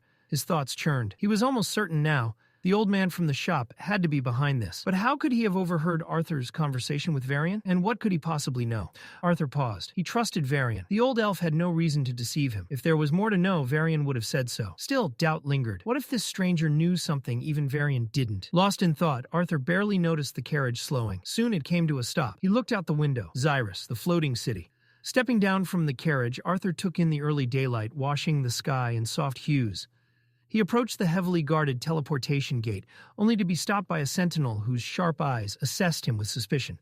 The guard demanded a reason for passage and proper verification. Arthur hesitated. He hadn't expected this. Instead of answering, he reached into his dimension ring and produced a small emblem, the royal seal of Elenoir. The guard froze. Shock flickered across his face as realization set in. To hold the royal seal of Elenoir was no small thing. Just who was this boy? Without another word, the guard bowed deeply and gestured for Arthur to proceed, ushering him toward the portal with sudden urgency. Arthur nodded in thanks and stepped forward, Sylvie close beside him. The moment they crossed the threshold, Arthur felt it. Something was wrong. The space around them trembled with raw, oppressive energy, far heavier than anything Arthur had ever experienced. Sylvie squeaked in alarm, reacting instinctively to the overwhelming pressure. Arthur felt it too, a crushing force bearing down on him. The familiar blur of colors that usually accompanied teleportation began to form, but then it changed. The vibrant hues dimmed, bleeding into shadow. Light drained away, replaced by suffocating darkness. Gray faded into black, until there was nothing left at all. Sylvie shivered violently, pressing closer to Arthur. She was afraid. That alone unsettled him more than anything else. This was the first time he had ever seen her feel fear. Arthur activated his fire affinity, summoning a flame in hopes of pushing back the void. But the flickering light only made the darkness feel deeper, more endless. The space around them warped. His instincts screamed. His heart raced. Then everything went blank. A thunderous thud echoed through the void, shaking Arthur to his core. Panic surged as his mind struggled to process what was happening. Then, from within the darkness, a pair of glowing eyes appeared, steady, piercing, cutting through the black like burning blades. Arthur stood frozen as a voice echoed around him, calm and deliberate. It said that they finally had enough privacy to talk peacefully. Slowly, the darkness receded. Light returned. Sylvie, trembling uncontrollably, buried herself against Arthur's chest, clinging to him in terror. Arthur's eyes widened as the figure before him came into view. It was familiar. The cat. The same one he had seen at the elixir shop. The one that had vanished without explanation. Confusion and irritation stirred as Arthur demanded to know what this creature really was. It clearly wasn't just a normal animal. The cat's body began to glow, bathed in soft golden white light. The radiance intensified, spreading across its fur. Its form shifted, growing larger, reshaping itself. Then the light shattered like glass, fragments sparkling as they dissolved into the air. A tall figure stood where the cat had been. Arthur didn't recognize him, but his presence was overwhelming. The man introduced himself calmly. He explained that among his own kind, he is called Windsom, and to beings like Arthur, lesser beings, they were known as deities. Cynthia paused before the massive iron doors, her breathing measured, though unease churned beneath the surface. Beyond those doors waited the 6 former monarchs of Sapin, Elenoir, and Darve, rulers who had relinquished their crowns but not their influence. Though they no longer sat on thrones, the fate of Decathen still bent to their decisions. The moment she stepped into the council chamber, tension coiled tight in the air. Dawson Gray Sunders was the first to break the silence. His grief over Alea's death burned openly. Marielle's tone was colder, more controlled. She questioned Cynthia directly, casting doubt on the student who had discovered Alea's body. Had he truly told them everything? Glandro took it further. She demanded the student be dragged before the council and interrogated properly, as though truth could be extracted through intimidation alone. Priscilla Glader intervened, urging restraint. Cynthia had already investigated the scene. She had questioned the boy herself. Dragging him into the council's storm would only cloud matters further. Alduin, composed but resolute, brought the discussion back to action. He ordered their finest tracking mages to scour the site for overlooked traces. Then he turned to Cynthia, requesting her continued assistance. But Cynthia had already decided. There was something else pulling at her instincts, something urgent. Dawson questioned what could possibly outweigh the death of a Lance. But Marielle interceded, acknowledging Cynthia's responsibilities at Xyrus Academy. Those duties could not be postponed indefinitely. With that, Cynthia inclined her head and left the chamber, her footsteps soft against polished marble. Avier perched on her shoulder, his presence steady. Once they entered the forest, he finally broke the silence, asking why concern lingered so heavily on her expression. Cynthia did not answer immediately. Guilt pressed against her thoughts. She had withheld something from the council. She had not revealed that it was Arthur Leywin who found Alea's body. The choice had been deliberate, but that did not make it lighter. Had she made the right call? Avier sensed her doubt through their bond and offered quiet reassurance. Arthur was already an anomaly. Dragging his name into the council's suspicions would have entangled him in something far more dangerous. Cynthia silently agreed. They were fortunate the boy hadn't uncovered anything deeper at the scene. If he had, the consequences might have spiraled beyond control. Her senses sharpened. Ahead, the forest opened into a clearing. Then she heard it, soft chanting, the faint cadence of spells forming. She stopped. Her instincts flared just before the attack came. Dozens of invisible wind blades sliced through the air, screaming toward her from all directions. An ambush. She reacted without hesitation. But one poisoned wind cutter struck her back and detonated, its toxins seeping into her flesh as Avier shifted to shield her. There was more than one caster. That realization changed everything. Cynthia released a surge of mana. Her barrier flared to life, and the forest exploded outward as her pulse field detonated. The shockwave tore through the clearing. Birds dropped from branches. Rodents collapsed mid-scamper. When the enemy mages revealed themselves and rushed her, she struck. Her counterspell pierced 2 attackers instantly, killing them before their bodies touched the ground. Without raising her voice, she gave Avier a single command: finish it. The bond ascended into the dark canopy and descended like judgment. The screams that followed were brief. The forest swallowed them quickly, leaving only silence behind. When it ended, one mage remained alive, barely. He lay trembling, manicore fractured, eyes still burning with stubborn defiance. He recognized her. Fear and hatred warred across his face. Cynthia stood over him, calm and cold. His core was collapsing. He would not survive long. She offered him one final opportunity to speak. He laughed bitterly and called her a traitor. He spoke of a force rising again, of Decathan's foolish belief in decades of peace. Spies were already embedded across the continent, in forests along coasts, within cities. War was closer than anyone imagined. Only a few short years remained. Before he could complete whatever final oath he intended, his head jerked back violently. Blood streamed from his ears and nose. His body convulsed once before going still. Cynthia had ended him with a precise sound pulse. Quiet, efficient, final. She turned toward Avier and thanked him for cleaning the aftermath. Through their bond, he replied dryly that the meal had been less than ideal. Stringy and unpleasant, but sufficient. He asked about the poisoned wound on her back. She dismissed it, yet unease lingered. The encounter had been too clean, too convenient. It felt staged, bait. Her gaze shifted toward the distant coastline. If her instincts were correct, something larger was moving beneath the surface. Leaving Avier behind to observe, Cynthia vanished into the shadows of the forest. Meanwhile, Windsom explained that he had taken on a human-like form simply to make the conversation easier. Arthur barely registered the explanation. His thoughts were spiraling. The pressure radiating from Windsom was unlike anything he had ever sensed before. This wasn't someone stronger than a white core mage. It wasn't even close. The being standing before him existed on an entirely different plane. A true deity. Arthur forced himself to steady his breathing. Awe wouldn't help him now.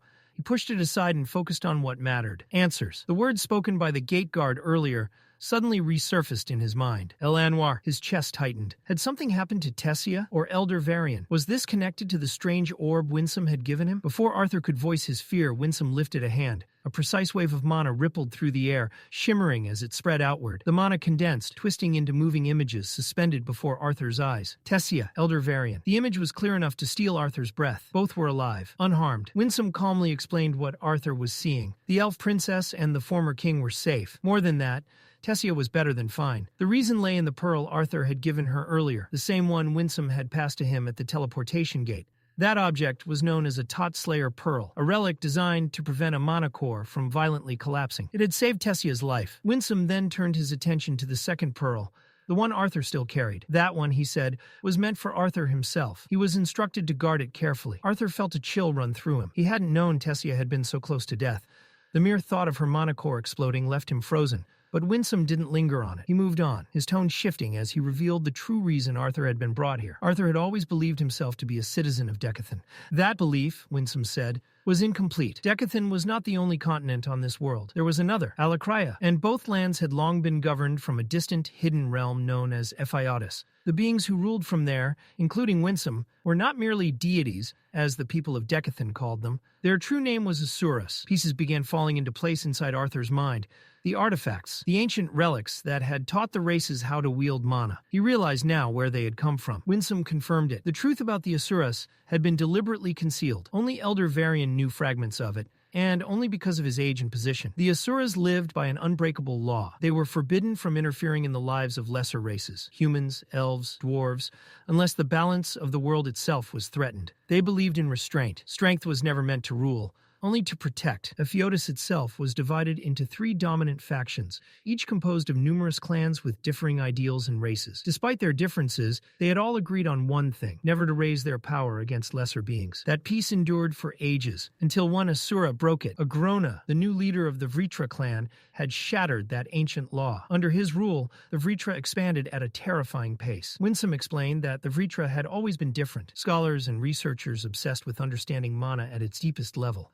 Agrona had taken that obsession too far. In Alakria, the Vritra began experimenting on lesser races. They altered bodies, twisted mana cores, and reshaped lives, all in pursuit of power. What they created was unnatural, cruel, and irreversible. Arthur felt sick listening to it. Still, one question burned in his mind. What did any of this have to do with him? Windsom answered without hesitation. Arthur was never meant to be involved, but his growing ties to the Asuras, combined with what he had already accomplished, made it impossible to keep him ignorant any longer. Without warning, Windsom released another surge of mana. It swept forward, aimed directly at Sylvie. Arthur moved instantly, stepping in front of her, prepared to shield her at any cost. The mana passed harmlessly through her. Instead of hurting her, it stripped away the concealment surrounding her form. The small beast shape dissolved, replaced by her true draconic avatar. Windsom watched closely, reverence and gravity reflected in his eyes. They had been searching for Lady Sylvia for years, tracing her mana across continents. Those same traces had led them to Arthur, a boy who carried the exact same mana signature. What shocked even Windsom was the truth behind it. Arthur was not bonded to a mere mana beast. Sylvie was the child of Lady Sylvia, making her the granddaughter of the most powerful being in all of Effortlessly. Arthur felt the weight of it crash down on him. Everything Varian had told him now aligned perfectly. Dragons weren't just legendary creatures. They were deities. That meant Sylvia and Sylvie belonged to the highest divine bloodline. Windsom confirmed it. Based on lineage and potential, both were undeniably divine. While most Asuras possessed 3 forms, beast, humanoid, and true, Sylvie had remained in her miniature form to conserve energy. Unlike others, she had never accessed her humanoid state. Windsom believed the reason was a seal placed on her by Lady Sylvia herself. Sylvie's mana signature was incomplete, suppressed. And now the reason for Windsom's appearance became clear. Agrona's spies had already infiltrated Decathan. War was coming. Though the leaders of Effortlessly would never openly admit it, their connection to Lady Sylvia could become crucial in the conflict ahead. If Arthur chose to stand with them, they would not separate him from Sylvie. Arthur understood the unspoken truth. If he refused, they might. But he didn't waver. If war was going to reach his homeland, his people, his family, then he had no choice. He would fight, but not as anyone's pawn. He would stand as their ally, not their weapon. Windsom regarded him with clear approval. Arthur's mana core, already far beyond what someone his age should possess, was impressive. But true growth could only begin in Effortlessly. There, Arthur would learn to awaken the dormant power Lady Sylvia had sealed within him. Power so rare that even Asuras would kill to possess it. Arthur and Sylvie both needed to become stronger, because only then would Decathlon have even a chance of standing against the monsters being forged in Alacria. At Xyrus Academy, tension simmered beneath the polished surface of order. Princess Catherine sat with the disciplinary committee, though her thoughts drifted elsewhere. Only 2 days had passed since Curtis and Claire returned from their mission. Yet the campus atmosphere had shifted dramatically. Reports of hate-driven attacks were rising. Students were being targeted for their lineage. Claire's earlier words echoed in Catherine's mind. Denton, an elf and a commoner, had been assaulted, beaten, and tied to a statue outside their dormitory simply for who he was. Curtis had been furious. The extremist group behind these attacks was growing bolder, but Catherine struggled to focus. Since returning from the dungeon, Curtis had withdrawn completely. He had spoken to no one, not even her. She remembered the quiet confession he had made. They had been forced to leave Arthur behind. The weight of that choice still haunted him. The investigation into the hate crimes had stalled. Without undeniable proof, the professors refused to intervene. The Academy's benefactors held too much influence, and no one wanted to risk political backlash over suspicion alone. Kai had been observing carefully, especially keeping an eye on Charles Ravenpour, but nothing concrete had surfaced. Acting prematurely would only strengthen the radicals' position. Frustration boiled over. Theodore slammed his fist against the table, fury flashing across his face. What was the point of holding authority if they were powerless when it actually mattered? Claire remained composed, though tension tightened her jaw. Acting recklessly would only make things worse. Until Director Goodsky returned, their options were limited. Ferreth muttered bitterly that the attackers were using recent changes at the Academy as justification. What disgusted him most was that Arthur's name had become their rallying cry. The room fell silent. Catherine's voice cut through it, heavy with restrained anger. Arthur had earned his place through merit, his background, his status. None of it had been handed to him. Yet radicals twisted his success into fuel for resentment. Ferreth, normally competitive with Arthur, spoke with rare sincerity. He resented it too. Rival or not, Arthur didn't deserve to be weaponized as a symbol for hatred. Claire's composure wavered slightly. She admitted what they were all thinking. They didn't know what to do anymore. Catherine lowered her head. In moments like this, Arthur had always brought clarity. His presence alone steadied chaos. Curtis gently reminded her that they couldn't rely on him right now. Whatever had happened in the dungeon, they had to move forward without him. Still, Catherine whispered to herself that Arthur would return. He had to. A quiet voice interrupted the tension. Everyone turned. Elijah stood at the doorway below, Arthur's closest friend. Relief softened Claire's expression as she gestured for him to come up. Elijah apologized for arriving late, explaining he had just returned to the academy. His expression carried both anxiety and hope. He began to speak about Arthur, about how worried they all must be. The explosion cut him off. The building shook violently. Reinforced walls trembled as a deafening blast echoed across campus. Dust rained from the ceiling. Instinct took over. Theodore was already moving, shouting for everyone to head outside. Claire ordered them to regroup beyond the structure. They ran. As Catherine sprinted through the corridors, her heart pounded. But not only from fear. Her thoughts drifted to her mother. Queen Priscilla's voice echoed in her memory. The lessons she had been taught as a child. There had been a time when Catherine refused to study beside non-royals, blinded by childish pride. Her mother had corrected her firmly. Before being a princess, she was a person. Status did not determine worth. Not kings, not servants, not humans, elves, or dwarves. Every race, every class, equal in value. Priscilla had personally championed the construction of the Tri-Union Hall, a monument to unity between the three races. It was meant to embody the alliance's ideals. When Catherine reached the courtyard, her breath caught in her throat. The Tri-Union Hall was collapsing. Half the structure had already crumbled. The remaining side burned fiercely, smoke billowing into the sky like a funeral pyre for unity itself. Students scrambled in panic. Some cried. Others dragged injured classmates to safety. Professors rushed into the unstable structure, risking their lives to search for survivors. Catherine, Theodore, Claire, and the rest of the disciplinary committee immediately joined the effort. The student council coordinated evacuation routes. Earth mages reinforced failing pillars. Wind mages diverted debris. Water mages battled the flames until steam blanketed the courtyard. Gradually, the fire weakened. Professors summoned thick earthen beams to stabilize what remained. Through smoke and chaos, Catherine noticed something. A group of students moving away. Too quickly, her eyes locked onto one face. Charles Ravenpour. Rage surged through her veins. Before she could act, Theodore was already ahead of her. He lunged, grabbing Charles by the collar and yanking him backward, nearly lifting him off the ground. Theodore's eyes blazed. He demanded answers. Charles sputtered, claiming innocence. He insisted he had barely escaped the explosion himself and knew nothing about it. Theodore wasn't convinced. Charles had been seen repeatedly with known radicals. Now he and several of his associates were conveniently present at the epicenter of the attack. The coincidence was too glaring. Enough! A sharp voice sliced through the chaos. Professor Malkenheim stepped forward, wand drawn, and pointed directly at Theodore. His expression was livid. He accused the disciplinary committee of assaulting a student without evidence. Charles immediately seized the opportunity, twisting the narrative, portraying himself as a victim, and Theodore as an aggressor abusing authority. Theodore's fury deepened. The audacity of it was unbearable. Malkenheim did not lower his wand. He reminded them sternly that suspicion was not proof. No matter the circumstances, students had rights. Reckless accusations and physical aggression would not be tolerated. Before the confrontation could explode any further, Professor Glory stepped between them. Her presence alone eased the tension, forcing both sides to pause. She acknowledged Theodore's frustration. Anyone with eyes could see how shaken he was, but she reminded him that anger was not evidence. The academy was already fractured. Acting on emotion now would only deepen the divide. Around them, students whispered. The spectacle had drawn attention. Murmurs spread quickly through the crowd. Questions about whether the disciplinary committee had just tried to assault a fellow student before a professor intervened. Perception was shifting. Catherine still stood rigid, wand clenched tightly in her hand. Suspicion burned in her chest, and every instinct screamed that Charles was involved. But before she could utter a spell, Curtis stepped in front of her. His voice was steady. There were more urgent matters. People could still be trapped inside the Tri-Union Hall. Saving lives came first. Theodore exhaled sharply through his nose. He didn't argue. With visible restraint, he shoved Charles back toward his companions and turned away, though not before shooting Professor Malkenheim a final, frigid glare. Charles stumbled but was quickly steadied by his group. As they led him away, Catherine watched closely. For a brief moment, through the curtain of hair falling over his eyes, she caught it. A faint, self-satisfied smirk. Her grip tightened.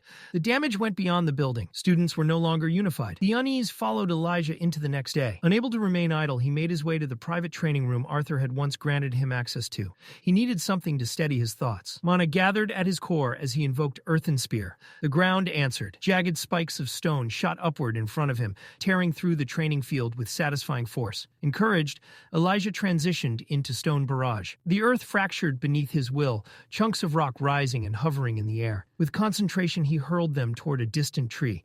Only 4 out of 10 struck true. The rest shattered harmlessly against stone walls. Frustration flickered across his face. The mana responded easily when he called upon it. That wasn't the issue. His core had reached the light orange stage, something many mages struggled years to achieve. But control was still lacking. Despite the strange gift resting within him, his magic felt unstable at times, unpredictable. A quiet regret surfaced. If he had told Arthur sooner about the anomaly within him, perhaps Arthur could have helped guide him through it. Arthur, a solid yellow core mage, a wielder of a dragon's will, stronger than anyone Elijah had ever known. If Arthur had been present during the fire, Elijah was certain he would have handled everything. The night before, Elijah had finally told the disciplinary committee what he'd been unable to say earlier. Arthur was alive. Claire had burst into tears of relief. Curtis leaned back, tension visibly draining from his shoulders. Ferreth tried to mask his emotions, failing miserably. Catherine had whispered, "Thank God," repeatedly, voice trembling.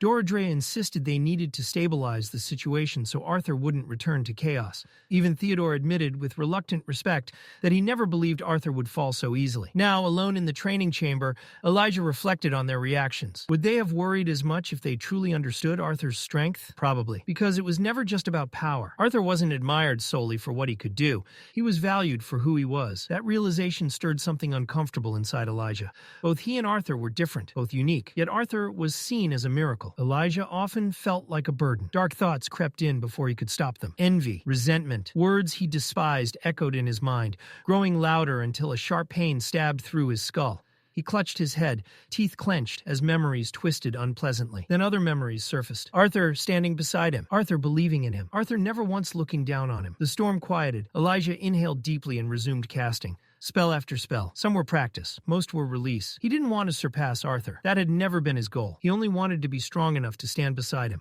Arthur carried burdens no one else saw. Elijah had noticed that weight too many times. As his closest friend, he wanted to become someone Arthur could rely on when things turned dangerous, not just during peaceful days. Arthur staggered slightly as he stepped out of the teleportation gate. The world steadied beneath his boots, though the fatigue of transit lingered in his limbs. Beside him walked the young elf girl, assigned as his escort. They made their way along the outer walls toward the kingdom's main entrance. A crowd had gathered there.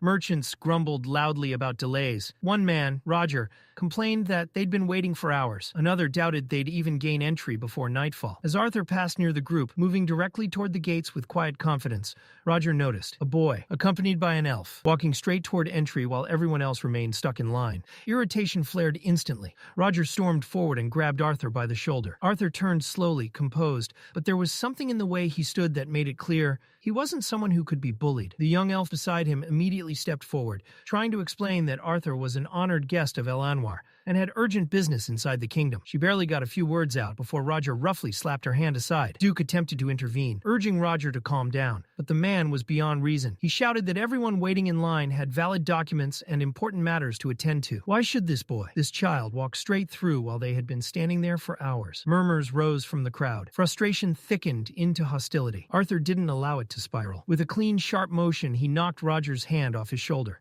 The gesture wasn't aggressive, it was decisive. He wasn't in line because he didn't need to be. That was all. But Roger wasn't finished. In one last flare of temper, he sneered, mocking Arthur's upbringing. He spat insults about his family, calling him spoiled and entitled. Then he grabbed Arthur by the collar and lifted him clean off the ground. Mana flared violently around Roger's body. Flames ignited, swirling hot and unstable as heat rippled through the air. His voice dropped into something threatening. He promised not to burn Arthur alive. Not yet. Arthur didn't blink. He stared into Roger's eyes with chilling calm. The next instant, blue fire erupted from Arthur's body. Not wild, not unstable, controlled, pure, intense. The force blasted outward in a concentrated wave, slamming Roger backward. He hit the ground hard, his own flames extinguished by the sheer difference in power. Panic replaced anger. Arthur landed lightly on his feet, blue fire flickering around him like a living aura. Power radiated off him in suffocating waves. Roger understood immediately. He had made a catastrophic mistake. Arthur extinguished his flames, and as if nothing had happened, he continued toward the gates alongside the elf girl. But his thoughts were elsewhere. He glanced at Sylvie, who rested quietly near him, and his mind drifted back to his conversation with Windsom. He had questioned how Windsom took so long to find them, especially when Sylvie carried Sylvia's mana signature. Windsom had explained the truth. Arthur himself had unknowingly concealed that signature. By covering Sylvie's insignia with one of Lady Sylvia's feathers, he had masked her presence completely. The concealment was powerful enough to hide her from detection. Windsom had praised his caution. But now that they had located him, there was no more hiding. He was expected to prepare for the journey to Epheatus. The elven royal castle lay deep within the kingdom, far from the outer gates. The journey took hours. By the time they reached the towering tree castle, the sun had shifted across the sky. Guards blocked their path immediately, demanding to know Arthur's identity and purpose. Arthur didn't waste breath explaining. He reached into his cloak and withdrew a compass, the one given to him by Grandpa Varian. Its surface bore the royal crest. The guard's expressions changed instantly. That compass was not an ordinary token. It symbolized trust from the royal family itself. They bowed and stepped aside, but peace lasted only a heartbeat. An explosion ripped through the castle. Part of the structure burst outward, debris raining from above. Guards dove for cover, shouting warnings. One of the very guards who had questioned Arthur froze in shock beneath falling rubble. Arthur reacted without hesitation. Mana surged. Wind gathered and compressed around him, forming a protective dome. The barrier deflected chunks of stone and splintered wood before they could strike. Despite their earlier suspicion, he was relieved they weren't malicious, just cautious. From a shattered ledge above, a figure leapt down and landed heavily nearby. Grandpa Varian. He spared Arthur only a brief glance before demanding his help and turning back toward the destruction. Arthur asked if it was an intruder. Varian scoffed irritably. If it were merely an intruder, it wouldn't be this difficult. Another explosion thundered from within the mansion. Then she appeared. From the heart of the chaos, Tessia emerged. Emerald green mana spiraled violently around her. Tendrils of glowing vines burst outward in every direction, wild and uncontrolled. They tore through stone and wood alike, writhing like living creatures. Arthur froze for a split second. Tessia shouted for help, struggling to restrain the power consuming her. Varian explained rapidly. Her body had fully merged with the Elderwood Guardian's beast will. It had happened far too quickly. Integration at that level should have taken much longer. An S-class beast will fully assimilated? Arthur's mind raced. Something wasn't right. He couldn't ignore the possibility that the marble Windsom had given her had accelerated the process unnaturally. Varian continued, voice strained. Tessia was conscious, aware, but she had no control. Varian ordered Arthur to step in. He would support from below. The royal guards, shaken but loyal, offered assistance. Varian dismissed them immediately. This was beyond their level. He commanded them to clear the area and prevent anyone from approaching. Fewer witnesses meant fewer complications. One guard hesitated, worried for Arthur's safety. Varian snapped back sharply. Arthur was staying. Sylvie asked quietly if she should follow. Arthur shook his head. The castle staff were already panicked. Her presence might worsen the situation. He promised to call her if needed. With that, he signaled Varian. They moved. Wind surged beneath Arthur's feet, lifting him across the ruined grounds, toward the shattered mansion. The vines reacted instantly. They lashed toward him like predators sensing prey. Arthur focused strictly on wind magic. No lightning. He refused to risk mischanneling aura through unstable sources. Fire was out of the question. The entire structure was surrounded by trees. Wind blades sliced outward in precise arcs, cutting through the tendrils cleanly. But the moment one wave fell, another erupted, faster, denser, more aggressive. Each strike felt pointless. Seeing that cutting the vines apart was accomplishing nothing, Arthur forced himself to stop attacking. He pulled back, drawing in a deep breath as he gathered his mana. For a brief moment, he entrusted the defensive pressure to Varian and began preparing something far more taxing. Thunderclap Impulse. The spell ignited through his core like a violent current. Mana drained rapidly, sending a sharp tremor through his nerves as lightning pulsed along his pathways. And then the world slowed. The thrashing tendrils that had seemed impossibly fast now moved as if submerged in water. Even Varian's powerful strikes appeared dulled and delayed. Arthur launched forward. With heightened perception and sharpened reflexes, he threaded through the chaotic forest of vines. Every step required flawless precision. Clusters snapped toward him from blind angles, but he twisted and pivoted through narrow openings that shouldn't have existed. At last, he reached Tessia. She stood at the epicenter of the storm, emerald mana spiraling wildly around her. He began forming another spell, intending to pull them both out. The vines reacted violently. They recoiled all at once, compressing like a coiled spring. He tightened his hold around Tessia and formed a mana barrier around her body, shielding her from the debris and backlash. Her scream echoed faintly over the city. Arthur narrowed his focus one final time. Absolute zero. Cold erupted outward in an instant. The pursuing tendrils froze solid mid-lash. Arthur twisted his body and drove a precise kick through them. The frozen vines shattered. Fragments burst apart like glimmering diamonds, scattering through the golden evening light of the kingdom below. Silence followed. Tessia remained in his arms, trembling, not from fear alone, but from frustration. When she spoke, her voice carried something heavier than exhaustion. She hated this. Hated always being the one who needed saving. Arthur didn't blame her.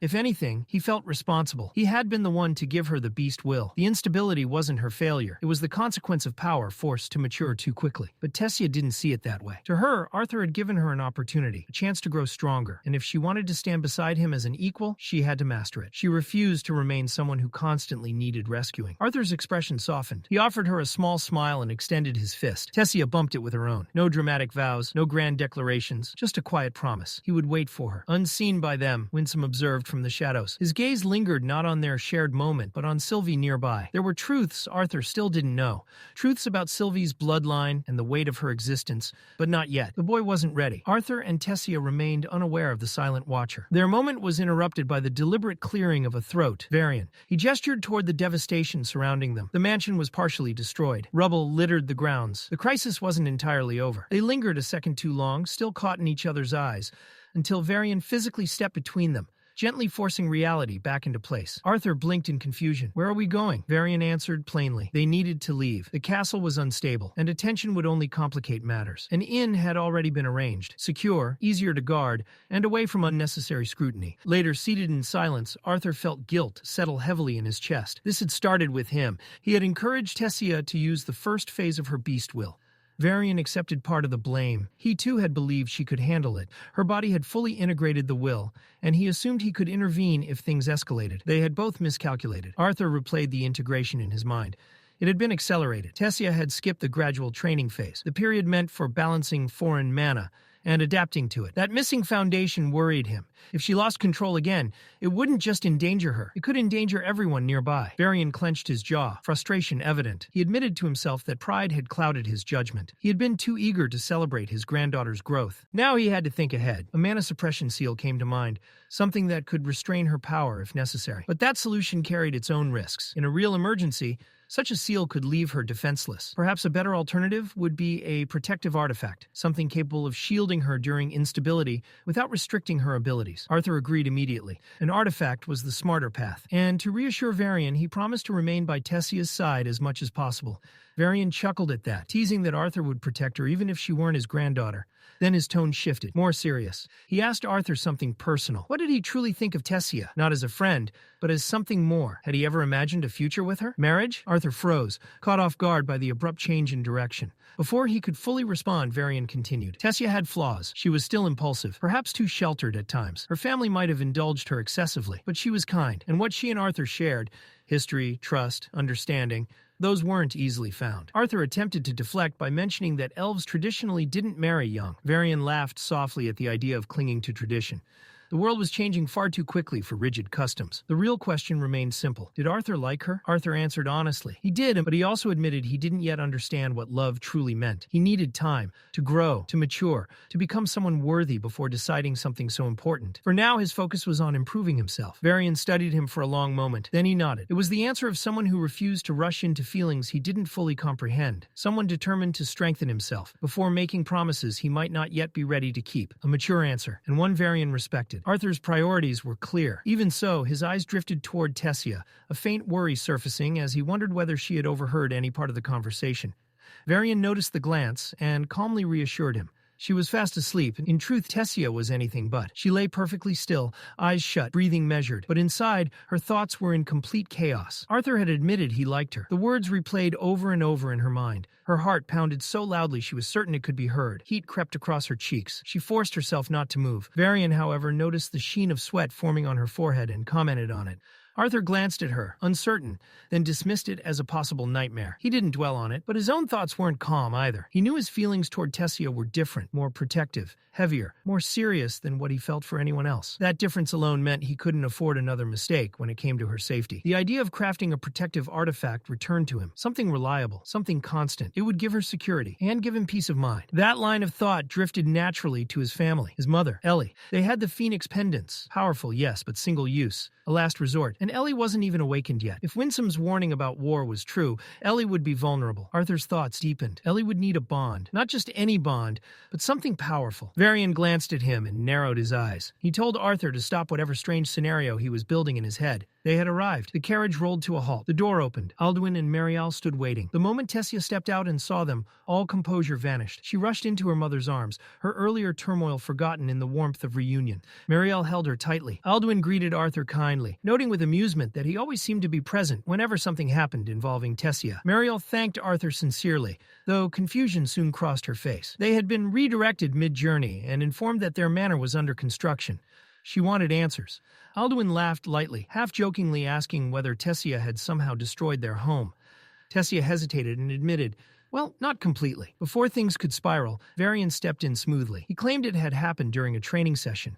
He'd grown over-enthusiastic while using his first phase and accidentally damaged part of the manor. Arthur blinked, momentarily thrown off, then awkwardly supported the explanation. As they approached the estate, Varian assured them the damage wasn't severe. Repairs would be handled swiftly. The halls might be a bit drafty for now, but nothing more. He added that the situation presented a good opportunity to visit Rinia, something they had postponed for too long. Tessia perked up at that. It had been a while since she'd seen her grandmother. She asked if everything was all right.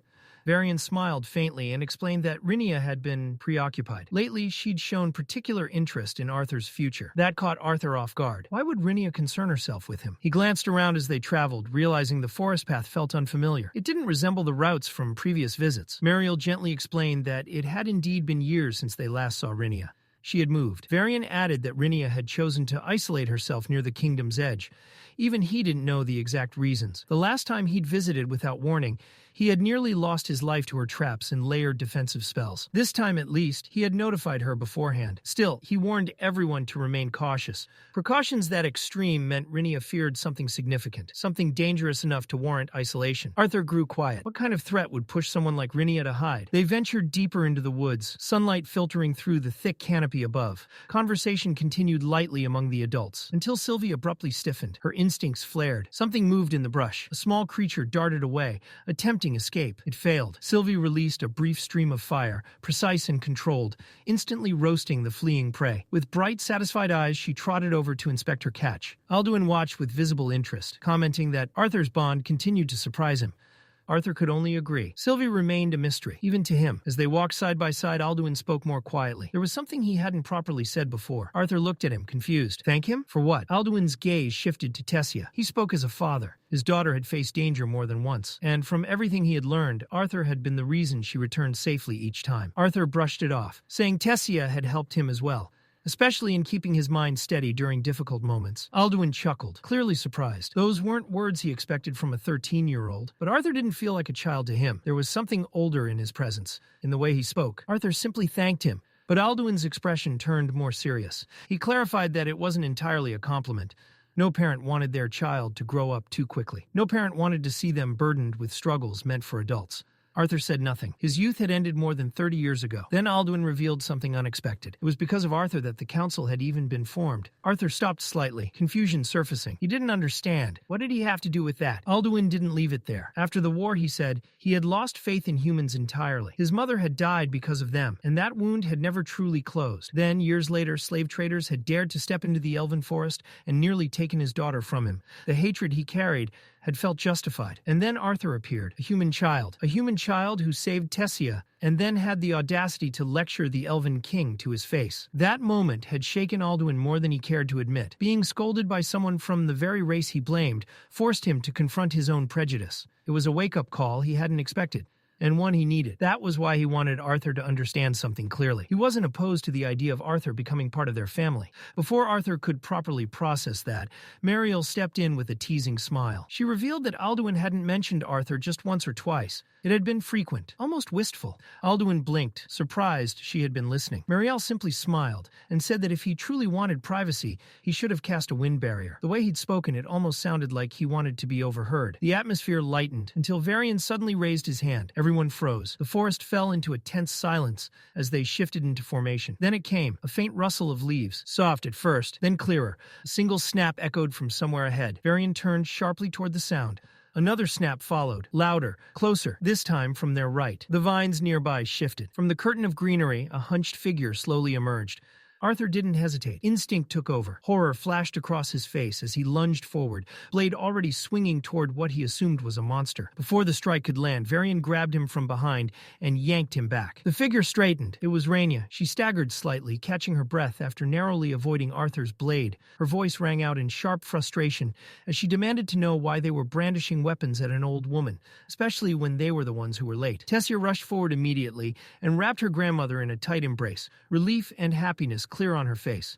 Rainia softened at once, returning the hug with a gentle smile. Varian stepped forward, asking why she had come so far when they were supposed to meet at the entrance. Rainia waved it off. They had taken too long, so she came to ensure they hadn't gotten lost. Then her gaze shifted to Arthur. A familiar glint sparkled in her eyes as she reached out and pinched his cheek affectionately. She remarked on how much he'd grown and joked that if she were 100 years younger, she might have stolen him away for herself.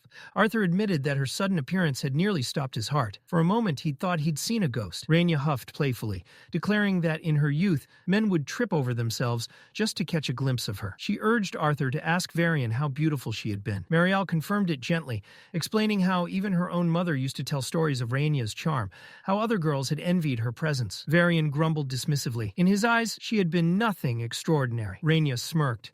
Of course he'd say that. Varian had only ever truly looked at one girl. The words left her mouth, and immediately her expression shifted. Silence fell. She reached out and placed a hand on Varian's shoulder. Regret softened her voice as she apologized for bringing up old memories. Varian responded quietly, admitting that he should be the one apologizing. Rainia had her own share of pain as well. The air grew heavy. Even the forest seemed to still around them. Questions formed in Arthur's mind, questions he knew better than to ask. Mariel gently rested a hand on his shoulder. Her smile was soft, though clearly forced. Rainia broke the tension, announcing they were nearly there. They resumed walking. Leaves crunched underfoot. The occasional snap of a twig echoed in the quiet. Gradually, the trees thinned. They stepped into a clearing, and the distant sound of rushing water grew into a roaring presence that filled the air. It felt as if the forest had been holding its breath until this very moment. Rainia moved ahead, eyes focused forward. They had arrived. Her voice turned firm as she gave one clear instruction. No one was to conjure light. They entered a dark tunnel, guided solely by her voice echoing through the cold stone corridors. The path twisted endlessly. Arthur quickly lost track of the turns and abandoned any attempt to memorize them. At last,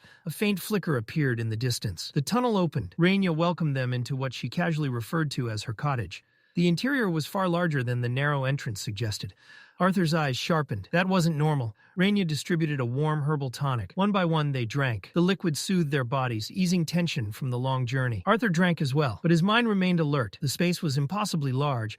This had to be deviant magic, and not a form he recognized. Conversation continued softly. Between the warmth, the exhaustion, and the drink, drowsiness crept in. One by one, the others succumbed, their breathing evening out as they drifted into sleep. Arthur remained awake, calm, aware, not alarmed. Rainia turned toward him, unsurprised. She had expected shock. Arthur gave her none. He had seen too much lately for that. A faint smile touched her lips, as if she could sense exactly what he was thinking. She acknowledged quietly that he was ready. Arthur understood. Something important was about to be revealed. Something meant meant for him alone. Rinia didn't begin immediately. Before revealing what she had seen, she paused and decided Arthur needed to understand her first, her power, and the burden that came with it. Not magic in the traditional sense. Divination. Arthur had only skimmed over it in books. Even the advanced texts at Xyrus Academy barely touched on the subject.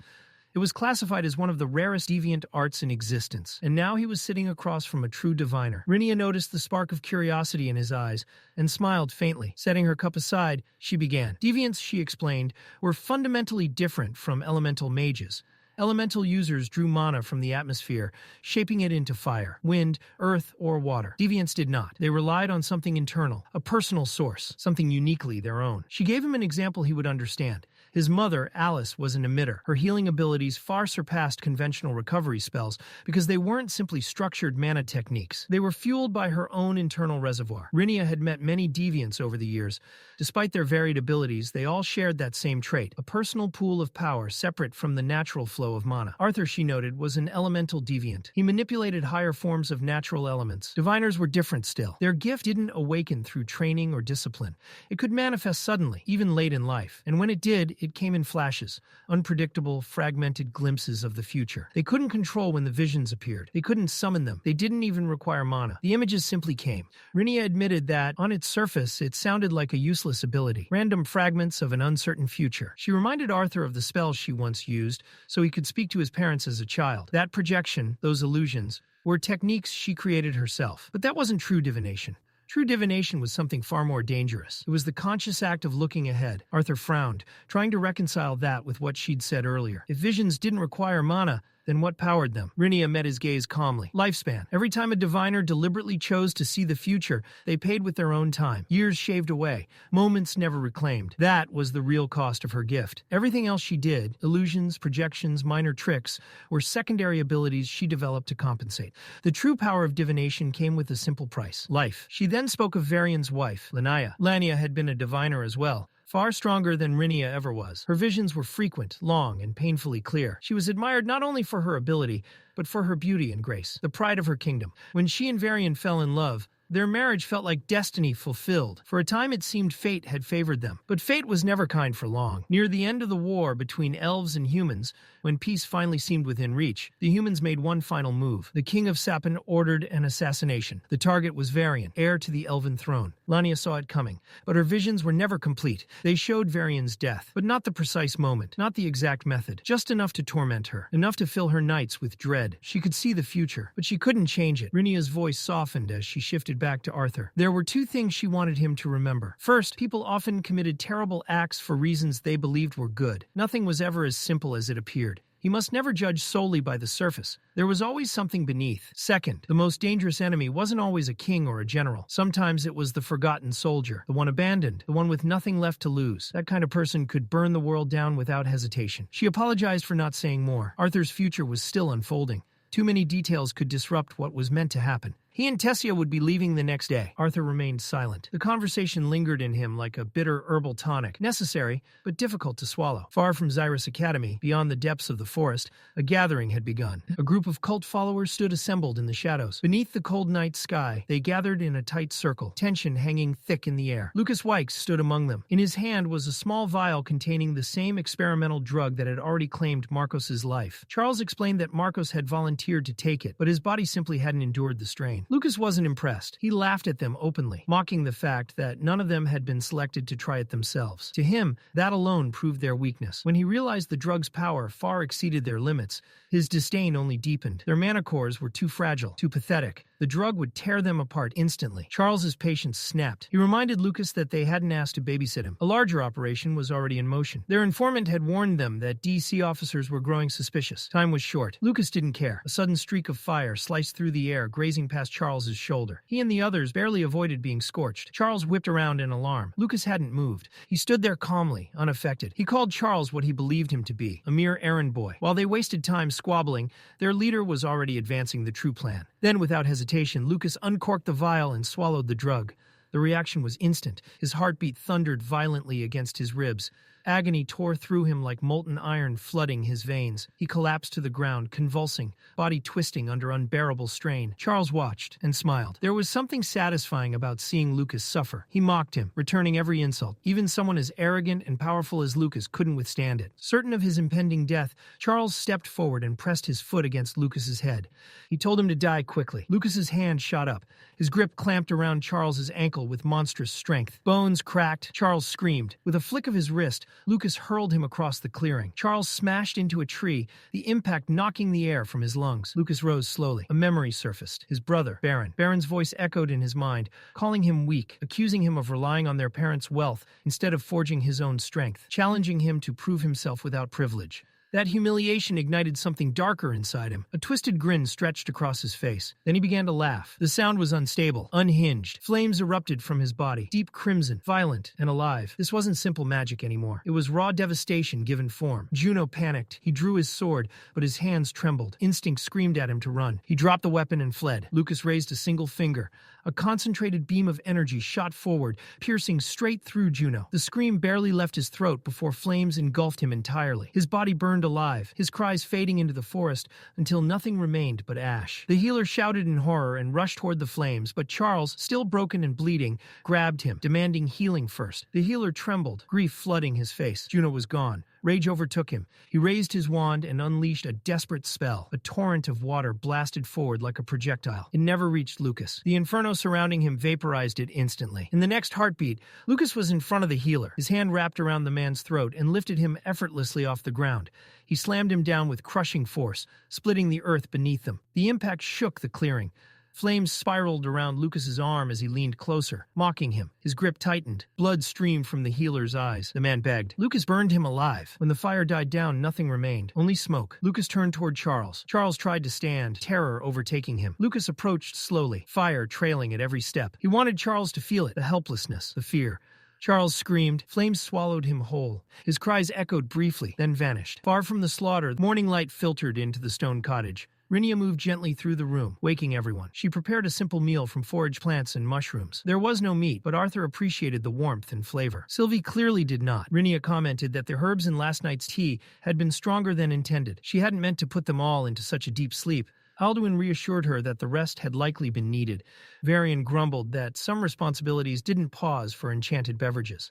Rinia teasingly brought up Tessia's accidental destruction of a large section of the castle, the same castle Alduin and Mariel had painstakingly restored over years. Before she could elaborate, Varian quickly shoved food into her mouth to silence her, loudly praising the vegetables instead. Later, Rinia handed Tessia a small box. She gave no lengthy explanation, only that it would help Tessia control the beast within her. Inside was a golden bracelet, gleaming softly in the sunlight. Tessia's face lit up with pure joy as she thanked her grandmother. Arthur stared at the bracelet thoughtfully. They had discussed beast seals only the previous night, and yet Rinia had already prepared one. Alduin expressed heartfelt gratitude for the way Rinia had always watched over his daughter. She replied with warmth, saying it had always been her pleasure. She suggested they spend the remainder of the afternoon together before Arthur and Tessia departed. When it was finally time to leave, Rinia led them away from the cottage, but not back through the winding tunnels they had taken before. Instead, she guided them along a hidden path. At its end stood something rare, her own teleportation gate. Arthur's eyes widened slightly. Teleportation gates were ancient relics, tightly regulated by kingdoms. They weren't objects one simply owned. He questioned her about it. Rinia only chuckled softly. No explanation followed. Tessia held her parents tightly, reluctant to let go. Marielle stroked her hair and promised they would visit soon. Before Arthur and Tessia stepped through the gate, Varian reminded them to stop by Director Goodsky's office before classes resumed. He hadn't received word from her in some time and wanted confirmation that she was well. Tessia thanked Rinia sincerely for everything, wishing they could have stayed longer. Rinia smiled with quiet affection, telling her that every moment they shared was precious. As they prepared to depart, Sylvie glanced up at Arthur, sensing the weight lingering in him. She asked softly if he was all right. Arthur brushed a hand over her head and assured her he was fine. With final farewells exchanged, Arthur, Tessia, and Sylvie stepped into the teleportation gate. The transition struck like a sudden drop in gravity. The world twisted, compressed, then released. When their feet touched solid ground again, dizziness clung to them for a brief moment. But they had arrived safely. Tessia looked around, frowning slightly. There were no guards stationed nearby. That was unusual. Arthur reasoned that it was likely because of the Aurora Constellate. With trade temporarily halted during the event, Much of the city's staff had probably taken leave, leaving certain areas undermanned. Above them, the sky had begun to darken as the sun dipped lower. From the floating city, the aurora shimmered far more brilliantly than it had back in Elenoir. Waves of color rippled across the heavens in breathtaking displays. Even though she had seen it before, Tessia couldn't hide her awe. When they reached Hellstea Manor, Sylvie ran ahead, scratching eagerly at the door. It opened, and the last person Arthur expected stood there, Jasmine, his former mentor from his adventurer days. For a moment, he simply stared. Before he could react, the rest of the twin horns appeared behind her one by one. Durden smiled warmly, commenting on how much Arthur had grown. Adam leaned against him lazily, pointing out the small ponytail Durden had begun wearing. Arthur noticed it too. Adam laughed, claiming he originally thought Durden was copying him, until he realized it was Arthur's old style that had unknowingly inspired it. Angela came barreling down the stairs and wrapped Arthur in a crushing hug, exclaiming over how tall he had gotten. Without hesitation, she scooped Tessia up as well, earning a startled squeal from the elf girl. Reynolds stepped in, ever practical, reminding everyone to give them space and let them inside. Ellie greeted her brother next, grinning as she teased him for once, returning home without looking half dead. Helen followed, calmly guiding the excited group upstairs. Arthur felt a rare sense of ease. It had been over a year since they had all been together like this. Tessia, however, declined the invitation to stay long. She explained politely that she needed to return to school. Student council duties were waiting, and she still had to meet Director Goodsky. Others, like Lilia, were already working diligently. As president, she believed it was her responsibility to set the standard. Arthur watched her carefully. He asked if something was wrong. She dismissed the concern with a gentle shake of her head. She simply wanted help adjusting to the suppressor device. She would need to wear it for some time, and it would take getting used to. Arthur remembered his promise to Varian, to stay close, especially while her magic was restrained. Still, Tessia reassured him, it was only one night. She would manage. He reminded her not to push herself. Her manicore was unstable. Rest was more important than pride. Alice stepped forward quietly and removed her own muffler, wrapping it around Tessia's neck with gentle hands. She offered no grand speech, only a soft wish for her to stay warm. Tessia smiled shyly and thanked her before waving goodbye. Arthur didn't follow immediately. He stood there until she disappeared from view. Ellie called him back inside. Dinner quickly descended into chaos. Adam loudly declared it a blessing not to share a bedspread with Durden for once. Durden raised his glass and thanked the gods in exaggerated relief, sending the table into laughter. Arthur tried and failed to suppress his own laughter when Ellie tackled Adam to the floor and somehow pinned him. As the evening wore on, both Durden and Reynolds became thoroughly drunk. The atmosphere grew louder, looser. Jasmine had been quiet for most of it, but eventually she approached Arthur. Her steps were slightly unsteady, her eyes glassy. She repeated more than once how much she cared about him, how worried she had been during his absence. One by one, the group drifted away to their rooms. Only Helen and Arthur remained seated among the aftermath of overturned chairs and half-empty glasses. Helen suggested stepping outside for fresh air. Arthur agreed. The cool night breeze was a welcome contrast to the warmth and noise inside. Helen mentioned almost casually that Arthur had unknowingly taken over Reynolds' role in constantly worrying Alice. Arthur admitted that seemed to be the one skill he was consistently improving. Then Helen's expression shifted, more serious. She told him he was meant for greater things, but she warned him to stay grounded, to remember what he truly wanted, and most importantly, to know what he was fighting for. Arthur raised an eyebrow and asked if she was drunk too. Helen laughed softly, admitting maybe she was. The discovery of a new continent had stirred something in her. Before heading back inside to make sure her teammates didn't burn the manor down, she reminded him to rest. She winked. Then she disappeared through the door. Arthur remained alone beneath the aurora-lit sky. Silence settled around him. His thoughts turned inward. He didn't believe he had been placed in this world to be maneuvered like a piece on someone else's board. He didn't know why he had been reborn here, but he refused to surrender his will. He would not allow gods, fate, or unseen hands to dictate his path. His purpose was simple, to protect the smiles of those he cared about. No matter what power stood behind the curtain, Arthur intended to carve his own future. Meanwhile, the cult's masked leader stood calmly among his followers. He gave the command. The assault had begun. Mana beasts roared in the darkness. Massive creatures, among them the Hades serpent, answered without hesitation, their monstrous cries shaking the land. Back at Xyrus Academy, the disciplinary committee worked under mounting pressure. Theodore stood impatiently, demanding confirmation that preparations were complete. Kai knelt beside a complex device, saying activation was nearly ready. They were simply waiting for Doradrea to arrive so the system could be finalized. Claire glanced at Kai, asking if he had considered joining the combat unit. Curtis reminded them all that the cultists were preparing for a full-scale attack. There would be no room for error. Kai, exhausted from scouting all day, refused additional training. He needed to conserve strength. The door burst open. Dora Drea rushed in, breathing heavily. In her arms were several resistance rings. She tripped, falling face first onto the floor. The rings scattered, clattering loudly across the room. Curtis bent down and picked one up, his expression tightening. He questioned whether wasting mana on such tools was wise when a real battle could erupt at any moment. Claire defended Dora Drea gently, reminding him her intentions were always good. The rings might still prove useful once the fighting settled. Now everyone was present. Theodore gave the signal. Kai activated the defensive barrier. Energy surged outward, forming a shield that encased the entire training grounds. It flickered into place. But something was wrong, Claire noticed first. The barrier wasn't its usual color. It glowed red. Curtis's instincts flared. He shouted at Kai to shut it down immediately. Fereth didn't grasp the danger at first. He let out a short laugh, assuming the red barrier was some kind of joke. Kai's idea of poorly timed humor. Claire didn't laugh. She stepped closer and pressed her palm against the barrier. The mana felt wrong, unstable and sealed tight. A chill crept up her spine. "Theodore," she called. "I don't think he can hear us." Theodore didn't waste time. He drove his fist into the barrier with a burst of mana. Nothing, not even a ripple. Kathleen's voice cut through the tension. "There should be an emergency kill switch." Claire dropped to her knees and tore up the floor panel. Beneath it lay the control mechanism, shattered. Someone had sabotaged it. Silence swept over the room. Then Kathleen's eyes widened. "The barrier, look!" A jagged hole had formed in the crimson shield. They barely had a second to react before shards of stone shot through the opening like arrows. Kathleen snapped her wand forward, unleashing a blast of water that slowed the projectiles mid-air. Theodore followed instantly, increasing the gravity around them. The shards slammed into the ground harmlessly. No time to breathe. Cloaked figures began pouring through the breach. Claire's voice rose above the chaos. Formation! Theodore, Dora Drea, and Claire surged forward in perfect sync. Dora Drea led with brute force. Her fist slammed into the first attacker, sending him crashing backward. Curtis followed through without hesitation, blade flashing as he cut down another. Fereth and Kathleen erected thick walls of ice, sealing their flanks. Theodore punched the ground, gravity rippling outward. Enemies stumbled, thrown off balance. Claire spun into the fray, flames roaring around her as her blade carved a blazing arc through the attackers. They pushed forward, fighting toward the opening. They had to reach Kai. Something was terribly wrong. Then, a voice echoed through the battlefield, smooth, mocking. Dora Drea froze. She knew that voice. Lucas stepped into view, a twisted smile pulling at his lips. The air shifted. Lucas spoke casually, almost bored. It was Kai who had trapped them inside. Dora Drea's jaw tightened. She didn't want to believe it. Lucas didn't argue. He didn't need to. He vanished in a burst of fire. In the next instant, he was among them. Fereth and Curtis were struck by a single sweeping motion.